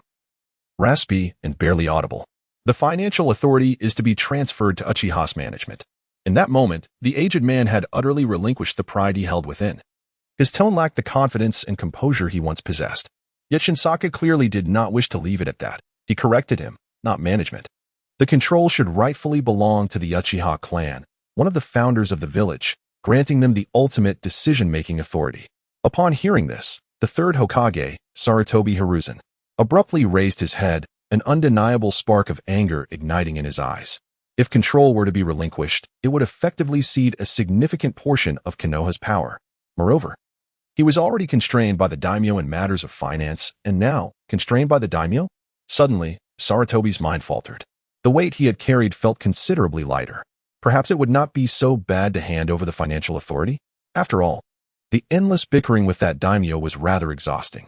Resolutely, Sarutobi turned sharply, addressing a pale-faced Hokage secretary behind him with a commanding tone. Go.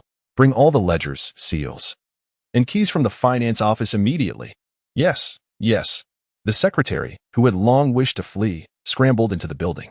This scene left the surrounding Umbu, root members, and numerous clan leaders utterly astounded. No one had anticipated that what began as a purge of the Uchiha clan would transform into their ascendance. Indeed, ascendance.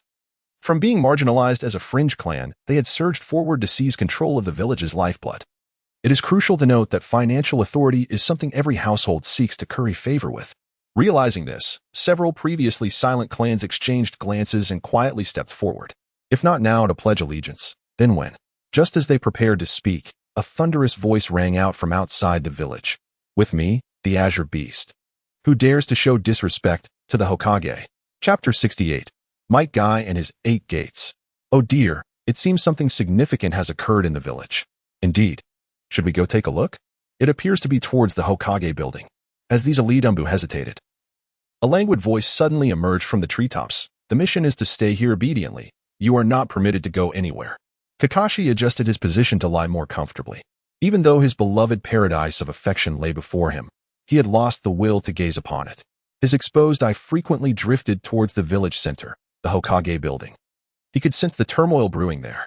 As for the reason, he was well aware. He wondered just how far that Uchiha brat could go.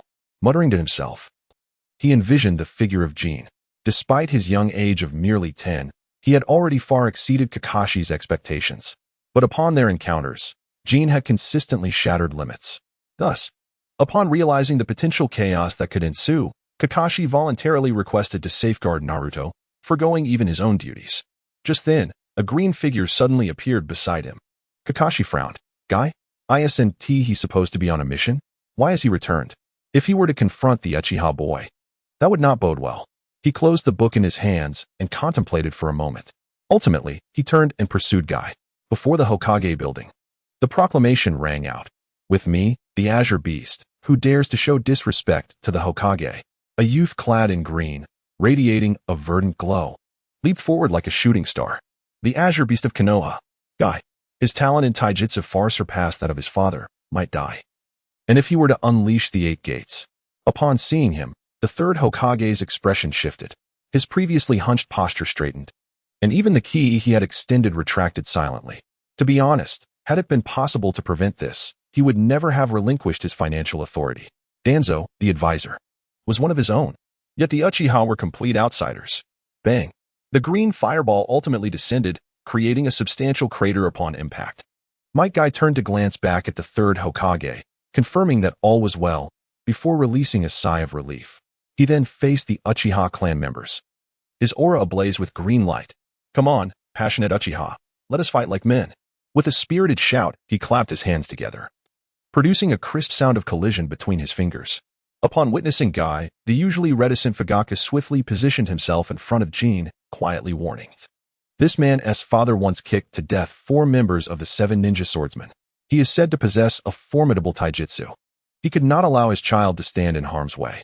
Simultaneously, the Uchiha clan members instinctively took a step forward upon seeing Might Guy. Their scarlet eyes unified in determination. Anyone who had been on missions knew the might of Might Guy. However, Jin glanced back at his clan, somewhat surprised. Why did it seem that the Sharingan in their eyes had increased since earlier? Many who had previously possessed a single Tomo now exhibited 2. Could it be that they had witnessed Danzo's awakening? Such thoughts flitted through his mind. But soon enough, Jin refocused his attention entirely on Guy, the green-clad figure. With his watermelon-style haircut, thick brows, and fervent eyes, was radiating enthusiasm. Indeed, this was quintessential Might Guy, albeit a rare sight within the village. Taking a deep breath, he gently pushed past Fugaku, murmuring, "Rest assured, Father, I shall handle this." While others might be able to take on the task, Might Guy was truly unique.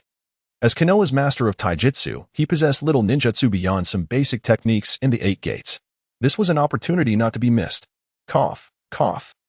You are Might Guy? Ah, the genius Uchiha Jin. My burning youth does not allow me to miss any fervent battle. Might Guy's voice boomed, causing the surrounding leaves to rustle.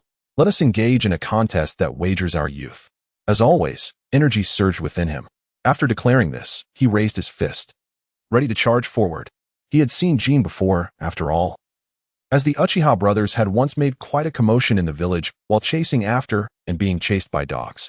However, standing on opposing sides now rendered further words futile. Guy-senpai, have you ever fought for your life? Jin raised his eyelids, his tone remarkably calm. He did not even assume a defensive posture. Given his desire for the 8 gates, he decided to engage in conversation for 10 minutes first. Time passed swiftly. And soon enough. Huh? Might Guy paused, his raised fist wavering in uncertainty. He found it impossible to strike a defenseless Konoha youth. Even if this young man was engaged in an act akin to a coup. What? Guy-senpai. 3 minutes later. Conversation target. Might Guy. Processing copyable entries. 8 gates, gold. 8 gates. Opening of the peacock, purple. Konoha whirlwind, green. Konoha great whirlwind, green. Konoha strong whirlwind, green. Extreme Konoha diamond power whirlwind, green. Goodness. Even if Shursui were present, he would surely be astounded by this vibrant green attire. Jin clicked his tongue, feeling somewhat conflicted. He had initially thought Guy possessed little technique. But upon further inspection, it appeared he had quite a repertoire of taijutsu as well. Yet, it must be said that Guy displayed ample patience when dealing with the villagers. Even amidst an atmosphere thick with tension and impending conflict, he remained willing to communicate with the young man. 10 minutes later. Chapter 69. The Accomplishment of the Peacock. The incomplete entry. Congratulations, host. You have successfully obtained the excellent entry, 8 Gates of Duinjia, blue. Once activated, it allows initial contact with human limitations, perfectly unleashing 100 of one's physical potential. Upon reading this prompt, Jin's eyes widened in astonishment. There was a sense of joy, yet also a hint of confusion. System, why is this seemingly complete entry on the 8 gates only partially copied? This system is an entry system, designed to parse the entries of each ninja. Some of these entries are repetitive and incomplete, encapsulated within ellipses. Jin hesitated for a moment. So, does this mean that these incomplete entries were all copied from the ellipses? That is a valid interpretation. Jin fell silent for a brief moment. After possessing this for 6 years, the system had only now chosen to reveal such information. However, upon reflection, this was rather understandable. The system operated like a merciless copying machine, and during the copying process, it could not guarantee a flawless replication. The selection was random, encompassing both the good and the bad. Thus, a battle was indeed necessary. He shook his fist, suddenly raising his gaze towards the formidable Might Guy across from him. Elder Kai, shall we engage in battle first? The fervor of youth? Yes? Absolutely. Without a moment's hesitation, Kai's expression transformed, his eyes ablaze with fierce combat spirit. Konoha Great Whirlwind. Without the slightest doubt, he charged forward as soon as the words left his lips. In an instant, he transformed into a green blur, his speed reaching an extraordinary peak, stirring up clouds of dust from the ground. The air itself echoed with a resounding boom. Then, with a powerful and forceful whip kick, he aimed directly at Jin's side. Boom. The air exploded upon impact. Even a boulder could be easily shattered. Truly, he was the foremost master of taijutsu in Konoha. Jin's eyes sparkled with excitement, yet he refrained from using his frail body to block the attack. At the tender age of 10, he remained too weak. Despite the various entries enhancing his abilities, they were still comparatively minor when it came to his physical form. The entries that merely strengthened the body had limited effects. Thus, at the moment Kai's leg was about to graze the hem of his clothing, the number 666 in Jin's eyes began to whirl rapidly. Buzz. A layer of nearly transparent ripples emanated from him, expanding violently within a 3-foot radius. The domain was once again unleashed. Boom. At the same time, the powerful whip kick collided. Kai's previously relaxed brow furrowed slightly. He felt as though his leg had struck a viscous substance, as if he had kicked into an extremely thick glue. Within layers of delay, the terrifying momentum he had built up seemed to vanish inexplicably. This Uchiha youth is no ordinary opponent. Bang. With a muffled thud, Kai's leg halted just a foot away from Jin's body. The immense backlash caused his thigh to throb painfully, as if the muscles and bones within had sustained some damage. Reluctantly, he staggered back, flipping in midair. Upon landing, astonishment painted his face. What sort of defense is this? It can completely block my Konoha Great Whirlwind? Incredible. Is this the formidable barrier encountered on the path of youth? Excellent, truly excellent. After exclaiming those words, Kai's fighting spirit surged even more fervently. He clenched his fists tightly. Within him, green chakra surged forth like steam, bursting out from his pores. First gate, open. Second gate, rest gate, open. Third gate, life gate, open. Sixth gate, view gate, open. Boom. In an instant, the ferocious green chakra enveloped him entirely like flames. Crack. The ground beneath him shattered inch by inch from the violence, forming a small crater with a 1-meter radius around Might Guy. This is the 6th gate of the 8 gates of Duinjia. Witnessing this, The third Hokage, Sarutobi Hiruzen, felt a spark of excitement in his eyes. At Kai's physical prowess, should he reach the sixth gate, he might rival even weaker Kage-level shinobi. Even the physical capabilities of the Monkey King might pale in comparison. If that were the case, perhaps there was a chance. Behind him, Narashikako furrowed his brow. But a hint of relief washed over him. At last, Konoha had produced a true powerhouse. Kai, having opened the 8 gates, could indeed kick down an elite Genin with a single blow. What astonishing chakra flow! This power perfectly countered the drawbacks brought on by the 8 gates. Nearby, Hyuga Hisashi narrowed his pale eyes, fixated intently. He never expected this young lad could reach such heights. Dai, you have raised a remarkable son. Though he marveled, his tone remained grave. The same 8 gates manifesting different levels of power in different hands was a given. All of this hinged on physical prowess. The stronger the body, the greater the enhancement from opening the 8 gates. Thus, upon sensing Kai's danger, his chakra began to stir within him. Jin's abilities were enigmatic and formidable, but all of it hinged upon those eyes. Such extreme taijutsu could harbor grave dangers. Moreover, Jin was the future son-in-law he had chosen. He could not allow him to falter. Therefore, when necessary, he prepared to intervene directly. Yet, as he moved closer, the chakra around him began to thicken. The crimson flames before him began to affect him. Gulp. Is the 6th gate already this powerful? Hisashi swallowed hard, disbelief etched across his features. He recognized its strength, but never anticipated it would be this overwhelming. Just getting close had already disrupted the flow of his chakra. How could he even engage in battle now? Or rather, was there even a chance to fight? If he confronted Kai in this state, he might only be able to resort to the heavenly spin. With that thought, he could only shake his head and retreat with a wry smile. CHK Geki. At that moment, Kai's figure vanished entirely. Countless fiery red fists, born from the friction of air, surged forth like a torrential downpour, resembling a peacock's tail in full bloom. They bombarded Jin's absolute domain with unrelenting force. Boom, boom, boom, boom, boom. In that instant, the very air was obliterated. Dust was shattered into oblivion. Under the onslaught of the CHK Geki, not a blade of grass could survive. Yet, Kai's complexion grew increasingly flushed, and his brow furrowed deeper. Despite the relentless barrage of fists, he had yet to make contact with Jin's body. Not even the hem of his garment had been grazed. No, there must be more attacks. He screamed within, his body and the crimson chakra coalescing, surging fiercely. His fists became even more densely packed. Crack, until, at last, a clear sound rang in his ears, akin to celestial music. Ah, this invisible shell has finally shattered. Kai grinned broadly, his formidable punches never ceasing, as he struck forth. Yet in that moment, he suddenly noticed Jin's expression, which mirrored his own, a grin spreading across his face. Kai paused momentarily, bewildered. What's so funny, buddy? Jin's grin widened, his expression peculiar. I'm not the one dancing here. How could I just stand still while you attack? Chapter 70, The True 8 Gates of Duinjia, The Diligent Genius. Bang, bang, bang. The resounding impact generated immense clouds of smoke, gradually enveloping the entire Hokage building. Amidst the smoke, Jin's figure remained utterly motionless. He furrowed his brow slightly, not due to stress, but rather in awe of sheer power. The raw physical prowess was capable of shaking the barrier within 3 feet of him. He murmured to himself, each strike from the peacock imbued with the might to split mountains.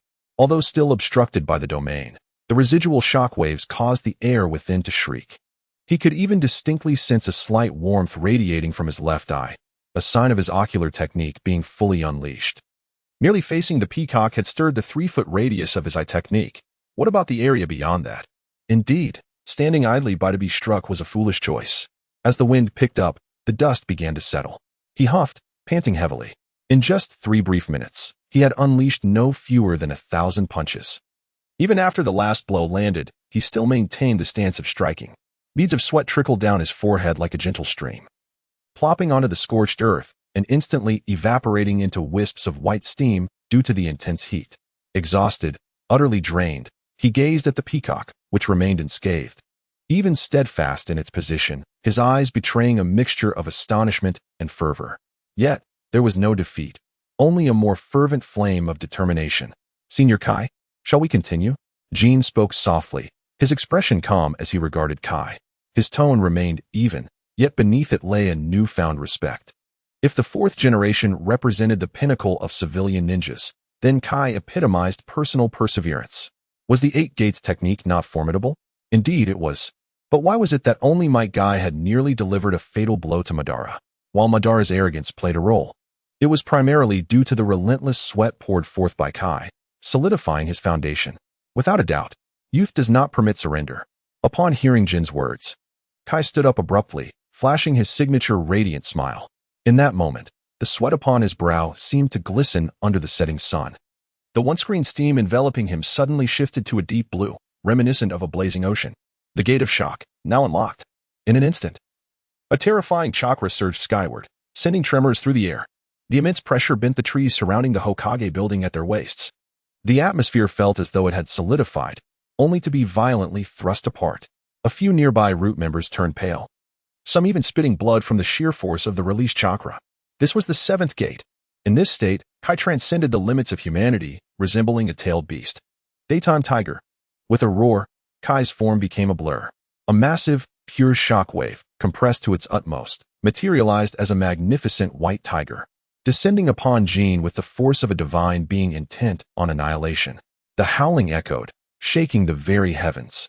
In an instant, it closed the distance between them, crashing vehemently into Jin. Crack. This time, the air within Jin's 3-foot radius emitted an unprecedented sound, akin to the shattering of glass.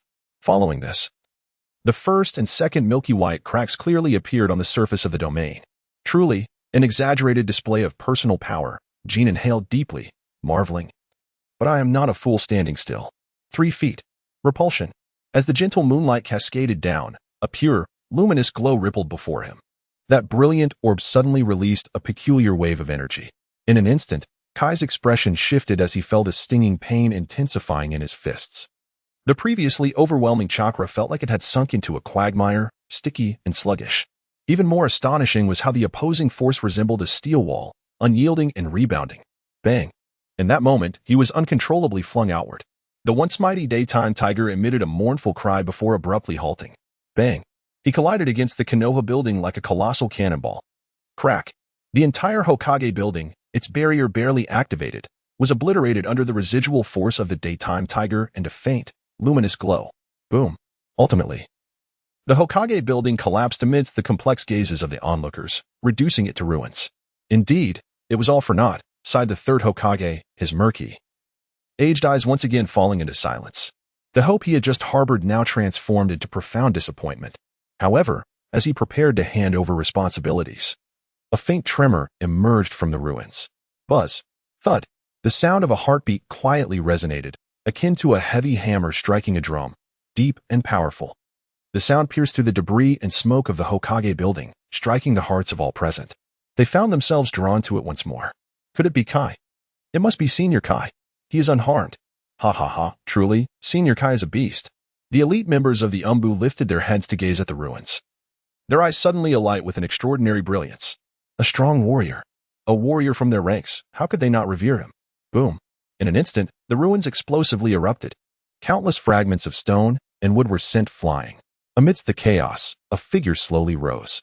The green steam that had enveloped him gradually transformed into a blood-red inferno. It was as though a flame had consumed all the green surrounding him. Crackle.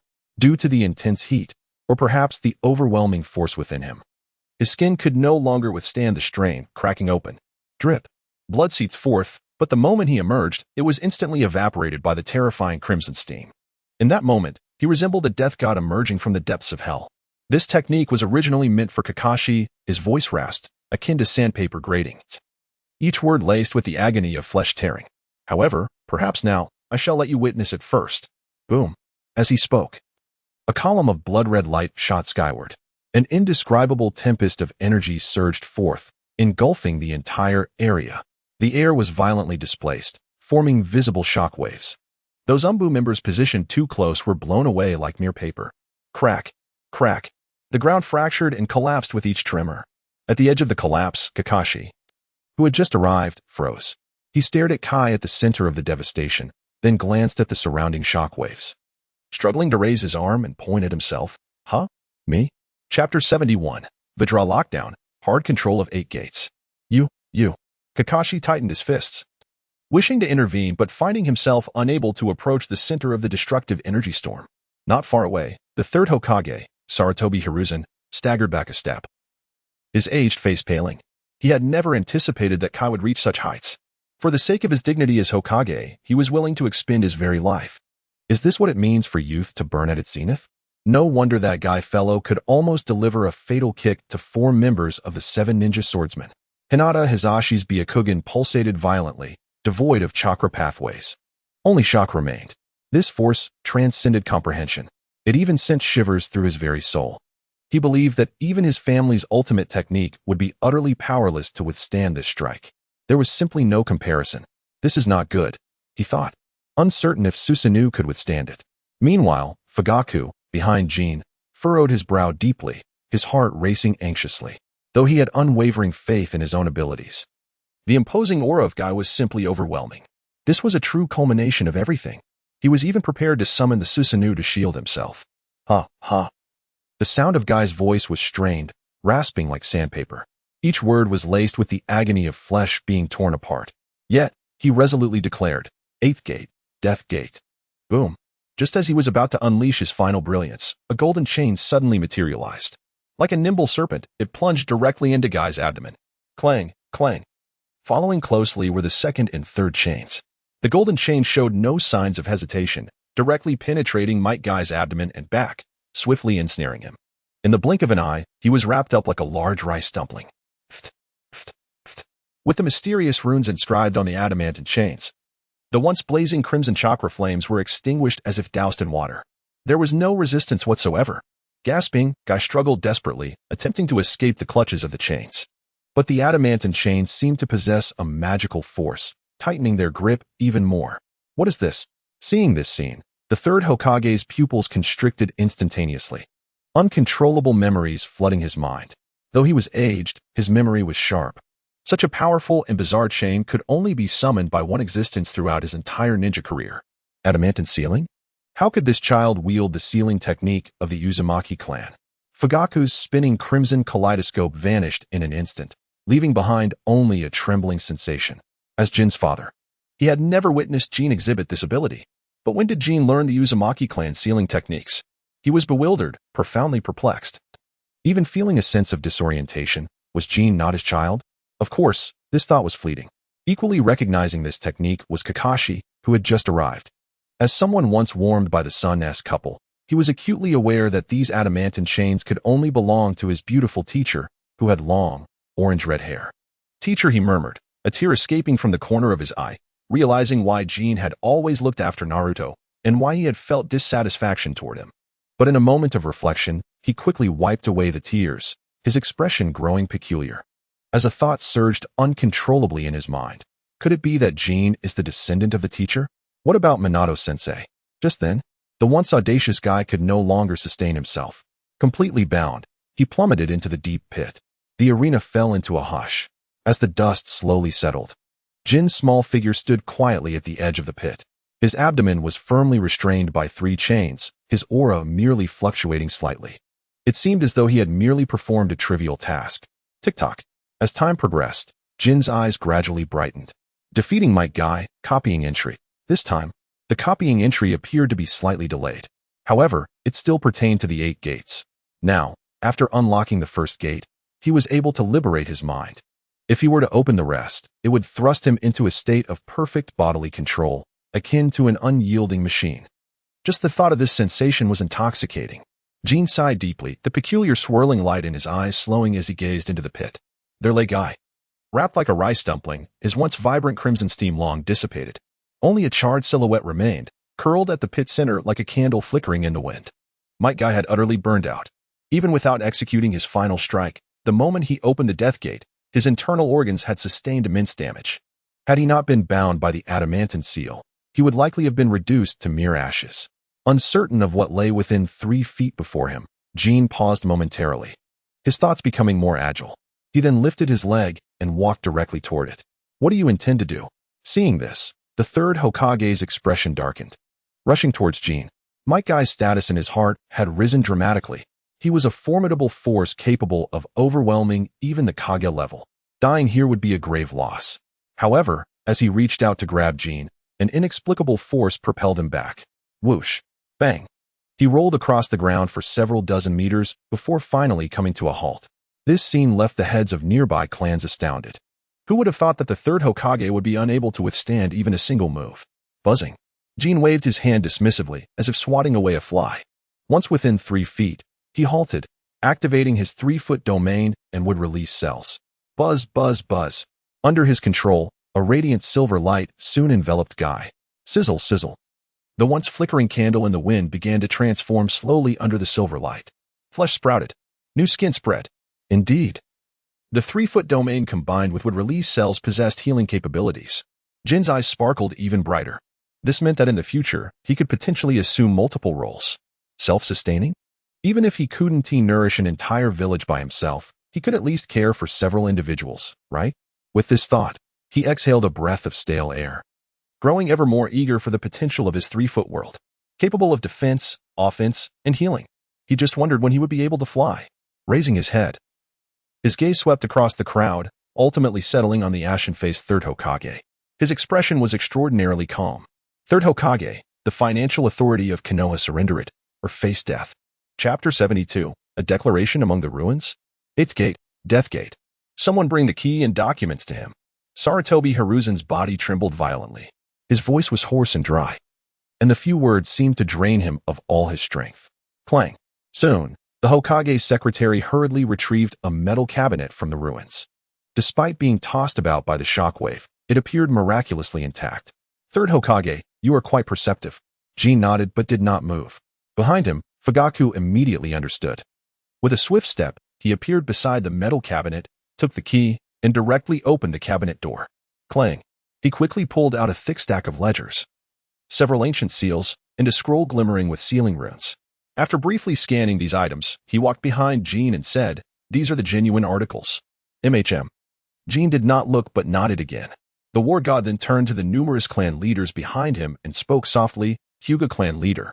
Upon hearing his name, Hyuga Hizashi felt a chill run down his spine but stepped forward immediately. "Jin-kun, please," along with Nara clan leader, Akimichi clan leader, and Yamanaka clan leader. Jin's gaze slowly swept across the most significant clan leaders, urging them to bear witness. From this moment on, the financial authority of Konoha will be managed by the Uchiha clan. The accounts, seals, and keys are hereby transferred.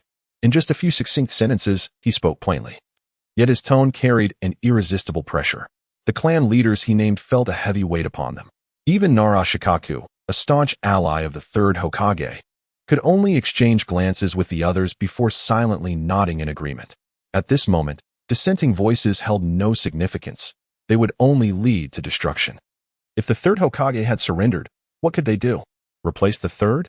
The Uchiha clan has become an unstoppable force. Hinata Hizashi took a deep breath, representing the various clan leaders in agreement. Subsequently, Fugaku solemnly put away the object in his hand. The dust settled.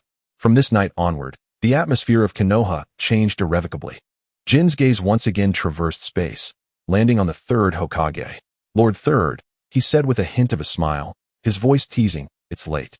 Shouldn't he, the elderly, be resting early?" Elderly. Sarutobi Hiruzen felt a surge of blood rise to his throat, his vision darkening. Just as he was about to collapse, he was supported by a swift-moving Umbu beside him. He struggled to breathe, looking at the small figure, at the scroll in Fugaku's hand that symbolized the lifeblood of Konoha, at the complex and reverent expressions of the clan leaders around him, and at the silent remains of Kai in the pit. His heart, once vibrant, now felt desolate. He needed to bear the burden, his back bending further. Yet, under Jin's compelling gaze, he slowly retreated towards his own clan. The cool breeze rustled through the trees, bringing a refreshing sensation to the hundreds present. The night deepened. However, the clamor of Konoha did not cease with the silence of the Hokage building. Instead, it grew busier. The lights in the various clans shone brightly, with urgent meetings being held one after another. The events of the night reverberated like thunder in everyone's hearts, causing each clan to be in a flurry. Within the Uchiha compound, the lights burned brightly, in stark contrast to the previous atmosphere of solemnity. The Uchiha clan was no longer filled with grief and oppression. Instead, it radiated a sense of exhilaration, akin to a phoenix rising from the ashes. Every glance at that small figure was filled with fervent awe. In the assembly hall, Fugaku sat at the head, his expression complex, even doubting his own eyes. Who could have imagined that what seemed like a harbinger of their clan's destruction yesterday would instead lead to the obliteration of much of Konoha's decayed upper echelon? Their clan had not perished. Rather, they had triumphed. Beside him sat the elders of the second and fourth clans, among other key figures. Jin lounged casually by the window, toying with a small sun in his hand. He truly wished to sleep. His remark to the third Hokage was genuine. Staying up late was indeed detrimental. The financial authority had been preliminarily grasped. Moments later, Fugaku withdrew his gaze from Jin, focusing on the financial ledger before him. His expression weighed down by the chaotic and significant deficits.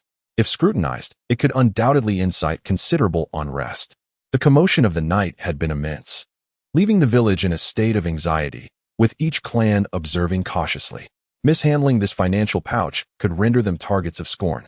The eyes of the assembly converged on the figure playing with the ball by the window. Observing this, Jin paused.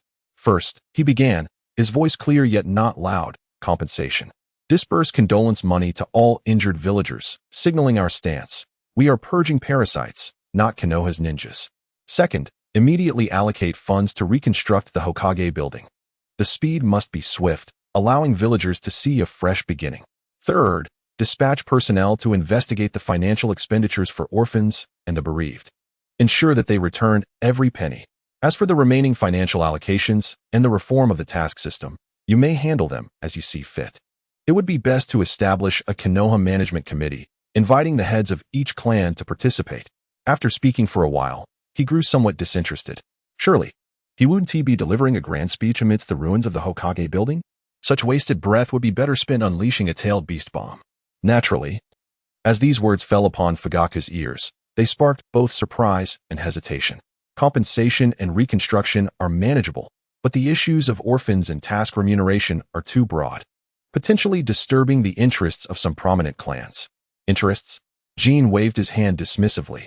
There are far too many parasites in Konoha. Eliminate them, and the flesh can grow back on its own. The Uchiha clan did not merely seek power, they aimed to reshape the rules. As he spoke, he stood and approached the door, his small figure casting a long shadow in the light. His gaze swept over the assembly, imbued with an enigmatic power that seemed to penetrate their hearts. He reiterated firmly, rectifying the disorder is not merely about eliminating a few individuals. If fear persists, then eliminate a batch to set an example. Silence. The assembly hall was so quiet that one could hear a pin drop. No one had anticipated that the barely 10-year-old Jin could articulate such profound thoughts. Fugaku gazed at his son, his eyes filled with a complex mix of emotions. This was no longer the loquacious, lazy child he once knew. His son appeared to outshine even him, even in political matters. I understand. Fugaku inhaled deeply, deciding to act as Jin suggested. Immediately organize personnel and implement the plan. Yes, the elders regained their composure, their eyes reigniting with hope. They glimpsed the possibility of the Uchiha's resurgence and saw a path distinct from the past. Seeing this, Jin ceased to interject and walked directly outside. On the courtyard wall, he lay back with his arms crossed behind his head, gazing at the moon above, absent-mindedly rubbing the warm little sun at the back of his neck. At that moment, a notification abruptly chimed. Ding. Copy successful. Congratulations, host, on obtaining the legendary entry, 8 Gates of Death, Purple. Note, this entry is a one-time experience version, containing some mysteries of life burning and the ultimate essence of physical techniques. It can be analyzed but cannot be directly activated. Can be analyzed but not actively used. Isn't that akin to granting me a learning opportunity? Jin's eyes flickered upon hearing the system's prompt. The 8 Gates of Death. The ultimate physical technique that burns life to unleash power, though merely a fragmented experience version. Its contained secrets regarding the explosive force of life energy and the essence of pure power were invaluable. Moreover, the strength gained through the sacrifice of life. Jin mused softly, his fingers stroking the small sun. Its warmth was tangible, and a barely perceptible flow of warmth coursed through his fingertips, quietly nurturing his body, which felt slightly fatigued from the intense use of his ocular techniques. If memory serves, would release without Hashirama cells could also be considered a form of life-burning technique, right? If the two could be combined, might it yield unexpected surprises? With this thought, a subtle smile graced his lips. The night in Konoha was still long, and the current transition of power was merely the beginning. The subsequent application of this power would depend on Fugaku's capabilities, with Azashi and the Nara clan present. Even if Fugaku faltered, issues would be minimal. Furthermore, Fugaku was not incompetent. Aside from his hesitance, he was quite capable in managing clan affairs. What he needed to consider now was how to enhance himself and how to navigate the undercurrents that would inevitably follow. The shift in Konoha's power dynamics would not escape the notice of those with ulterior motives. The muscle-headed man and the large-nosed old fellow were likely to be restless. Additionally, the Akatsuki organization was gradually forming its foundation. The real challenge was only just beginning. With a sigh, Jin shifted his position and lay half on his arm, drifting into slumber. He preferred this posture over lying flat. Whoosh, whoosh. At that very moment, two shadows raced along the periphery of the Uchiha compound. Is he really on the courtyard wall? The yellow-haired Yamanaka F was stern-faced, his eyes filled with a mix of anger and sorrow. As a subordinate of Danzo, he had unexpectedly learned of his leader's demise while on a mission. After years of arduous loyalty to his leader, he was unexpectedly slain by a mere child. Upon receiving this devastating news, he wasted no time in abandoning his mission. He returned to Konoha, driven by a thirst for vengeance. Meanwhile, the oil woman, Shino, donned a flowing black cloak, from which a silent stream of purple mist emerged from her sleeves. There was no doubt they had observed the target for many years, noting that he spent nearly every night on the wall of the courtyard. As she spoke, her expression remained unchanged, yet her voice was heavy and tinged with sorrow. Taking a deep breath, she cautioned, "This child is peculiar. We may be in danger." To this, Kamizuki shook his head, his brown hair stirring slightly in the night breeze. "Will he die? Lord Danzo is dead. All I desire now is revenge." With that declaration, his vengeful gaze fixed intently on the small figure sleeping atop the wall. For Lord Danzo, secret art, poison dust technique. As Shino let out a low growl, she deftly summoned a swarm of nanoscopic poison insects to gather between her hands. She then gently exhaled, releasing them into the air. In an instant, the purple nanoscopic insects coalesced into a dense cloud, the toxic mist slithering like living serpents in the night. This was her lifeline, a secret art that allowed her to traverse battlefields unscathed. By releasing the nanoscopic insects, she polluted the surrounding environment. Anyone who inhaled the mist would surely perish. Let it be known, even the mightiest of shinobi would face dire consequences should they inadvertently inhale it. Witnessing this, Kamizuki's sorrow dissipated. He closed his eyes slightly, his hands swiftly forming seals before him. His entire being converged into a sharp point, thrusting forward. Heart turn technique. Almost simultaneously, their lethal strikes, one after the other, aimed at the same target. The heart turn technique controlled the body of the target, while the nanoscopic insects ravaged it. The combination was perfectly orchestrated. Touch it, and death was inevitable. The toxic mist soon enveloped the area. Excellent. He is completely unguarded. Seeing her insects succeed, Shino could not help but clench her fist, turning to her companion with admiration. As expected of you, Kamizuki, you managed to keep him motionless. Though the insects were quiet, there remained a chance of detection. Yet now, Uchiha Jin showed no sign of reaction. The implication was clear. It was Kamizuki who had succeeded. Have I truly taken control? Kamizuki pondered, scratching his head in confusion. Gazing at the unmoving boy on the wall, he felt something was amiss. What is wrong, Kamizuki? I don't think I entered his inner world. Kamizuki furrowed his brows, uncertainty creeping in. Upon hearing this, Shino's smile faltered, her expression turning grave. You couldn't penetrate? So, we haven't controlled him at all. Realization dawned upon them both as they swiftly turned to the wall. But where there had once been a boy lying still, now there was only emptiness, save for the lingering poison insects. Shino's complexion paled, urgency flooding her voice. We might have been exposed. We must retreat. Retreat? To where? But just as they prepared to flee, a soft, boyish voice rang out from behind them. The tone was low, yet it echoed with an eerie presence in the night. A chill ran down their spines, causing their hair to stand on end. A bead of cold sweat appeared on Shino's cheek. Unable to fall due to her protective gear, merely clinging to her skin. When did he move behind us? Shino raised her gaze, gradually revealing a young boy, Uchiha Jin. What truly horrified them was that Jin was now looking down at them. It was known that both of them were not short for shinobi, while Uchiha Jin was merely a child of 10. Even if he matured early, he could not possibly tower over them. Realizing this, their eyes darted downward, only to see that Jin was floating in midair. You can fly, he exclaimed, disbelief lacing his voice. What? How is this possible? Kamizuki, startled, was awakened from his shock. Flight was an ability few could master in the shinobi world. Across all of Konoha, many were powerful, yet none could soar through the skies. But now, they witnessed this extraordinary feat in a boy from the Uchiha clan. His heart sank. In that moment, an uncanny thought crossed his mind. Lord Danzo's demise was not in vain. Simpleton, Jin uttered succinctly, yet unbeknownst to others. He was deftly balancing his left foot on his right, a silvery luminescence coalescing into a mist beneath him, forming a makeshift staircase. Chapter 74. Control of nanoscopic poison insects. Shikaku. Are we truly going to support the Uchiha clan in undermining the Third Hokage? Indeed.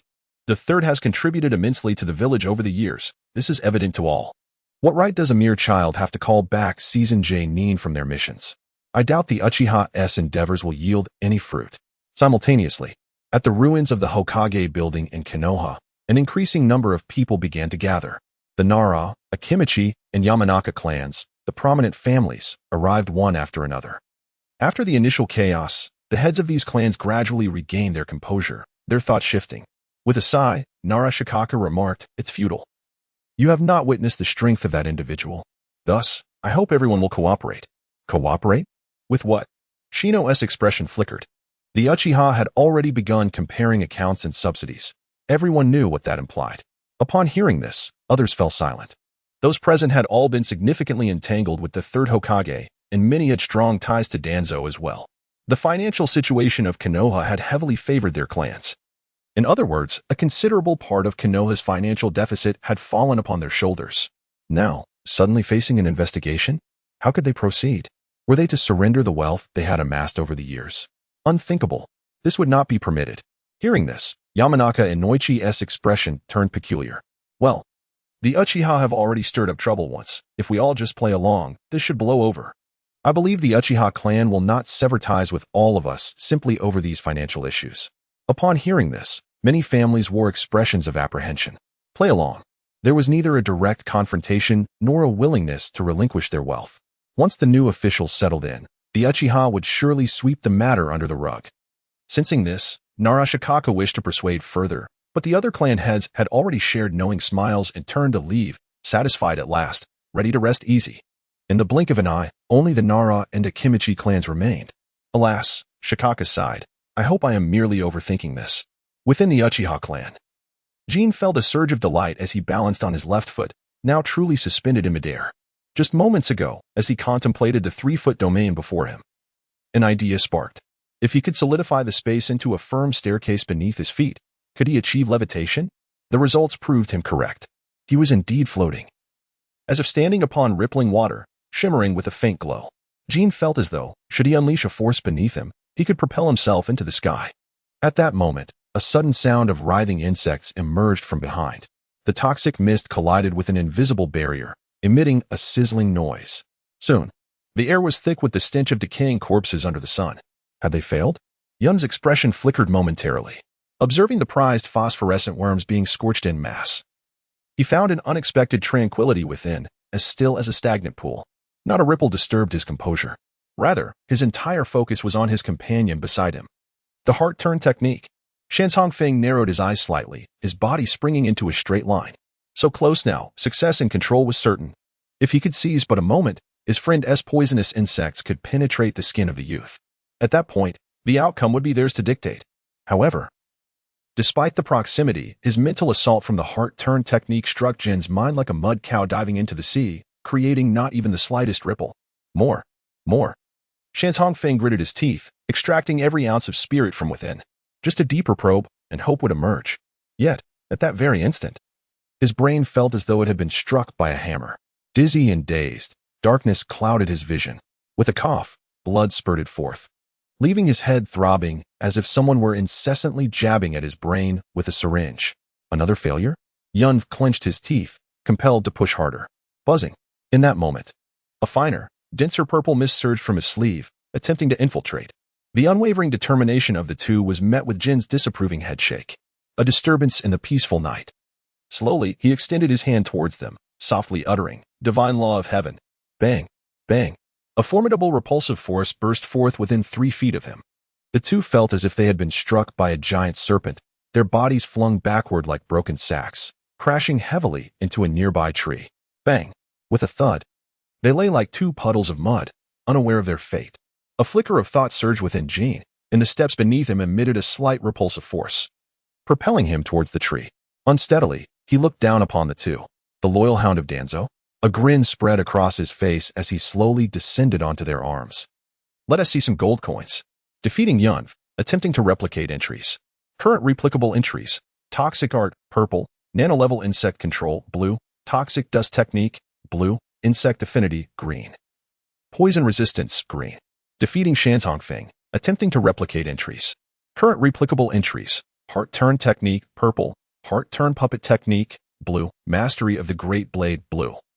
Perception, green. Replication successful. Congratulations to the host for acquiring the excellent entry nano-level insect control, blue capable of controlling highly toxic nano-level insects. Replication successful. Congratulations to the host for acquiring the fine entry perception, green able to sense the movements of the wind and grass within a radius of 100 meters. Indeed. Gold coins were unleashed. Jin chuckled, promptly activating the nano-level insect control entry. Lowering his head, he gestured with a finger. Buzzing. Instantly, a multitude of nano-level insects surged forth from Yunv's body, dense and intertwined, like wind, rain, and fog. Yunv exchanged a glance with Shanzhongfeng. Unable to suppress a smile, this young man dared to provoke his poisonous insects. He would die without even knowing how. Who didn't know that as a unique secret technique of Yunv, mere contact with these insects could lead to certain death. Even he had to don protective gear. Yet now, one dared to reach out, but as they watched, the smile on Yun's lips froze. It transformed into disbelief. How could this be? Above, the insects that had always obeyed Yun began to obediently swirl around Jin's hand. Compliant, like a loyal hound. They made no move at all. Even the toxic gas that had previously erupted had retreated. Impossible. This was utterly unfathomable. Yun stood dumbstruck, completely aghast. If before he had merely been shocked, now he was utterly overturned. His worldview, his understanding, was shattered. His secret technique, his poisonous insects were being toyed with by a mere boy. It was more painful than witnessing his girlfriend being toyed with by another. His eyes gradually filled with blood, becoming a terrifying crimson akin to the Uchiha clan. No. This cannot be. It cannot. I must kill. In a fit of rage, a poisonous insect crawled up his ankle and began to gnaw at him. Chapter 75. Unyielding? Deal with him. Target. Root organization. Since there was no value in utilizing them, farewell. Murmuring, he raised his hand and flicked it. With two precise air fingers, he shot through the foreheads of Yunv and Shanzhongfeng. Clean and decisive. Soon, with this act, the bodies of the two began to reveal entries. He reached out directly, contacting target, Shanzhongfeng, Yunv. Successful plunder of entries. Congratulations to the host for acquiring the fine entry poison resistance, green. And the epic entry heart turn technique, purple. More gold. The heart turn technique. And poison resistance. He pondered briefly, deciding, feed the poison resistance to perception. Entry fusion in progress. Fusion successful. Congratulations to the host for acquiring the rare entry perception domain, blue, which nullifies toxins and reduces the poison resistance of living beings within a 100-meter range. Nullifying toxins? Reducing poison resistance? Jin was momentarily taken aback, turning to look at the newly acquired entry. If combined with nano-level insect control, wouldn't he become a walking source of poison, poisoning everything in his path? If he then activated a stealth ability to walk as a concealed poison source? Have I truly become a schemer? Jin was astonished. He inhaled deeply several times to suppress his emotions, redirecting his focus to the revealed golden entries. Although purple, he perceived the heart turn technique as being on par with any ordinary golden entry, even if Shanzhongfeng's usage had proven ineffective. Yet, in the later stages, this could disrupt techniques of the Six Paths level. As for why it lasted merely a moment, that could only be attributed to the practitioner's insufficient spiritual energy. Contemplating, he shifted his gaze to the kaleidoscope Sharingan. Jin had observed that upon activation of the entry, his mental capacity, initially comparable to an average Jonin, would surge to an exaggerated extent. Of course, the pressure would also increase. The imbalance between body and spirit would exert tremendous strain. For a 10-year-old boy, his physique was still far too frail. Moreover, he did not wish to be directly overwhelmed like Itachi. Thus, he cherished the would-release cells. Yet, they were not the original cells of the first Hokage. The gap was simply too vast. He wondered if any remnants of the first S cells still lingered within the root organization. He murmured as he rummaged through the two bodies. Thud. Soon, a pitch-black scroll inscribed with the character for root fell out. Upon unfolding it, it contained but a brief message. Lord Danzo is dead, and the killer is Uchiha Jin. It even thoughtfully included a drawing of Jin's visage. Of course, there were also some peculiar coordinates and keys marked. Oh, the base of the root organization? Jin's eyes brightened slightly. After eliminating Danzo, it seemed there were still spoils to be claimed. With that thought, he lifted his leg to advance towards the root organization. But at that moment, a cacophony erupted from behind. Jin, are you all right? Lord Jin. After the meeting concluded, numerous Uchiha clansmen rushed out upon hearing the commotion. Their eyes flashed as they spotted the young boy outside the courtyard wall, especially the younger members of the clan, who surged forward eagerly. In the present moment, Jin has become not only a cherished gem of the Uchiha clan, but also an idol for the youth. It is no exaggeration to assert that even if the clan leader Fugaku were to perish, Jin must remain unharmed. Make way. Don't obstruct the path. A young ninja brusquely shoved aside a middle-aged man in front of him and rushed forward. Outside the crowd, Fugaku's brow twitched, suppressing the urge to unleash a great fireball. He gritted his teeth and muttered, "That is my son." Regrettably, no one paid him heed. Their attention was fixed upon the ground at Jin's feet. Upon noticing the two corpses lying there, his expression shifted slightly in surprise. Yamamoto, Oil Woman?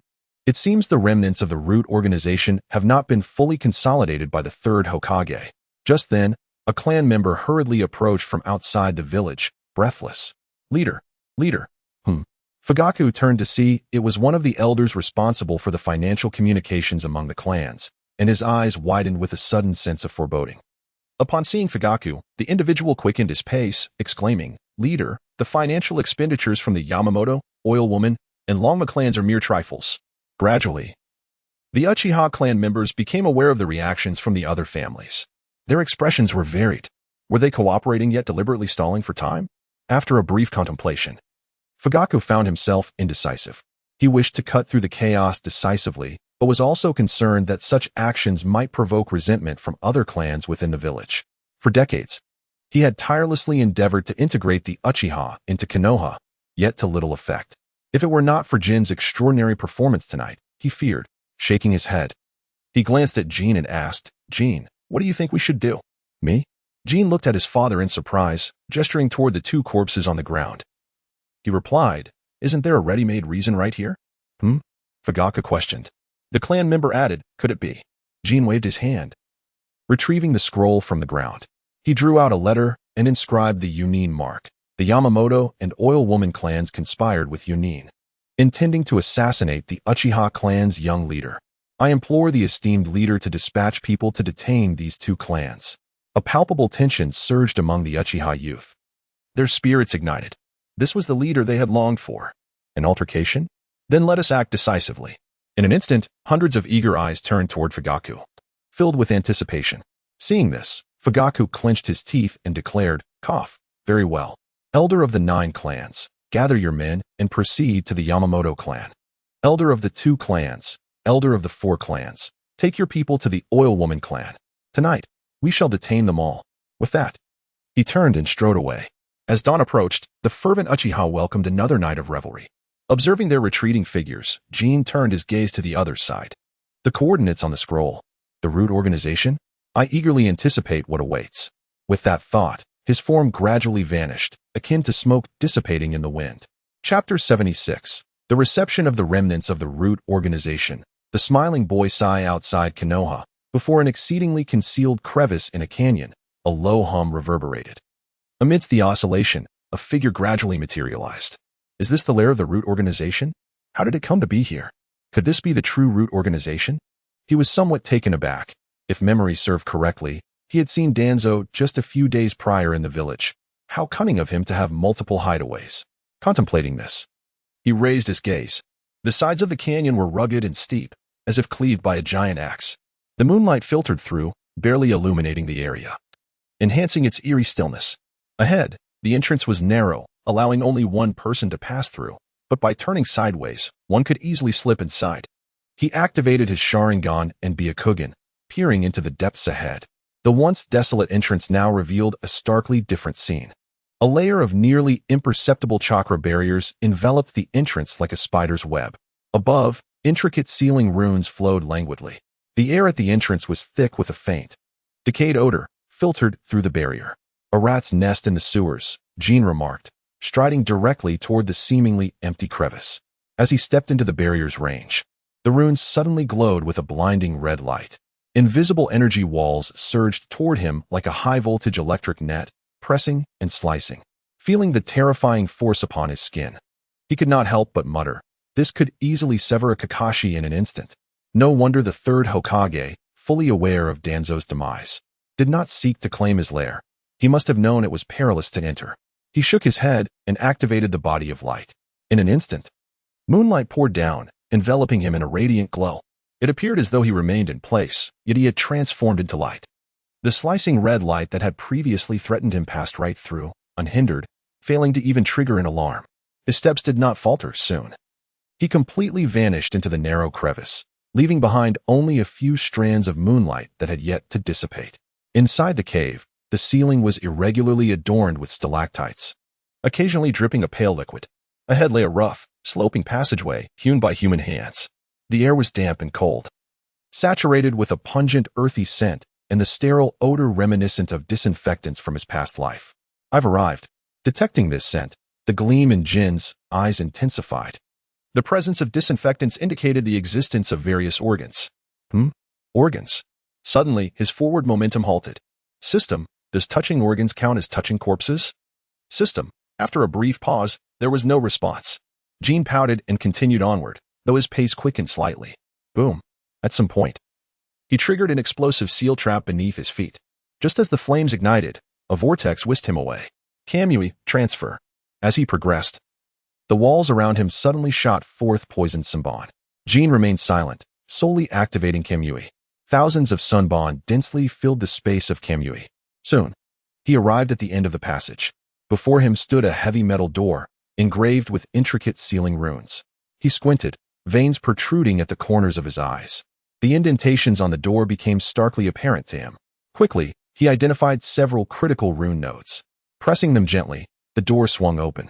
Inside, a strong, acrid stench of disinfectant mingled with an indescribable, salty sweet odor assaulted his senses. What a heady aroma. Jin wrinkled his brow, silently channeling his chakra to create a barrier before him, akin to a mask. After isolating the unpleasant scent, he cautiously stepped inside. The sound of his shoes echoed crisply against the stone floor, reverberating throughout the eerie environment. Behind the door lay a vast, chilling underground space. Under the stark white light, rows of massive cylindrical glass tanks lined the perimeter, submerged in a pale green nutrient solution, harboring various horrifying specimens. A pair of crimson Sharingan, stripped from their sockets and suspended in a specially concocted solution. The intricate patterns of the tomo were distinctly visible. Segments of pale, writhing flesh were being forcibly segmented and cultivated. In a corner, a pair of Byakugan eyes floated in a jar. An eerie silence enveloped the room, punctuated only by the occasional rise of bubbles from the cultivation tank, producing faint gurgling sounds. It certainly aligned with the stereotypical depiction of Orochimaru, thought Jin, raising an eyebrow. This was clearly the work of a mad scientist, and one devoid of any moral boundaries. Gradually, his gaze fell deeper into the laboratory. In an inconspicuous corner, two small iron cages stood side by side. One cage contained a white-haired boy, curled up and appearing slightly smaller than Naruto, his eyes vacant and numb, resembling a soulless porcelain doll. Dried bloodstains on his abdomen had long since formed scabs, unaware of his fate. The other cage housed a black-haired boy, roughly the same size as Naruto, clutching a tattered drawing board with worn edges, his knuckles whitening from the strain. His body trembled slightly. Upon noticing Jin's gaze, he instinctively shrank back like a startled rabbit. He glanced at the white-haired boy beside him and instinctively curved his eyes into a charming smile. His lips moved as he spoke. "Are you the new test subject?" His voice was dry and hoarse, despite his best efforts to control it, tremors evident within. Clearly, this boy was masking his fear with a forced smile. Jin's gaze lingered on the drawing board the black-haired boy clutched. Instead of answering the boy's question, he inquired, "What is your name?" His voice was soft yet resonated clearly in the confined space. A shiver ran through the black-haired boy. Yet he mustered the strength to reply in a subdued tone. "My name is Shin, and I am called Sai." Indeed, they were brothers. Although the original narrative did not reveal when Sai was completely transformed into a tool by Danzo, it was evident that it was not at this moment. He tilted his head, pondering briefly before softly asking, "Do you wish to live?" His tone remained neutral, devoid of emotion. "Yes." However, this time, a spark ignited in Sai's eyes. "I want to live. I want to survive." He almost shouted instinctively. A flicker of desperate hope illuminated his hollow gaze. He yearned for life. In response to this surge of emotion, the white-haired boy beside him seemed slightly stirred, his previously motionless form exhibiting a hint of life. Though subtle, Jin observed it with keen clarity. "If you wish to live, then you shall become part of the Uchiha clan." With a sudden crack, two golden chains shot forth from his sleeves without warning. Like precision serpents, they shattered the sturdy iron bars of the cage. The ceiling runes above were rendered insignificant against the might of his adamantine chains. Step by step, he advanced forward, each movement deliberate and clear. Upon nearing the cages, his left eye subtly shifted, revealing the faint outline of 666. The unique domain before him began to ripple with a distinct vitality, enveloping both Sai and the white-haired boy. He could save them as well. Just then, a cacophony erupted from a massive cultivation tank across the room. Chapter 77. Unexpected Events. Residual would release cells. A deep, guttural roar resonated, akin to the anguished cries of countless beasts forced together. The sound sent chills down one's spine, accompanied by a wave of fetid air. Jin glanced back, intrigued. If memory served correctly, that area should have been a mass of decaying flesh. Suddenly, a towering cultivation tank, over 2 meters high, erupted with a thunderous explosion. A torrent of rancid, pale green nutrient solution sprayed forth, reminiscent of rotting corpses bursting under the sun. Within the viscous liquid, a grotesque figure shattered the tank's wall and crashed to the ground. Perhaps it could not even be termed human. Instead, it resembled a poorly stitched monstrosity. Its skin was pale and swollen. Muscles of various hues, some even harbored with hair, were forcibly sewn together with thick black stitching. The left arm was as robust as an adult's waist, covered in coarse black hair, its fingers resembling claws. Yet, the right arm was thin and pale, its end adorned with a delicate hand painted with crimson nail polish, a bizarre fusion of beauty and beast. But the most terrifying aspect was the creature's head.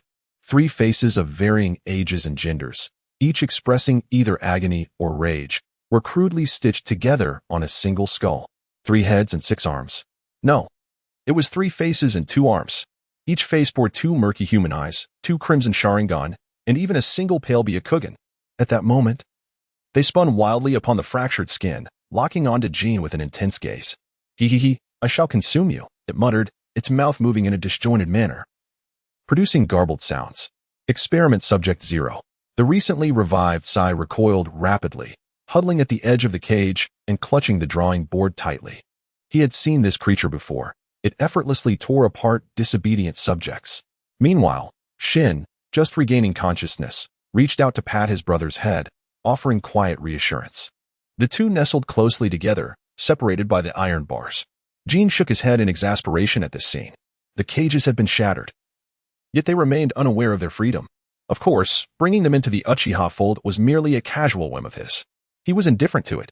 Rather, it was the abomination behind him that captured his attention. Observing the rotting flesh and putrid fluids oozing from the creature, he could not help but furrow his brow. Could this creature also harbor Hashirama's cells within? Experiment Subject 0 could very well predate Yamato. With a sudden thrust, the monstrous figure launched itself forward. The sutures connecting its organs snapped taut. Its grotesque form erupted with terrifying speed, closing the distance to Jin in an instant. The velocity rivaled that of the body flicker technique.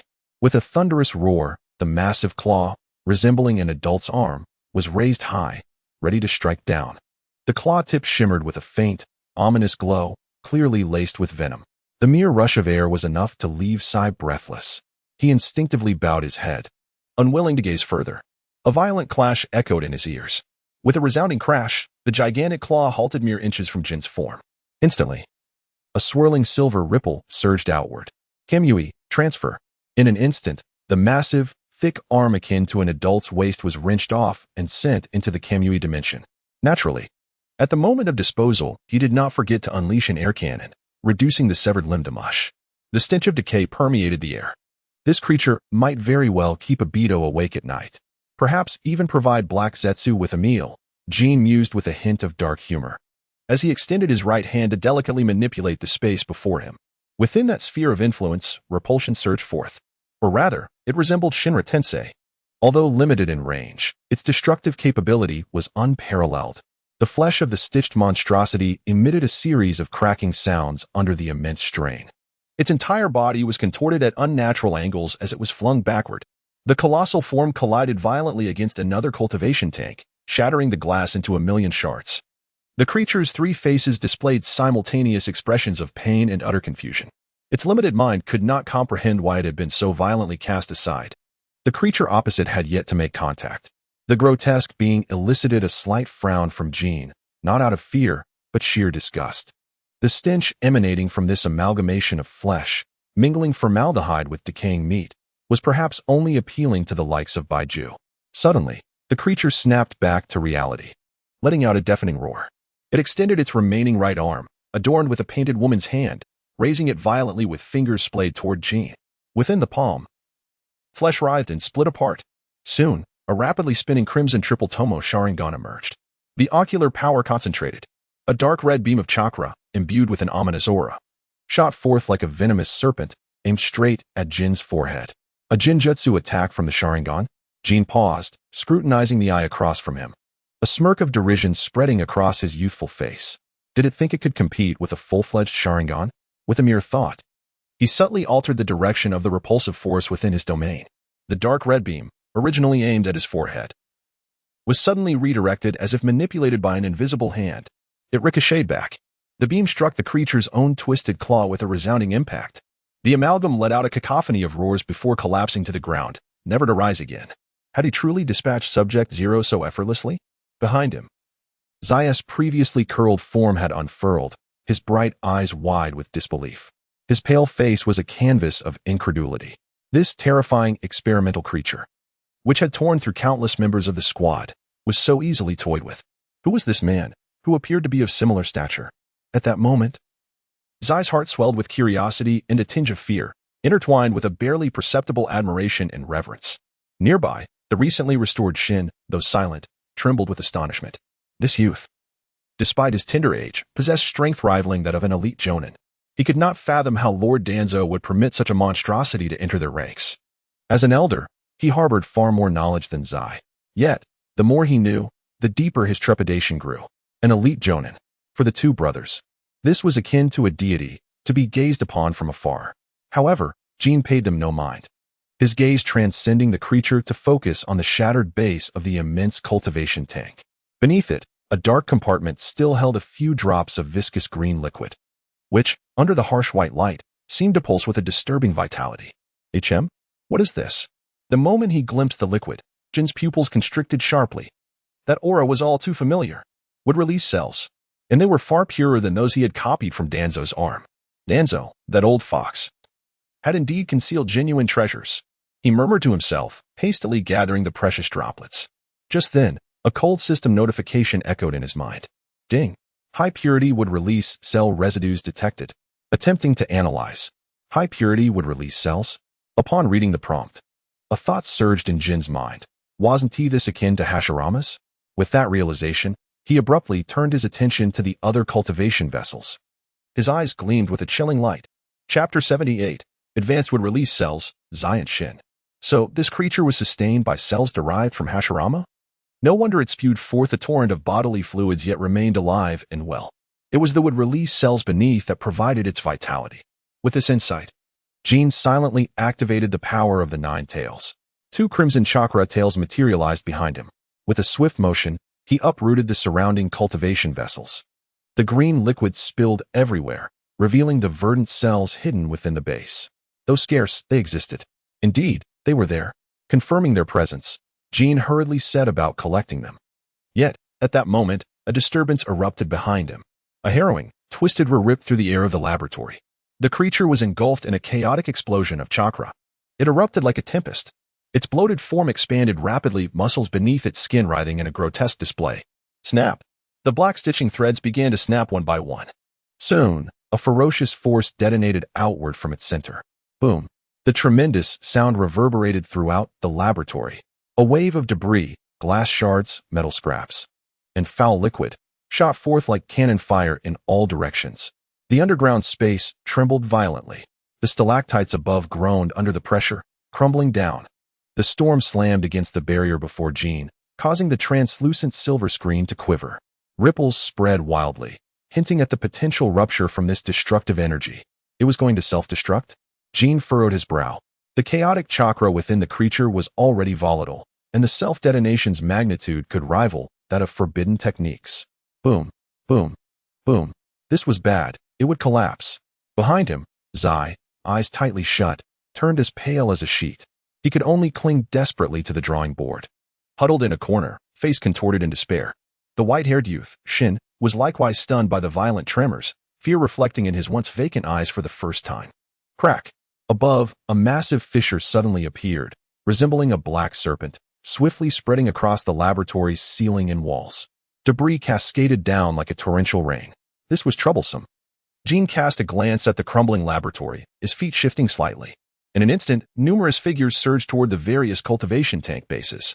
Shadow clone technique. The extreme speed and substitution within the confined space. These original cells had to be secured.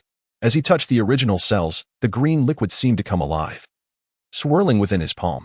Almost instantly, a surge of overwhelming vitality coursed into Jin's body. The cold system notification rang out in his mind. Ding. Successful contact with high purity would release cells. Analysis completion, 30. Note, 100 completion unlocks high purity would release entry. It was still lacking so much.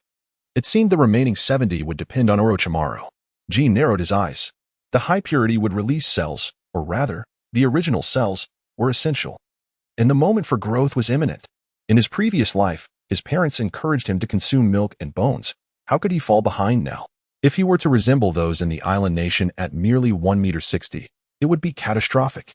Just as he solidified his resolve, a warm current unexpectedly surged within him, exploding upon entering his body. What began as gentle transformed into molten lava. Scorching hot. A torrent of primal vitality surged fiercely into his being. Jin could distinctly feel his cells being compressed, torn apart, and devoured. The pain was excruciating. It felt as if every inch of flesh was being forcibly disassembled and reconstituted. He let out a muffled groan. A trickle of blood seeping from the corner of his mouth. At the age of 10, even with enhancements to his physique, he was far from capable of bearing the might of the god of ninjas, even if it were merely a fraction of that power. However, correspondingly, he could distinctly sense his physical strength surging. The spirit he had previously struggled to contain was instantly subdued. A thunderous rumble echoed. At that moment, the dome of the laboratory completely collapsed. Boom. A colossal boulder, the size of a grinding stone, plummeted from above with immense force. Below, the two brothers were in a dire plight. Oh, brother. Fear not, fear not. Zai shouted, while Shin finally squeezed through the doorway. He embraced Zai, gritting his teeth as he huddled in the corner. Yet, gazing at the massive stone above, a sense of despair inevitably welled within him. After all, they were merely children, despite having witnessed numerous deaths. But when had they ever encountered such a cataclysmic scene, akin to the end of the world? Never. It was all over. Watching the boulder descend, he could only tremble as he pressed Zai beneath him, desperately lowering his head. The looming threat of death sent shivers down his spine. Just then, he suddenly became aware of a warmth on his shoulder. Instantly, he felt a dizzying sensation envelop him. This sensation came swiftly and departed just as quickly. When he regained his composure and instinctively opened his eyes, he was stunned. What was this? In the next moment, his entire being began to tremble visibly. The frequency was exceedingly high. Before him, a cool light imbued with warmth cascaded upon him. Are we unscathed? Zai cautiously peered out, finally realizing something was amiss. Just one glance, and he could not retract his mouth. Is this the sun? Are we outside? Have we finally emerged? Cough, cough, cough. His small voice quivered, became hoarse, and then suddenly soared. Overwhelmed with excitement, he even broke into a fit of coughs. Clearly, the brothers had not seen the outside world for an exceedingly long time. Beyond the canyon crevice, the sun rose, its golden rays piercing through the morning mist, completely enveloping the brothers in an embrace. Jin observed the overjoyed brothers with a slight shake of his head. They were indeed blissfully naive. In the world of Hokage, Sibling bonds often ran deep, yet they frequently turned against each other. Only one could survive. This trope did not sit well with him. Thus, why must brothers harm one another? Jin shook his head and discarded the sketchpad he had brought with him. He turned to leave. The roots of Konoha had been severed. Now it was time to gather the remnants of the village. Chapter 79. Establishing a new order upon the ruins, Ino. The sky brightened slightly. After a night of back and forth, Yamashiro laughed and waved. Fugaku clan leader, this is the recent financial ledger related to the village. Bang. As his words fell, a box the size of an adult cart was lifted by 8 people. Inside, it was crammed with old, worn-out tomes. Faintly, one could detect the odor of decay and dampness. This scent darkened the face of the elder of the 9 clans, who immediately scolded.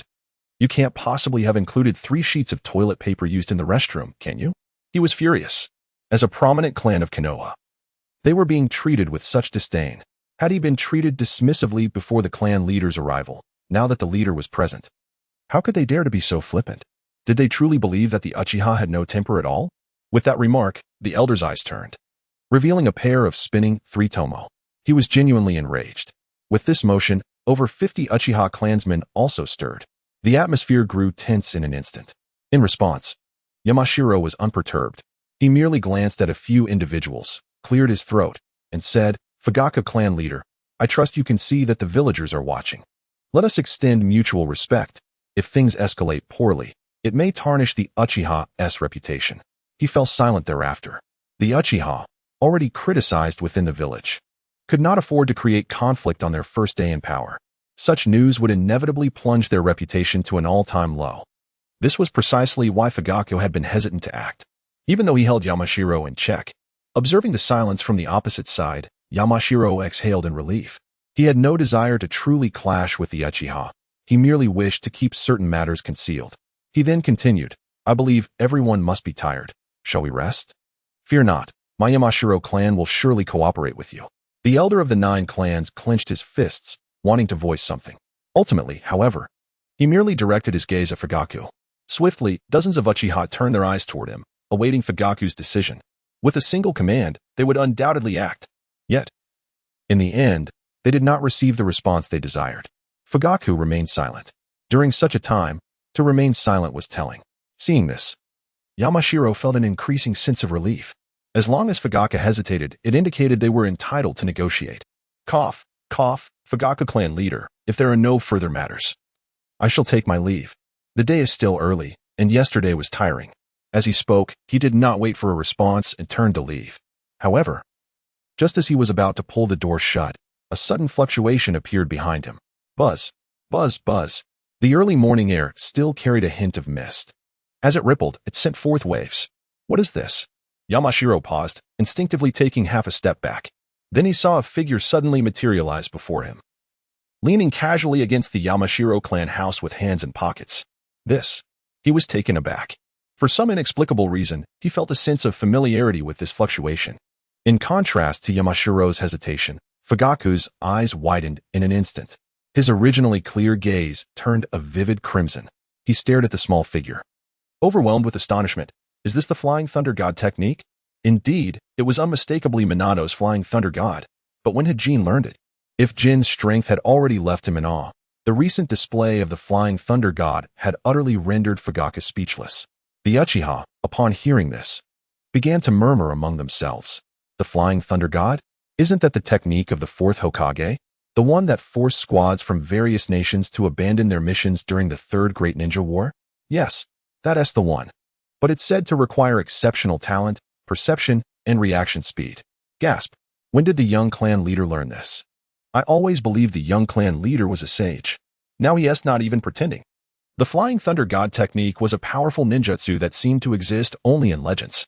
Even though the Uchiha had a lineage spanning a millennium, they could not help but express their admiration. Of course, much of their excitement stemmed from the rarity of mastering this technique. Only 2 individuals had succeeded in training it from its inception until now. Yet now, their young clan leader had also learned it.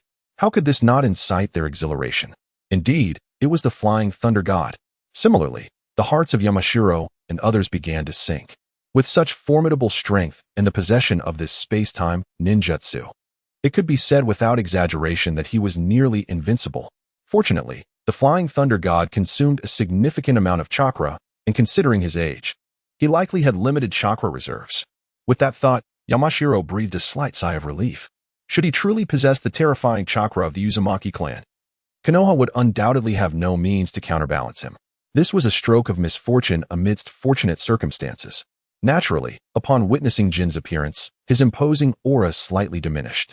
He bowed his head and stood to the side. Jin glanced around, a hint of disdain quickly curling at the corners of his mouth. Using objects to delay time? Such tactics were worn out by the ancestors. He shook his head and slowly stepped forward to face the man from the Yamaguchi clan. In a hushed tone, he inquired, "Are you unwilling to cooperate?" Though his voice was soft, it sent a shiver through those who heard it. Yamaguchi High quickly bent forward, explaining, "No. It's just that the clan member responsible for our records is merely a temporary financial manager. We truly do not know where the funds have gone." A temporary worker? What a convenient scapegoat. Jin smiled faintly, gazing up at the man before him. Unwilling to cooperate? He extended his hand slightly, and in an instant, a formidable pulling force erupted forth. It was as if scrap metal had met a powerful magnet. Yamaguchi High's body was drawn forward uncontrollably, within 3 feet of them. An irresistible force exerted itself, one might say, the manifestation of a celestial attraction. Although the range was limited, its potency was by no means diminished. Bang! It was only when he felt a sharp pain in his throat that Yamaguchi High realized what was happening. Struggling, he furrowed his brow and shouted, You, Uchiha Jin. This is the territory of my Yamaguchi clan. Your actions will only instill greater fear of the Uchiha among the clans of Konoha. You wouldn't want the Uchiha to be completely ostracized, would you?" Coughing, his voice grew weaker. His neck and face flushed crimson, and breathing became increasingly difficult. Veins bulged prominently. Jin regarded the man before him with an impassive expression, his grip tightening ever so slightly. Tighter still. A minute passed. Yamaguchi High, desperately struggling, finally uttered a complete sentence. "Why yes, I apologize, I will cooperate." See, would it not have been better to comply sooner? Jin shook his head, gently patting the Yamaguchi clan leader's face. "Now, let us discuss the matter of your clan's assassination attempt against me." Yamaguchi High. Whoosh. No sooner had the words left his mouth than a shuriken shot forth from within the room. A girl with yellow hair and an oval face burst out. "Don't bully my father." Yamaguchi Ino threw 2 shurikens, following closely behind. Like a frenzied kitten, she dashed forward. Bang. However, the newly enrolled girl had not yet learned much. Slap. In an instant, she was sent sprawling back to the ground, clutching her face in confusion. She was stunned. A handprint rapidly appeared on her fair face. Witnessing this, Yamaguchi High could barely contain his fury. "Ino. Damn it, she is just a child." "A child?" Jin raised an eyebrow and glanced at him. "But I am a child too." Just a few brief words caused Yamaguchi High to pause. It dawned on him that the boy before him was merely a little over 10 years old, still not graduated from the Ninja Academy. When had he unconsciously overlooked this fact? Perhaps it was yesterday, or maybe just moments ago. He did not know. He could only step in front of Ino, bowing repeatedly to apologize. "I'm sorry, Lord Jin. I will cooperate sincerely." That slap had not only knocked Ino down, but had shattered Yamaguchi High's pride as well. Strong, young, and utterly unrestrained, he felt as though his mind had faltered, thinking he could obstruct such power.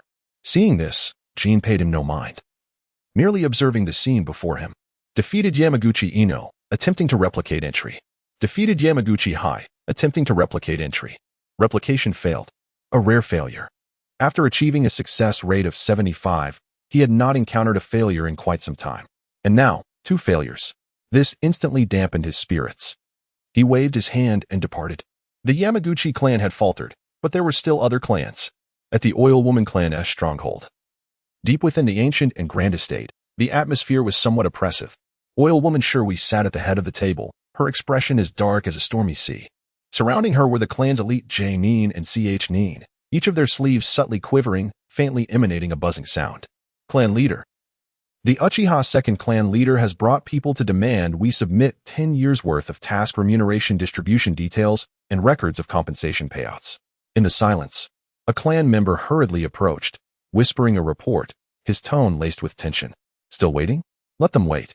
Oil Woman Shirui scoffed, her fingertip resting on a dark green parasitic insect that was restlessly crawling. "Delay. Keep delaying. I refuse to believe that the Uchiha clan dares to act against the great clans of Konoha. Last night, They already incurred the wrath of many. Should they dare provoke us again, other clans will surely suffer the consequences. Just then, boom! A deafening explosion abruptly interrupted her words. The heavy, alloy door adorned with insect patterns at the entrance of the Oil Woman clan was crushed as if trampled by a colossal mountain. The entire door twisted and deformed, crashing inward with a resounding bang. Dust filled the air. Amidst the haze, a small figure stepped in first. Step, step, step. Jin's footsteps were light, treading upon the shattered door and rubble, producing only a faint sound. Behind him, members of the Uchiha clan glared with their crimson Sharingan. They had been waiting for a long time. Oil Woman, sure we. Jin's voice was not loud, yet it cut through the smoke and the chaos, resonating in the ears of everyone in the main hall. The Konoha Finance Management Committee summons your clan to cooperate in an investigation. Will you come out willingly? Or shall I compel you? Uchiha Jin, how dare you destroy my clan's gate? Upon recognizing him, Oil Woman Shuhui's brows furrowed, her anger igniting. This was the territory of the Oil Woman clan, their private domain. Yet the other party had acted so brazenly. As her words fell, a swarm of dark green parasitic insects surged forth from her sleeves. Buzz, buzz, buzz. Soon, they formed a roiling cloud of insects before her. The terrifying buzzing filled the entire courtyard. Those who heard it felt their scalps tingle. Many Uchiha clan members hastily closed their Sharingan. The sight was enough to induce a phobia of densely packed creatures. Except for Jin. He tilted his head, as if he had heard a joke. Invading? Since when did Konoha's territory become private property? With that, he raised his right hand, fingers spread wide, and directed it toward the menacing green insect cloud. The 8 trigrams air palm, an air cannon. Buzz, buzz, buzz. The densely packed poisonous insects quickly surrounded the air cannon. Rustle. It was as if they were devouring leaves, completely consuming the attack. Witnessing this, Oil Woman Shuhui breathed a sigh of relief. After all, he is still young. Unaware of the peculiarities of my Oil Woman clan's poisonous insects. With this thought, she straightened her back, feeling immensely proud. Uchiha Jin, if you withdraw now, I will cooperate with you to sort out the accounts. But please understand, this is the territory of the Oil Woman clan. Buzz. Almost as soon as she finished speaking, dozens of Nin behind her erupted with a strange wave of energy. Clouds of insects materialized and intertwined, swiftly obscuring the air. The implied threat was unmistakable. Insects, be careful not to get poisoned. Jin arched an eyebrow as an invisible wave emanated from him, instantly enveloping a radius of 100 meters. The insects of the Oil Woman clan were also caught within this wave. Pop. Almost in an instant, the once menacing toxic green insect cloud froze in its tracks as if a pause button had been pressed. The frenzied buzzing abruptly ceased. The swarm descended into chaos. The once dim and toxic glow on their shells faded at a visible pace, becoming increasingly thin and faint. Many insects, upon coming into contact with others, were instantly poisoned and perished. With the sounds of plummeting bodies, thud, thud, thud, an immense cloud of insects fell to the ground, struggling in their demise. The term perception domain, blue, emerged, capable of diminishing the surrounding toxin resistance. The venom of the toxic insects remained unchanged, yet with the reduction in toxin resistance, the inevitable outcome was death by their own kind's venom. How could this be? Shuhui's expression shifted dramatically. He felt a disconnection with the swarm, the link becoming sluggish and vague. More alarmingly, countless toxic insects from his clan were succumbing to poison. What was happening? Could it be that someone had uncovered the secrets of the Toxic King? He furrowed his brow, straining to channel chakra in an attempt to rally the swarm. This death was undeniably bizarre. Just as he was about to act, he witnessed Jin extend his hand once more. Let us showcase, little treasure. In an instant, a swarm of purple nanoscopic insects emerged, heading straight for the massive, dark green cloud capable of lethally poisoning dozens of elite shinobi. Nano-level toxic insects. The advantage lay with me. Cackling, the insect cloud disintegrated like a sandcastle blown apart by a tempest. Countless insects, devoid of their toxicity and control, were shredded to dust. The Yin clan's proud insect manipulation techniques appeared trivial at this moment. Witnessing this, the entire Yin family was engulfed in bewilderment, their eyes reflecting boundless fear and confusion. A profound silence enveloped the scene. Who truly held mastery over insects? Chapter 81. The Konoha United Village Committee. Shuhui was left dumbfounded. He watched as his toxic insects were as easily dispatched as mere shrimp. Confusion and disbelief flashed in his eyes. How could he be overpowered by another's toxic insects? In over 30 years of mastering toxic insects, such a phenomenon had never occurred. Most importantly, it was the Uchiha clan that wielded these other toxic insects. When had they ventured beyond their signature techniques of eye and fire jutsu to master insect manipulation? And yet, they appeared more adept than he. Lost in thought, he heard a voice from across the room. The Huayan clan attempted to assassinate the Uchiha clan's young leader, intending to incite chaos within the village. Seize them. Jin's tone remained calm, as though merely brushing dust from his sleeve, yet his words sent shivers down spines. A major clan of Konoha was so easily subdued? Upon hearing the command, the Uchiha elder's eyes gleamed with icy fury. The crimson tomo spun incessantly. The pent-up anger from the night before finally found its outlet. He had long harbored disdain for the Huayan clan. How dare they keep the Uchiha waiting outside for so long? They deserved their fate. In an instant, he transformed into a scarlet blur, bursting into the main hall. Huayan Shui reacted, hastily forming hand seals to summon a final defensive barrier of insects. However, as he completed the seals, he suddenly realized his toxic insects were gone. Whence did these toxic insects come? He inhaled deeply, his previously resolute demeanor softening considerably. Insects had always been his, or rather, the entire Huayan clan's forte. Yet, he was now outmatched by an Uchiha. He felt no pride left to cling to. However, he thought his humility might alter the unfolding events. But what followed was unrestrained ferocity. Suddenly, a small hand grasped his throat. Jin's expression remained unchanged as he gazed at him with indifference. His right hand tightened slightly. The sound of flesh scraping against flesh was jarring. Clan leader, for heaven's sake, stop. Do you wish to destroy the Uchiha clan? Fight them. This action enraged all the Huayan clan members, particularly several elite shinobi, who unleashed a variety of toxic insects from their sleeves, charging at Jin. They could no longer afford to hesitate and surge forward. Some attempted to gather more insects, while others brandished kunai, prepared for battle. Yet, they were met only with a pair of indifferent eyes. Are you all certain you wish to engage? Jin's youthful voice echoed softly. Not loud, yet to the gathered crowd.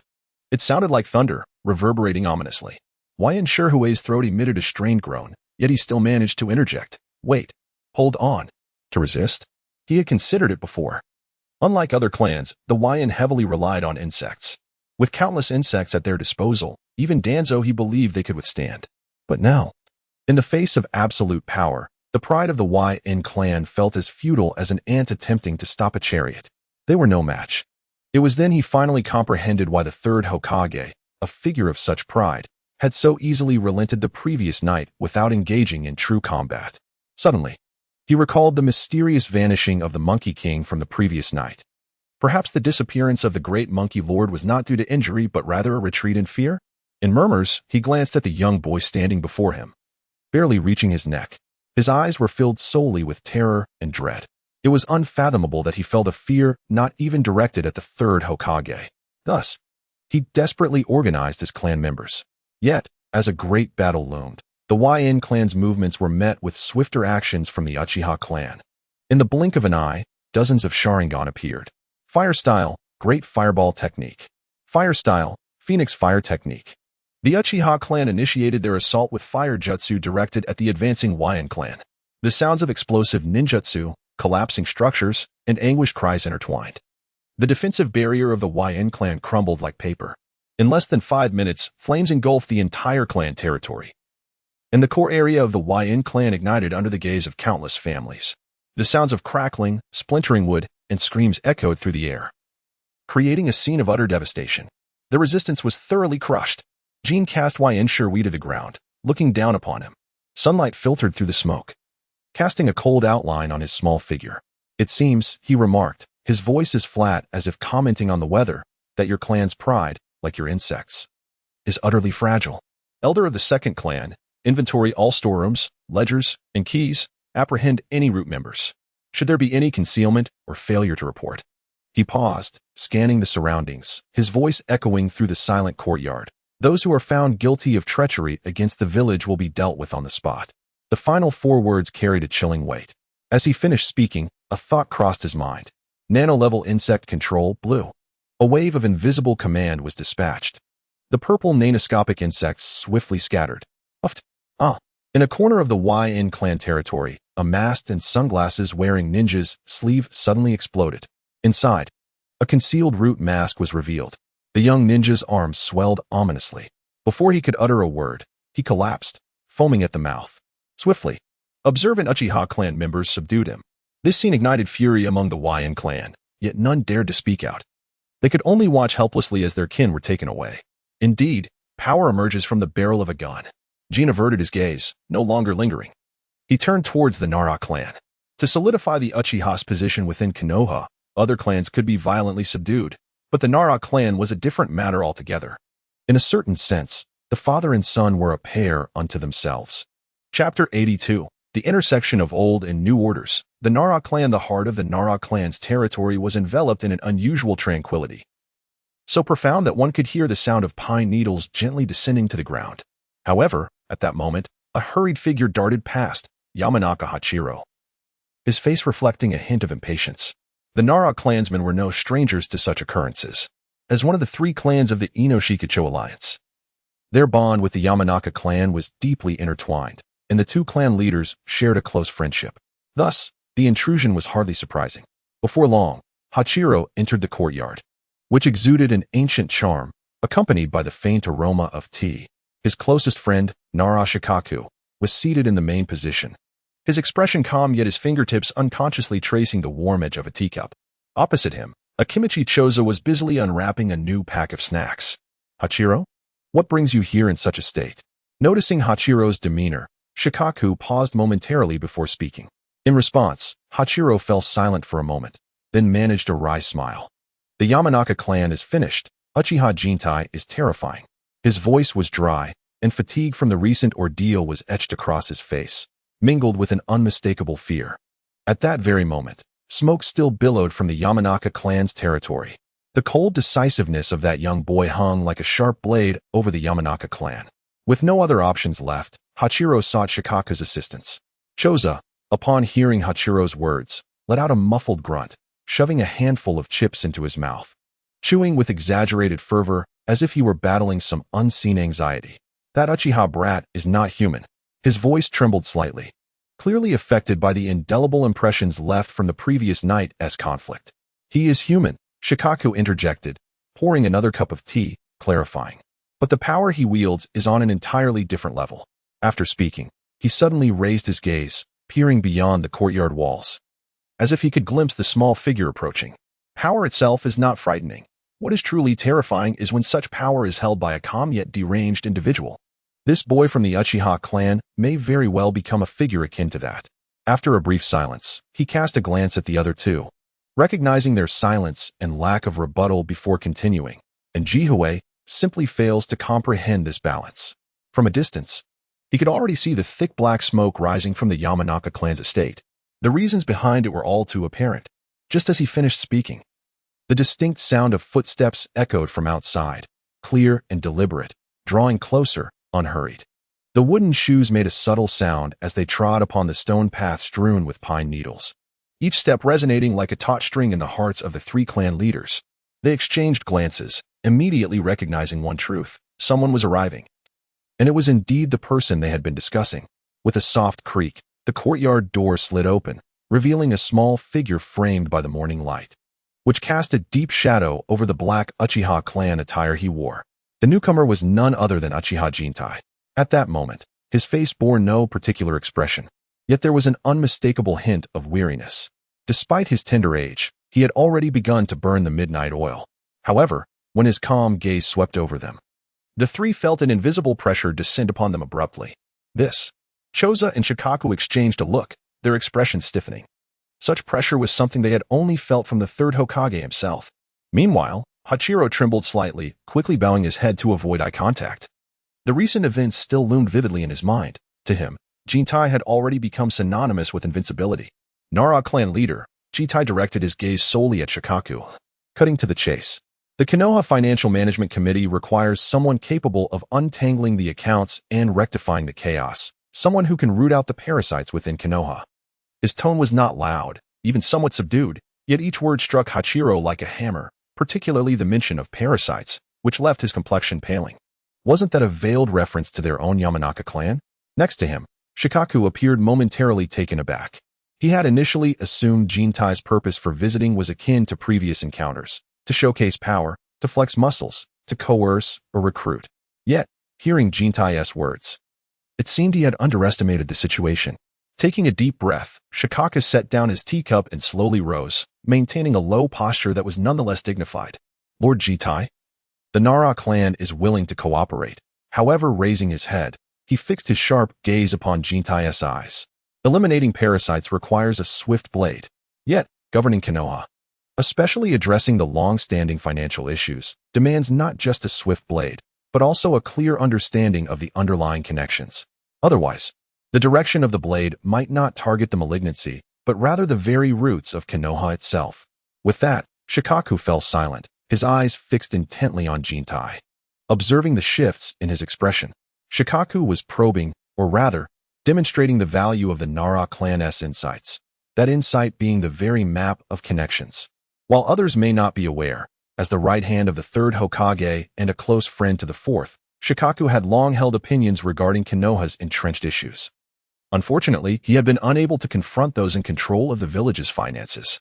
Yet now, as he listened, Jintai's eyes subtly shifted, and he did not respond immediately. Instead, he glanced at the account ledgers before Shikaku and seated himself. Was this a test? He casually opened the thick ledger, the pages fluttering like waves, resonating in clarity. As he perused the densely packed numbers and entries, his eyes darted with agility. While others might view these as mere figures, for him, equipped with his past life's accounting skills, it was a simple task. These ledgers were woefully inadequate. Especially after activating his Sharingan and Byakugan, not only did his vision sharpen, but his thoughts also became exceptionally lucid. He soon began to extract useful information from the myriad details. 40% of the funds for root-level tasks have been siphoned off, overseen by Shimura Danzo, with unclear purposes. The Border Patrol subsidies for the Land of Wind have been inflated by 30% for 3 consecutive years, managed by Tenkai Kuru, ultimately funneled into his family's enterprises. The orphan compensation for the Nine Tails incident has been disbursed at only 30% of the approved amount since 3 years ago, with the discrepancy washed clean by the Yamanaka clan. Jintai's tone remained flat, yet with each revelation, Hachiro and Chose's expressions grew increasingly grim. This information was the core content deliberately concealed beneath layers of trivial accounts. Shikaku could organize it because he had been tracking it for some time. Yet how had Jintai discerned it so swiftly? Could it be that the Uchiha clan had been monitoring these matters from the outset? Ignoring the astonishment of the two, Jintai closed the ledger after a moment of contemplation and stretched lazily, a hint of a serene smile crossing his face as he inquired, Nara clan leader, what exactly do you mean by connections? Are they holes gnawed by parasites, or are they the true veins of this grand tree called Konoha? In his words, there was not a trace of youthful naivety. Instead, he sounded like a seasoned veteran in his 30s, piercing through the superficial layers. Shikaku's heart jolted. Jintai's response exceeded his expectations.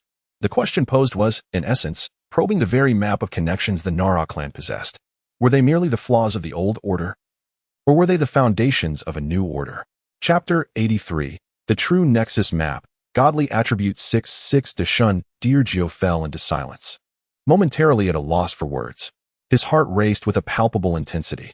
He had witnessed the formidable prowess of Jin and had heard tales of the absurdity surrounding Uchiha Jin in the courtyard. He had even seen the Uchiha brothers chasing after a dog. Yet, he had never anticipated that beneath this youth's overwhelming strength and bizarre behaviors lay a heart so astutely perceptive. At this moment, even the third Hokage, whom Dirgyo had steadfastly revered for decades, faded into the background. He felt compelled to test the waters. A change in breathing? Within Jin's realm of perception, he distinctly sensed the fluctuations in Dirgyo's aura. Standing up, he continued, the roots of Konoha are not found in Danzo or the two advisors, nor in the third Hokage. They lie in what sustains this tree, enabling it to thrive. Resources, tasks. Ultimately, it is the people and wealth that constitute the true roots. After enduring several great ninja wars, what is fought over? It is the struggle for people and wealth. Jin's words resonated with fervor, striking a chord with those who listened. In the morning light, his diminutive figure emanated an undeniable authority. After a lengthy pause, he slowly turned to face Dirgyo. I offer you 2 choices. First, hand over a clear nexus map and assist me in rooting out and annihilating all the parasitic leeches. You, Nara Dirgyo, will serve as Konoha's financial advisor. He deliberately paused, casting a glance at Ha-I and Dingzhua, his tone suddenly turning icy. Second, take this map and the secrets of these pests to rot alongside the boar, deer, and butterfly clans in their graves. The atmosphere grew instantly tense. With a gulp, Ha-I and Dingzhua could hardly contain their reactions. Above their heads, a massive question mark loomed. Isn't this a matter between friends? What does Dear Gio's predicament have to do with us? Under this invisible pressure, both quickly turned to Dear Gio, their eyes filled with anxiety and urgency. Hurry and agree. Though this was a declaration of complete severance from the old regime, the allure of power was undeniable. Konoha's financial advisor. It was no exaggeration to say this position ranked second in Konoha's hierarchy. With the scrutiny of the three upon him, Dear Gio's hands, which had been clasped behind his back, turned white from the pressure. Beads of cold sweat began to form on his forehead. The two choices were starkly defined. There was no middle ground. He could either become a core strategist for Uchiha Jin's new regime or be crushed as a knowledgeable victim. How to choose? Outside the window, a gentle breeze stirred, ushering in a few pine needles that danced in the wind and floated inside. Finally, Dear Gio exhaled a long, heavy breath and nodded. In that instant, the tension in the room dissipated as if a great weight had been lifted. Thank goodness. Ha-I and Dingzhua breathed a sigh of relief, silently giving a thumbs up. They had survived a crisis. Dear Gio then deeply bowed to the figure before him, who was a head shorter, with unprecedented respect. Lord Uchiha Jin, Nara Dear Gio is willing to serve as Konoha's financial advisor. None of the leeches shall escape. As his words fell, the hesitation in his eyes vanished, replaced by the calmness and sharpness characteristic of the Nara clan. He turned and retrieved a scroll from the inner chamber, significantly thicker than the one on the table. This contains all the unusual financial flows of Konoha over the past 20 years, including all handlers and final destinations. Presenting the scroll with both hands, he solemnly declared, "This is the true Nexus map." A scroll? The genuine Nexus map? Ha-I and Dingzhua's eyes widened, as if they were meeting a friend for the first time. How were they unaware of this? Jin took the scroll, weighing it in his hands. It felt notably heavy. The surface of the scroll shimmered with a faint chakra glow, indicating intricate seals. Excellent. He grinned, a hint of admiration in his voice. From this moment forth, the treasury of Konoha belongs to you. I wish to see Konoha drenched in blood. Yet even more, I desire to witness wealth restored to its coffers. With that, he turned to leave, leaving the three behind in contemplative silence. The sun was shining brightly. Dear Gio, holding a cup of chilled tea, gazed at Jin's retreating figure with a myriad of emotions. He understood that by surrendering the scroll, the Nara family was irrevocably bound to the tumultuous vessel that was the Uchiha. Would they navigate the storm or find themselves shipwrecked? He could not say. Dingzhua, Ha-I, Dear Gio finally rasped, his voice earnest. Inform all the clans that rely on us to fully cooperate with the Uchiha from today onward. It is time for Konoha to embrace a new dawn. All right. I nodded, his expression complex yet silent. Dingzhua, meanwhile, crunched the last piece of a chip, gruffly stating, understood. Following the mind is certainly better than following the leeches to death. The day brightened gradually. In a single night, the landscape of Konoha had transformed dramatically. Uchiha clan grounds. A small figure hurriedly donned his clothes, running anxiously. Oh no, oh no. I'm late, I'm late. Little Sasuke, clearly oblivious to yesterday's events, rushed toward the ninja school. However, as he reached the clan's entrance, he spotted Uchiha Jin leisurely with his hands in his pockets. This sight instantly quelled the urgency on his small face. His hurried steps halted, and he casually strolled forward with one hand tucked into his pocket. As they passed each other, Jin chuckled softly, Sasuke, if you don't hurry, you'll be late. In response, Sasuke cast a disdainful glance at him, defiantly lifting his chin. So what if I'm late? If it weren't for my father insisting, I wouldn't even bother going to that wretched school, he proclaimed, raising his head high, nostrils flaring, deliberately slowing his pace. 100 meters away from the clan grounds, once he was sure no one was watching, his expression morphed into one of frustration. He dashed away at breakneck speed, even faster than Pakin could keep up. Truly, with Itachi as the elder brother, I'm the second, and Sasuke has become the third? Jin lay against the wall, shaking his head. Third is too unflattering. I'd rather call him Sanda Z. Muttering to himself, he reclined atop the wall, stretching his arms wide, basking in the sun. The fatigue that had accumulated over recent days washed over him slowly. If only he could take a nap, just a brief respite. Gradually, lulled into drowsiness. A peculiar notification echoed in his mind, detected that the host has spent 6 years altering the fate of his clan's annihilation. 6 years of reincarnation, the 7-year itch, attribute transformation successful. Congratulations, the host has obtained the God-level attribute 6-6 to shun colorful. Chapter 84. Strengthening Points. The white-haired man at the borders of Konoha, beneath a dark, arid rocky peak. The atmosphere felt equally oppressive. Finally healed, Itachi, murmured Toby, donning an orange spiral mask. His voice hoarse. Come, let me introduce you to your teammates. In the shadows, Itachi peeled away the bandages from his body, slowly raising his head. He had not anticipated that the grotesquely pale figure possessed such formidable medical ninjutsu. Of course, he remained silent, merely nodding slightly. Let us go, newcomer. I hope you can survive a while longer here, Toby remarked with a teasing smile. As the words left his lips, the space before them began to warp, preparing to draw them into the Kamui dimension for transfer. Yet, just as the vortex was about to close, an unexpected anomaly occurred. Whoosh, whoosh, whoosh. In an instant, countless fine needles, as thin as cow hair and shimmering with a ghostly purple light, shot forth. Without any warning, they erupted from the depths of the vortex within the god's domain. The speed was astonishing, and the angles were so devious that it felt as if they had been lying in wait for an eternity, rendering evasion impossible. What is this? The pupils of Obito, exposed to the outside world, constricted sharply, filled with bewilderment. The god's domain is his absolute territory. How could such dubious projectiles be unleashed from it? The needles flew with such velocity that he had no time to react. Obito could only instinctively phase his body. Nevertheless, several toxic needles grazed the edges of his solidified arm, slicing past.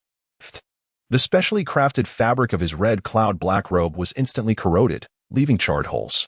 The skin it touched ignited with a searing pain and a numbing sensation. These needles are poisoned. Moreover, following the needles, a dense, inescapable purple toxic mist surged forth. Buzz, buzz, buzz. The mist seemed to possess life, accompanied by a faint, piercing hum that sent chills down the spine. Upon closer inspection, it was clear that this was no ordinary mist.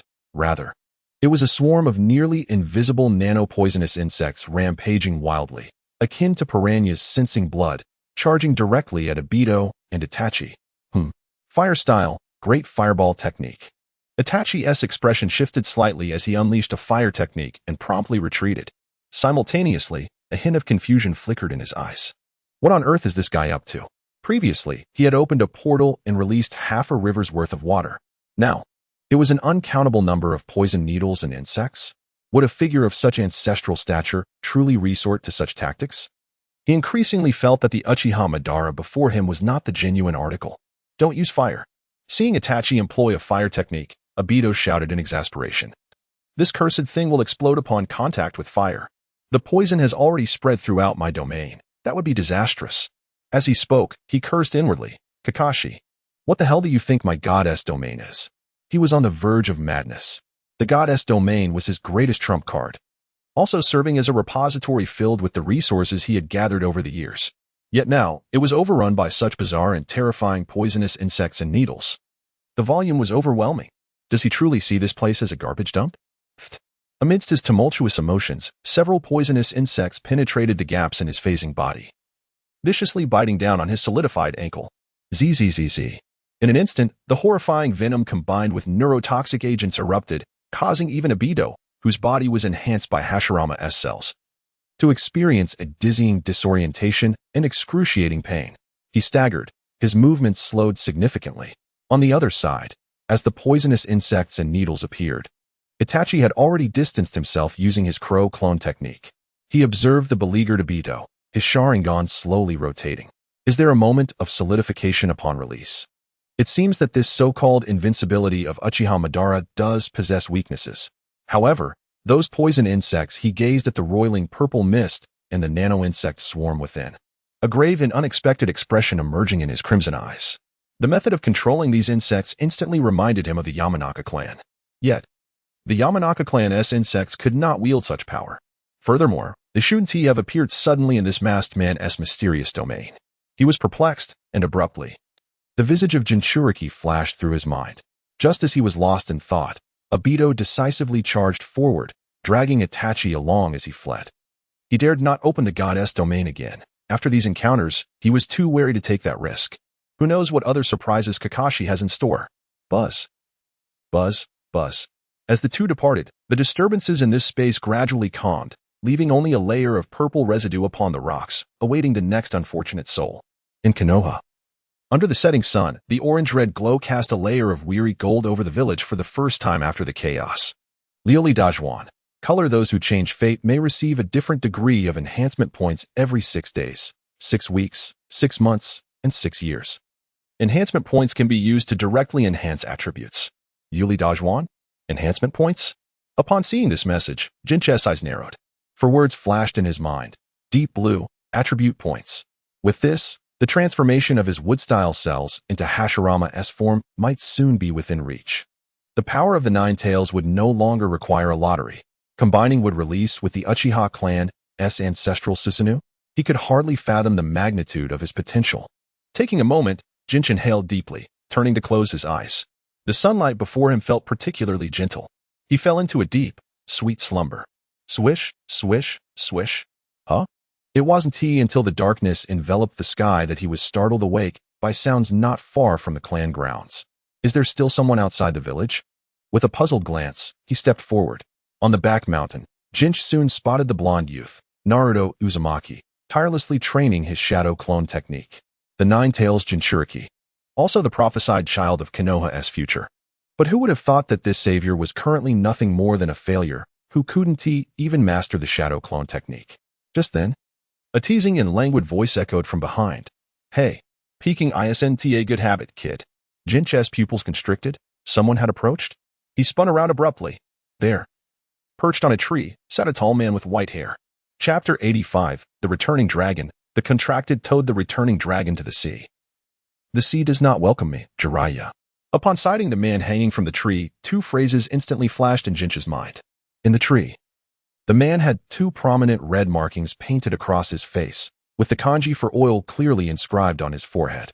His white hair flowed like a lion's mane behind him.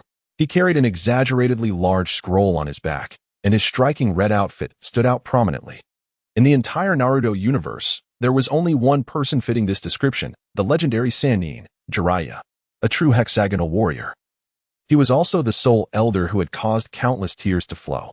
Noticing Jinch's gaze, Jiraiya stroked his chin, intrigued by the faint glow of energy surrounding Jinch, and focused on the 3 tomo in his eyes, a grin spreading across his face. Uchiha Jinch, is it? TSK, TSK, TSK, this domain is fascinating, and your eyes, quite interesting. His gaze seemed casual, yet his words flitted from topic to topic. However, his eyes had already scanned Jinch's body repeatedly, gleaning a wealth of information in mere moments. Jinch could sense a vast yet gentle chakra of perception emanating subtly from Jiraiya. He remained silent, simply staring at this figure. One of the most tragic characters in Hokage history, the only one who had left even the optimistic prince in despair for days, discovered a target for conversation. Jiraiya. Copying attribute entries in progress. Prophet teacher, black. Emotion creator, black. Fond of teaching, black. Sage mode, gold. Mount Mayaboka Toad contract, purple. Lion's main technique, blue. Rasengan, blue. Toad oil fireball, blue. 3 black and 1 gold. Upon seeing these entries, Jinch's heart raced. In the past 6 years, aside from a few versions of the Chosen Ones, it had been rare to encounter more than 2 black entries. It is evident that among these 3 peculiar terms, one holds little significance, another is of marginal utility, and only the third, the Sage of Prophecy, merits further discussion. Jiraiya's disciples, Minato, Yahiko, Nagato, and Naruto, each surpassed the other in strength. As for why this individual returned prematurely, it is clear that the Third Hokage exerted influence from behind the scenes. Only that old man, using the village as a pretext, could summon Jiraiya back at this juncture. With this thought in mind, Jin maintained his composure and inquired, Lord Jiraiya? I was merely observing the village's assets. To some extent, the early Naruto represented the very assets of Konoha. Assets? Huh. An amusing little brat. Jiraiya chuckled heartily as he leapt down from the branch. But when did that kid become an asset? Rather, it's you. He shifted his tone, his demeanor becoming more playful. You, who can stir the stagnant waters of Konoha and make even Master Sarutobi falter, are far more intriguing than your stiff-minded brother. The brother Jiraiya referred to, of course, was Itachi. However, Jin was somewhat taken aback by Jiraiya's straightforwardness. It seemed that Jiraiya had no intention of resorting to violence, and even revealed the reason for his return. This made the situation all the more interesting. Perhaps Jiraiya's departure from Konoha was not solely due to Orochimaru. Moreover, it could be that this legendary Sannin's disillusionment with Konoha stemmed not only from his teacher, but also from the various parasites within the village. Given Jiraiya's adeptness at gathering information, it was implausible that he was unaware of the corruption within Konoha. Yet, due to his connection with his mentor, he could only turn a blind eye. This was promising. It seemed entirely feasible that Jiraiya could be swayed. With this thought, Jin refrained from continuing Itachi's line of questioning and instead redirected the conversation. I heard that you, one of the legendary Sannin, are proficient in sage techniques? A true mentor. I see. You Uchiha are actually showing interest in sage techniques? Jiraiya's eyes sparkled with intrigue upon noticing Jin's eagerness. He instinctively adopted an enigmatic posture as he began to elaborate. Sage techniques are the supreme means of connecting with the natural world, drawing upon its energy. Among the ninja realm, the sage art of Mount Myaboku is held in the highest regard. For the next 10 minutes, Jiraiya expounded enthusiastically, detailing the origins of Mount Myaboku, the greatness of the two legendary toads, Fukasaku and Shima, and the arduous nature and immense power of training in sage techniques. His words flowed forth, animated and impassioned. Eventually, after a considerable time, he noticed the attentive demeanor of the young man across from him. A flicker of surprise crossed Jiraiya's eyes. This Uchiha boy exhibited an unusual patience, distinctly different from the other Uchiha. Unbeknownst to Jiraiya, Jin remained silent, waiting for the opportune moment. 10 minutes of conversation, even if the odds were slim. He wished to try. What if he managed to replicate a golden opportunity? Engaged in conversation with Jiraiya for 10 minutes, attempting to replicate a term. Replication successful. Congratulations to the host for acquiring the epic term, Mount Myaboku Toad Contract, Purple. Effect, summoning the toads of Mount Myaboku. The more chakra expended, the greater the chance of summoning powerful toads. Note, once this term is activated, reverse summoning from Mount Myaboku can be selected. It was indeed a summoning technique. Upon receiving the system notification, a glimmer of excitement flickered in Jin's eyes. Activating the term allowed him to sense the spatial coordinates of the sacred land of Mount Myaboku and the summoning runes in his mind. He could even distinctly perceive the spiritual waves connecting him with the Toad clan. Ribbit, ribbit. The faint sound of toads croaking resonated in his ears, rising and falling. Jiraiya continued his animated discourse, entirely unaware that one of his greatest trump cards had been surreptitiously appropriated by the quiet, eager young Uchiha. Thus sage techniques cannot be learned by just anyone, only those acknowledged by the great sage Toad, with unyielding will, and, suddenly, Jiraiya sensed something amiss. Lowering his gaze and stroking his chin, he scrutinized Jin with suspicion. You little rascal, you're not up to something devious, are you? With a radiant smile, Jin replied. Devious? No. I merely believe Mount Myaboku must possess splendid scenery. Jiraiya's unease deepened. An inexplicable feeling washed over him, as if he had committed some egregious error. Just then, he noticed the young boy beside him seemingly forming hand seals. The ancient symbols and the mysterious, familiar aura momentarily left Jiraiya in a daze. Could it be? In a flash, an absurd thought dawned on him. Could this be the summoning of a toad? Instinctively, he rummaged through a scroll. After confirming that the last name inscribed was still Minato Namikaze, he exhaled a sigh of relief. Thank goodness. It seems I was overthinking. Bang. Reverse summoning technique. Boom. In an instant, a brilliant golden light erupted into the night. At the center of the light beam, an enormous toad's silhouette briefly appeared before it swiftly engulfed Jin. The scene fell silent, leaving only Jiraiya, dumbfounded, as the scroll clattered to the ground. It took him a full 30 seconds to regain his composure before he exclaimed, the reverse summoning of Mount Myaboku? How could this child possibly? Did Fukasaku and Shima conspire behind my back? Chapter 86. Training in Sage Techniques, Astonishing the Toad Sage Mount Myaboku. Nestled among bizarre peaks and colossal mushroom forests, was enveloped in a faint, iridescent mist. Those with discernment would recognize that this mist was rich with almost liquefied natural energy. In the distance, the faint sound of cascading waterfalls and the croaking of frogs could be heard. A few palm-sized green toads basked leisurely in the sun by the waterfall. Buzz. At that moment, a golden beam of light suddenly tore through the fabric of space. Shortly thereafter, a small figure staggered out. Staggering slightly, Jin finally found his footing on a slick rock platform. This scene instantaneously captured the attention of numerous little toads. Wow, this toad is so ugly. It doesn't even have any warts on its back. What toad? This is a person. A real human. Human? Could it be that Jiraiya-sama has taken on a new disciple? Disciple? They are humans.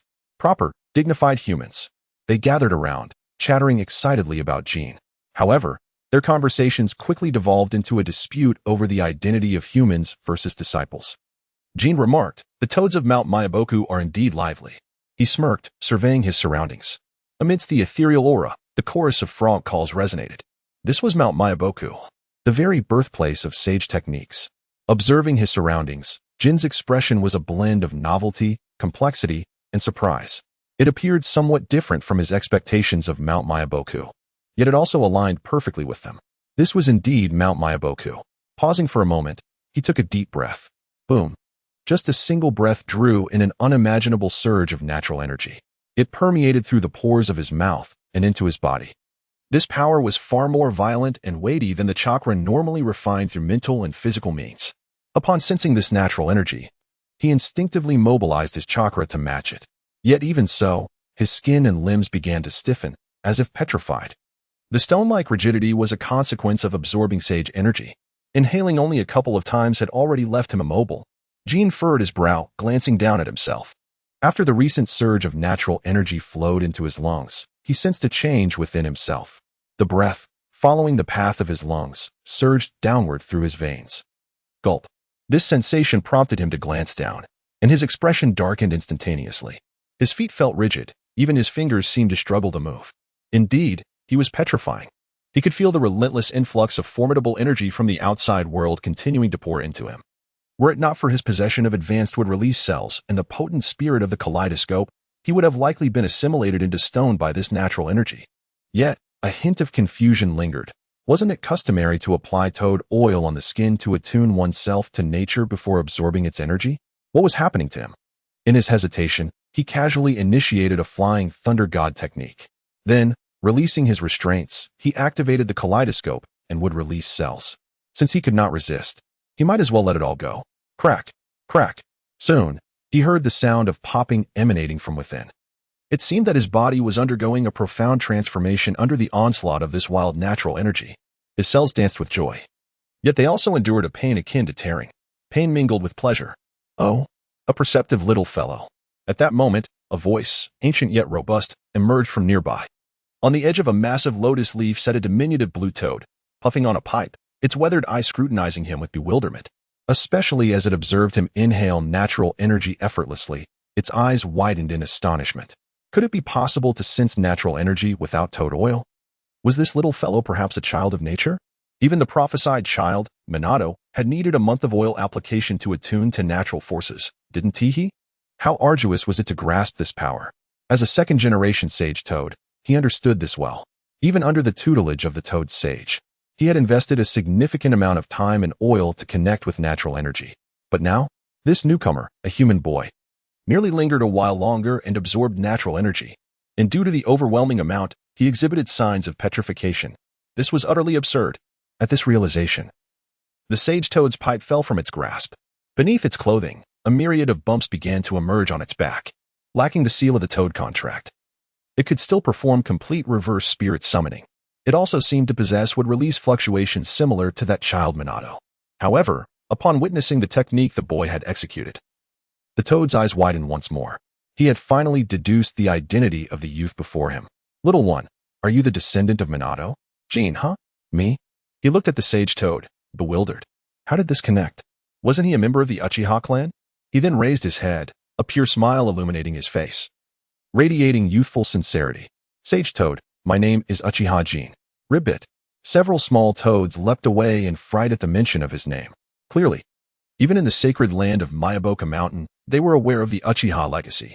Hiss, Uchiha? Remarkably, he was not a descendant of Minato. The sage toad retrieved its pipe from the ground, brushing it off. Its ancient eyes, having witnessed countless ages, now fixated intently on Jin. The previously dissipated tension resurfaced as it spoke gravely. The offspring of the Uchiha clan are not permitted to appear in Myaboka Mountain. But the sage toad had already come this far. Jin scratched his head and smiled softly. How about you teach me sage techniques? Though uncertain if conversing with a toad would yield any valuable knowledge, he thought, why not? As the father of the Mayaboka Mountain Underworld's leader, the sage toad surely possessed extraordinary teachings. You are not the destined one, so please leave. This time, the sage toad neither responded nor declined. It merely extended its small toad paw and lifted it sharply. In an instant, a viscous, pungent brown toad oil appeared out of thin air. It resembled a living brown giant serpent, akin to a monstrous rock creature, crashing down towards Jin. While this was an attack, it was also not an attack. Should Jin fail to withstand it, he would naturally succumb to the overwhelming natural energy, transforming into a stone toad or being cast away. However, should he endure, this would mark the first step of sage training, applying toad oil. If he could absorb substantial natural energy without the aid of oil, how exaggerated would Uchiha Jin's perception of natural energy become? Contemplating this, the sage toad felt a flicker of anticipation. He too wished to discern whether the limits of Mayaboku's sage techniques existed. Chapter 87, The Toad Sage Mode. Do you wish to delve deeper? This toad was indeed decisive, pushing one to the brink at the slightest provocation. The moment the toad oil cascaded down, Jin felt a jolt at his scalp. If he failed to react swiftly and keep pace with the natural energy, he would indeed turn to stone. Thus, without a moment's hesitation, he widened his left eye slightly. Kamui, transfer. Pop instantly, a large portion of the toad oil was redirected, leaving only a small amount that splattered onto him. It felt like a sudden downpour, drenching him. Buzz. Even though only a quarter of the toad oil remained, it enveloped him as if he had applied a potent laxative. The natural energy, which had already surged into his body like a tide, transformed into a raging tsunami under the catalyst of the toad oil. The entire natural energy of Mayaboka Mountain seemed to be drawn towards him. Hiss. Sensing something amiss, Jin gritted his teeth, exerting every ounce of vitality from his cells. He paired his mental strength with his available chakra. Ding! Detecting hosts would release cells operating beyond capacity. High purity would release cell transformation at 10. Boom! Under the pressure of this natural energy, Jin's small body was nearly torn apart. Gulp! Soon, visible bumps began to form on the surface of his skin. This was toadification. It marked the initial phenomenon of sage training, as well as a sign of inadequate mastery of the techniques.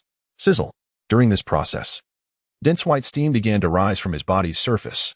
On his face, the bumps induced by the toad oil fluctuated, as if he were caught in a relentless tug-of-war between petrification and flesh. Opposite him, has he found equilibrium so swiftly? The sage toad inhaled sharply, its eyes sparkling with intensity. This little fellow had managed to endure the initial onslaught of toad oil combined with high concentrations of natural energy. This step was the most challenging in sage training and also the most perilous for petrification. In centuries past, he had never witnessed anyone achieve success without any guidance. Yet, it was evident that Jin had successfully managed the initial phase. If he could maintain steady progress, perhaps within a month, he would fully master the sage techniques. This realization caused the sage toad to feel as if his years of arduous training had borne fruit. Given this, let us increase the difficulty. After a moment of contemplation, the sage toad's mouth twisted into a peculiar arc, and with another swift motion of its small paw, boom, not far away, a colossal waterfall, exceeding 10 meters in diameter, roared as it altered its flow. Like the Milky Way reversing its course, it cascaded down, enveloping Jin in an even richer infusion of natural energy. The toad oil was merely an appetizer. This waterfall is the epitome of true natural energy. Find tranquility. Embrace nature. Seek balance amidst destruction. Of course, the sage, Shinozaki, did not turn a blind eye. He offered a word of caution. His voice pierced through the thunderous roar of the water, resonating like a great bell. It stirred a ripple of surprise across Jin's countenance. Yet, the powerful waterfall loomed before him. The ferocious water pressure and the natural energy it harbored could instantly crush an ordinary elite ninja into a mere pulp. Even the physically formidable Reikage would be flattened under such force. It seemed he must continue to enhance his chakra, or perhaps lower the natural energy, or elevate his physical and mental fortitude. However, just as he was preparing to activate his divine might, the system's prompt sounded once more. Engaging in conversation with Jiraiya for 10 minutes, attempting to replicate entries. Copying entry analysis in progress. Blessing of many offspring, black. Second generation sage, black. Toad sage mode, gold. Unbreakable Jinjutsu, gold. Sage art, twin birth technique, purple, sage art, 5 right gates, purple, magical toad incantation, purple, hiss. The entries of Shinozaki are rather formidable.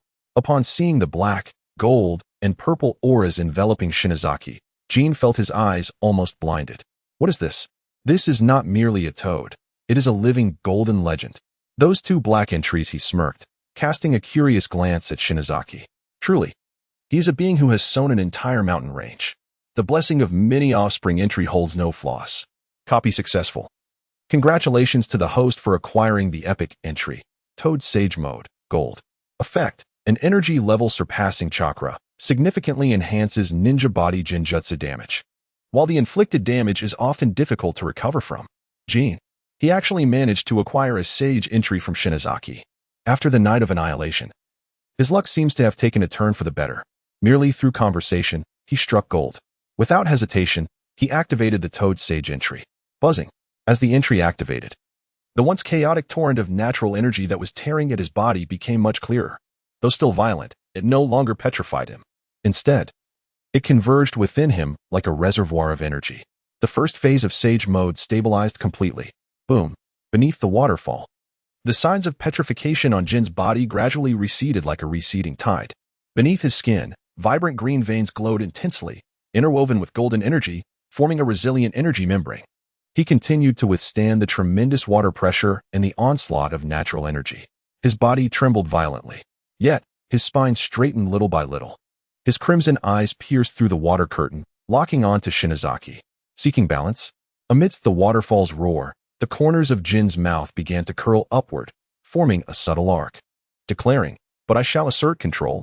With those words, he wiped the corner of his eye. Following his gesture, an orange-yellow eyeshadow emerged quietly. His pupils transformed into a horizontal yellow stripe. Witnessing the scene, Shinozaki was taken aback. What is this? His white beard bristled, and he turned back towards the mountain, exclaiming, "My dear, it's a ghost." Chapter 88. The Child of Destiny? No, it is transformation. The chakra felt distinctly different. Upon activating the Toad Sage entry, Jin could clearly sense the transformation of chakra flowing within him. If the original was merely human power, then what coursed through him now was pure sage energy. Every movement was infused with the might of the heavens and earth. The power surged exponentially. This was true transcendence. Instinctively, he activated the Uchiha Fire Release, directing it towards the nearby waterfall. Sage Art. Great Fireball Technique. Boom. The originally 10-meter fireball expanded several times its size in an instant. Its power surged dramatically. The temperature of the flames soared, even causing the distant waterfall to sizzle and emit white smoke. The previously thundering cascade of water unexpectedly thinned by a third. This sight left Shinozaki dumbfounded. This waterfall, accumulated over a millennium, was now wait. Who is this human brat? Cease at once. Simultaneously, the sage, Shima, arrived late. Witnessing her beloved waterfall evaporating in vast amounts, her heart aching. Pointing a finger at Jin, she shouted, "Stop at once." Jin, observing the white mist rising before him, he offered an awkward smile. Yet, deep down, he couldn't help but marvel. Who would have thought that even an indestructible great fireball could wield such power? This is the essence of sage techniques. If I were to activate the Manjiki Sharingan while in sage mode, combined with the first Hokage would release his. Wouldn't that be akin to combining Hashirama and Madara? His eyes flickered slightly, the previously suppressed Sharingan beginning to stir. Susanoo riding atop the Great Buddha? Susanoo mounted on the 9 tails, atop the Great Buddha. Contemplating this, Jin directly summoned his Manjiki. The vivid crimson of 666 and the horizontal pupil intertwined, resembling blooming violets in the air, strangely ethereal, crackling. Simultaneously, the eyeshadow, once merely concentrated around his eyelids, began to transform. The orange-red sage visage appeared as a flowing liquid, gradually enveloping his youthful face. It elongated and grew increasingly heated. The color shifted from orange-red to a regal purple-gold, with a hint of faint crimson. Whoosh! At a certain moment, the white clouds above, heated to a boil, began to swirl counterclockwise, forming a vortex of energy with a diameter of 100 meters in midair. Boom! Without any warning, it descended upon him. The enlargement of the eyeshadow allowed for quicker absorption of natural energy. As he felt the purple-gold visage extending to his chin, Jin was taken aback. According to his memory, it was said that a smaller visage indicated greater success in sage mode. Yet, why was it the opposite for him? So much energy. At the same time, Shinozaki sensed this change, his small, aged face once again revealing astonishment. However, a hint of worry quickly surfaced. Stop, Uchiha brat. You won't be able to withstand this. The influx of natural energy would undoubtedly lead to petrification. He did not wish to see such a remarkable youth turn to stone. With that, he extended his small hand, preparing to disperse the natural energy above. Little Shinozaki, stop. But just then, an ancient, distant voice, as if emanating from the end of time, suddenly resonated. There was no preamble or any indication. It was utterly abrupt. It felt as though it was within their hearts, yet also at their ears. Yet at the moment they heard that voice, both Shinozaki and Shima froze, their voices stilled. It was the great Toad Sage. Realizing this, the couple bowed respectfully, attentively listening, as if they were earnest students. This voice could only belong to the legendary Great Toad Sage, who possessed the gift of foresight. Jin's expression paused slightly, instinctively looking up. In my Bokuzen, the only being who could command such respect from these two elders must be the fabled Great Toad Sage, a witness to the rise and fall of the entire ninja world. Alas, his search yielded no results. All he could hear was the continued echo of the aged voice, which carried a subtle hint of fatigue and profound astonishment. The eye of transformation, the contract of my Bokuzen cannot bind you. Even I cannot discern the path you are to take. Upon hearing this voice, Shima, who had just arrived, felt her skepticism transform into shock. Even the great Toad Sage could not perceive clearly. What kind of existence is this? Could it be yet another legendary child of prophecy? She gazed deeply at the boy with the visage, suppressing her restless heart. As Shinsaku, who had initially prepared to intervene, rubbed his hands, he silently withdrew his small claws. Ultimately, a complex expression emerged on the little toad's face, followed by a deep sigh. The prophecy of the little toad sage has never been wrong. There has never been an existence that the sage could not perceive. These eyes, perhaps they are different. He gazed into Jin's eyes, where the yellow slit pupils, altered by sage energy, subtly merged with the Sharingan. Is this the eye of transformation? Indeed, I have never encountered such eyes before. Taking a deep breath, he patted Jin's shoulder in admiration, saying, use it wisely. Mayaboka Mountain acknowledges your so-called mastery. After a pause, his tone turned serious. However, the path of sage arts is still long, and you are quite young. I believe you will reach the pinnacle. Initially, Shinsaku the sage was not fond of Jin. Mayaboka Mountain, while not particularly fond of the Uchiha clan, could hardly ignore the brilliance of this child before him. Though he disliked the Uchiha, the brilliance of a young genius was always endearing, especially in Mayaboka Mountain, particularly in the case of this unique boy. The Eye of Transformation has indeed brought a change to Konoha. Jin slightly bent forward, pondering Konoha. Under the formidable might of the Uchiha and the leadership of prominent clans such as Senju and Inuzuka, the stubborn elements in Konoha must have been eradicated by now, right? The Shimura clan and the Oil Women, along with other factions, must have returned what they had greedily consumed over the years. With these thoughts, Jin raised his hand and softly inquired, Great Toad Sage, may I speak with you for 10 minutes? The longest living existence in the ninja world surely possessed knowledge far more enticing than that of the Shinsaku couple. If he could converse for 10 minutes, perhaps he could glean insights beyond the reach of ordinary individuals, such as longevity. Unfortunately, no sooner had he spoken than a reply echoed from above. Cough. It's time for a nap. Good night, children. The sage spoke as he pleased, without a care. Jin thought to himself, this great toad truly leaves without a word. It left him utterly helpless. He even imagined the great toad twisting its waist and stretching its arms disdainfully, saying, what of it? What can be done? In Mayaboku Mountain's sacred ground, the atmosphere fell into a momentary silence. Quack! An unknown little toad hopped over and croaked sharply. After kicking the toad into the lake, Jin wondered aloud, is the great toad sage tired? The sage is quite old. Without a moment's hesitation, Shinsaku replied and quickly suggested, it's getting late. How about a late-night snack? Upon hearing those two words, the nearby Jiken sage's eyes instantly brightened. Even her typically cold voice seemed to brighten as she eagerly proposed. Sounds good. I caught a lot of good ingredients today. I can prepare a sumptuous feast. A sumptuous feast? Jin's mind involuntarily conjured an image of a table laden with flies, insects, and writhing protein. In an instant, he decided to engage in a contract reversal summoning. Boom. His figure transformed into a puff of white smoke and vanished. This child is so excited that he can't even maintain his summoning. Jiken Sage shook her head and turned, cheerfully beckoning her child to join her for dinner. As for Shinsaku, He let out a slight sigh of relief as he watched Jin depart. What a fright. Such a fright. When did the Uchiha produce such a little devil? Even Jiraiya would likely find it troublesome. With a moment of hesitation, he turned toward the residence of the great toad sage. Quack, quack, quack. Soon. Observing the great toad sage with closed eyes yet still moving its orbs, Shinsaku thought, indeed, it is all an act. He then softly spoke, Sage. That little one has left. Left?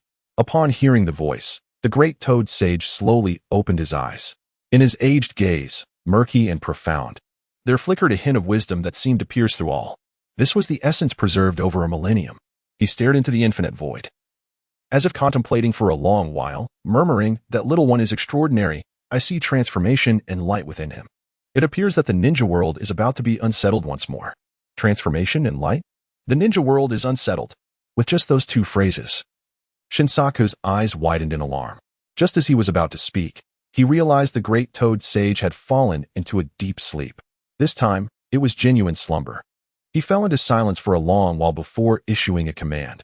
The priority of the contract with Uchiha Jin is to be placed at the top. Upon sensing his call, all clan members must set aside their tasks and lend their full support. Outside the Uchiha clan grounds, in the dense forest, Jiraiya's brow gradually furrowed. His attention shifted from Jin to Naruto, or rather, this was the true purpose of his agreement with Sarutobi Hiruzen to return to the village. After watching for a while, he finally could not restrain a sigh. Has Minato's child been raised in the wild? At the far end of his gaze, Naruto, feeling hungry after training for a while, took a few sips from the river and caught a couple of small fish, expertly roasting them without removing their scales or entrails. Yet, he savored every bite. Why don't you remove the scales and entrails? It won't taste good otherwise. Jiraiya hesitated before approaching to remind him. His voice was soft but clear enough for Naruto to hear.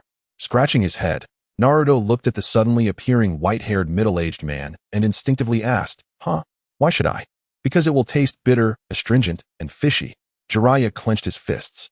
But Naruto looked at the small fish with reluctance in his eyes, saying that if he removed them, he wouldn't have enough to eat. Not enough to eat. Those 3 words struck Jiraiya's heart like a heavy hammer. It was hard to imagine that the orphan of the Hokage could be hungry. He longed to question what Sarutobi was doing. Unaware of Jiraiya's turmoil, Naruto cheerfully offered, Uncle, do you want to eat? I can remove the scales and entrails from this one and roast it for you. Saying this, he began clumsily and cautiously to peel off the scales, one by one, being careful not to pull off any of the fish meat. Watching the scene, Jiraiya felt a pang in his heart. What kind of suffering must have shaped such a child? Sarutobi, no. It must be that old fool Danzo's persecution. He tenderly ruffled little Naruto's hair, his palm gentle yet firm. Then, in the midst of Naruto's puzzled gaze, he softly asked, Do you want to learn the shadow clone technique? Huh, yes. Naruto's eyes widened in excitement, his azure pupils sparkling like crystals. The shadow clone technique was his nightmare. The first lesson in class was the 3-body technique, yet he couldn't even master the simplest shadow clone. Meanwhile, many in his class had already grasped the technique. He didn't want to be at the bottom, so he could only practice here in secret, but the results were minimal. However, his expression dimmed quickly as he said, But I can't do it. My chakra gets chaotic every time I try to make a clone. Don't worry. I can help you harness this power. Jiraiya smiled, observing Naruto's abdomen as a bold idea began to take root. It was better to unblock than to block. The seal had made Naruto too unfamiliar with the Nine-Tails chakra, which was the root cause of his inability to control it well. So, without hesitation, Jiraiya made up his mind. He swiftly reached out his right hand and pressed it against Naruto's abdomen. A surge of extraordinary chakra erupted from his fingertips. The seal began to loosen. Naruto was momentarily stunned, and in the next instant, a fierce crimson chakra exploded from his body. Sinister, malevolent, and frenzied, it resembled a demon from the depths, intent on obliterating everything in its path. With a thunderous roar, he tilted his head back, and the dense chakra gradually coalesced into a tail. He then commenced a wild rampage, destroying everything before him. With a swift motion, Jiraiya raised his hand to block a strike, furrowing his brow. Has he already lost control with just one tail? It seems this child requires much more guidance. With that, he exerted a slight force and hurled Naruto away. The tremendous inertia combined with the chakra carved a deep gully into the ground, half a meter deep and over 10 meters long. Now, let me see just how many tails you can withstand. Jiraiya grinned, swiftly pursuing him. Even if 2 more tails emerged, I could easily subdue them. With a sharp crack, Chakra coalesced beneath his feet as he stomped down on young Naruto's head, taunting, "Is this all the power you possess, little brat?" Suddenly, the Nine Tails, displeased by the head stomp, erupted once more in a fierce display of crimson chakra. The sheer force was akin to cannon fire, obliterating trees in a radius of several dozen meters. 1, 2, 3, for Tails. As he beheld the newly sprouted Nine Tails chakra tails behind Naruto, Jiraiya's confidence faltered. It seemed he might have underestimated the situation. Chapter 90, The Village's Reaction. Can the honest Toad Sage withstand the tailed beast bomb? Late at night, Fugaka returned home after a long day, barely having time to quench his thirst before he was abruptly drawn to the village's outskirts. There, an ominous chakra stained half the sky red. The Nine Tails chakra? Could another Nine Tails disturbance be imminent? He murmured to himself, swiftly gathering his clan to protect their territory. Dashing forth. If something were to go awry so close, the Uchiha clan would surely be the first to suffer. This is outside the village. Is that the Nine Tails? This power undoubtedly belonged to the Nine Tails. But was it Naruto who was in trouble? Within the Sarutobi household, the third Hokage, having languished in despair for 2 days, suddenly snapped to attention. Instinctively, he reached for the door, but halted as his hand touched the wooden frame. Memories of the Nine Tails attack 6 years prior flooded his mind. After a brief hesitation, he withdrew his hand and placed it by his bedside. Should the Nine Tails truly run amok, they will inevitably turn to me for assistance, he mused, feeling a renewed sense of purpose. With such turmoil occurring just as he had regained power, how would Uchiha Obito respond?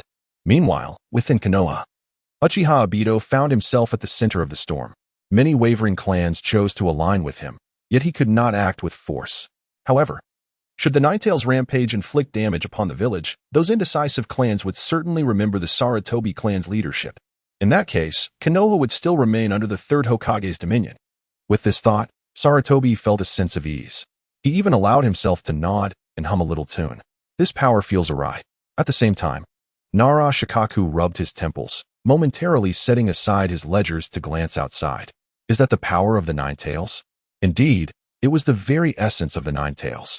Yamanaka Ino's expression soured. Logically, the Jinchuriki of the Nine Tails should not spiral out of control. The Nine Tails host is losing control. Shikaku exchanged glances with Choji, and they quickly rose to make their way outside. Hey, are you two really going? This is the Nine Tails. We won't stand a chance. Yamanaka called after them. But his friends paid him no heed, their figures growing distant.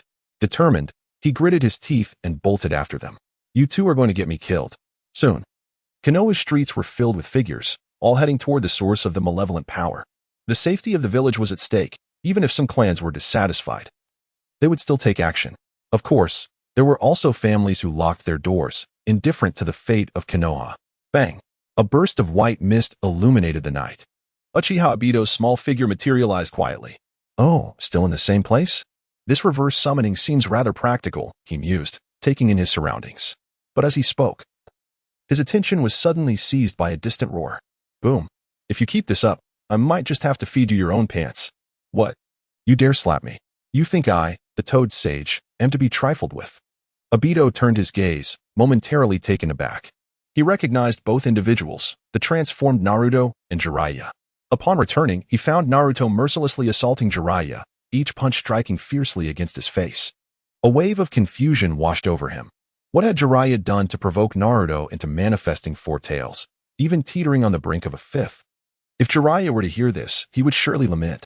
Obito had not anticipated the Nine Tails would react so sensitively. A mere head stomp had unleashed 4 tails. Yet, at this moment, Naruto was still too weak.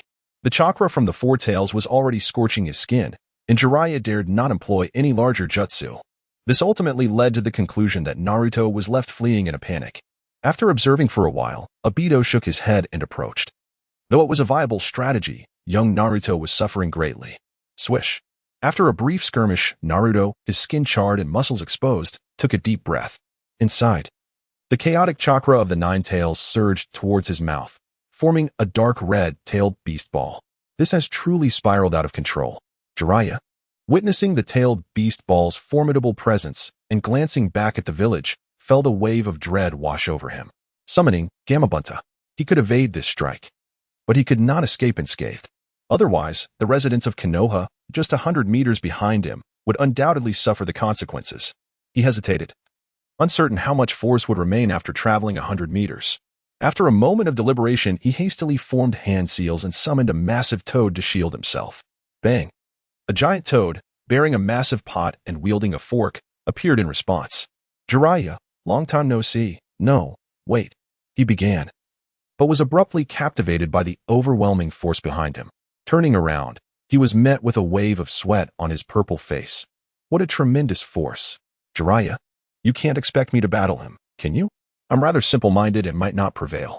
Though Gamabunta's voice was quiet and measured, his meaning was clear.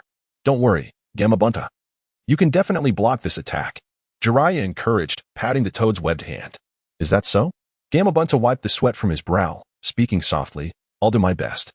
With that, he retrieved his shield from behind and raised it before him. This shield represented his utmost defense. Swish. Boom. Almost simultaneously, the tailed beast ball, the size of a wheel, finished coalescing, hurtling towards Jiraiya and Gamabunta. The condensed chakra sphere rippled through the air as it sped by, leaving a wake of distortion. In an instant, he collided with the shield of the Toad Warrior. Crack! The shield barely endured a second before shattering into fragments. This is bad. I can't hold it off. The Toad Warrior exclaimed in alarm, hastily positioning himself in front of the village. Yet, the formidable tailed beast ball had already begun to dissolve his black vest before it even made contact. Am I going to die? Sweat beaded on the Toad Warrior's forehead as he expressed his regret. Forgive me, Jiraiya. My foolishness has led us here. Just then, a figure suddenly appeared before him. Patting his head, the figure shook his head and said, Young man, you must not underestimate yourself. Chapter 91, The Vajra Seal? The Nine-Tails is frightened back. Is this the Uchiha clan's young prodigy? Upon seeing the figure of Jinchuriki, Jiraiya's expression turned serious, urgently warning, that is the tailed beast ball. Its destructive power far surpasses that of ordinary ninjutsu. Move aside. At that moment, the frailty of humanity became starkly evident in the face of the tailed beast. However, this mess was caused by him, Jiraiya, and he could not allow others to suffer because of it. Still, he recognized the boy's talent, prompting him to issue the warning. Simultaneously, he formed hand seals, swiftly stirring his white hair behind him. Wild Lion's main technique. In an instant, the white hair at the back of his head rapidly expanded and flourished, resembling a lion's mane. With a flick, the mane entwined around the tailed beast ball like vines, completely enveloping it and transforming it into a white autumn garment. Yet, Jiraiya did not wear a look of relief. Instead, his countenance remained grave. After 3 breaths, the white sphere began to swell rapidly. The white hair binding it was pulled taut, and a single strand was silently severed. Crack, crack, following suit. The second and third strands broke as well. The once formidable white hair, capable of binding mountains, now paled in comparison to the power of the 4-tailed beast's ball.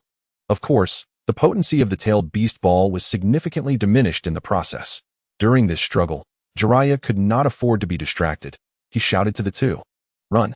I can't hold it off for long. I can delay it for a moment, but I cannot completely dissipate this tailed beast ball, unless you move aside. Just as his words fell, the wild lion's mane was entirely shattered. It was as if torn fabric. The tailed beast ball within was now clearly visible, pulsating with malevolent chakra that even made Jiraiya's insides feel slightly heated. Damn it. After finally returning, I might end up in the hospital for 2 months. He lamented with frustration. Gritting his teeth, he prepared to endure the impact of the tailed beast ball. Its might was so significant that even if he survived, he would surely be incapacitated for 2 months. However, at that moment, his vision suddenly flickered. Even the void seemed to ripple. Jiraiya's brow furrowed tighter. This spatial fluctuation felt familiar, reminiscent of the one left behind by Minato when he used the Flying Thunder God technique. But at this moment, where could such spatial fluctuations come from? In the next second, he was stunned. The spatial vibrations rapidly expanded, forming a swirling vortex. As the tailed beast ball made contact with the whirlpool, it vanished instantly.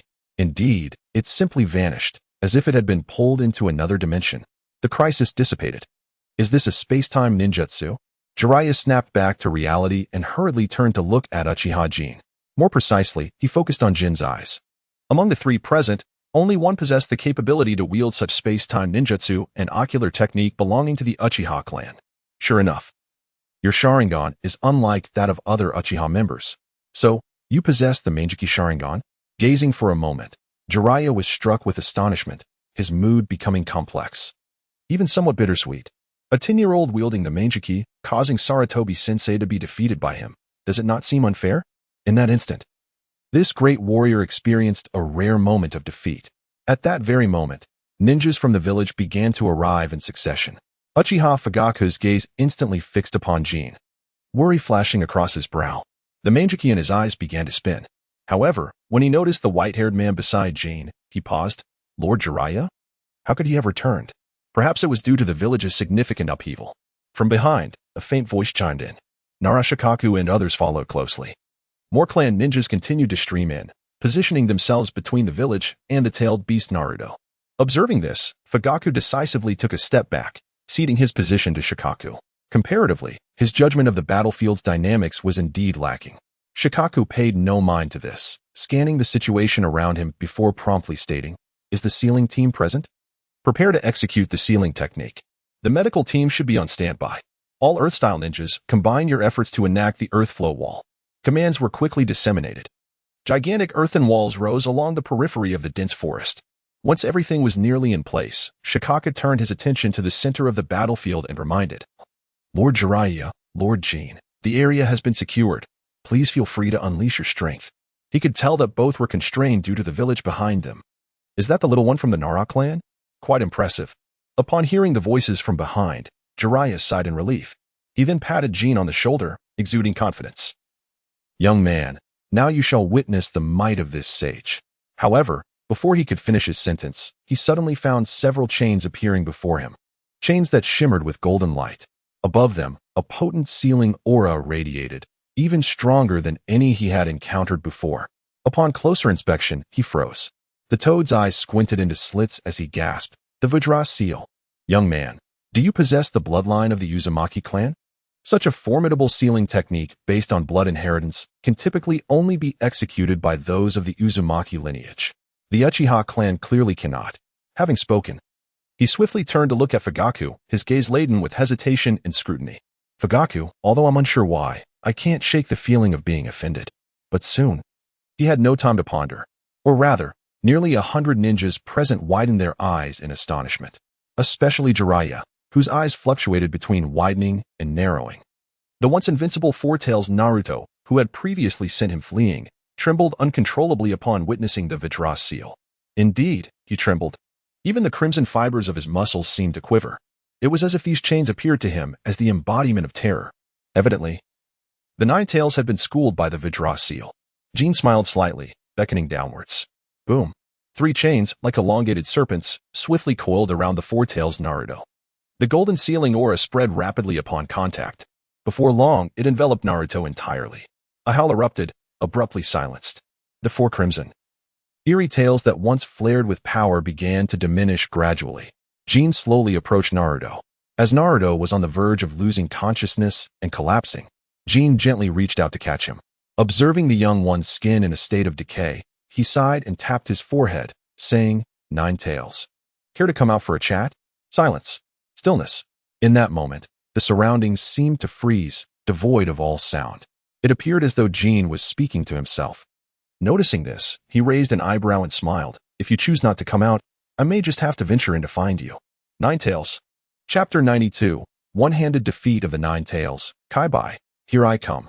In the next moment, a ferocious roar tore through the night sky of Konoha, resonating with an overwhelming fury that suggested deep provocation. Although the host of the rampaging tailed beast had lost all sense of reason, he could still perceive the challenge laid before him.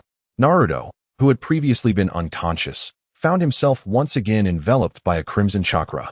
4 fiery tails materialized instantaneously, crashing through the air with a resounding crack. The previously stagnant 5th tail quietly emerged, breaking the chains of the diamond sealing technique with ease. At this moment, Naruto, transformed into the Four Tails, possessed eyes that once belonged to a human, now solely reflecting a primal desire for destruction, fixated intently on Uchiha Jin. How dare this imp threaten me? With great effort, he let out a roar, tilting his head back with a sudden ferocity. Boom. Another tailed beast ball rapidly coalesced in his mouth, even more refined than before. If the previous tailed beast ball resembled merely a wheel, this one was akin to an entire automobile. Its colossal form exuded a terrifying power, with a core so dark it seemed capable of devouring light itself. The violent energy compressed to its utmost limit even displaced the air within a 100-meter radius, creating visible ripples of distortion. This strike was meant to conclude everything. To utterly annihilate the Uchiha brat before him, along with the bothersome village behind him, erasing them from existence. Get out of the way. Perceiving the immense power of the tailed beast ball, Jiraiya felt a chill run down his spine and shouted urgently. He quickly formed hand seals, his white hair bristling like a lioness mane, creating a barrier in front of the tailed beast ball. The energy within this attack far surpassed the previous one. Attempting to withstand it directly, the experience of Fukasaku's shield was a grim reminder. All he could do was try to alter its trajectory. Jin. Fugaku's Mangeki Sharingan spun wildly, even causing a trickle of blood to flow. The ethereal purple ribs of Susanoo flickered in and out of visibility against the night sky. Poised to engage. Do you have a backup plan, Jin? However, upon witnessing Jin's response, Fugaku hesitated, retreating to a standstill. Considering Jin's strength, he suddenly felt that his earlier concerns were unwarranted. Jiraiya may not understand, but could he afford not to? This was someone capable of easily contending with the Third Hokage. In front of him, Naruto spat out the toothpick he had been chewing, his expression grave. This is bad. If this attack lands, the entire village's perimeter may be obliterated. The heavy earthen wall erected by the Earth-style team seemed laughably fragile against this overwhelming pressure, akin to a mere mound of mud before a cannonball. What a bluff. He could only glance back, urging, "Where's the ceiling team? Hurry." Just then, a startled exclamation abruptly interrupted his words. Naruto instinctively turned around, his pupils constricting sharply. Right before him, Jin moved. Upon witnessing the cataclysmic crimson-black energy sphere, instead of retreating, he stepped forward to meet the violent shockwave head-on. With a single step forward, silence enveloped the air. His outstretched right hand did not retract in fear of the nine tails, but rather opened wide, fingers splayed, gently tapping the looming black-tailed beast ball as if it were the head of a small child. Within a radius of 3 feet, a repulsive force emanated. Shinra Tensei, universal stripping. Buzz. Buzz. In an instant, an invisible, absolute repulsive field expanded outward from Jin's center. This was not a defense, but the purest form of repulsion at the level of fundamental rules. Within 3 feet in front of him, all things were expelled. A dull thud echoed as the tailed beast ball, having amassed the furious power of the rampaging 5 tails, enough to obliterate a small mountain, collided with Jin's invisible field and began to dissolve slowly. It resembled a soap bubble, bizarrely stalling, collapsing, and imploding inward. There was no earth-shattering explosion, nor was there a sweeping shockwave. The violent energy of this attack was forcibly kneaded and compressed by Jin's small hand, never to be released, instead colliding with itself. A ripple formed in the air as the vacuum created by the sudden expulsion of air spread silently. Silence. An absolute stillness engulfed the battlefield. All present could only watch in disbelief, their throats dry, unable to utter a word. Jiraiya gaped, his white hair appearing almost comical. The scroll he had just unrolled fell to the ground with a soft thud, rolling twice and gathering dust. To obliterate a tailed beast ball with bare hands. And most importantly, without an explosion, and without harming Naruto. What sort of otherworldly power could achieve such a feat without a sound? At that moment, a small, wizened figure suddenly flashed through Jiraiya's mind. A diminutive old man, often prone to back pain. Could this individual also wield dust release? This thought flickered in Jiraiya's mind before he quickly dismissed it. No, dust release could not be so exaggerated. Rather, this resembled a higher form of rule-based power.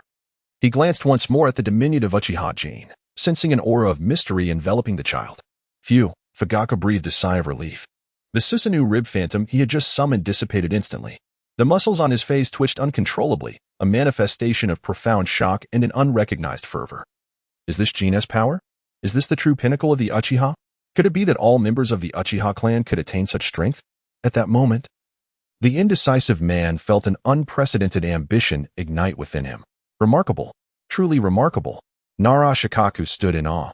The orders he had been relaying abruptly halted. In that instant, he felt that all strategies and schemes became mere trifles in the face of absolute power. The seasoned Konoha shinobi behind him appeared as if they had all been struck by a paralysis technique, their eyes wide and jaws agape in disbelief. Even Naruto, in his four-tails form, seemed momentarily dazed. He encountered an incomprehensible phenomenon for the first time. Where did that immense tail beast ball go? With a flick of his hand, Jin casually withdrew his fingertip, as if brushing away a speck of dust. His gaze remained unchanged, still playfully observing Naruto's raging demeanor. Not coming out? Then I suppose I shall have to go in after you, Kai-bai? As these words fell, the crimson energy spun wildly. Chapter 93. The Power of the Nine Tails. Overpowering the Kai-bai with a gentle tap, Jin's fingertip made contact once more with Naruto's blazing forehead. From the center of his fingers, the chains of the diamond sealing technique spread forth once again, this time infused with the mental control of the Mangekyou Sharingan. As if a stone had been cast into a deep pond, Naruto's ferocious and twisted visage instantly froze. The 5 swaying crimson tails behind him were extinguished in an instant. The flames dissipated into nothingness. As Jin's eyes closed slowly at the moment his fingertip touched Naruto's skin, a serene darkness enveloped them. Surrounded by blackness, only the sound of rippling water could be faintly heard. Finally, I'm in. Jin's lips curled into a slight smile as he gazed ahead into the darkness, exclaiming, "Long time no see, Kai-bai." With that, the surrounding darkness receded, revealing the true form of the Nine Tails. Here, it is not the familiar sewers that Naruto often encounters, but an endless ocean of surging crimson chakra. All around, thick energy swells, resembling boiling plasma, bubbling and hissing. Each bubble that bursts releases a pungent odor, intoxicating to the senses. Yet, for Jin, these sensations are of no consequence. He scans his surroundings, his gaze gradually settling upon the center of the Scarlet Sea. There stands a cage constructed of massive iron bars. Deep within the cage, a pair of enormous, burning crimson vertical pupils fixate on him, radiating pure malice. Uchiha brat, I never imagined you would actually manage to enter here. The voice of the Nine Tails rumbles, gravelly and hoarse, akin to that of a reclusive elder dwelling in the mountains. In that case, you shall perish here. Without further ado, it strikes. Its colossal form unleashes a torrent of power, 9 crimson tails thrashing wildly. Boom. The ferocious malice materializes, crashing violently towards Jin. For an ordinary person, even an elite jonin, such an onslaught would send them into despair. However, Jin is no ordinary individual. Is this map of Yin country really that short? He murmurs, casting a glance at the Nine Tails, shaking his head. There was no time for pleasantries. It launched straight into an offensive. The Nine Tails seems oblivious to the subtleties of human interaction. No wonder it is either sealed away or on the brink of being sealed. Silently, he activates the entry heart towards light. Buzzing. In an instant, the Nine Tails' soul-crushing malice passes through him effortlessly, without a moment's pause, heading far away. Instead, it stirs up quite a commotion in the chakra sea. An intriguing little brat, the Nine Tails remarks, its voice raspy, its 9 tails thrashing even more vigorously. It then raises its head and bellows. Boom. Annoyed, Jin furrows his brow at the cacophony. Why does the Nine Tails keep howling? Does it truly think I am here to engage in conversation? Gradually, he raises his right hand. Clang. The piercing sound of metal grinding abruptly drowns out the Nine Tails' roar. No longer are the golden chains gentle and restrained. Instead, they resemble molten lava, solidified and searing. 3 massive chains, gleaming with a blinding crimson light, surge forth from his hand. Each is entwined with ancient and intricate sealing runes. The mere sound of the chains colliding reverberates through the chakra sea, silencing it. The diamond sealing. It embodies the primordial sealing power of the Uzumaki clan. Its might far surpasses that which binds Naruto's body in the outside world. Roar. You little brat can wield this power here as well? The moment the Nine Tails lays eyes on the chains, it tenses up, its limbs rooted to the ground. Its back arched. There is a subtle hint of alarm. Its entire expression shifts from rage to confusion and dread. Crack.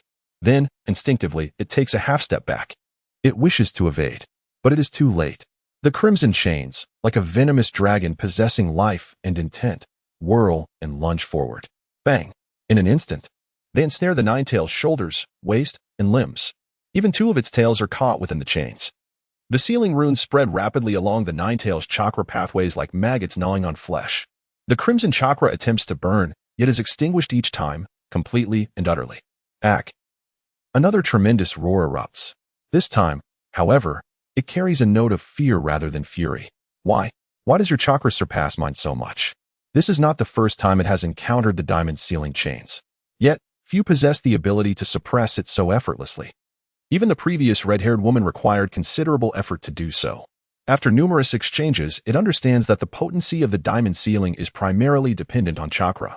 The greater the chakra, the more sealing runes emerge. But how can the red-eyed brat across from it possess more chakra than the red-haired woman? It cannot fathom. Hearing this, Jin extends his small finger and shakes it. Chakra? You may call me Chakra Tanra. After countless days basking in the sun and enhancing his physique with advanced would-release cells, the 8 gates, sage mode, and more, the chakra within Jin's body has neared 300. Gasp. The Nine Tails is perplexed, but that does not hinder its frantic struggles. Its body thrashes, causing the chains to rattle thunderously. Still not behaving while bound? Jin is speechless. He raises his hand and fires an air cannon. Smack. The invisible 8 trigrams air palm lands squarely on the Nine Tails' mouth, producing a crisp sound. This slap momentarily stuns the Nine Tails, but soon after, a flurry of slaps ensues. Smack, smack, smack. These strikes force the Nine Tails' lofty head deep into the mire. Its vertical pupils ignite with an inferno of fury. How dare you, cursed human brat! I shall tear you apart. Boom. It thrashes violently, claws tearing at the chains. Its gaping maw spews forth destructive chakra blasts, attempting to obliterate its restraints. Yet the crimson chains remain unyielding. Suddenly, a familiar force materializes before it. Puff, puff. 2 wispy, crimson chakras coalesce behind Jin, swaying like foxtails. This is, at this moment, within the 1,000-year-old, ferociously burning, malevolent vertical pupils, a hint of astonishment emerges for the first time. How do you possess my power? Don't rush. There's more. Jin grins, revealing a radiant smile. Just as his words fall, another crimson chakra tail emerges behind him. Chapter 94, Suppressing the Nine Tails. The Power of the Nine Tails. Beep, defeating Uzumaki Naruto, attempting to replicate entry. Congratulations to the host for obtaining the Nine Tails Jinchuriki, gold, discovering stackable entries. Would you like to stack? Merge successful. Congratulations to the host for acquiring the legendary entry, Power of the Nine Tails 3, gold, which allows borrowing the power of the 3 tails, significantly enhancing physical strength, reaction speed, and sensory abilities. The System-S notification vividly resonates in his mind. This was the prompt that appeared when suppressing Naruto outside. The power of the 3 tails pales in comparison to that of the 9 tails. However, the 9 tails is currently restrained, utterly incapable of movement. It can only watch helplessly as this familiar yet strange tail strikes against its face. Smack, smack. How audacious. Evil Uchiha brat. What do you intend to do? Once I escape, I will kill you. Smack. Stop. Stop. Speak your mind. I can spare you this once. Smack. Cease, cease. I will not kill you. Just stop already. Smack. Smack. Brat. Do not put your luck. Smack. Speak your mind. I do not believe you came merely to hit me. The sound of slapping abruptly halts. Jin retracts the 3 tails, rubbing his neck casually. You're too tall. It's straining my neck. The 9 tails, its front paws covering its elongated mouth, cautiously lowers itself. What do you truly desire? The voice is gentle and soft, even slightly trembling. Should others overhear, they would surely drop their jaws in disbelief. Is this truly the legendary 9 tails, infamous for its malevolence? Even Jin is somewhat taken aback, observing the seemingly aggrieved 9 tails covering its mouth. Unbeknownst to him, 3 words suddenly surface in his mind. Hakimi. Big Hakimi. He shook his head and said directly, ahem. It's really nothing serious, just a simple reminder to be honest. Kaibai? Is it really necessary to beat me up over something so trivial? His vertical pupils shrank in anger, and even tears of frustration formed in his eyes. Of course, after being thoroughly beaten, he became considerably more compliant. He didn't argue back, merely nodding in acknowledgement. Observing his demeanor, Jin added mentally, additionally, I'm curious to see what attributes you possess. He was intrigued to discover what attributes the 9 tails, the entity with the most chakra among the tailed beasts, might hold. Soon, golden orbs of light began to manifest around the 9 tails, defeating QB, attempting to replicate attributes.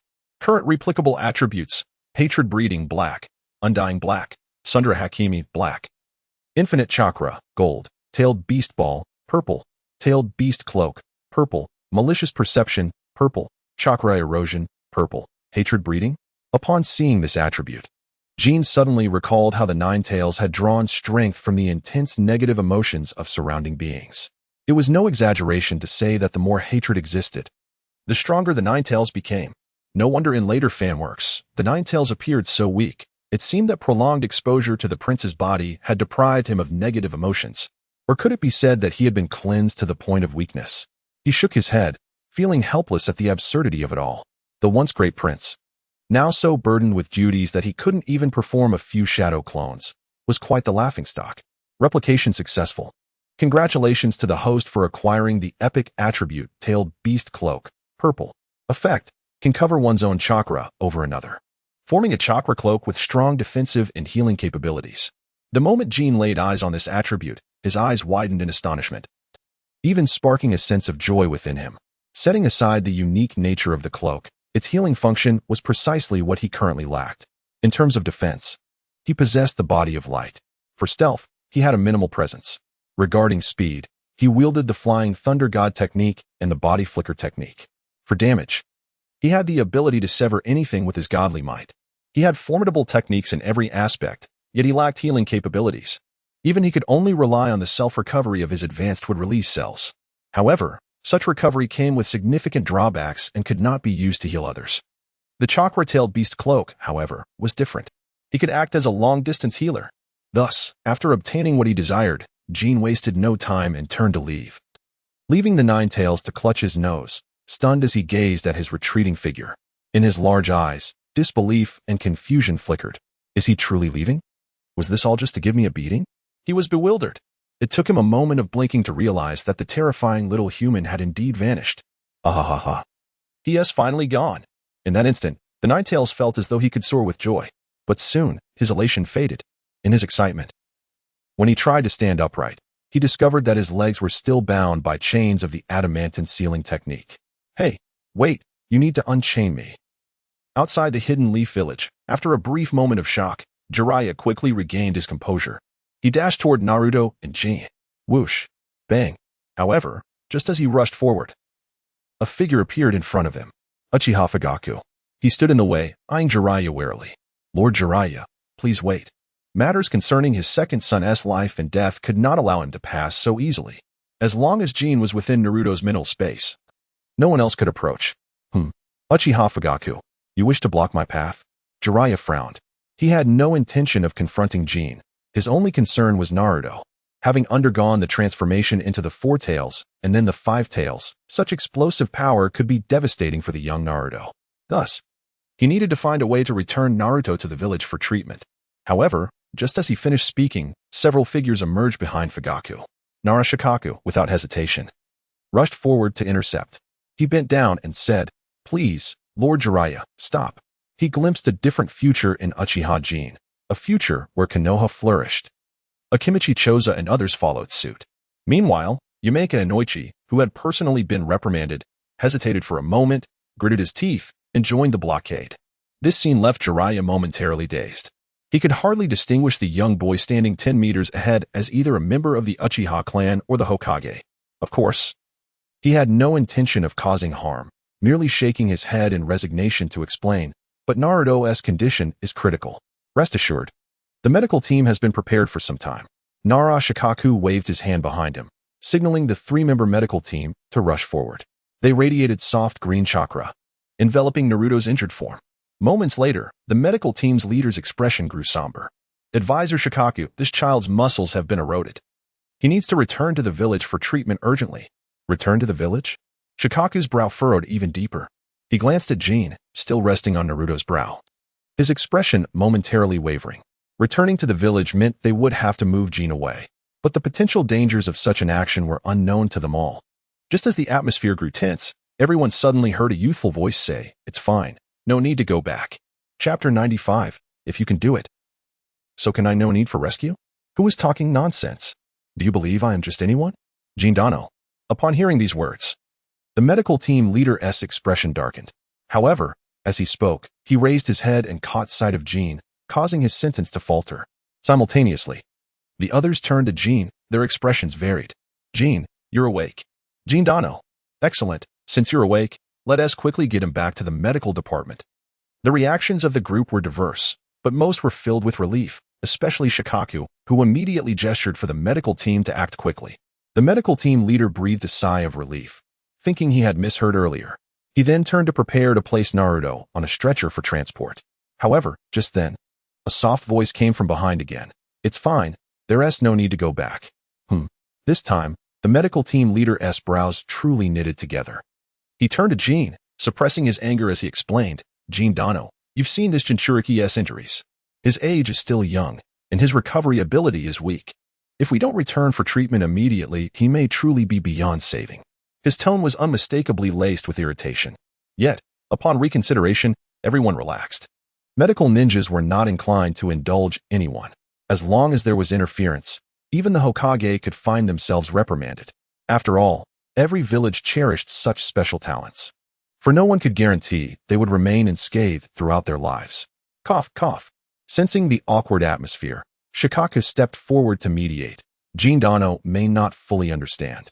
But regarding Naruto's current condition, only the medical department in the village holds hope for his recovery. Exactly. If you wish to save him, let us take him away now. Otherwise, the medical team leader nodded. After speaking, he reached out once more to place Naruto on the stretcher. Slap. But this time, just as his hand reached out, it was swatted away. Jin waved his hand gently, saying, "It's fine. Really no need to return to Konoha." Once, twice, thrice he was obstructed. The fiery-tempered medical captain declared with unwavering resolve, "You won't take action? Are you the medical ninja, or am I? If you think you can do better, then step up." With that, he crossed his arms and stepped aside, quietly observing. It wasn't that he lacked the desire to save. Rather, he was thwarted by others' interference. His challenge. "If you think you can do it, then go ahead," only deepened the frowns on the faces of Riku and his companions. How dare this medical team show such disrespect towards Lord Jin?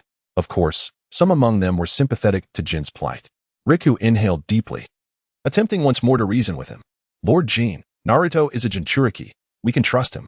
This time, Jin did not play coy but simply patted Riku on the shoulder, stating, "If I go, then I go."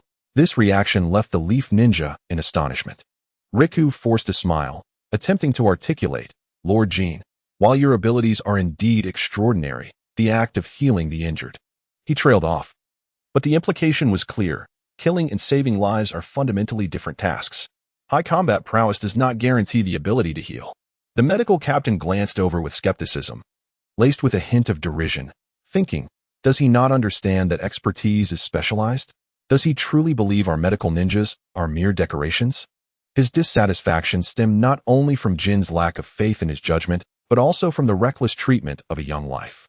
This was utterly untenable. He gestured to his two assistants, signaling them to remain still, and scoffed.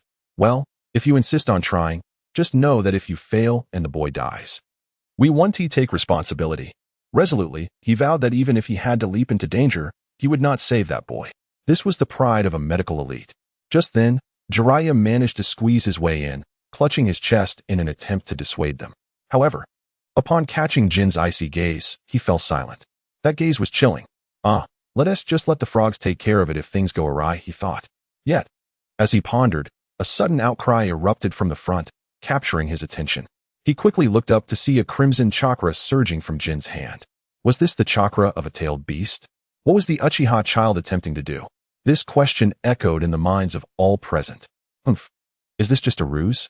The medical captain slowly turned to face Jin, his arms still crossed, but his curiosity piqued. Beyond their medical team and the medical department, who else could treat a patient suffering from extensive burns? Could it be? Jiraiya's eyes suddenly gleamed as he recalled a piece of information he had once dismissed as a joke. "What is it, Lord Jiraiya? Have you thought of something?" Riku whispered beside him. Jiraiya nodded, though uncertainty lingered in his voice. "During my travels in the ninja world, I heard a rumor that tailed beast chakra possesses not only destructive power, but also formidable healing abilities. However, that has never been substantiated over the years." He fell silent, and Riku mirrored his quietude, both grappling with a significant question. Could it be true? Suddenly, a warm, crimson chakra enveloped Naruto's scorched skin, resembling a radiant cloak, contrasting sharply with the previous malevolent, destructive aura of the tailed beast chakra. Instead, this energy radiated a gentle warmth, evoking a sense of comfort. This chakra. Could it really be? No. Impossible. How could a combat-oriented ninja possess such healing prowess? The medical captain's expression darkened as he clenched his arms tightly, disbelief coursing through him. Soon, under this warm chakra, Naruto's charred skin began to regenerate, sprouting anew like bamboo after rain. The remnants of dead skin swiftly peeled away, and within mere minutes, Naruto, once grievously injured, now appeared revitalized, almost glowing with a fresh vitality. "Is he really healed?" exclaimed the two assistants, their eyes widening in astonishment. Not only them, but Riku and the others were equally dumbfounded, their minds racing with a singular thought. He truly can do it. Chapter 96, Jiraiya's Invitation, the Third Hokage's Fury. Bang. Thud. At that moment, far away in the heart of the village, Sarutobi Hiruzen, the Third Hokage, watched in fury as the rampaging Naruto was effortlessly subdued, without even causing damage to a single building. His face darkened with rage, and he swept his hand across the table, sending his pipe and other items crashing to the floor. Damn it! Where did that Uchiha brat come from? Not only is he proficient in various ninjutsu, ocular jutsu, space-time jutsu, and sealing techniques, but now he possesses powers akin to the Ninetales? Who are you, really? What do you intend in my Leaf Village?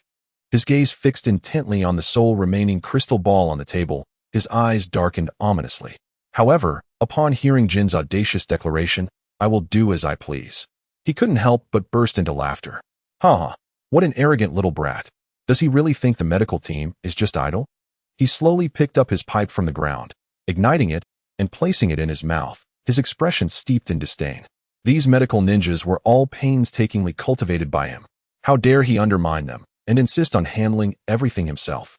I shall see what happens when the Jinchuriki dies under your foolishness. You will have no face left to show in the leaf. With that thought, a mischievous grin spread across the elderly man's face, one that belied his age, resembling not the smile of an old man gone bad, but rather that of a villain aged with time. 3 minutes later, bang, crack. The repeatedly smashed pipe could no longer withstand the strain and shattered into 2 pieces. The Third Hokage's aged eyes widened in disbelief, the deep wrinkles on his forehead momentarily easing. He healed him? Is he truly capable of healing? The realization struck Riku, and the tension in his brow began to relax. Nothing was more delightful than discovering that his leader was multifaceted. If there was a better scenario, it would be if this leader chose to delegate authority. Meanwhile, Yamanaka and Noichi, who had been hesitant and slow to act, wore an expression that was now entirely inscrutable. As waves of shock surged within him, it was inconceivable. He could hardly believe it. The fear that had gripped him was palpable. He had been so close. Had he made the same choice as Aburame Shibi, the Yamanaka clan might have faded into the annals of Leaf history. In that moment, gratitude and admiration filled his gaze as he looked at Nara Riku. Thankfully, he had heeded the advice of the 3 clans' leaders. Thud. In the corner, the medical captain dropped his equipment, seemingly oblivious to the commotion, his gaze fixed ahead at Naruto's unblemished skin. His expression was one of utter disbelief. How could this be? He gritted his teeth, forcing out a few incredulous words. I can't believe it. How can a combat ninja possess such formidable healing abilities? Why, at this moment, his worldviews were shattering. His pride lay trampled in the mud, and a sense of foreboding began to creep in. He wondered how Jin would deal with him next. The sound of footsteps soon echoed through the crowd, starkly contrasting the surrounding clamor. Yet, he heard it with perfect clarity. His heart raced, and beads of sweat began to trickle down his forehead, sliding past his brow and landing on his eyelashes, stinging his eyes with a sharp, bittersweet pain that erupted within his eye sockets.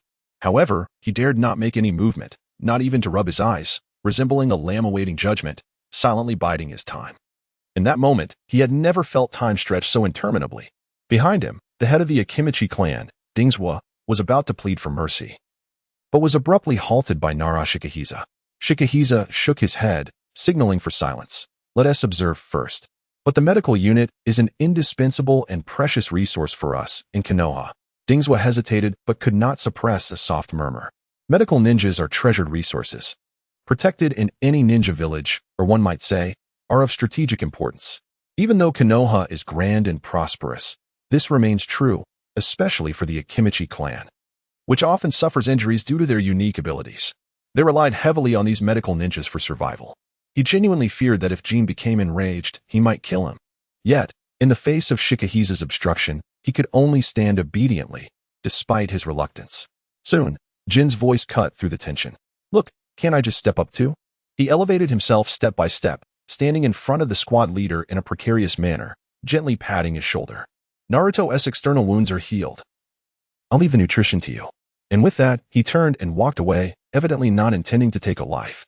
Individuals of such exceptional talent, more or less, possess their own pride. One cannot simply eliminate those who oppose him. Even Airphone can endure provocations from someone like Wei Zheng, let alone himself. What Jin truly sought was merely to shatter the pride of these top talents, to compel them to recognize their own limitations. Surprisingly, the medical squad leader's pallor began to fade, regaining a hint of color. His entire back was soaked with cold sweat. Just moments ago, he genuinely believed he was on the brink of death. He then lifted his gaze to Jin's retreating figure, his expression inscrutable. After a prolonged silence, he unexpectedly broke into a smile and waved to his companions. "Let us escort this child to the medical department." His steps became considerably lighter. As the matter concluded, others began to depart one by one. Soon, only a few remained in the dense forest. The gazes of Shikamaru and the others gradually turned to Jiraiya, and the atmosphere grew tense once more. He inhaled deeply and coldly asked, "Lord Jiraiya, may I inquire about your purpose for returning to the village?" "Me?" Jiraiya pointed to himself, his lips twitching. "Cough, cough. If I say I merely returned to gather materials, would you believe me?" Chapter 97. The Pursuer of Love, the news from the rain-hidden village gathering materials? Fugaku, Nara Shikamaru, Akimichi Dingsuwa, and Yamanaka Ino subtly encircled Jiraiya. Their expressions were perplexed. For those who had graduated from hearing tales of the legendary Sannin, their seriousness was palpable. Fugaku's Sharingan flared crimson once again, while Shikahisa, having confirmed Jin's leadership, wholeheartedly supported him, eager to witness the changes to Konoha post-reform. Opposite them, Jiraiya's jocular demeanor gradually darkened. The reactions of the crowd repeatedly caught him off guard. He had not anticipated that upon returning to Konoha, he would not be warmly welcomed but rather cornered at the village entrance. To whom could he voice his grievances? Perhaps his teacher, the Third Hokage? But the third? Hiruzen Sarutobi was likely struggling for survival himself. He shook his head and sighed. "Step aside. You four are not my match." "Not a match, but we must try." Fugaku's expression turned cold as he prepared to strike when suddenly, a commotion arose from behind. The sound of footsteps approached. He instinctively glanced over, his demeanor freezing. Elder of the second clan? The clan leader and the lesser clan leader had instructed him to keep an eye out for the embezzlement of the fourth Hokage's legacy, and they had found it. The legacy bequeathed by the fourth Hokage had been laundered by the Shimura and Uchiha clans under the guise of guardianship, distributed among their respective families. In mere moments, the atmosphere shifted dramatically with the mention of the fourth's legacy and money laundering. The two keywords made everyone's eyes widen in disbelief. After a lengthy pause, they finally came to their senses, murmuring incredulously. Someone actually dared to usurp the legacy of the fourth Hokage? No wonder Naruto is struggling to make ends meet. The Shimura and Uchiha clans? It seemed the time had come for a visit. The four murmured amongst themselves, causing Jiraiya to lower his hand. What does this mean? If I'm not mistaken, the fourth should have been his apprentice, the prophesied child of the previous generation. Therefore, after Minato's death, he couldn't even safeguard his legacy. He fell silent, standing still, watching Naruto being carried away by the medical team, an inexplicable emotion swelling within him, tinged with both bitterness and pity. Was he curious why the esteemed Hokage could not even protect his own heritage? Just then, Jin's voice suddenly drifted from the left. Following Jiraiya's gaze, Jin continued. In truth, before the fourth Hokage passed away, he always believed that with the third, Jiraiya, and Kakashi present, his child would not suffer. Thus, he willingly sacrificed himself to divide the Nine Tails, merely to facilitate Naruto's path as a Jinchuriki and to ensure the village could better accept him. Yet who could have anticipated that the orphan of a hero would be treated as a demon fox? The weight of those words struck Jiraiya like a hammer, leaving him momentarily dazed, even forgetting the purpose of his return. He took several deep breaths to regain his composure, turning to the Uchiha youth beside him, and calmly inquired, "So, how do you intend to handle this?" He was referring to the misappropriated legacy. What rightfully belongs to someone should be returned. Families that have consumed what they should not must regurgitate it. At this moment, Jin's gaze seemed to stretch across miles, landing on the Shimura and Uchiha clans. Subsequently, I shall establish a legacy foundation with dedicated departments to manage and supervise, distributing periodically.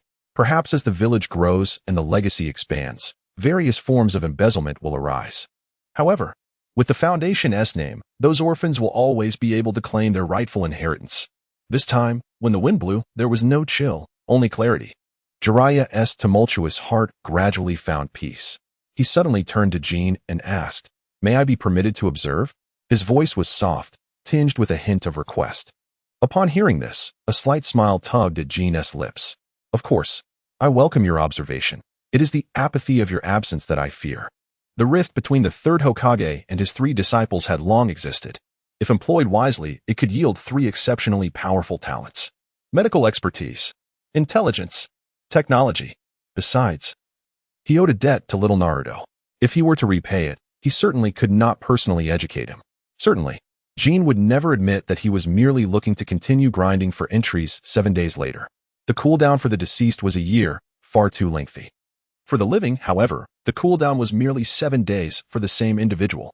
If he could accumulate a few more Sage Mode forms, Jin believed that sustaining his efforts would no longer pose a challenge. Most importantly, he wished to experiment with the fusion of the 3 great techniques to discern the resulting effects.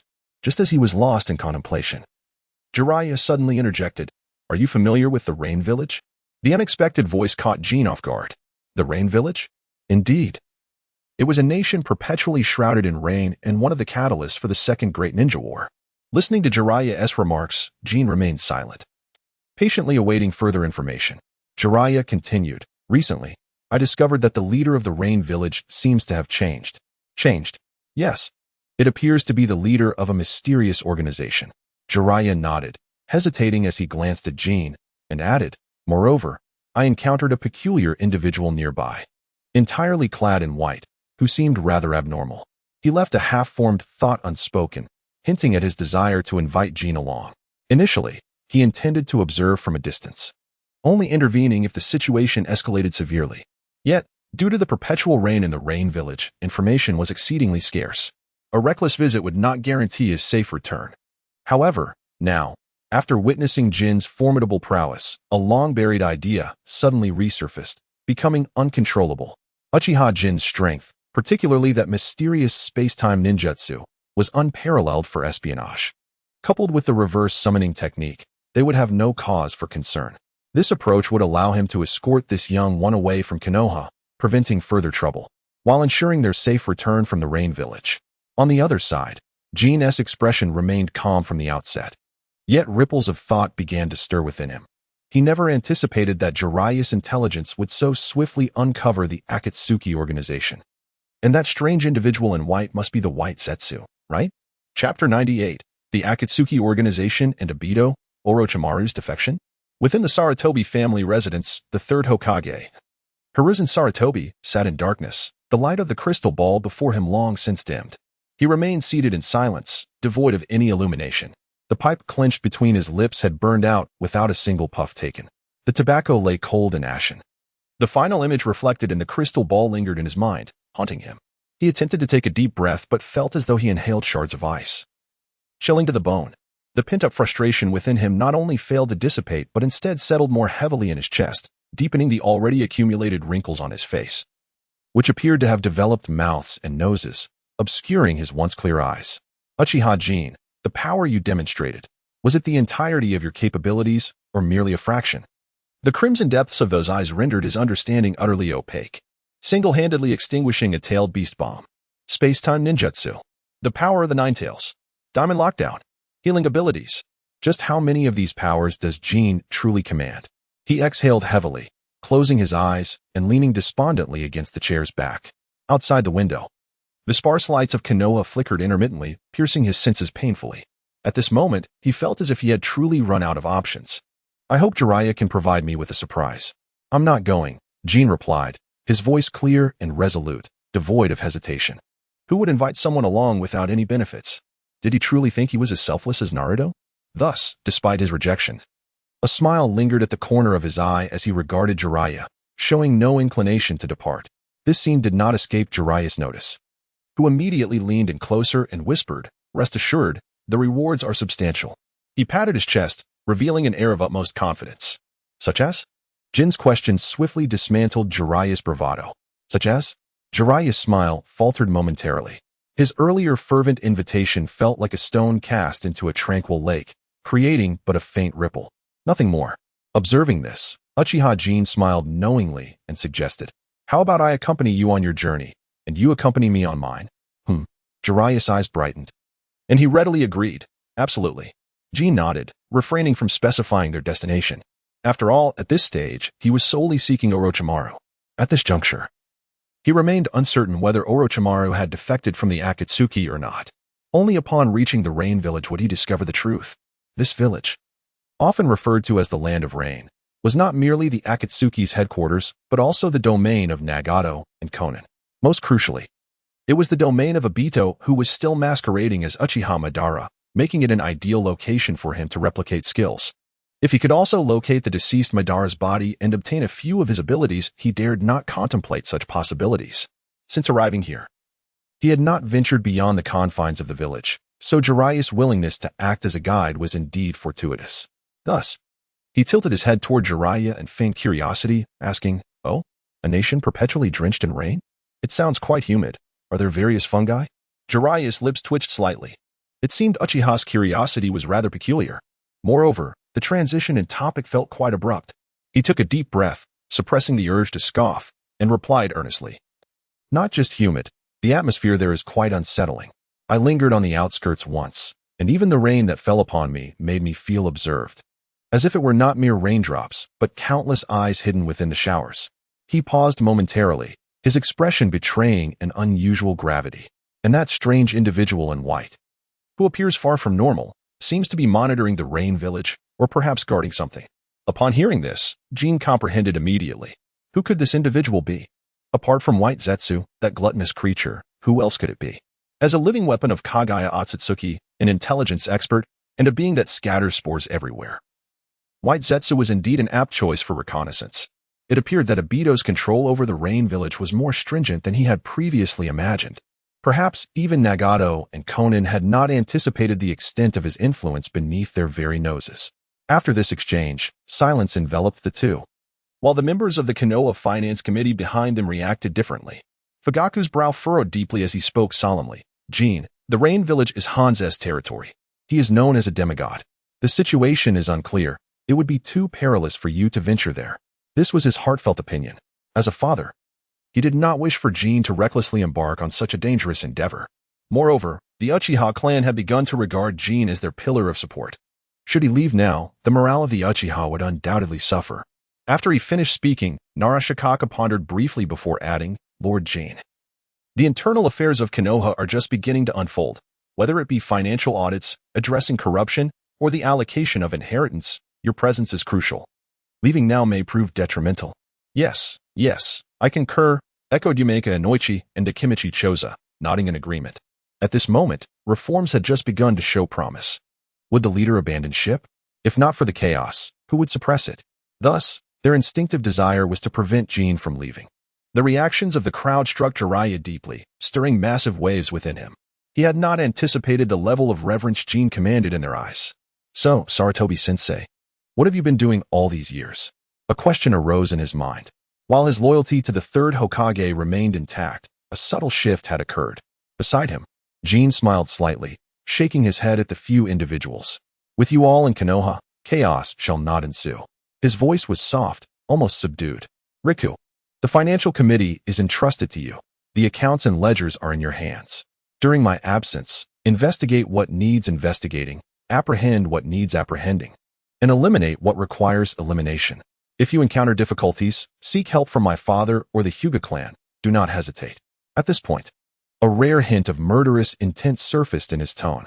"Reform, can it be achieved without bloodshed?" Upon hearing this, Riku shuddered and bowed deeply. "Yes, Riku understands." Jin then turned to Fugaku, instructing him that the clan and the security department should collaborate to eliminate any traitors. Eliminate them. Fugaku was slightly taken aback, realizing for the first time the weight of his second son's murderous aura. Even now, gazing into his son's unfathomable eyes, he instinctively lowered his head, unable to meet his gaze. "Rest assured, leave it to me. As for the head of the Hyuga clan and the head of the Inuzuka clan." Jin's gaze swept over the two, making them straighten their backs instantly, like soldiers awaiting inspection, eager to prove themselves. With the intelligence capabilities of the Yamashiro clan and the logistical support from the Akimichi clan, they would fully cooperate with Riku and Fugaku. 6 years have passed since the end of the Third Great Ninja War. It is time for the machine of Konoha to operate at full speed. Yes. The two responded promptly, without a hint of hesitation. Once arrangements were made, Jin turned his attention to Jiraiya, a rare playful expression gracing his youthful face. "Amigakure, huh? I've been looking forward to this for a long time. Chapter 99, Shisui and Sai. Departing for Amigakure, I have been looking forward to it as well. Jiraiya rubbed his head, sighing in relief. Regardless of the circumstances, he had finally secured agreement. This gave him greater confidence in gathering intelligence on Amigakure. He paused, adding, "Then let us prepare. We depart early tomorrow morning." With that, he turned and left. After years away, there were certain matters and individuals he wished to visit. In the background, Jin silently observed Jiraiya's departing figure, excitement flickering in his eyes. Amigakure, Pain, Rinnegan, and the one lurking in the shadows, Obito, one a precursor, the other a postscript. He was eager to see whether Shinra Tensei was more formidable or if the repulsion within 3 feet of him was stronger. With that thought, he turned and delegated further tasks before swiftly making his way to the clan grounds. At present, Konoha should not experience any significant turmoil. However, as a precaution, he decided to add an extra layer of safety. Shortly thereafter, in a dim little wooden house at the edge of Uchiha territory, the door swung open. A bandaged boy seated in a wheelchair waited quietly, seemingly anticipating someone's arrival. Upon hearing the sound, he lifted his head to the door. A hint of a smile unfolded at the corners of his sunlit brow. "You've arrived." Jin nodded, not surprised that Shisui had anticipated his visit. After all, he was one of the 2 prodigious youths from the Uchiha clan in the original story. Not to mention, Shisui's talent, intelligence, and capabilities were exceptionally high, though his emotional quotient was somewhat concerning. Yet, Shisui's next statement caught him off guard. "Are you leaving?" You could guess that? With all that commotion outside, it was impossible for me not to hear. "Here? Wouldn't you want to check for yourself?" Shisui managed a wry smile. He wished to see, but his legs were incapacitated, and his vision seemed compromised, leaving him to remain still. However, as he struggled to maintain his smile, a warm sensation suddenly enveloped his hand. "What is this?" He paused, about to speak, but then fell silent. The warmth spread from his palm, quickly enveloping his entire being. Had he opened his eyes, he would have seen a verdant glow enveloping him. It was the healing ability from within 3 feet of him, enhanced by the tailed beast cloak, covering his entire body. Tailed beast cloak within 3 feet. A dual assurance. Haha, while this ability may not resurrect the dead, it should suffice to mend the mind. Jin grinned, observing Shisui. A memory flickered in his mind of a miniature figure, the future Sarutobi. Thus, in the midst of the healing process, he murmured, "Shisui, will you truly protect the future?" "I will." Shisui nodded, gazing up at the somewhat blurred figure of the boy, adding in his heart, "If the future includes you 10 minutes later, I'm done." Shisui was dumbfounded. Staring in disbelief at his legs, his mouth agape, he realized he could eat 2 at once.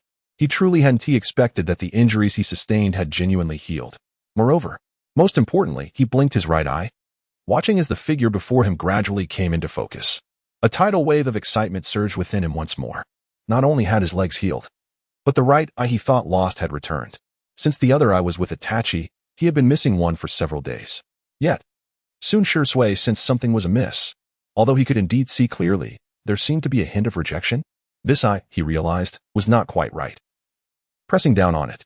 "This is one I took from Danzo." Jin shrugged nonchalantly. "It likely belonged to your ancestor, Uchiha Kagami." Thud.